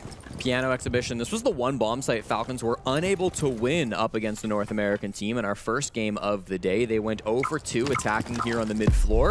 Bit of a new strategy though. It's fast into the top floor and they trade. Solotov knew that Savage was there. Shaiko will get a kill as well. So both of the S-named players of Falcons, the 2 early deaths in the previous round, have now gotten on the board. Shaiko's still upright. Solotov will lose his life, and Usis, who had a disappointing first series against Shopify Rebellion earlier today, is still searching for his first kill. Brede will rock the shield and hold on to that defuse kit with Shaiko not too far off. They attempt to pin down these remaining Falcons players, or they attempt to pin down these remaining Secret players. Yeah. And they're on the main floor. Leaky Fact will give some coverage as Brede and Shaiko were both over by yellow stairs, but here comes Adrian with tons of intel. Yeah, they're all down towards the bottom of yellow. This comp from Secret, not seen since the November Major, so it's been a while since they've played this defensive lineup, but it is something that Falcons should have in one of their 200 pages of prep work that supposedly they do print off for every game. Really tight how everyone is cornered in this one side of the map, and Adrian strikes first. Shaiko's not going to miss that. They overrun Noah, flush him out of his position. Mowgli is down 2. Adrian's actually committed an unfortunate team kill and a bit of bafflement over on yellow stairs. Brede and Shaiko are last 2 remaining. And Diffuse Kit getting down. Shaiko will watch as the Pulse now appears with a sidearm. It looked a little dodgy at first, but Shaiko manages to get the job done and an answer back from Falcons as they tie the game. Reminds me of 2 Roman armies just clashing as they head straight first into each other. I mean, Obviously, for Falcons, they'll have an idea of what that defensive setup looks like for Secret. It's been played in the past. I think that explosion to the top floor was really well placed. They had clearly identified where that CEO player likes to play and maybe where he'd be looking. The trades were quite good. A little surprised to not see Secret spread out a little bit more on that mid floor. The Pulse, obviously, down below was kind of their one off-site player, you could say, the one guy that was not clustered around yellow, but even he was quite close enough to team kill at that. So, yeah, really just a big smorgasbord of players in the yellow stairs where it ends up going the way of Team Falcons. I think largely thanks to Brede on the blitz. And Brede doesn't need to rack up kills, not even uses for that matter. They've got enough depth on this team to make you hurt, even without two of the better flex/support players. And for a long time, Brede's name is often in that conversation of who is simply the best support player. Oh, yeah. I think you can make a very credible argument that this Falcons team has among the best players in the world on every single role. And the question that trips up a lot of people is, well, if you were to make a roster move on Falcons, who do you bring in? I mean, Europe has had this problem for quite a while. I mean, this was the old Penta G2 roster, where again, it was when things would go bad for the team, you'd have to ask yourself, well, who do you drop? And more importantly, who replaces them? Because it's almost always going to be a step down. Yeah. There's a couple players on Secret who are starting to make themselves household names. The big one is Joom. He's netted a kill in both rounds so far. And he'll be playing on that Goyo over top of the bomb site for the time being. He's played this position with a Thorn before, Parker. I think probably preferring the Goyo just for a little bit more stall on the site. Maybe a bigger fan of the gun as well. I know the Vector, a huge comfort gun for a lot of players. Myself included, to be honest. I love this gun. We'll see what he can find up on the top floor. It's going to be the blitz entry once again from Usis this time around. So they pass the shield from one support to another, and he's done a great job of clearing so far. There has really been a lot of ground taken very quickly, and Joom has left that position to go down those Visa stairs. Shaiko's in a very dangerous spot here in yellow. Very quick to get to this bomb site. Just a little over a minute has elapsed at this point. Mowgli roaming above. You saw Joom was in a very similar position over top of this bomb site. Secret were spread out quite heavily on the previous round. It did not work. They were hunted down one by one. Most of that action occurring over in the CEO side of things. But now it's yellow stairs and beyond. And first launching bomb will go. Savage gets baited into an engagement. EFAC playing that one so well. He's sitting on top of two separate mute jammers, and yet Falcons still new. Yeah, lots of players on this mid floor to hunt down, but LickyFac is up for the task. Takes down Noah for his second kill of the round, and now if you're Joom or Mowgli, you start to question to yourself, do I need to get aggressive? Do I need to make something help happen? Mowgli baiting a little bit, making himself known, potentially trying to bait someone for Joom, who's hiding in the main entrance to go for a flank or catch someone as they cross. That shield is still going to be such a huge issue. Secret on the better side of this map and already behind the 8-ball when it comes to this round. Let him go on by. He just escaped, didn't he? I know, he did. Play keep away at this point. A pre-fire by Joom knowing that the shield was coming, but all those bullets deflecting off of Usis will now be in hot pursuit down below. Dodging one of those impacts, keeping Joom busy is great. That means Adrian and Mowgli are the last two standing. They will fully clear out this basement. Mowgli takes down Shaiko, gets Brede as well, turns on over, and goodbye to LickyFac. He gets knocked by the air jab, but can't get out of Solotov's way. Falcons stitch two together and are off to a strong start. That's the start of a highlight reel, Parker, that is put to bed thanks to the air jab just at the end. Came so close to clutching that one out. If he makes it up yellow, playing above in piano with the Solus, I mean, that is a very winnable position for Mowgli, but that air jab was placed very early on into the round from Shaiko, way back at the beginning. Team Secret started that round, of course, by taking top floor and opening the breach and taking yellow. They really had two dimensions to start that push, and then it was just a job of hunting down those mid-floor players, expecting when that aggression would come through towards yellow, towards Spiral, making sure you caught the aggressive moves and then continue to hunt those mid-floor players that weren't as aggressive through the midst of it. I think this is a clear sign of two teams that are extremely familiar with each other. Of course, the EML rivals going back and forth. I think people forget how strong that Italian primary shotgun is. I do, and I don't say players, I mean like the general audience here, because so many people are used to using that secondary ITA shotgun, which frankly is kind of not good. So yeah, it can be quite strong, and Solus having access to that SMG-11 as a secondary can easily run a shotgun, very similar to what we see out of Mute and Smoke. Well, we will start to repeat bomb sites now as we go to the top floor for round 4 as it reopens for Team Secret. This was the one and only round where they were able to walk away with a victory. Now, bans have come through, and they actually remove the Solus. So something to watch out for. Obviously, could have been huge for Mowgli back in round 3, but he won't have access to it once again. For the top floor, though, the bomb site setup is relatively similar. Noah deciding that the Pulse was a bit of a one-trick, and he's going to go over to the Ella. I don't think he would have gotten another Nitrocell with it, so I think this is the more cautious operator pick to come through from Noah.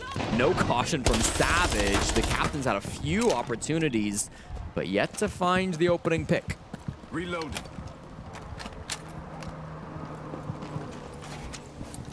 Going on the B stream, by the way, is our final matchup of the day over there. If you have any downtime, and maybe Falcon Secret isn't quite your bag. I don't think that anybody would feel that, but we have 2 inter-regional matchups. Number 1 is here, Falcons versus Secret, both competing out of EML, and then an NAL mashup on the other stream as Space Station plays up against Wildcard. In their matchup earlier today, Space Station dominated M80. M80 has shown some very, very big struggles, and they've got their hands full now in the lower bracket.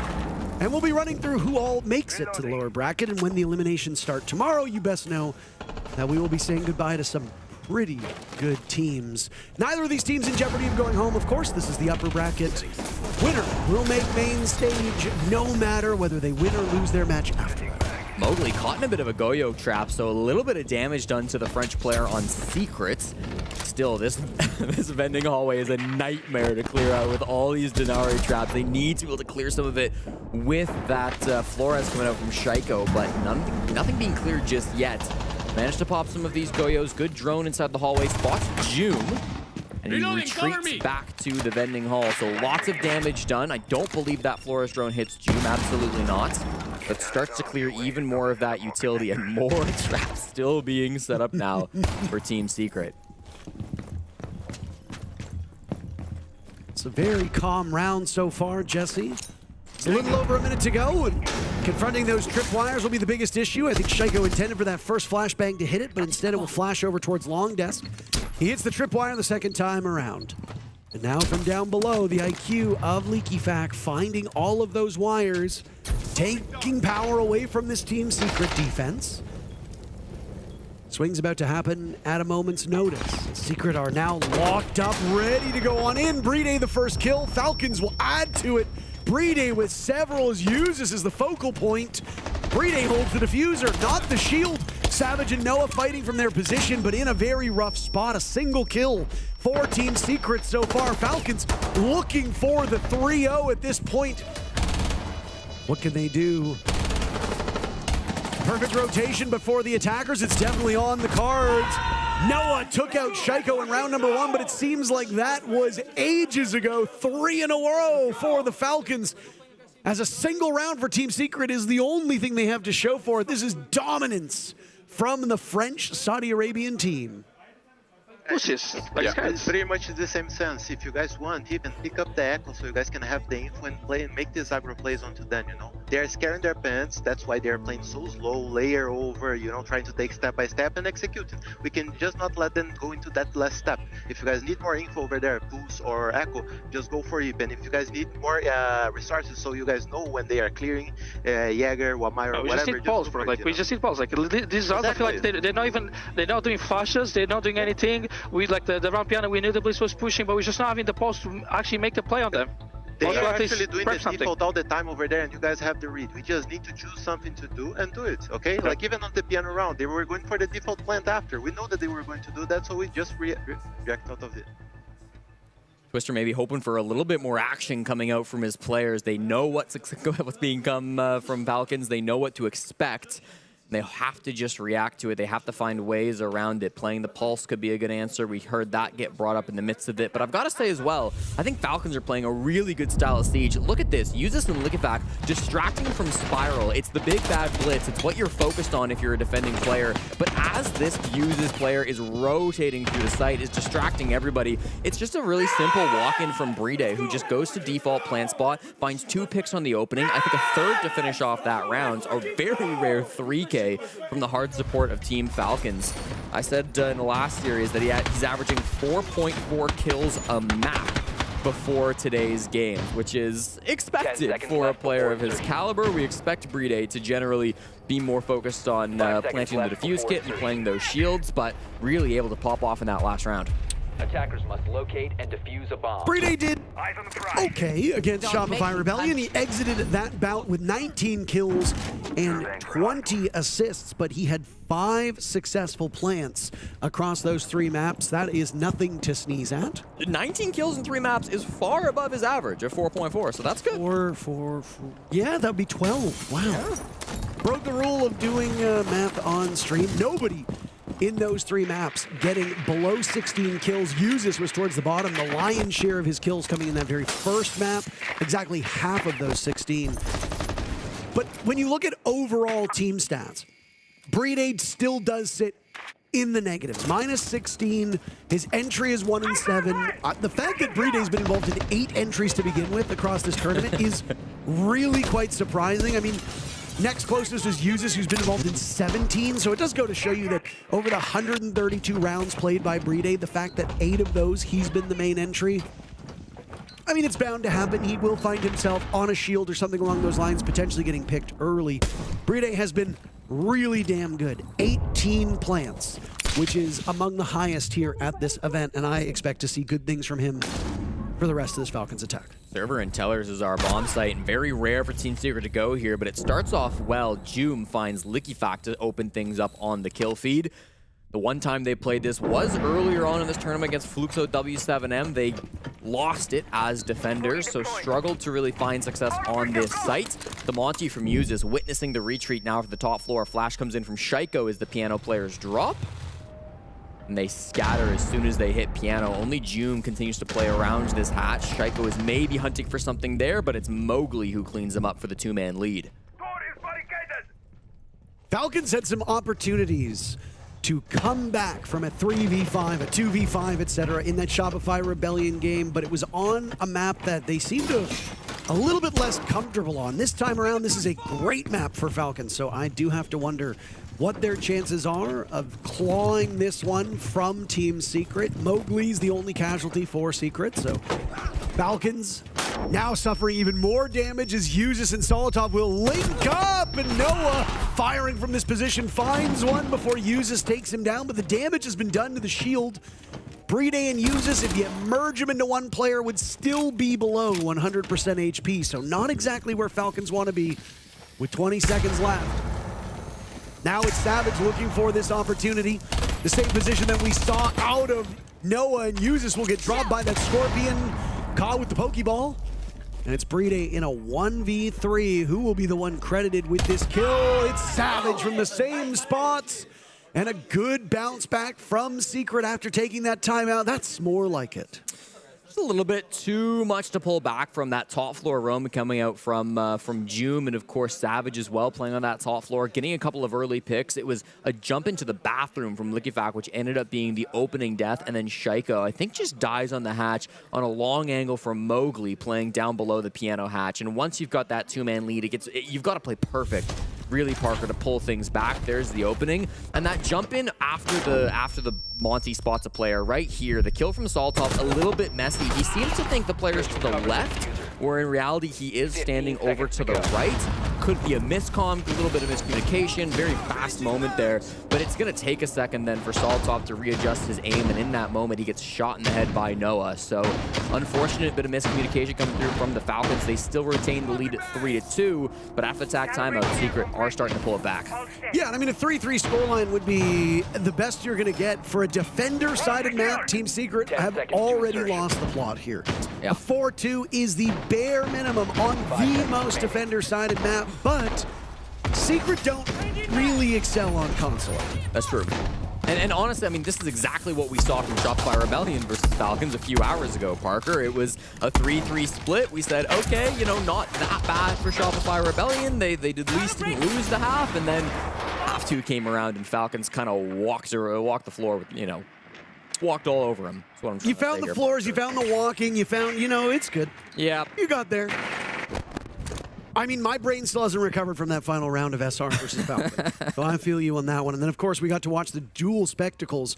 Fluxo W7M versus FaZe, and then Weibo versus Furia, both of which were pretty interesting matches. Fluxo, FaZe were far more competitive than I thought it would be, if I'm being frank with you. That was great. I expected Weibo Furia to be a deeper matchup, but so she goes. Mozzie Pest being spotted out by Solotov now. They know how important it is to take this top floor. Again, we do see teams try to shortcut it by just trying to go for a plant, but as shown by the Surf in the previous matchup, there are very creative ways you can deny a plant while you have that top floor control. So most teams figure that it is essential to get control up there, but I don't know if they'll have the time at this point from Falcons. A lot of pressure on this mid floor. Actually have Liquifact decently deep, only a wall away from the bomb site as the ace starts to breach it open. Now, users will make that hole into the site, and honestly, it sounds like it's shot out. It's soft though, Parker, so I suppose they could just sledge in whenever they're ready. This could be an explosive rush. And Liquifact is aware of what's about to happen, and he's prepped and ready for Joom, missing the opportunity on the Mowgli. But I think that was set up as a bait, Jesse. Sledge the wall, have them immediately follow up on you. Mowgli break dancing. He and Noah in on the fun. Noah gets 2, and out of nowhere, they have salvaged this first half. The best that Team Secret could muster was 3-3. That's what they get. It is still a net loss compared to where they should be as defenders on Consulate. The road will likely get harder for Secret, but you got to play with the hand you're dealt. And Secret wasn't dealt a very good hand on a map they don't know very well.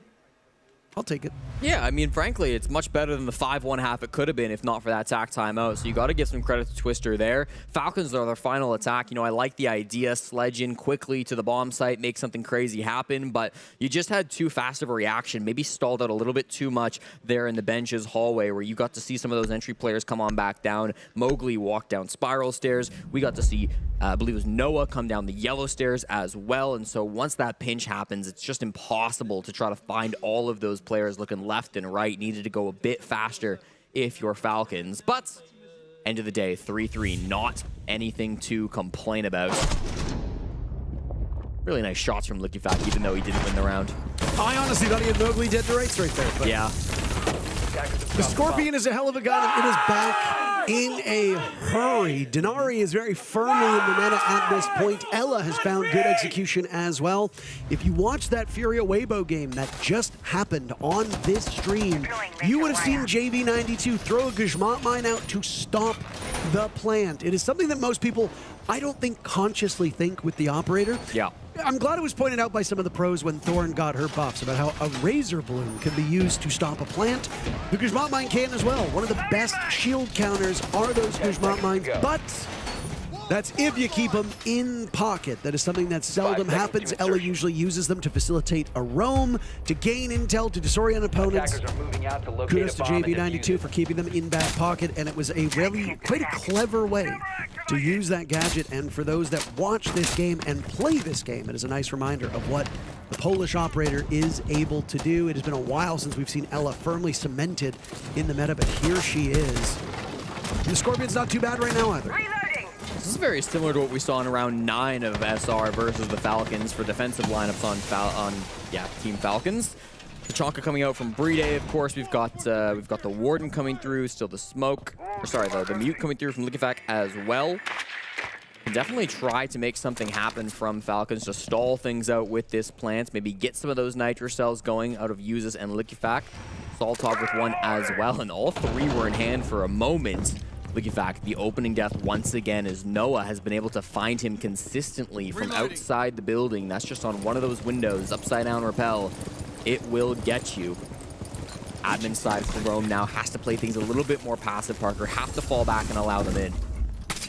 They've taken that admin control now from above. Mowgli's the first one in and first point of contact. 8 kills for Mowgli in that position. They could take advantage of Leaky Fact's early depth and use this to snowball an even greater lead.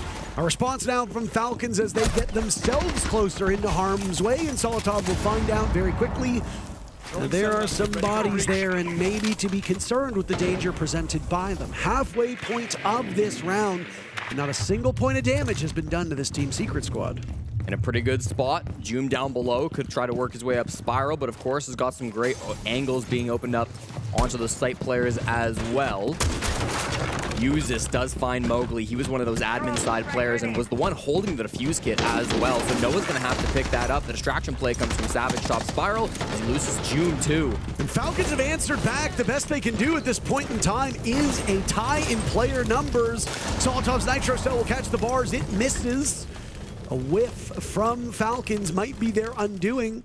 Diffuse kit not in the hands of Team Secret at this point in time. It is quite a ways away over towards admin, so Noah will have to burn about 10 seconds of the clock to go retrieve it and then get back. And the bigger thing is whether it's being actively watched by Falcons. That bit of hesitation can be a real killer, Jesse. Yeah, he wasted a lot of time going to get it. This Tachanka means he can't really plant default, Parker, so they have to go deep, try to get a plant CEO side and get some kills. And of course, because it being a 3v3, the moment that Noah starts that diffuse kit on the ground, you'll have to watch with lower numbers. They managed to take out Uzis though, so not all is bad for Secret. Adrian finds one too, and now it's Breed to clutch out the Tachanka, unloading that LMG, but all those bullets deflecting off of the Blackbeard. Savage has his attention completely boxed out of the appropriate bomb site. Breed is hopeless right now. Diffuse kit will run away.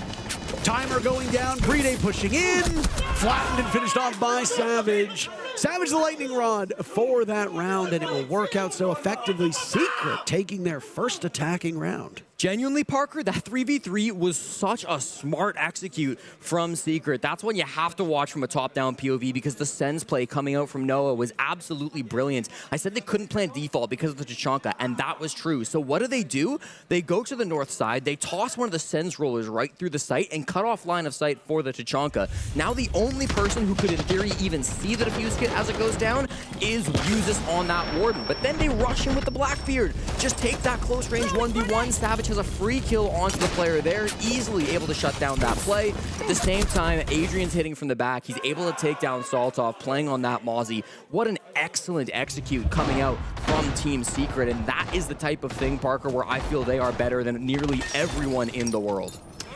There's a reason why they finished atop their group and got a bye in the very first set of matches today. Team Secret could have very easily slipped up a little bit and fallen down to that lower bracket if they'd had a less advantageous run, but they have looked mighty good, and they're doing well against Falcons right now without a single time that we have uttered Joom's name, and I think the last 4 rounds, give or take.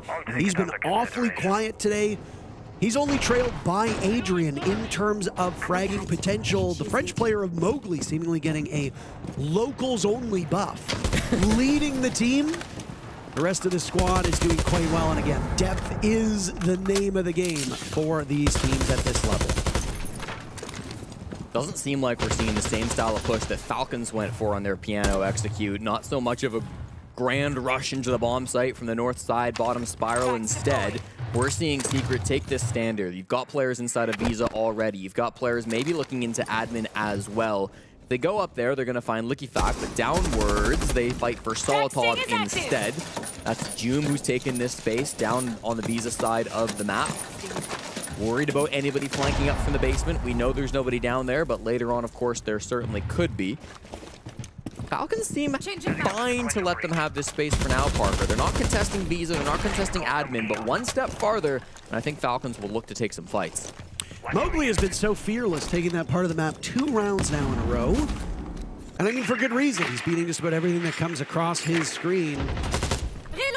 Whenever you see stuff like that with the Rotera drone, you have to wonder if that was deliberate or if he actually meant to make it onto that lip. If he was not intending for it to go on the first floor, then things will get tricky, but we'd have to talk to Adrian after the fact. Fire will soon run out in the vending hall, which will allow some of the top floor players to make their move through the top. That's why Savage is now rotating up through Spiral, hoping to be a distraction, but everybody from Falcons terrified of what they hear. They are falling off at speed, Parker. A great cross. Brede will have his revenge, as it was Savage who kept him so busy in the post plant before. Final minute of this round, and they toy with Leaky Fact, but he is just so strong in that position. Adrian having trouble hitting his marks in several ways. Do they know that there's a second player inside of that position? I don't believe so. Still tucked in, still waiting ever so patiently. This could be a rude awakening as Brede emerges and tears through this team. The man of the hour, the top fragger on the squad, Joom, the only player to have broken 100 kills before the first map, has been played today, as Mowgli has now broken that title with his 8 kills. We'll have to do it all. A 1v3 for Joom. He's been terrific, but so have the Falcons across the board, and Shaiko will swing. Joom sits him down. Surveying what openings might be there from above. He's been able to isolate Uzus in this position, but what of Brede? Super Shorty out, waiting for a play over towards Yellow. He will not get it. A fallback from Uzus, and he does it with his own secondary shotgun. Falcons equalize. Probably not winnable given how far the defuse kit was for Joom. I think Falcons played that really well. Whilst they did let one player take the fight, Brede was ages away, so he wasn't really going to be able to get into that gunfight. But Falcons, such smart play happening on the top floor. They don't fight them in admin. They don't fight them top spiral. They lure them in. They let them come all the way over to the CEO side of the map, just outside of bathroom, and that's when they start to engage. And they only get involved when they know all 5 of the defenders can participate in that gunfight. It's kind of crazy. You had the duo of Brede and Shaiko from all the way back on that original BDS days, where you got to see Shaiko firing up through the floorboards onto the players in the CEO, while Brede hit them horizontally. If you look down, you're dead by Brede. If you look horizontal, you're going to be dead from Shaiko. So it was a really cool little combo they had going on there, luring Secret into their trap and then shutting them down as soon as they took that space. Can't help but note how good Falcons have been on a map that proudly displays the French flag. I know you pointed out that this map is actually in Africa. This is the French Consulate in Côte d'Ivoire, which is Ivory Coast, for those that do not speak French. 5 seconds Just again, another home field advantage for this Falcons team. Much of that first game earlier today against Shopify Rebellion, Jesse, we talked about how Falcons want to go through that dream run in the lower bracket. Yeah. I mean, we say it mostly as a joke. There is some theory behind it because all of these winners as of late have been coming out of the lower bracket, but you never want to be in a position where you are a single loss away from going home, and yet, weirdly, perversely, that has been the case for most teams over the last couple of years. Falcons obviously won a big victory here against the team that they typically beat.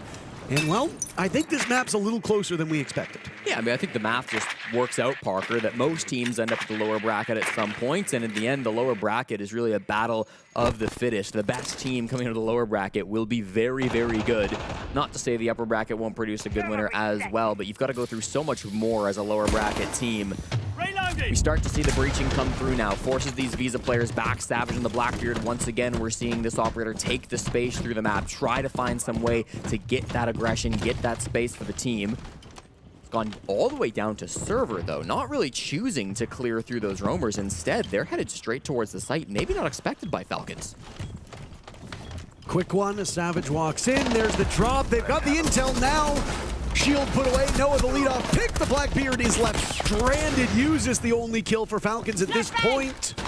Secret comes out ahead in these blows. More drops as Falcons are actually hitting their marks at this point in time, and they've blown everybody up. Adrian suddenly finds himself alone. How did things go so bad for Secret so quickly?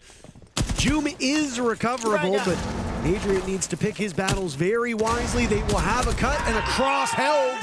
Never mind. Adrian attempts to rotate. He gets punished by the Falcons, and they will take the lead. I think at the last possible moment, they caught on to what was happening. Falcons did. They returned to the bomb site, Parker, and then it's Brede's flank. He ends up going down. I think it's the Visa hatch, where he ends up right behind that push as it's coming through construction. He hits that nitrocell on the soft construction wall, takes down Noah, makes himself known, gets a final kill at the end there.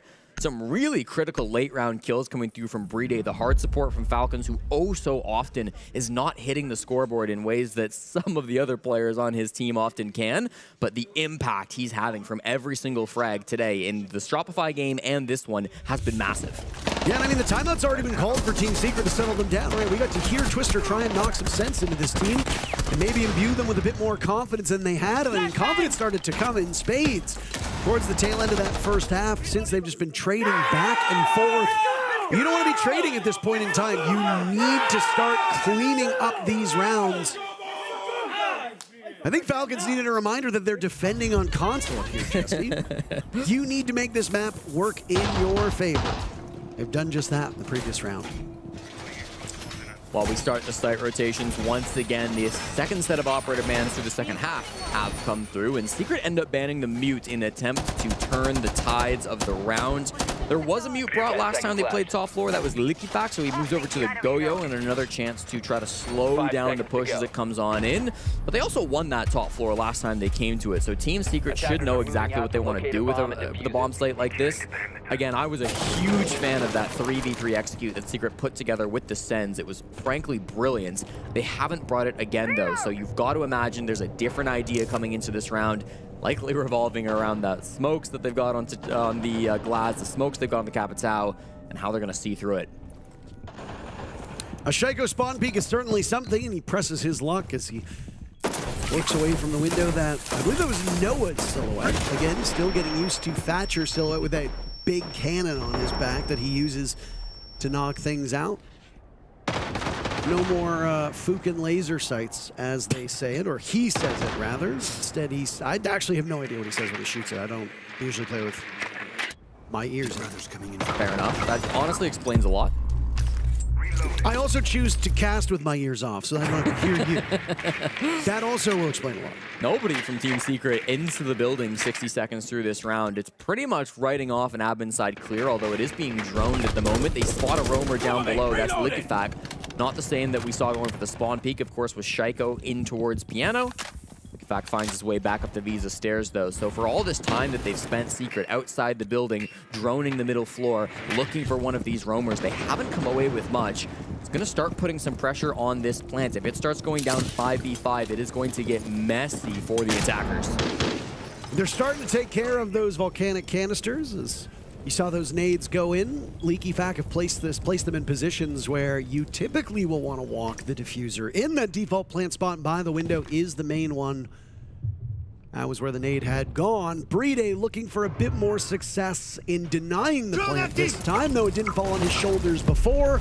That's why you bring the Tachanka, and he's already started shooting out those Molotovs from his Shumika launcher. Slowing down the advance over towards Yellow Stairs, now pushing the Secret team back onto the window of CEO. Yeah, Jim's got to start doing things from below. He almost takes down Likifac, but he's the one that needs to deny this Tachanka's positioning. They can't go for a plant as long as Brede's still up. Fire for fire, Savage walks in. He manages to get out with his life intact. Brede taking some damage from the Capitao fire arrows as well. They can continue to do this. Denying that plant with 35 seconds left. There is still utility here, and oh my, now it's Adrian to go in to endure the flames. He has to hop out as well. Brede way more successful this time, Jesse, at shutting this down. Shaiko in the midst of smoke will swing on to Savage. He's got a lineup for the Lion as well. Uses is there with two. All the kills for Falcons coming from two individuals. Joom down below. And it's those same two yet again. Shaiko sealing the deal on this round, sending Falcons to map point on their own map. And they're playing mind games with them, Parker. Falcons, they showed themselves two different players on that mid floor in the first 60 seconds. They showed Shaiko, they showed Likifac. And then immediately, once those players got droned out, once they were found, they rotate back up the bottom from the bottom floor. What does that mean? Well, that means Joom, the buck below the bomb site, is spending the entire round terrified of getting flanked, so cautious about what's coming his way. He never gets flanked, he never gets pushed, he never gets pressured, but he also never does his job. He's not able to force the Warden out from CEO, he's not able to force Brede out from his position, and then a plant at that point is just impossible. Nobody stops Uzis from stepping up and making this play just because the pressure from the buck down below, he's opened almost none of the floorboards, and he hasn't been able to maintain that position. And if you look at that round, you're going to give a lot of credit to Uzis in particular for shutting down those swings through the window into your main plant spot.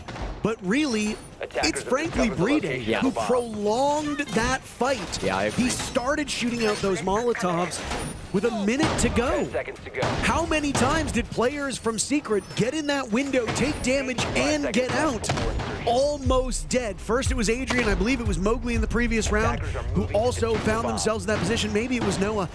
But he was able to play in impunity. The reason why you put a buck down there is exactly what you said. You want to make life uncomfortable for those defenders, to shove them out of position so that you can get in and take map control. Jume wasn't able to do it, and because of that, the planters and the entire cavalry that was sent in by Team Secret were unsuccessful at their job, and it made Usis look like a superstar getting all those cleanup kills, but honestly, Breede deserves the lion's share of credit. Looking to lock down Consulate for the second time today. 6-4 lead. Falcons just need one of the next two defensive rounds.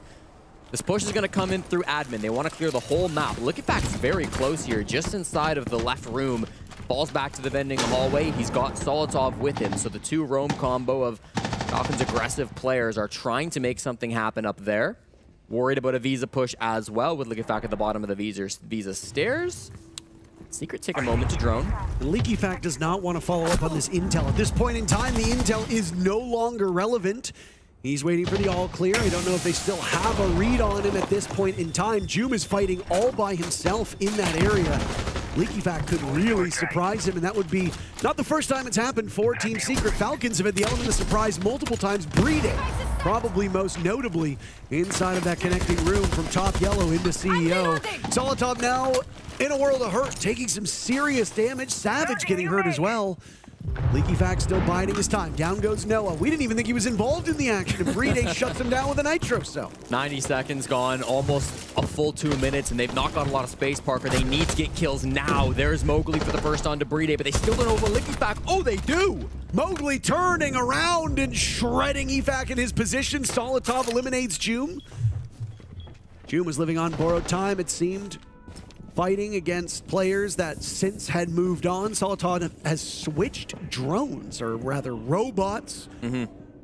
Bot on bot, as Shopify Rebellion referred to the at Scopos earlier on.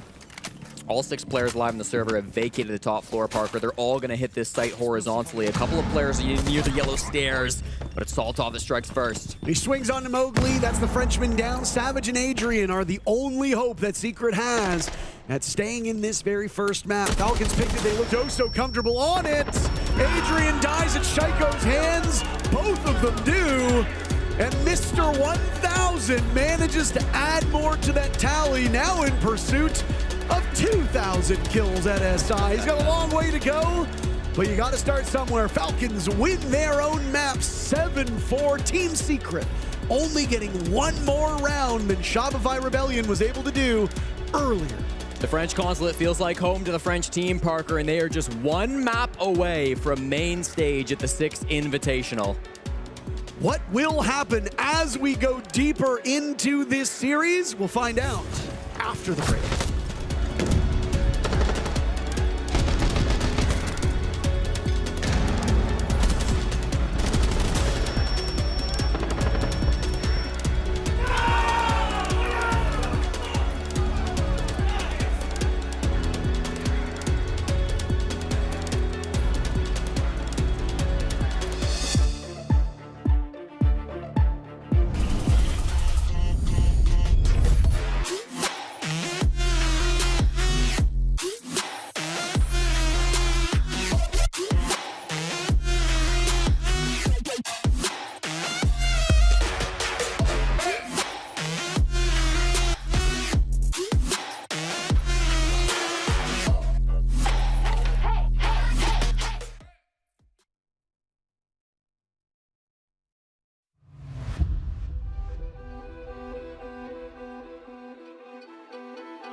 very convincing map 1 from Team Falcons put them up very convincingly. I will say that was a very strong map from them, and I think moving forward, we're not going to say we have concerns for Secret, but all we're going to say is, my God, they are all guns blazing right now. Yeah, no, they absolutely are. I think Falcons, realistically, they started out so hot on the attack. How did they do that? It was off the back of the blitz. I would say realistically, they were causing problems because they were just running behind a blitz at all of the Secret roamers, and then ultimately it took Secret way too long to adapt into that. Once you get a free half, that was the second time today they've got a free attack half on Consulate, our strongest defender-sided map currently. You set yourself up for great success. Yeah, it was a game in 3 phases. If you look at it here on the round summary, by the way, it starts, like you said, very good on the early with the blitz and 3 attacks in a row. Then there's a turning point after the attack timeout. They understand the play style of Team Falcons. They understand they need to pick them apart, and it works well for 3 rounds in a row. The problem was, as soon as Falcons is in defense, they can capitalize on the individuals, they can go aggressive, and they can also punish the lack of sometimes adaptation from Team Secret. I want to say, what was that about forcing that CEO plant to touch and fire, for example? Yeah. You know, there were some examples that where was I was like, calamity. I was like, why do you keep going there? Like, you know, there's 25 canisters in that, you know. So I don't know. There were some weird examples of Team Secret failing to adapt at some point. Do we feel as though potentially this was a game of, I guess, individuality by any means? I wouldn't say individuality. I would say realistically defensive power, especially on Consulate. You get to sit behind a lot of utility, and you get to have individual gunfights that are in the favor of the defenders, and I think Falcons are always going to win those out. They've got the big players in the big critical moments. You know, so Soltov, massive amount of kills. Chaiko, massive amounts of kills on those defenses, and that's what it added up to. The thing for me, though, is it's not all bad news for Secret, right? Yes, Falcons looked very good, but it's not all bad news. No, because whenever we see mistakes from Secret, we can also praise what they do well. And I think round 7 was a perfect example of that. Look at that adaptation. They're in a 3v3. They're trying to attack on the medium bomb side. And look at what Noah will do on the stands here. It's critical here. He will completely cut off a single player that's stuck in Kobe. Look at C4. The C4 is failed here because they have no information because of the stance wall. The Blackbird can rush upon the cover of the stance wall. At that time, Noah can go for the plant. Look at the top of your screen here. Solotov dies to Adrian, who stayed to hold the backstab. And at this point, Noah can use the cover of his own stance wall to go for the diffuser. And at the same time, look at the Blackbird, creating pressure, pushing away the last remaining defender.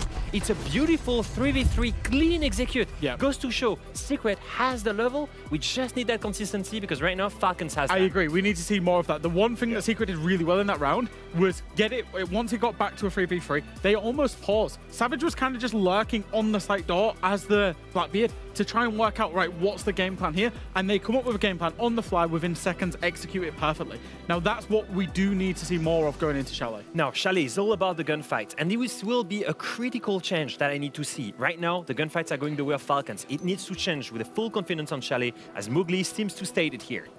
It's a big one, no doubt about it. Team Secret, their backs are up against the wall, but we just saw a very hot and heavy Consulate. It's time for us to head to Chalet. Well, from one French quote-unquote map to the other, we cannot shake this country just like we can't shake it in real life. Will Falcons have a slight edge because of the location?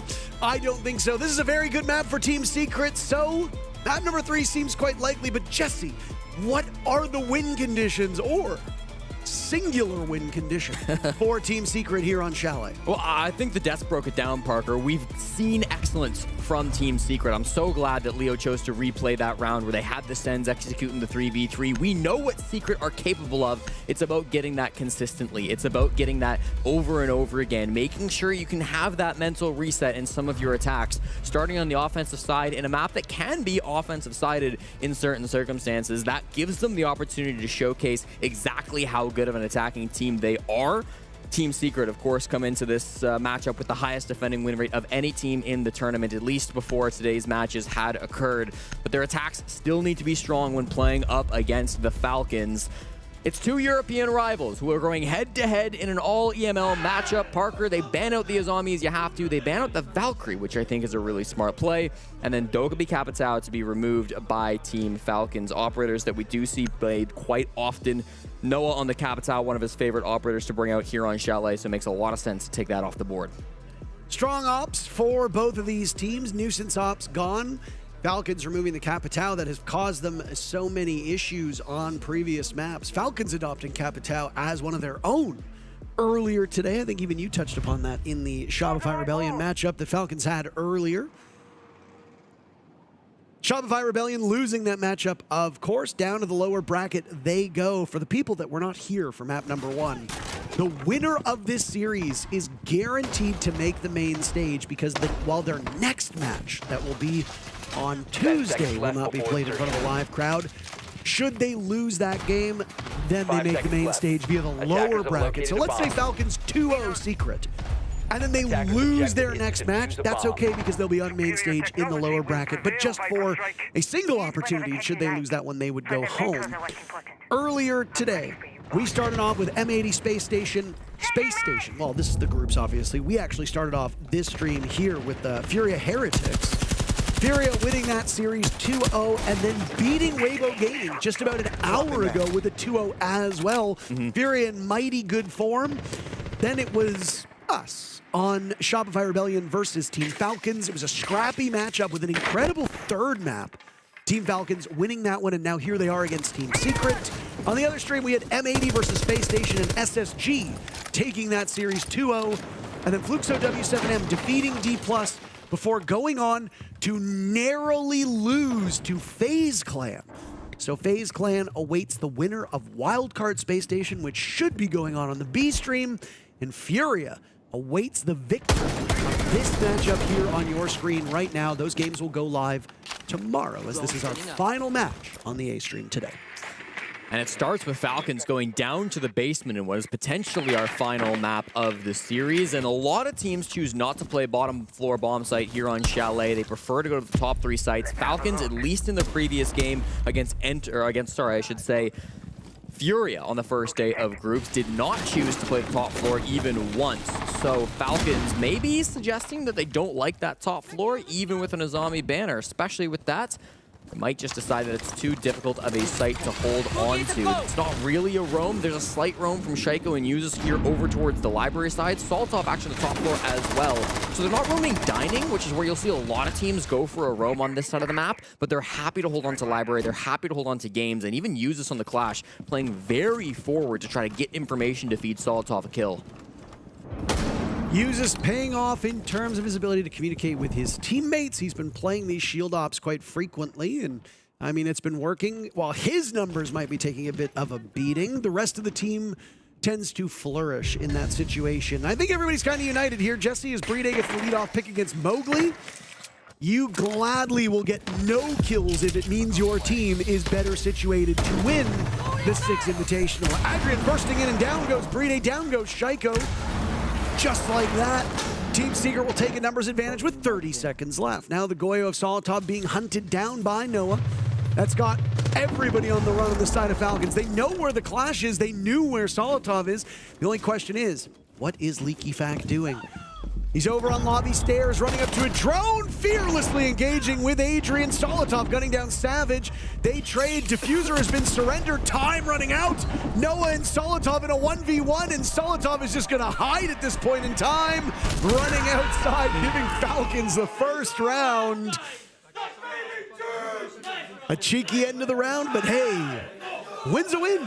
You do not need to take the engagement. If you are a defender, the clock will give you the round. Yeah, a messy, strange round to start us off on Chalet. The roam is only library game side, so nobody's over towards dining. In Secret, they identify that and they see it as an opening. They push towards the wine side of the map. They take Big Garage. They try to get a plant down in through the wine cellar. But as soon as they finally get into that position where they can go for the plant, that's when the Clash starts to hunt them down. That's where the information comes through from Team Falcons. They respond to that by moving more players into the basement. At the same time, there are Secret players on the top 2 floors trying to hit those players that were roaming around library, roaming around games. They don't quite have as strong of information, so it allows players like Ligifat to run up those snow stairs, get some of those picks. The push very disconnected as some of the wine players and then some of the fireplace players were just very far away from each other. Meant that in that 1v1, there was just no time to cross the map to get back over to where your teammates died and refrag their bodies. At that point, it was Falcons who had spread out really, really nicely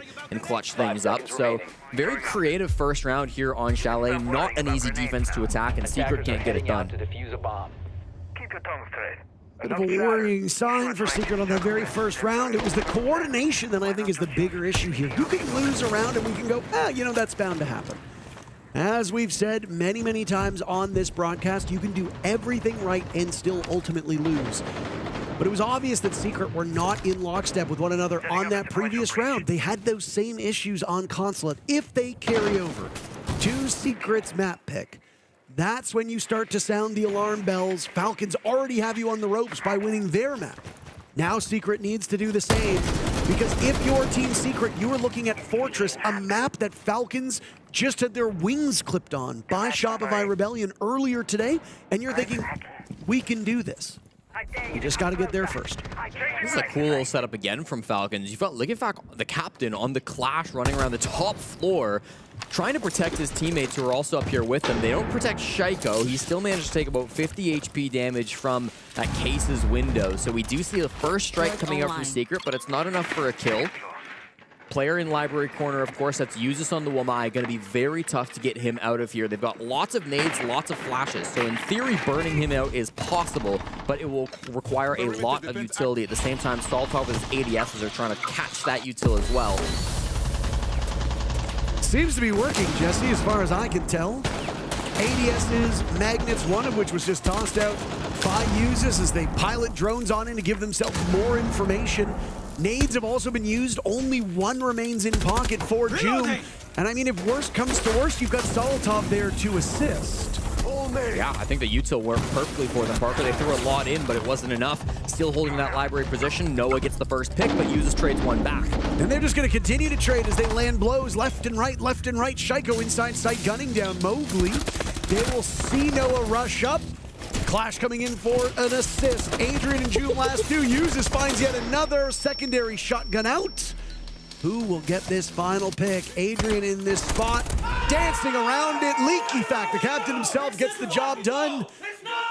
2-0 for Falcons, and they have looked really confident in the process. It's excellent utility play, Parker. The Wamai plus Jaeger combo, a classic alongside the Clash, and then it's the 25-year-old from Chester, England, who really steps up and hits the shots. Guys, because the info is there, we're just not being able to catch it up. So please reset so you guys can focus on each other a little bit more. Like these clashes, it's been a pain in the ass over there. If you guys want to go for the kitchen take onto the other side right now, I think we just adapted to the strat, the no over there, so we can have an easier time into this. But for the rest, guys, overall, I think if you guys decide to ban it later, it was about this half takes is still a good idea against them, like as we did in basement, you know. But we need to be able to be playing at the same time over there. Like even into the previous round, it was really good the read that you guys were having and the reactions as well. But we just lost some way into the middle over there, you know. So guys, chill a bit, try to gather information that you guys are having, and then let's force these strong operators against them. Okay? Yeah.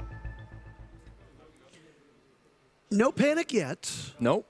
They know that starting on attack on Chalet is usually with the wind working against you. The most played map here at the Six Invitational, and it does skew ever so slightly to the defenders. But Chalet, as we have seen, can be really favorable turf for the attackers, of course, depending on operator bans and teams' individual stats when it comes to attacking and defending. So no real cause for concern just yet, but still some worrying signs there that they got to nip it in the bud on the side of Secret before it gets even worse.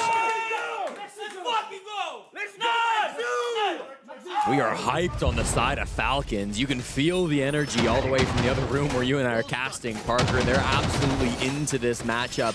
5 rounds away now from making main stage at the Six Invitational. You're right, that tack timeout from Twister, not a panic tack timeout just yet, but feels there's things that need to be improved. Worried about the Clash, which is being brought now for the 3rd round in a row.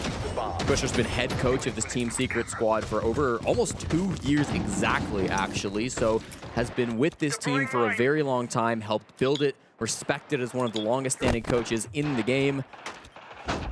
And despite failing to shoot some default cams immediately, they are still, I think, in a strong place to bring this map back. It is their pick. You've got to imagine they've got some tricks coming later on.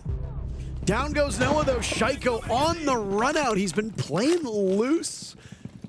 It's been nice to see, going for spawn peaks, going for runouts, unpredictable factors that your opponents not prepared for, can easily knock them off stride. Secret's been knocked off stride 2 rounds in a row. Even if their coach Twister said they had a good read on it, they weren't able to execute on it. And some things tripped them up. That hold inside a library is an old one, but it did seem to be a bit frustrating for Secret to deal with. Mowgli almost gets a much belated trade back, as now, a minute off of the clock, Secret finds themselves in a disadvantage. And Secret want to clear this office position, Parker, but it's so difficult when there's a tuber out playing in the office position. That's where Solotov is, and as long as he's playing there, that office wall is likely to stay closed for a very long time. You can see Mowgli's a little frustrated, wants to get it open, might have found one little angle where the Zoto canister is not covering, although it does look kind of frozen to me. Manages to breach the wall one way or another, though, and that starts to give them a bit of an entry point. Now we see the ace charges coming through, too. Those were thrown long ago, but finally the freeze wears off, and they can get some drones inside of office. The players have fallen back for now from Falcons, but they can't give up much more space before they start the fight. Flashbangs go out to give Mowgli maybe some coverage here as Savage peels off of his position. They are spread out, trying to clear out this top floor as best as they can. Drones working on those solarium/trophy stairs. They had coverage over by Chimney. They had a lot of this map marked down, but 2 of these players, almost 3 of these players, not even inside the map just yet. Jube had a quiet first map. He'll collect 2. His patience rewarded as Shaiko and Solotov both peek that window. Solotov, to his credit, was backing up, not looking for an active fight. Can't say the same for Shaiko. And with that, Secret will now take the man advantage. There's the Azami Band coming into play. It makes those windows so powerful for the attackers. It's Jube who strikes twice. And now with the man advantage, Secret can have a little bit of room to play with. Top floor is fully conceded their way. Uzus and Bride are the only 2 guns on the bomb sites. And now with Bride falling, it'll be just Uzus in the clash to lock things down. Not just Bride, but Uzus will join. Leaky Fact will die shortly thereafter. And Secret will once again successfully convert their timeout. So being able to talk to Twister, paying off immediately in map number 1. And exactly the same thing now unfolds here on Secret's map. And I think it comes down to the patience, Parker. I mean, they had really good information as to what that hold was going to look like. They seemed aware that it was going to be an office hold, that they had to deal with that 2 route. They had to get in through piano. Jube spent a good bit of time just out on the west balcony, watching in through the bathroom window, watching in through piano window, waiting for his opportunity. And when the 2K presented itself, he went and grabbed it. Jube sometimes thought of as the single best player in all of Europe, maybe the world. He's been hyped up to such levels before. Some players on Falcons would like to say something about that, I'm sure. Shaiko, of course, still maybe a bit older than he used to be, but still in the prime of his career, hitting some ridiculous shots here at the Six Invitational. Coming into today, Jube and Shaiko were the first and second highest rated players at this event, and it was by less than a single point in the EPS score that differentiated them. So really, it has been a battle between these 2 EU boys. Jube out on top on that one, but plenty more game to play. Jube has played fewer rounds than Shaiko, quite a lot fewer rounds. Jube entered this matchup playing 108. Shaiko was at 132, and yet just 18 kills separate them. So much more efficient there from Jube, but again, there was a period of time where Shaiko was averaging over a kill a round, and I know that that doesn't sound that impressive, but if every single round you spawn in and you get 1 kill, oh boy, teams will be clamoring to have you on that roster, assuming, of course, that those kills are actually high impact, and nobody is doubting themselves about Shaiko's efficiency and his impact. He can absolutely dominate games. Drone. Let's go. He doesn't usually clean up in garbage time. He's typically the one at the forefront getting early kills and then dying shortly thereafter. So Shaiko being able to trade himself out, massive boon. He's done just that so far. Through 3 rounds, he's 2 for 2. Clash ban absolutely necessary for Team Secret. It was such an important part of the Falcons' defense on all 3 bomb sites. It won't be available anymore. Uzus actually played it back in round 1, not Liquifax, so he moves over to the Malusi to try to continue to slow down some of these attackers, a little bit more stationary, but same idea. This push, this hold looks very similar from Falcons, with Solotov still trying to play up aggressive in towards Library. Doesn't have the Clash to protect him this time, Parker, but still confident in his aim. I'm reloading! Solotov is fishing for a kill right now on the window. He's caught in the cross. Noah has him from the back of Library out on that other balcony window. It's a devastating loss for Solotov. EFAC will also be dropped, so Secret They are much more confident now than they were just moments ago, and it is showing, and it is showing hard.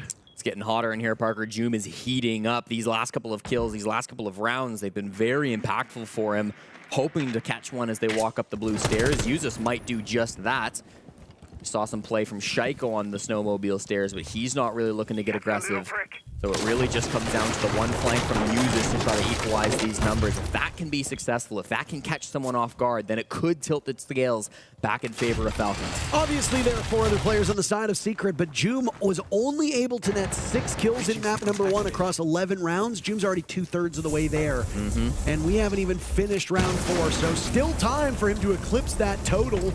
Down goes Uzus to Joom. Don't you believe it? Mowgli is gone, and well, it's Secret to double up on Falcons with a little bit more than 40 seconds left on the clock. Diffuser will need to be retrieved as now Joom absorbs a bit of damage. He's been dropped by the guns of Falcons. Shaiko securing that kill. Down he goes at the hands of Adrian, and Bride finished inside of blue by Noah. Secret finally waking up and showing what you can do on attack on Chalet. Tie game. Again, I think a really good round from Joom. I was singing his praise in the midst of that. Obviously, the entry to get in from Library was really big from him. Also was catching that flank from Uzus. That was, I think, another big point because that was Falcons' attempt to get back into the round after they had lost a heavy man count advantage on the top floor. They know how Chalet works. They want to play aggressive. They want to swing to get into those early gunfights because if they don't, often the attackers can just bulldoze over the site. So tried to play aggro up and towards Library. Didn't really go their way. Then we're watching for the flank. Really smart play to come over from Joom. And even when he dies, the trades are there. It wasn't too much of a focus on the basement, which I really liked. They recognize that a lot of these Falcons guys want to leave the basement. They want to roam. They want to get aggressive. And, you know, in the end, Secret were very ready for that. So very good play coming out from the European team. We're back to being tied at 2. Parker? Again, attackers can have an advantage on this map as some of the bomb sites skew towards their side, but it does come down to bans. It does come down to familiarity. Falcons have already taken more rounds on their opponent's map pick here than they did on that Fortress map, and Fortress is what awaits us as the tiebreaker. It was 7-1 for the Falcons. They were on the one side on that Fortress map against Shopify Rebellion earlier today, so being able to improve upon that score is good. Secret took more rounds off of Falcons on Consulate than Shopify Rebellion was able to as well. So just goes to show that Secret, just in terms of raw numbers, standing up a little bit better against this other EU team. Uzus gets Joom. I don't know if they've cleared out Library at all. Noah's been dropped as well. The only one on the ground for Falcons is Solitov. Adrian dies. Mowgli or Savage will need to retrieve Noah. If not, this round goes in Falcons' favor, and it'll do so in a hurry. We are only 50 seconds into action in round 5. Uzus is so good in that corner, man. I feel like he has been unstoppable for Secret. They can't get past him.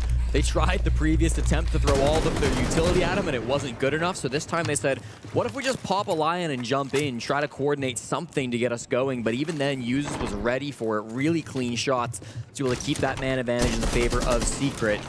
Savage hunting for something in Mudroom, breaks open the barricade, but doesn't find a head with it, so he has to retreat and reposition.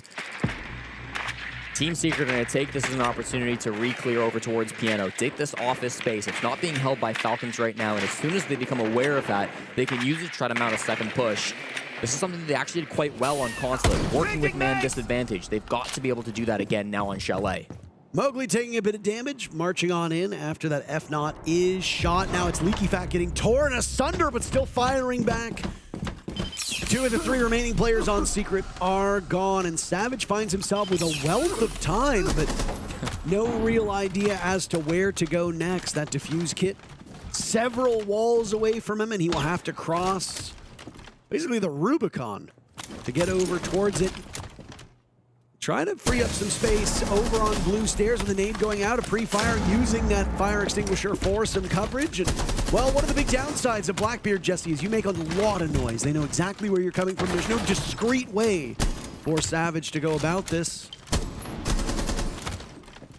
I appreciate how much damage he's doing to that reinforcement, but unfortunately, he's not going to be able to get Uzus on the other side of it. Uzus might be able to see him if he continues to move in this direction. Yes! The carbine gets put to good use. Falcons will regain the lead after surrendering the previous 2 rounds to Secret. Same player, same corner, same site. I mean, the Brit just really does it the best on anyone on this team. Uses really clean play from the corner once again. That could have been even more of a dominant round if the Boss G was in the same state it was a year and a half ago or so, because that spawn peek that was initially attempted by Solitov could have been a kill on a previous patch. Not so in 2026. Uses again, just trained in the right direction, you know, focused on where this push is going to come from, not caught sleeping. Obviously, there was no util thrown in to support that push, right? And you might look at it and say, oh, the Secret are idiots. You know, they should have used some util there. But they tried the util route in round 2, and it didn't work at all for them. So they tried to catch them off guard. They tried to go fast instead of using util and telegraph what their plan was, but it just didn't matter. Uses was so ready for it. And you know what a piece of util is that people don't often account for? Drones. So if you're not going to use your drones either, the element of surprise is something that you got to be concerned with. Imagine how much map control Secret would have had if they won that engagement against Usis. You control library, now you can exert a lot of pressure onto Chimney. If you're playing Chimney as a defender, now you need to worry an awful lot about a rotate through main lobby. Blue stairs, you have to hold or die. All of these things just kind of coming together in this perfect harmony. And obviously losing that engagement, losing Joom so early, well, that's not where you want to be. And Usis was able to hold that spot. Nothing could be done to wrestle it away from Falcons, who now set themselves up, Jesse, to be able to take this first half 4-2. Solitov has retaken the corner. I thought it was Usis who once again just went right back to the spot where he keeps dominating, but different player this time, Parker, and probably less success. Has to drop immediately with the nade being tossed his way. And they'd accounted for that, right? The moment that the nade went in and he got pinged by a drone, he knows the 1-2 punch is there. You got to get out of the way or you're going to get hit. Solitov manages to escape with his life intact. This last time they were here too, Parker, don't forget, I mean, they tried to really hunker down inside of the office. This time they've spread themselves a lot farther around the map. They've got players inside of games. They've got players that were starting library. They've got players who are trying to get past the crossfire, and they do just that. With more map control being held by the Falcons, it's going to slow Secret down, and then hopefully the players who are still in office, in piano, will have a better time holding on to this despite the fact they don't have the tuber out. This great disappearing act from Falcons must be frustrating Secret at this point in time, as they had a couple players dead to rights, but didn't get any of them. Adrian, the first casualty. As we hit the halfway point of the round, Falcons looking to make a statement here on Chalet. Imagine continuing their rampage against Team Secret by taking their own map, punching a ticket to the upper bracket, or to rather the main stage through the upper bracket. But Team Secret's got something to say about that, and they find 2 very quick kills to snatch that advantage away from the Falcons. Reload! Well, point does the defuse kit come down, Parker? They dropped it just outside of the dining wall, and that is still fully reinforced. No more hard breaching. They didn't bring any to begin with on this round. None from the striker and none anywhere else. So they've got to find some other way to get into the bomb site. If you're just trying to get through that door into dining, that's going to be a really awkward attempt to make it. They do have the shield, but even Joom is on low HP, and Bride is holding a nitro as we speak. So this is going to be really awkward to get a plant down despite the numbers. That soft wall there is prime fodder for the Blackbeard shield to charge on through. The ton of utility still remaining. They got smokes and nades, so that will have to do the trick. What little remained to Joom is gone. That's the diffuser dropped as well. A huge play by Bride that might have just saved this round. Nade goes in, Usis, dies. Some martyrdom from Mowgli, a 2v2, and a wild swing over in West Main. Bride, last man standing. Noah and Savage to try and tie this one together, and Noah is so good. We say Joom's name a lot, but don't ever count out Noah. The lead for Falcons is gone the first half, perfectly tied up 3-3. Spoit fans, cover your ears, but Noah is quickly becoming the best Swedish player in Rainbow Six Siege. The way he's able to play around some of these positions that get opened up by Mowgli or even Joom have been really, really impressive to watch through EML and through this tournament as well. Noah, just some brilliant shots to clutch that one back. I really thought Bride was in a position where he could have won that. As soon as he downs the defuse kit with the Blackbeard, there is nobody else in a position to pick that up. But I think time was just a little bit too high still. The speed from Team Secret was really, I think, a benefactor for them in that round, as they just had so much to play with. 20 seconds, I believe, when that 1v2 starts. So lots of time to play with. Noah able to hit those shots, readjust his aim, and have a really clean round to tie this at 3. Would have been kind of awkward if it was a 4-2 Falcons split on their opponent's pick. Yeah, absolutely. And I feel like what you said about Noah quickly becoming one of the best Swedish players, a small shot across the bow to our good friend Spoy. I told him to cover his ears, okay? They didn't hear that. Now they have. Do you think they listened? Yeah, if I say Spoy fans cover your ears, they wouldn't keep listening. That's a good point. But now we've had a discussion about it, so now I'm gonna get like, some messages. Most likely. I did an interview with Spoit for some supplementary content yesterday or 2 days ago, and I've been tagged in it. Spoit basically rated Ambi higher than Stompin', and let me tell you, I have to put on a hazmat suit to wade into those comments. So, hearing Spoit, Stompin', and Ambi fans all collide with one another over and over and over again. 10 seconds left before insertion. Let me tell you, it's not a fun way to spend an afternoon. So the Noah fans are now going to get involved too, so it's going to be a real brawl. I'm sure Noah is amassing a steady group of fans, but he has not exactly had a ton of time at the top of EML and Tier 1 to have so many. And again, we do tend to say June's name an awful lot. Noah, though, having a very good day so far and being able to stack up against the Falcons, that's mighty impressive. Noah has the second best KD and the second highest rating right now of all competitors, barely trailing a little-known guy called Shaco. Oh, I've heard of him. Yeah. He won the Yongshiping, I think. Is that the guy? Yeah, on B-Genius. Way back in the day. Brede jumping in the building on the Monty inside of games. There was a roam here, but it's still kind of just Jume now locking down this spot. His phone will ring, and he will keep watching the hatch. Brede is not too far away from him, though, Parker. No, and Brede and Solotop both taking some licks now from this Team Secret team as they just continue to fire bullets away. Brede inside of games. He's got a good read on this back bar. He's got a read on bar as well. As out goes the Nitro cell. Mowgli will take down Solotop. Brede impervious to the Nitro. Leaky Fact tears through the Frenchman on Team Secret. And back to even footing these teams will go. You still haven't been able to root Jume out of this position, nor have you been able to take down Savage. So this is map control that Secret are refusing to give up. Yu's is going to fall to Savage. That continues to be this two-man roam, finding success here in bar and games. They've got to find some way to root them out, Parker, but they've got only a single more flash. They don't have a whole lot of utility. Licky Fact finally gets an angle, but it took you so much time. Even with Jume going down, Secret could maybe fall back and still find themselves in a good position. I like this recovery from Falcons. It's been quite graceful. Adrian and Noah will now walk towards Library, hoping to catch these Falcons players mid-rotate, but then opting instead to take the safety of the bomb site as their next step. I think ultimately the right call. A lot of info will be gained from Brede as he stares down Noah, who's last standing. Shaiko punishing Adrian to go for the run out. He's spotted and immediately Brede reads him like a book. Shaiko gets him on the cut, heading back to the site, and Falcons will take their first attack.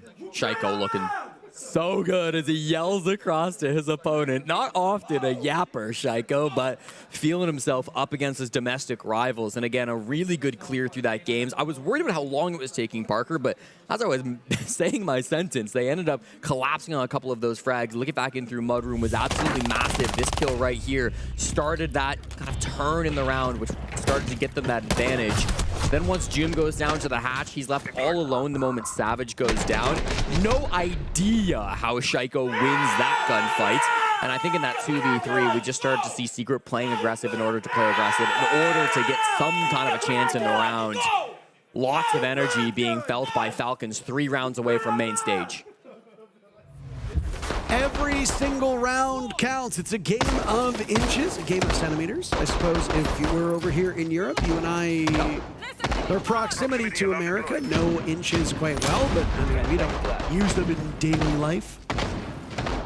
Falcons just edging out Secret on so many of these rounds. And what I will say is that if you go back and you watch Consulate, and now here on Chalet too, yes, Secret has committed small missteps here and there, but they've not been playing a bad game. No. This is just Falcons and all of their practice carrying over from their matchup earlier. Yes, they obviously know how Team Secret plays. They played them an awful lot in the EML. They've played them at live events. They've played them at EWC, and Falcons really do have their number. But with the way Secret has turned it up a notch at this event, you gotta think eventually that trend line will break. At this present moment, it doesn't seem like it will be this match. I mean, Jack and Leo had that great graphic at the start of our show. We know how much Falcons can dominate Secret, especially at international tournaments. We've seen it over and over again, and right now it feels like we're repeating history. Bride is once again taking some space inside of games. This looks identical to the round we just witnessed, Parker, but the bomb site is technically a floor below where it was previously. Why change your strategy, though? I guess if you're Secret, you're confident in it. It didn't work for you last time, but you did trade out quite well. You got quite close with it. Hume and Savage remain that duo around games who want to get these opening picks. Logic bombs will go off, so Solotov will immediately hunt for one of those players. He knows there's one sitting upstairs at Chimney. It sure looks like Adrian's silhouette, as Savage has now absorbed an awful lot of damage.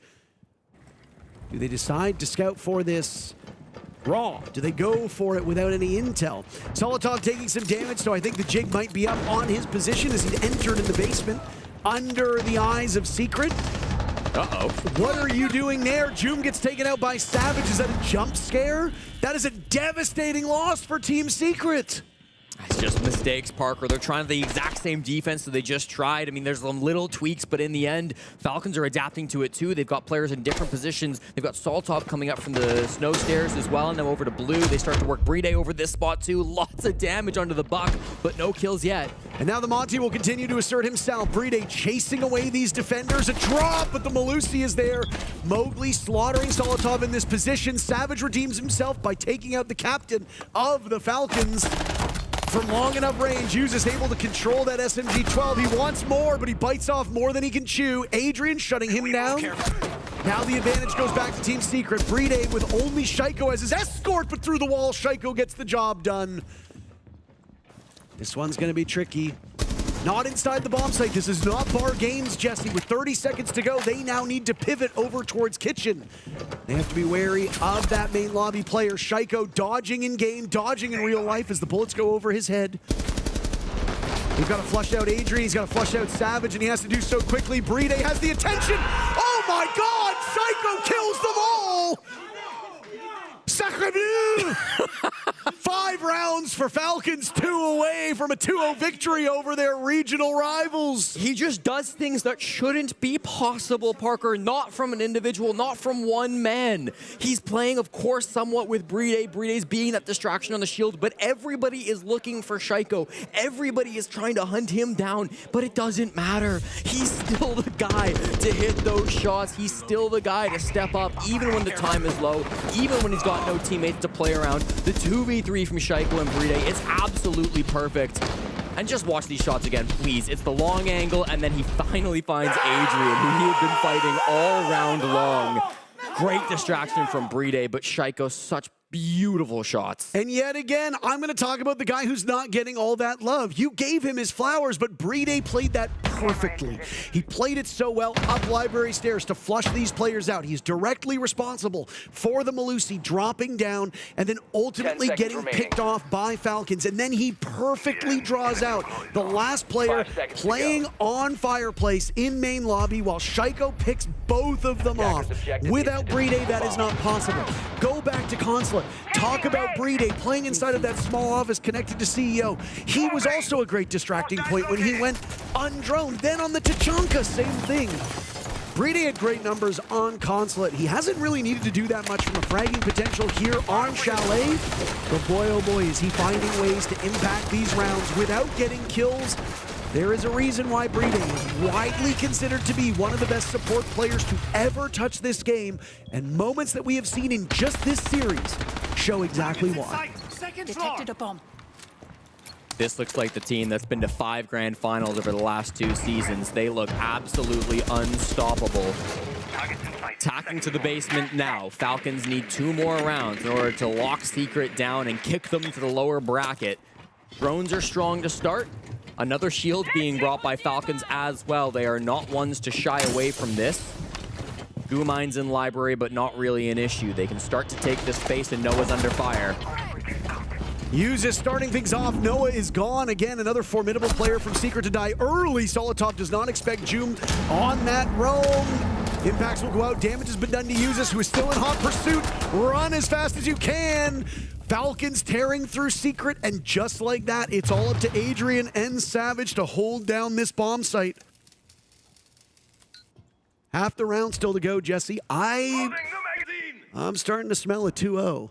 The electric types need to step up from Team Secret. They have to be able to get aggressive to get this man count back in their favor. The Valkyrie camera is unlikely to be so effective just because Lickback has hacked them, first of all, and Shike was able to see them as well with that scanner. So this information is fully in the hands of Falcons. Every advantage you could want. The time is excellent. The numbers are excellent. The operators are excellent. Still Kendall is to play with as well. I don't know what the win con is for Secret. It's going to have to be an amazing play. I think you got to get a 2K with one of these Nitro cells, which will obviously come from a Falcon stack up. You can only be good enough for a single pick at that angle, and now Savage has given his position away. Out goes the Nitro, nothing to be done there. One more remains in pocket, but now Adrian is taking quite a beating in his position. Savage trying to stay alive as best as he can as three players from Falcons all stacked up by that wine wall, looking for an opening, looking for an operator to find themselves in the wrong side of their crosshairs. Shaiko and Usus have been taking quite a beating, but they just rush in, and Falcons will ground the two electric operators on the side of Secret, finding themselves on series point. It just can't be stopped, Parker. The momentum seems way too great at this point. The clear so fast through that top floor. And don't forget, Secret burned their attack timeout ages ago, which means they have no way to slow this Falcons team down. They've been incredible on the roam clear. The blitz coming out from Usus, why not? He's already been so good so far today. On Chalet, it feels like Falcons have total momentum, total control. They will ban the Monty. I like the ban. The shields have been a big problem, but does it matter? Is it going to be enough when you still have the Blackbeard to play behind? You still have the Blitz to play behind. Falcons have been using these shields to get the space, and I don't think that's going to stop just because of a Monty ban. I think the timeout is a perfect example of that. They were able, is a perfect thing to talk about. They were able to immediately convert 2 rounds off of it, but that's all she wrote for Secret. They have been held off the score sheet now for so long. Their confidence looks shattered. There's no energy on the team whatsoever. Motivation very clearly driving this Falcons team forward. And is this not exactly what happened on map 1? I mean, Falcons go off to an early lead. We get attack timeout from Twister, and Secret get remotivated. They start to win rounds over and over again. But then once that momentum stops, once Falcons figure out how to adapt, and they don't even need to take their own attack timeout to do so, they just grab a hold of the game, and they never let it go until they hit 7. Secret have to find some way to grab that momentum back the same way that Falcons can. And even if they start to do that, Falcons have their attack timeout. To their credit, Secret did win a round after Falcons took another round. So timeout was called, Team Secret wins a round. Falcons, or rather, timeout is called, Team Secret wins 2 rounds. Falcons win 1. Team Secret answers back. That did not happen on Consulate. They won a couple rounds, then immediately they flamed out, and Falcons drove it home from that point on, largely enabled by the side swap. But here on the side swap, Falcons have won 3 consecutive attacking rounds on Chalet again. Chalet can be favorable to the attackers. It just looks like Secret are finally meeting their match. Falcons own them in EML. Falcons have owned them internationally, and it sure looks like they're about to hand Secret their first loss of this event. Top floor bomb site from Team Secret, and they've got a couple players very far from the site. Savage all the way in the basement. You've got Joom as well, who's over the library side, but I don't think Falcons care about any of that. They're in below the site. The Blitz is causing chaos. Soltov has been down. Adrian's done great work from inside of Dining, but he's all by himself. There's Lickback finding Savage now. That flank up from the basement, finding no value at all, and they pick up Soltov to keep that advantage on their side. And now a flash over to Solarium, trying to get rid of that player from Secret who holds court in that position. They know they've got the Legion over there. Mowgli will draw even. Fire arrow's about to go out. Oh my. Wow. Noah's evaded in a pixel perfect position, and he will survive. Do they get the all clear to rotate in? What a spot for Noah to be in. I cannot believe he evaded those flames. Solotov now goes down to Joom's Toxic Babe. Noah persisting in this spot. Throwing out Gumine after Gumine. Falcons went for a quick swoop into the bomb site, but it did not work. Trying to take map control so quickly. And Secret have just held steady at this point in time. Leaky Fact very obviously wants this one away. Maybe his dinner plans, Jesse. He's about to find his third kill if he can catch Joom in his position. Noah and Mowgli, the only two still standing. So Falcons with players alive. It's all up to Noah in a 1v3. And he gets shut down. Team Secret undefeated no more. Mon Dieu, the Frenchman will play in front of a French crowd. Falcons continuing their winning ways.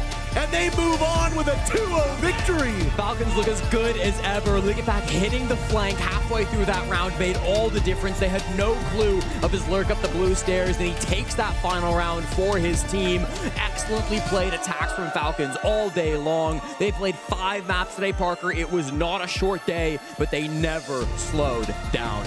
And I mean, hey, everybody's talked about the Falcons getting to France and lifting a hammer on home soil for 3 of the players because, hey, they've got a Turk and they've got a Brit on the squad.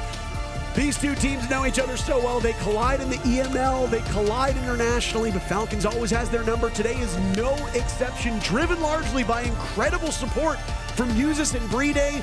The Fraggers were able to play so well, and the Falcons take an unbelievable 2-0 over Secret. Nobody played that on Falcons today. They played extraordinarily in Secret. You know, in the lower bracket, I'd be afraid if I was any other team, knowing these guys are coming down to face me for elimination.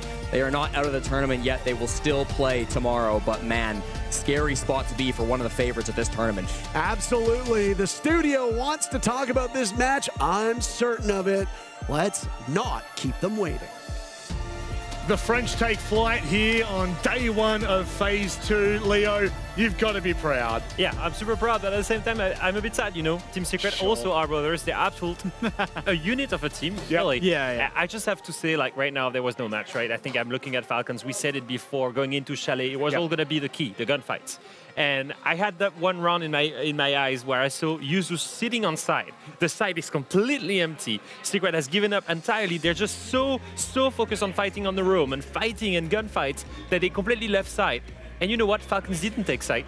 They chose the gunfight instead. Yeah. And they went and fought the roamers instead of taking the site because it was just a TDM map. Can you imagine the comments there? Guys, I'm on site. No, we want to fight them. Let's go somewhere else. Let's go somewhere else. I mean, honestly, who cares for the objective? When you look at the amount of multi-kills that were achieved just by Falcons alone in this series, let alone this map, I think I looked at the map and 7 or 8 rounds in, we had 4 multi-frags. Yeah. It's just running out of control. And I think momentum's a crazy thing. When you've got a team as talented and as frag-heavy as what Falcons can be, you let them start getting on a roll. You let them start with that momentum and continue it through from Consulate and get on a frag-heavy map like Chalet, and it's really, really difficult to stop it. It's like an absolute train. And one main actor of that was Shaiko. I think on the first map you just saw that he was very, very pivotal to the win of Falcons, but I think especially on Chalet with some super important rounds where, like we said, if the goal and the main win condition was taking care of the roamers, look at this one, the 2v2, Bride baits them perfectly. He gets the long angle and the close one afterwards.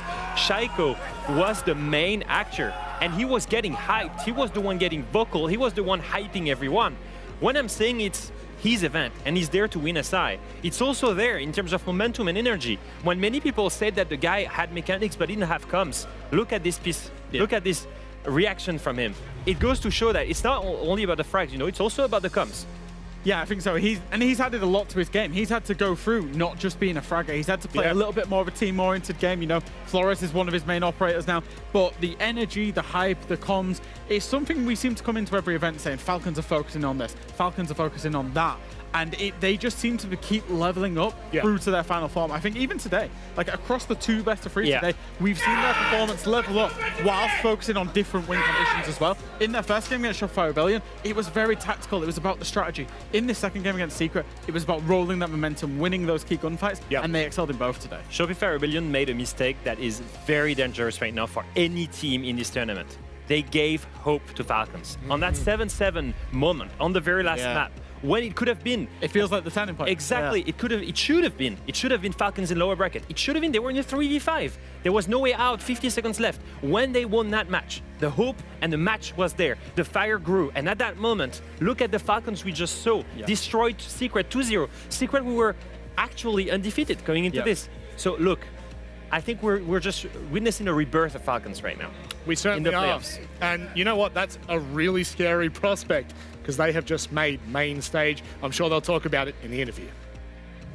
They're going to play in the main stage again, but this time in France, their home country. Congratulations on that. You were really happy, as you should be. We were talking about that. Your grandma usually calls you after the games on Snapchat, so I wanted to really have her reaction to that. Do you have plans on taking your family to the venue to watch you play? Yeah, I bring my friends, my brother. There's my girlfriend right now in the hotel. So yeah, I'm really how to say. I'm just losing words right now. But I'm really happy and excited to play in front of the crowd, the French crowd especially. Yeah, that means so cool. What does it mean for you to play in France? It's been a lot because all my friends take their tickets. I wanted my grandma, my mom, my sister, my girlfriend to come as well. So this win is really special because that will be the first time for all of them to see us playing. So it's amazing. Yeah, it's going to be an interesting thing to watch. And the crowd might be cheering for you, right? I think so. They should be. Because, yeah, we have 3 French people. Even the staff is French from Paul and Stewie. So, yeah, I think everyone will be for us and we'll try to bring the SI home. Okay, well, let's talk about the game we just watched. I told you that I thought it was going to be 3 maps, but okay, Chalet, we are done. That's it. What was the main thing that you focused on while prepping for Secret? They are not an easy team to play against. I think after the first game, we just chill a bit. And after that, the most important thing is to be like confident on what we will do and follow the game plan. And just be active on the communication, and that's it. Yeah, you told Tamalish about the chilling after game 1, how important it is to take care of your body, of your mental health. How does that affect you during the tournament days? I think it affects a lot. If you sleep well, if you work out a bit for your health and also for your mental and your brain to do something else than just working on the game. On my side, it helped a lot. So yeah, it's mean a lot to be a good player and a consistent player. Did you take a nap after the game 1? No, we even could not because the free game was 2-0. Yeah, it was too fast. So no, that was too fast. We didn't have like the time to order food, eat, and then instantly playing. So I'm happy it was only 2 maps. Well, okay, I took much of your time, but I need to talk about the Fortress map. In the game 1, it was a 1-7 for them and for you. But you still left it open, so it shows how confident you are in that map, even with the mistakes that you made. I think he's more, how to say it, he will give the good answer to you. No, I think Fortress, we work on this map a lot. We are still confident on the map. Some bad map can happen. I don't think Fortress is the problem. I think we just did some idiot mistake, I will say. And that's why we are not scared to play Secret on this map. Okay. Go call your grandma, go call your brother, your family. Congratulations. I'm happy for you both. And we see you all in the main stage. Bye-bye. Not yet. We're not there yet. Don't worry about it. But Two more days, yeah. Yeah. But honestly, I mean, I think it means so much. Like we saw it in Sao Paulo when we saw the Brazilian teams make main stage, right, Leo? Like there is something about home turf that just changes an approach. I think it's a double-edged sword. Obviously, I didn't go to an SI in Paris, but I played, the grand final of French Cup. But I will still say that having my family there for the first time, having my brother and my parents watching me on stage play the grand final, it made me nervous. Either it can boost you, either it can give you some extra stress. You don't want to disappoint them as well. No. I'm wondering how much that will have an impact on a team that has suffered stress and nerves before. Is that going to impact them early on the main stage, or will they manage to go to the grand finals and this time maybe win it? That's going to be a big question. I think many eyes will be on them. They might be EU's only hope, though. I will say, because we now have every other team in the lower bracket And with the way the routing's going to go, we might have all of the rest of the European teams going home tomorrow. Well, let's actually have a look at what you're talking about there and go back on the results of today. Yeah. Because it really hasn't looked all that great for the European rosters. Granted, I think, we only saw 2 play today? Am I mistaken? Outside, sorry. I mean, 2 dropped down. That's my apologies. But Team Heretics losing early on, I mean, that was a pretty pivotal moment for their campaign, but by God, did Furia look good. Yeah, and I think that was expected. I mean, they were facing the world champions, and let's just remind everyone that these guys were still in Tier 2 only a couple of weeks ago. Some big surprises as well. I'm thinking Space Station taking over M80 in a 2-0. I thought I was going to be a bit closer. And looking at this, I think that Fluxo taking a map of FaZe with a wave FaZe, I'm looking that dominant as well, is still a surprise. We're looking now at the upper and lower bracket, and that's exactly what you say, Jack. It could be a dire day for Europe tomorrow. Yeah, of course. So FaZe, Furia, Falcons all confirm main stage, and the winner currently of Space Station and Wildcard will then confirm main stage. But that top line of the lower bracket is where it could go very wrong for Europe. These will be the games when we talk about tomorrow's fixtures. But M80 against G2 in the lower bracket, loser goes home. Brutal. The winner of that plays Secret, loser of that goes home.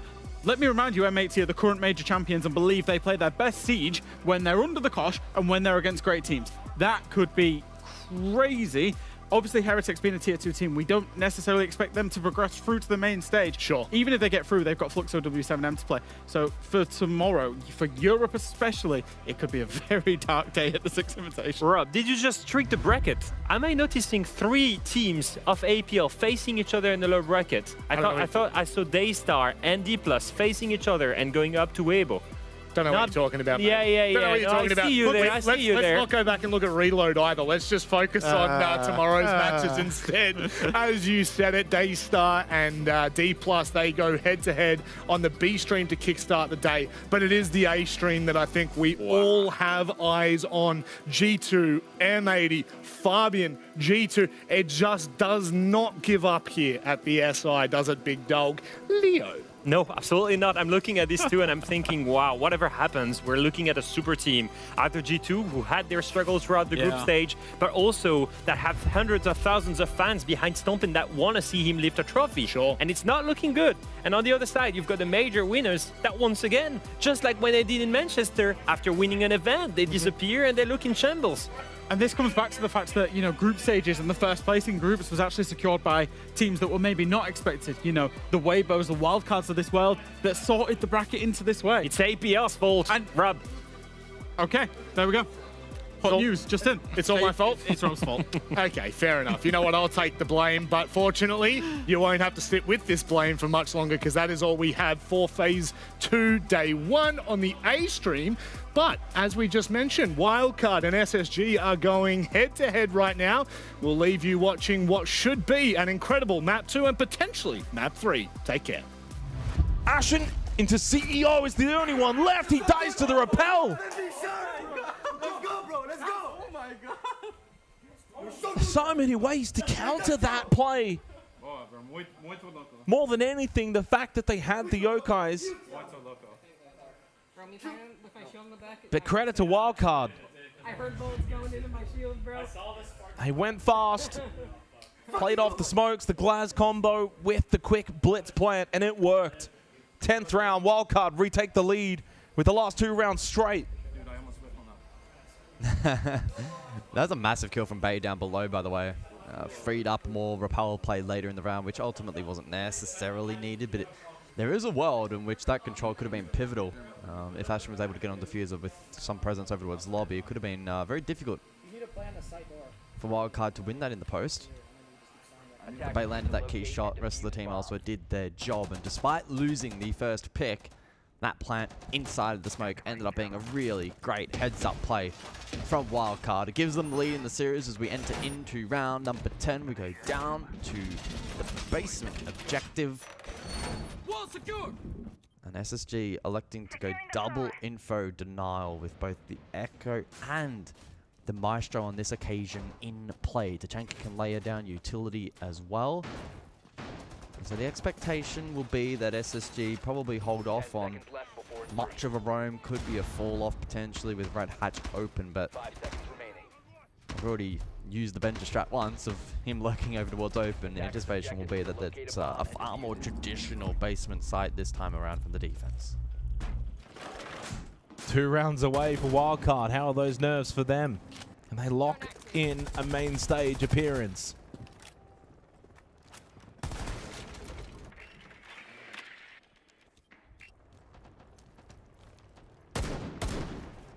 The lockers and CCTV will certainly be a difficult ask, and it's going to be mainly a bunker hold for SSG. Lewis will start open area. You imagine he'll drop pretty quickly.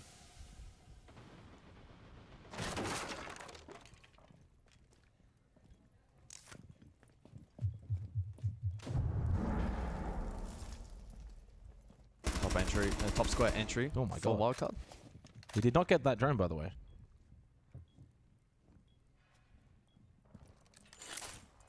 And lobby control for Wildcard. I'm reloading. Response from Newers, he wants to play low risk as hypothesized earlier.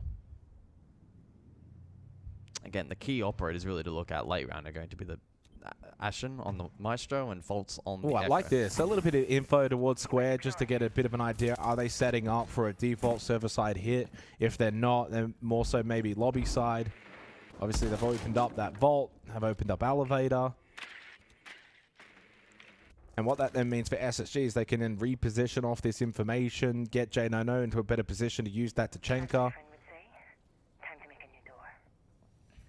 Yeah, Fault is on that square Yokai, so he's getting information now by Kansan opening up with a secondary hard breach towards square. He'll communicate that over. He also spots Dash over towards electrical. The power, I mean, just the benefit of having that whole extra Yokai, if that gets shot, it's like, okay, well, I got 2 more. Yep, check the garage lurk. The Echo is so powerful.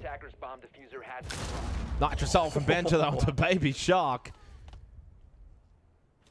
Well, that's perfect heading into the final 45 seconds of this round, and it will be rather default by Wildcard. The Maestro, the Maestro cam is being a nuisance. Look at Dash's health from that. Yeah. There's another camera inside of CCTV room itself to potentially chip him down later on as well in this round. I don't know if you can go default here. You're going to have to spread. Go vault, go elevator, try and wrap around the site. Dash will probably be the one that has to come in from server almost by himself.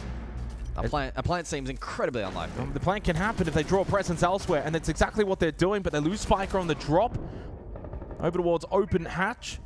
Kansan does get one, but Dash then losing his life, and this round's done. No time for Bay to clutch this one. We're going to go 5-5. SSG holding strong in the basement of Bank, but the real test for them defensively will be above basement. I actually just stumped him, bro, with the amount of util we just had. Look. I mean, the amount of util they had was great. Yeah, I mean, that's exactly right. I'm bringing the zombie stock, bro. And Wildcard were never at any point in that round in a position to plant, and they also couldn't play mate because of the amount of information that was on offer against the split push too. Wildcard probably could have had another 30-45 seconds in that round, and I still think it would have been a very similar end result. That was, I mean, the really night clean result defense. didn't help either. You're 4v5. The Maestro cam down blue stairs. Nothing's working. And to be fair, I will say, I think the adaptation for Wildcard to understand that if we all just push server, not going to happen. They went for vault, elevator, open hatch drop. But it then just becomes you basically all have to hit your shot and win the 1v1s that you create. And not enough of that happened. Double digits for Benja. And double digits for Dash have been the best for their respective teams in terms of the KD department. Round 11, 5-5 on this second map. Wildcard winning Fortress 7-2. They started Bank with a 3-0 lead as well. It was a 9-round win streak for Wildcard until SSG finally woke up. 4 rounds straight back from them, took the lead. Then Wildcard started to gain the ascendancy once again. And here we are, now all tied on the second map. Clubhouse the decider if SSG could get the job done. And they bring the blitz, staff open, expecting this top floor clear. You heard New as he wanted to bring the Azami and play stock. He will do that.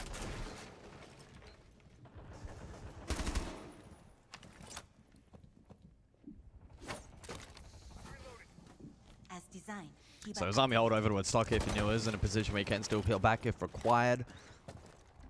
Wildcard, top square, entry point, Kansan to get aggressive and to try and catch Newers maybe. Oh, but Ashen! Wow! Double kill with the Nitro. Benja and Newers in the meantime find one apiece, and in the blink of an eye, it's a 1v5. It's over. The round's done. SSG are going to have map point. Wow. Dash needs a 1v5 ace. A 1v5 ace.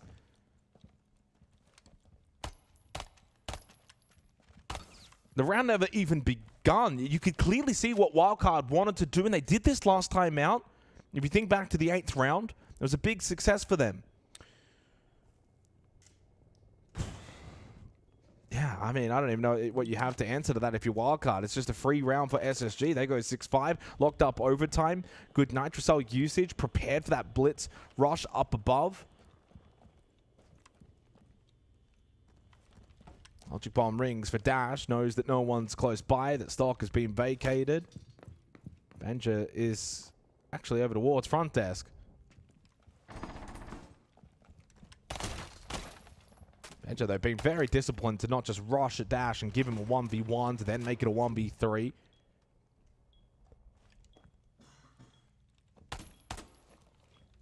Of course, Dash is not going to give up on this. If it was a regular play day, maybe just send it sight.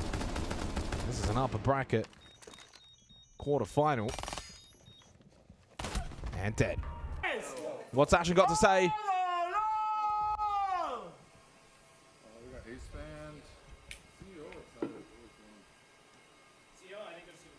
Tellers, bro. Tellers.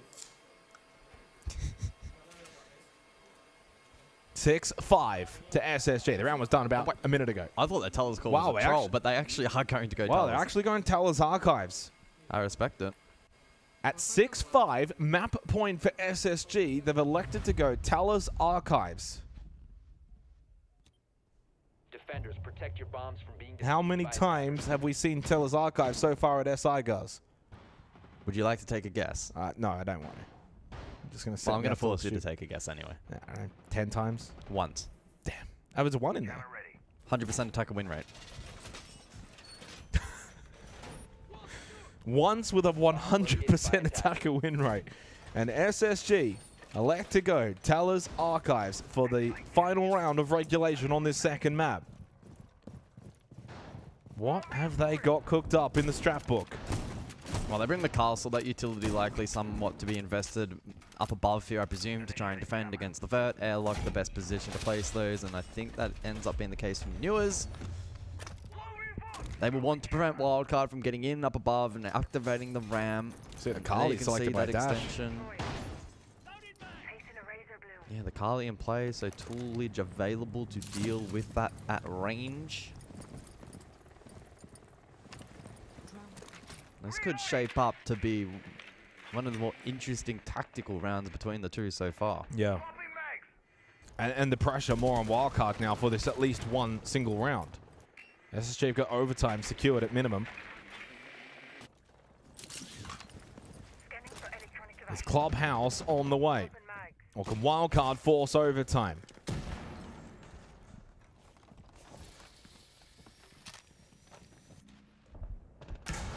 You hear that X-Cairo is going off as they have got Dash on that rappel, looking towards Kanto. How long with top spiral? Oh, Newers just very lucky. Could have easily got shot there by Dash. It would have been a big opening kill for Wildcard. Dashes away towards elevators. Nitro lineup from Ashen. Wildcard still yet to get boots on the ground despite the peel back from the rest of this SSG defense. Again, it's Newers over towards elevator shaft. J9 as well, Stockhall, but he'll likely peel down main and does so, chipping away a bit of that drone economy. There's a Yokai square and there's a Yokai lobby. So both sides of the map are being watched by Faults. A lot of information being received for SSG. Kansan now makes his way in. Top floor. Over towards CEO. Benja Nitro down below. Yeah, he's got it in his hand. Benja. Can he find an impact with this Nitrocell? It's the only one that they've got left remaining. while they have got position to be able to play it, it could have a huge impact. But he puts it back in his pocket and wants to hold it for a little bit longer. Can Fault's lobby maybe feed information? Does he have an angle to support Benja on that Nitro? Or maybe even Newers push forward? In the meantime, Into Archives. They're into Archives going for the plant. Benja is still at least close into Towers, but the plant will go down. There was no response, no movement from Benja. Wildcard get the plant down inside of Archives. Benja held his position with that, got the kill onto Spiker, dashed through lobby. Makes the move now on the Kali in the post plant. We hear the Razor Bloom in the background and it gets the kill onto Dash. Big utility for J90. Has one in pocket, faults to get on, but a huge kill from Bay creates a 1v2. 7 seconds, another one onto J90. It's only Ashen that's left. And he's running out of time. He has no time. We go to overtime as Bay clutches up for wildcard. Let's go! Let's go, you're so good, bro. Nice! Yo, guys, we need to speed up on attack, okay? We're taking too long to get in here. The pocket pick from SSG falling short. They take a massive risk and it doesn't pay off. Great attack from Wildcard. Good work in the post. Overtime is theirs. And they'll continue on that attacking side. A more traditional selection this time out from SSG. Basement for the opening round. I mean, it's a ballsy move to go Talos Archives when you got the one opportunity to close the map out and go to map 3. But you had overtime secured. You got double defense overtime. Just allowing that plant to go down, though, with Benja towards Towers. You had Yokais that could have been in play to deny the plant. Archives, just well done from Wildcard, to their credit. Really stepping up here in this series.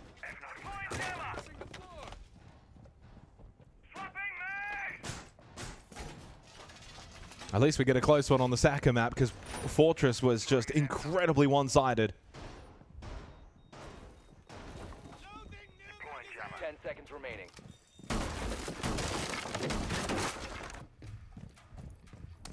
Across the series, in terms of the numbers, only one player who has been able to cross 20 kills, Kansan. Benja on 19 and Bay on 19.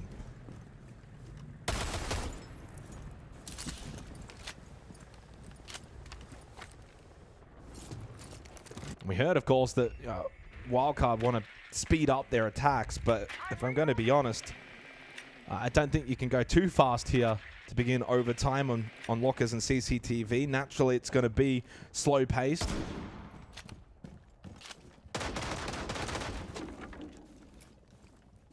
And SSG offering nothing here in terms of a roam. They're going to play very much for site defense. Yeah, Newer's open at the moment, but again, he'll chip away maybe a drone or two if that's what he can find, alongside Asher main stairs.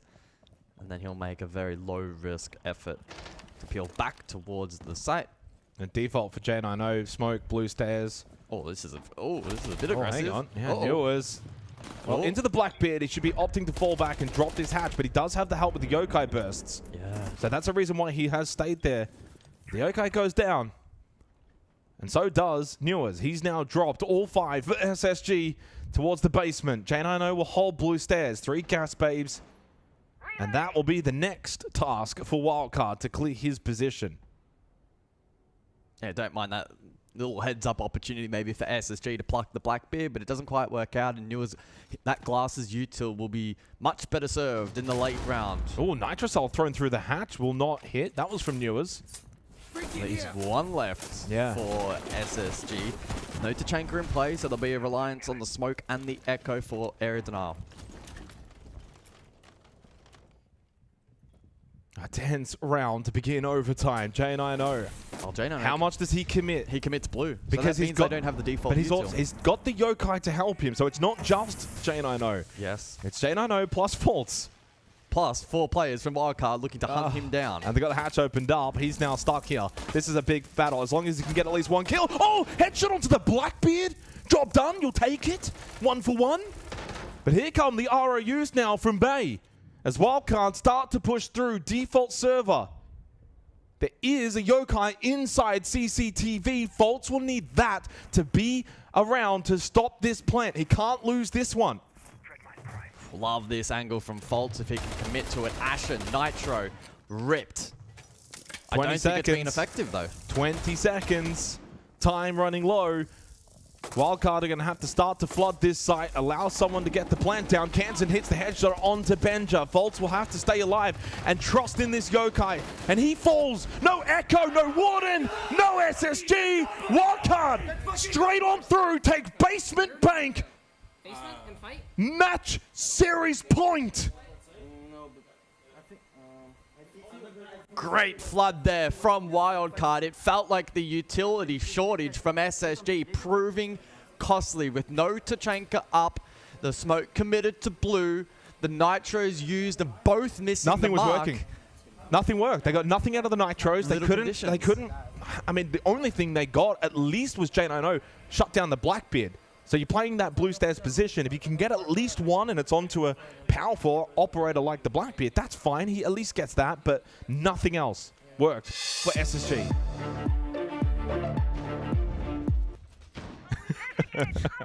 Game's not over yet. Not quite yet. So, Wildcard. 2 opportunities. And they can book their place to the main stage at Six Invitational 26. And it has been so deserving. But you have to finish the job to be rewarded.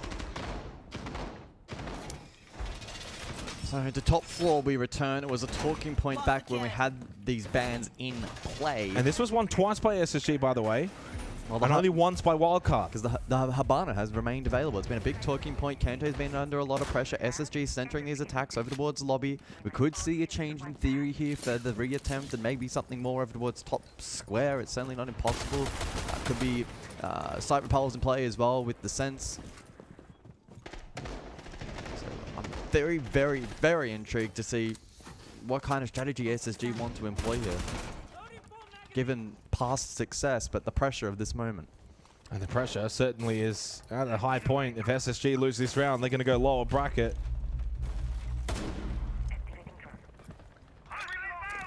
After dismantling M80 earlier today, they looked in hot form, but Wildcard have been just even hotter. Mirror up from Baby Shark towards Long Desk.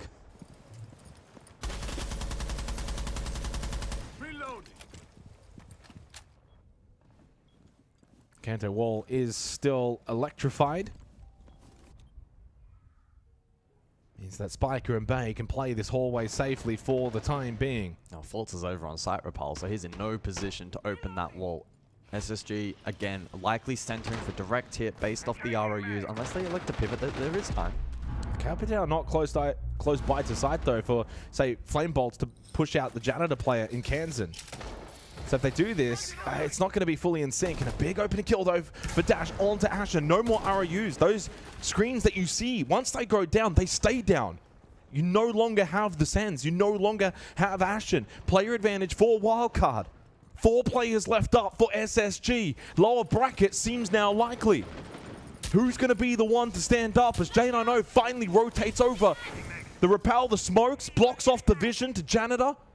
But it's a little bit limited. One of them got caught. The layering here from SSG is so volatile. Bay over towards Stock, goes for the peak. Almost got the kill onto Benja. But he too himself is now at half health from that mishap. Oh, Benja caught! Lacking, but the trade was quick. Bay should go down, no one close by for the res as the DMR from Dash connects onto Fault as Wildcard now mere moments away from main stage at SI. Down to J90 as Spiker confirms Newers. It's a 4 versus 1 and it is done. Wildcard's Cinderella year continues to new heights here at the Six Invitational. They are off to the main stage as they defeat SSG 2-0.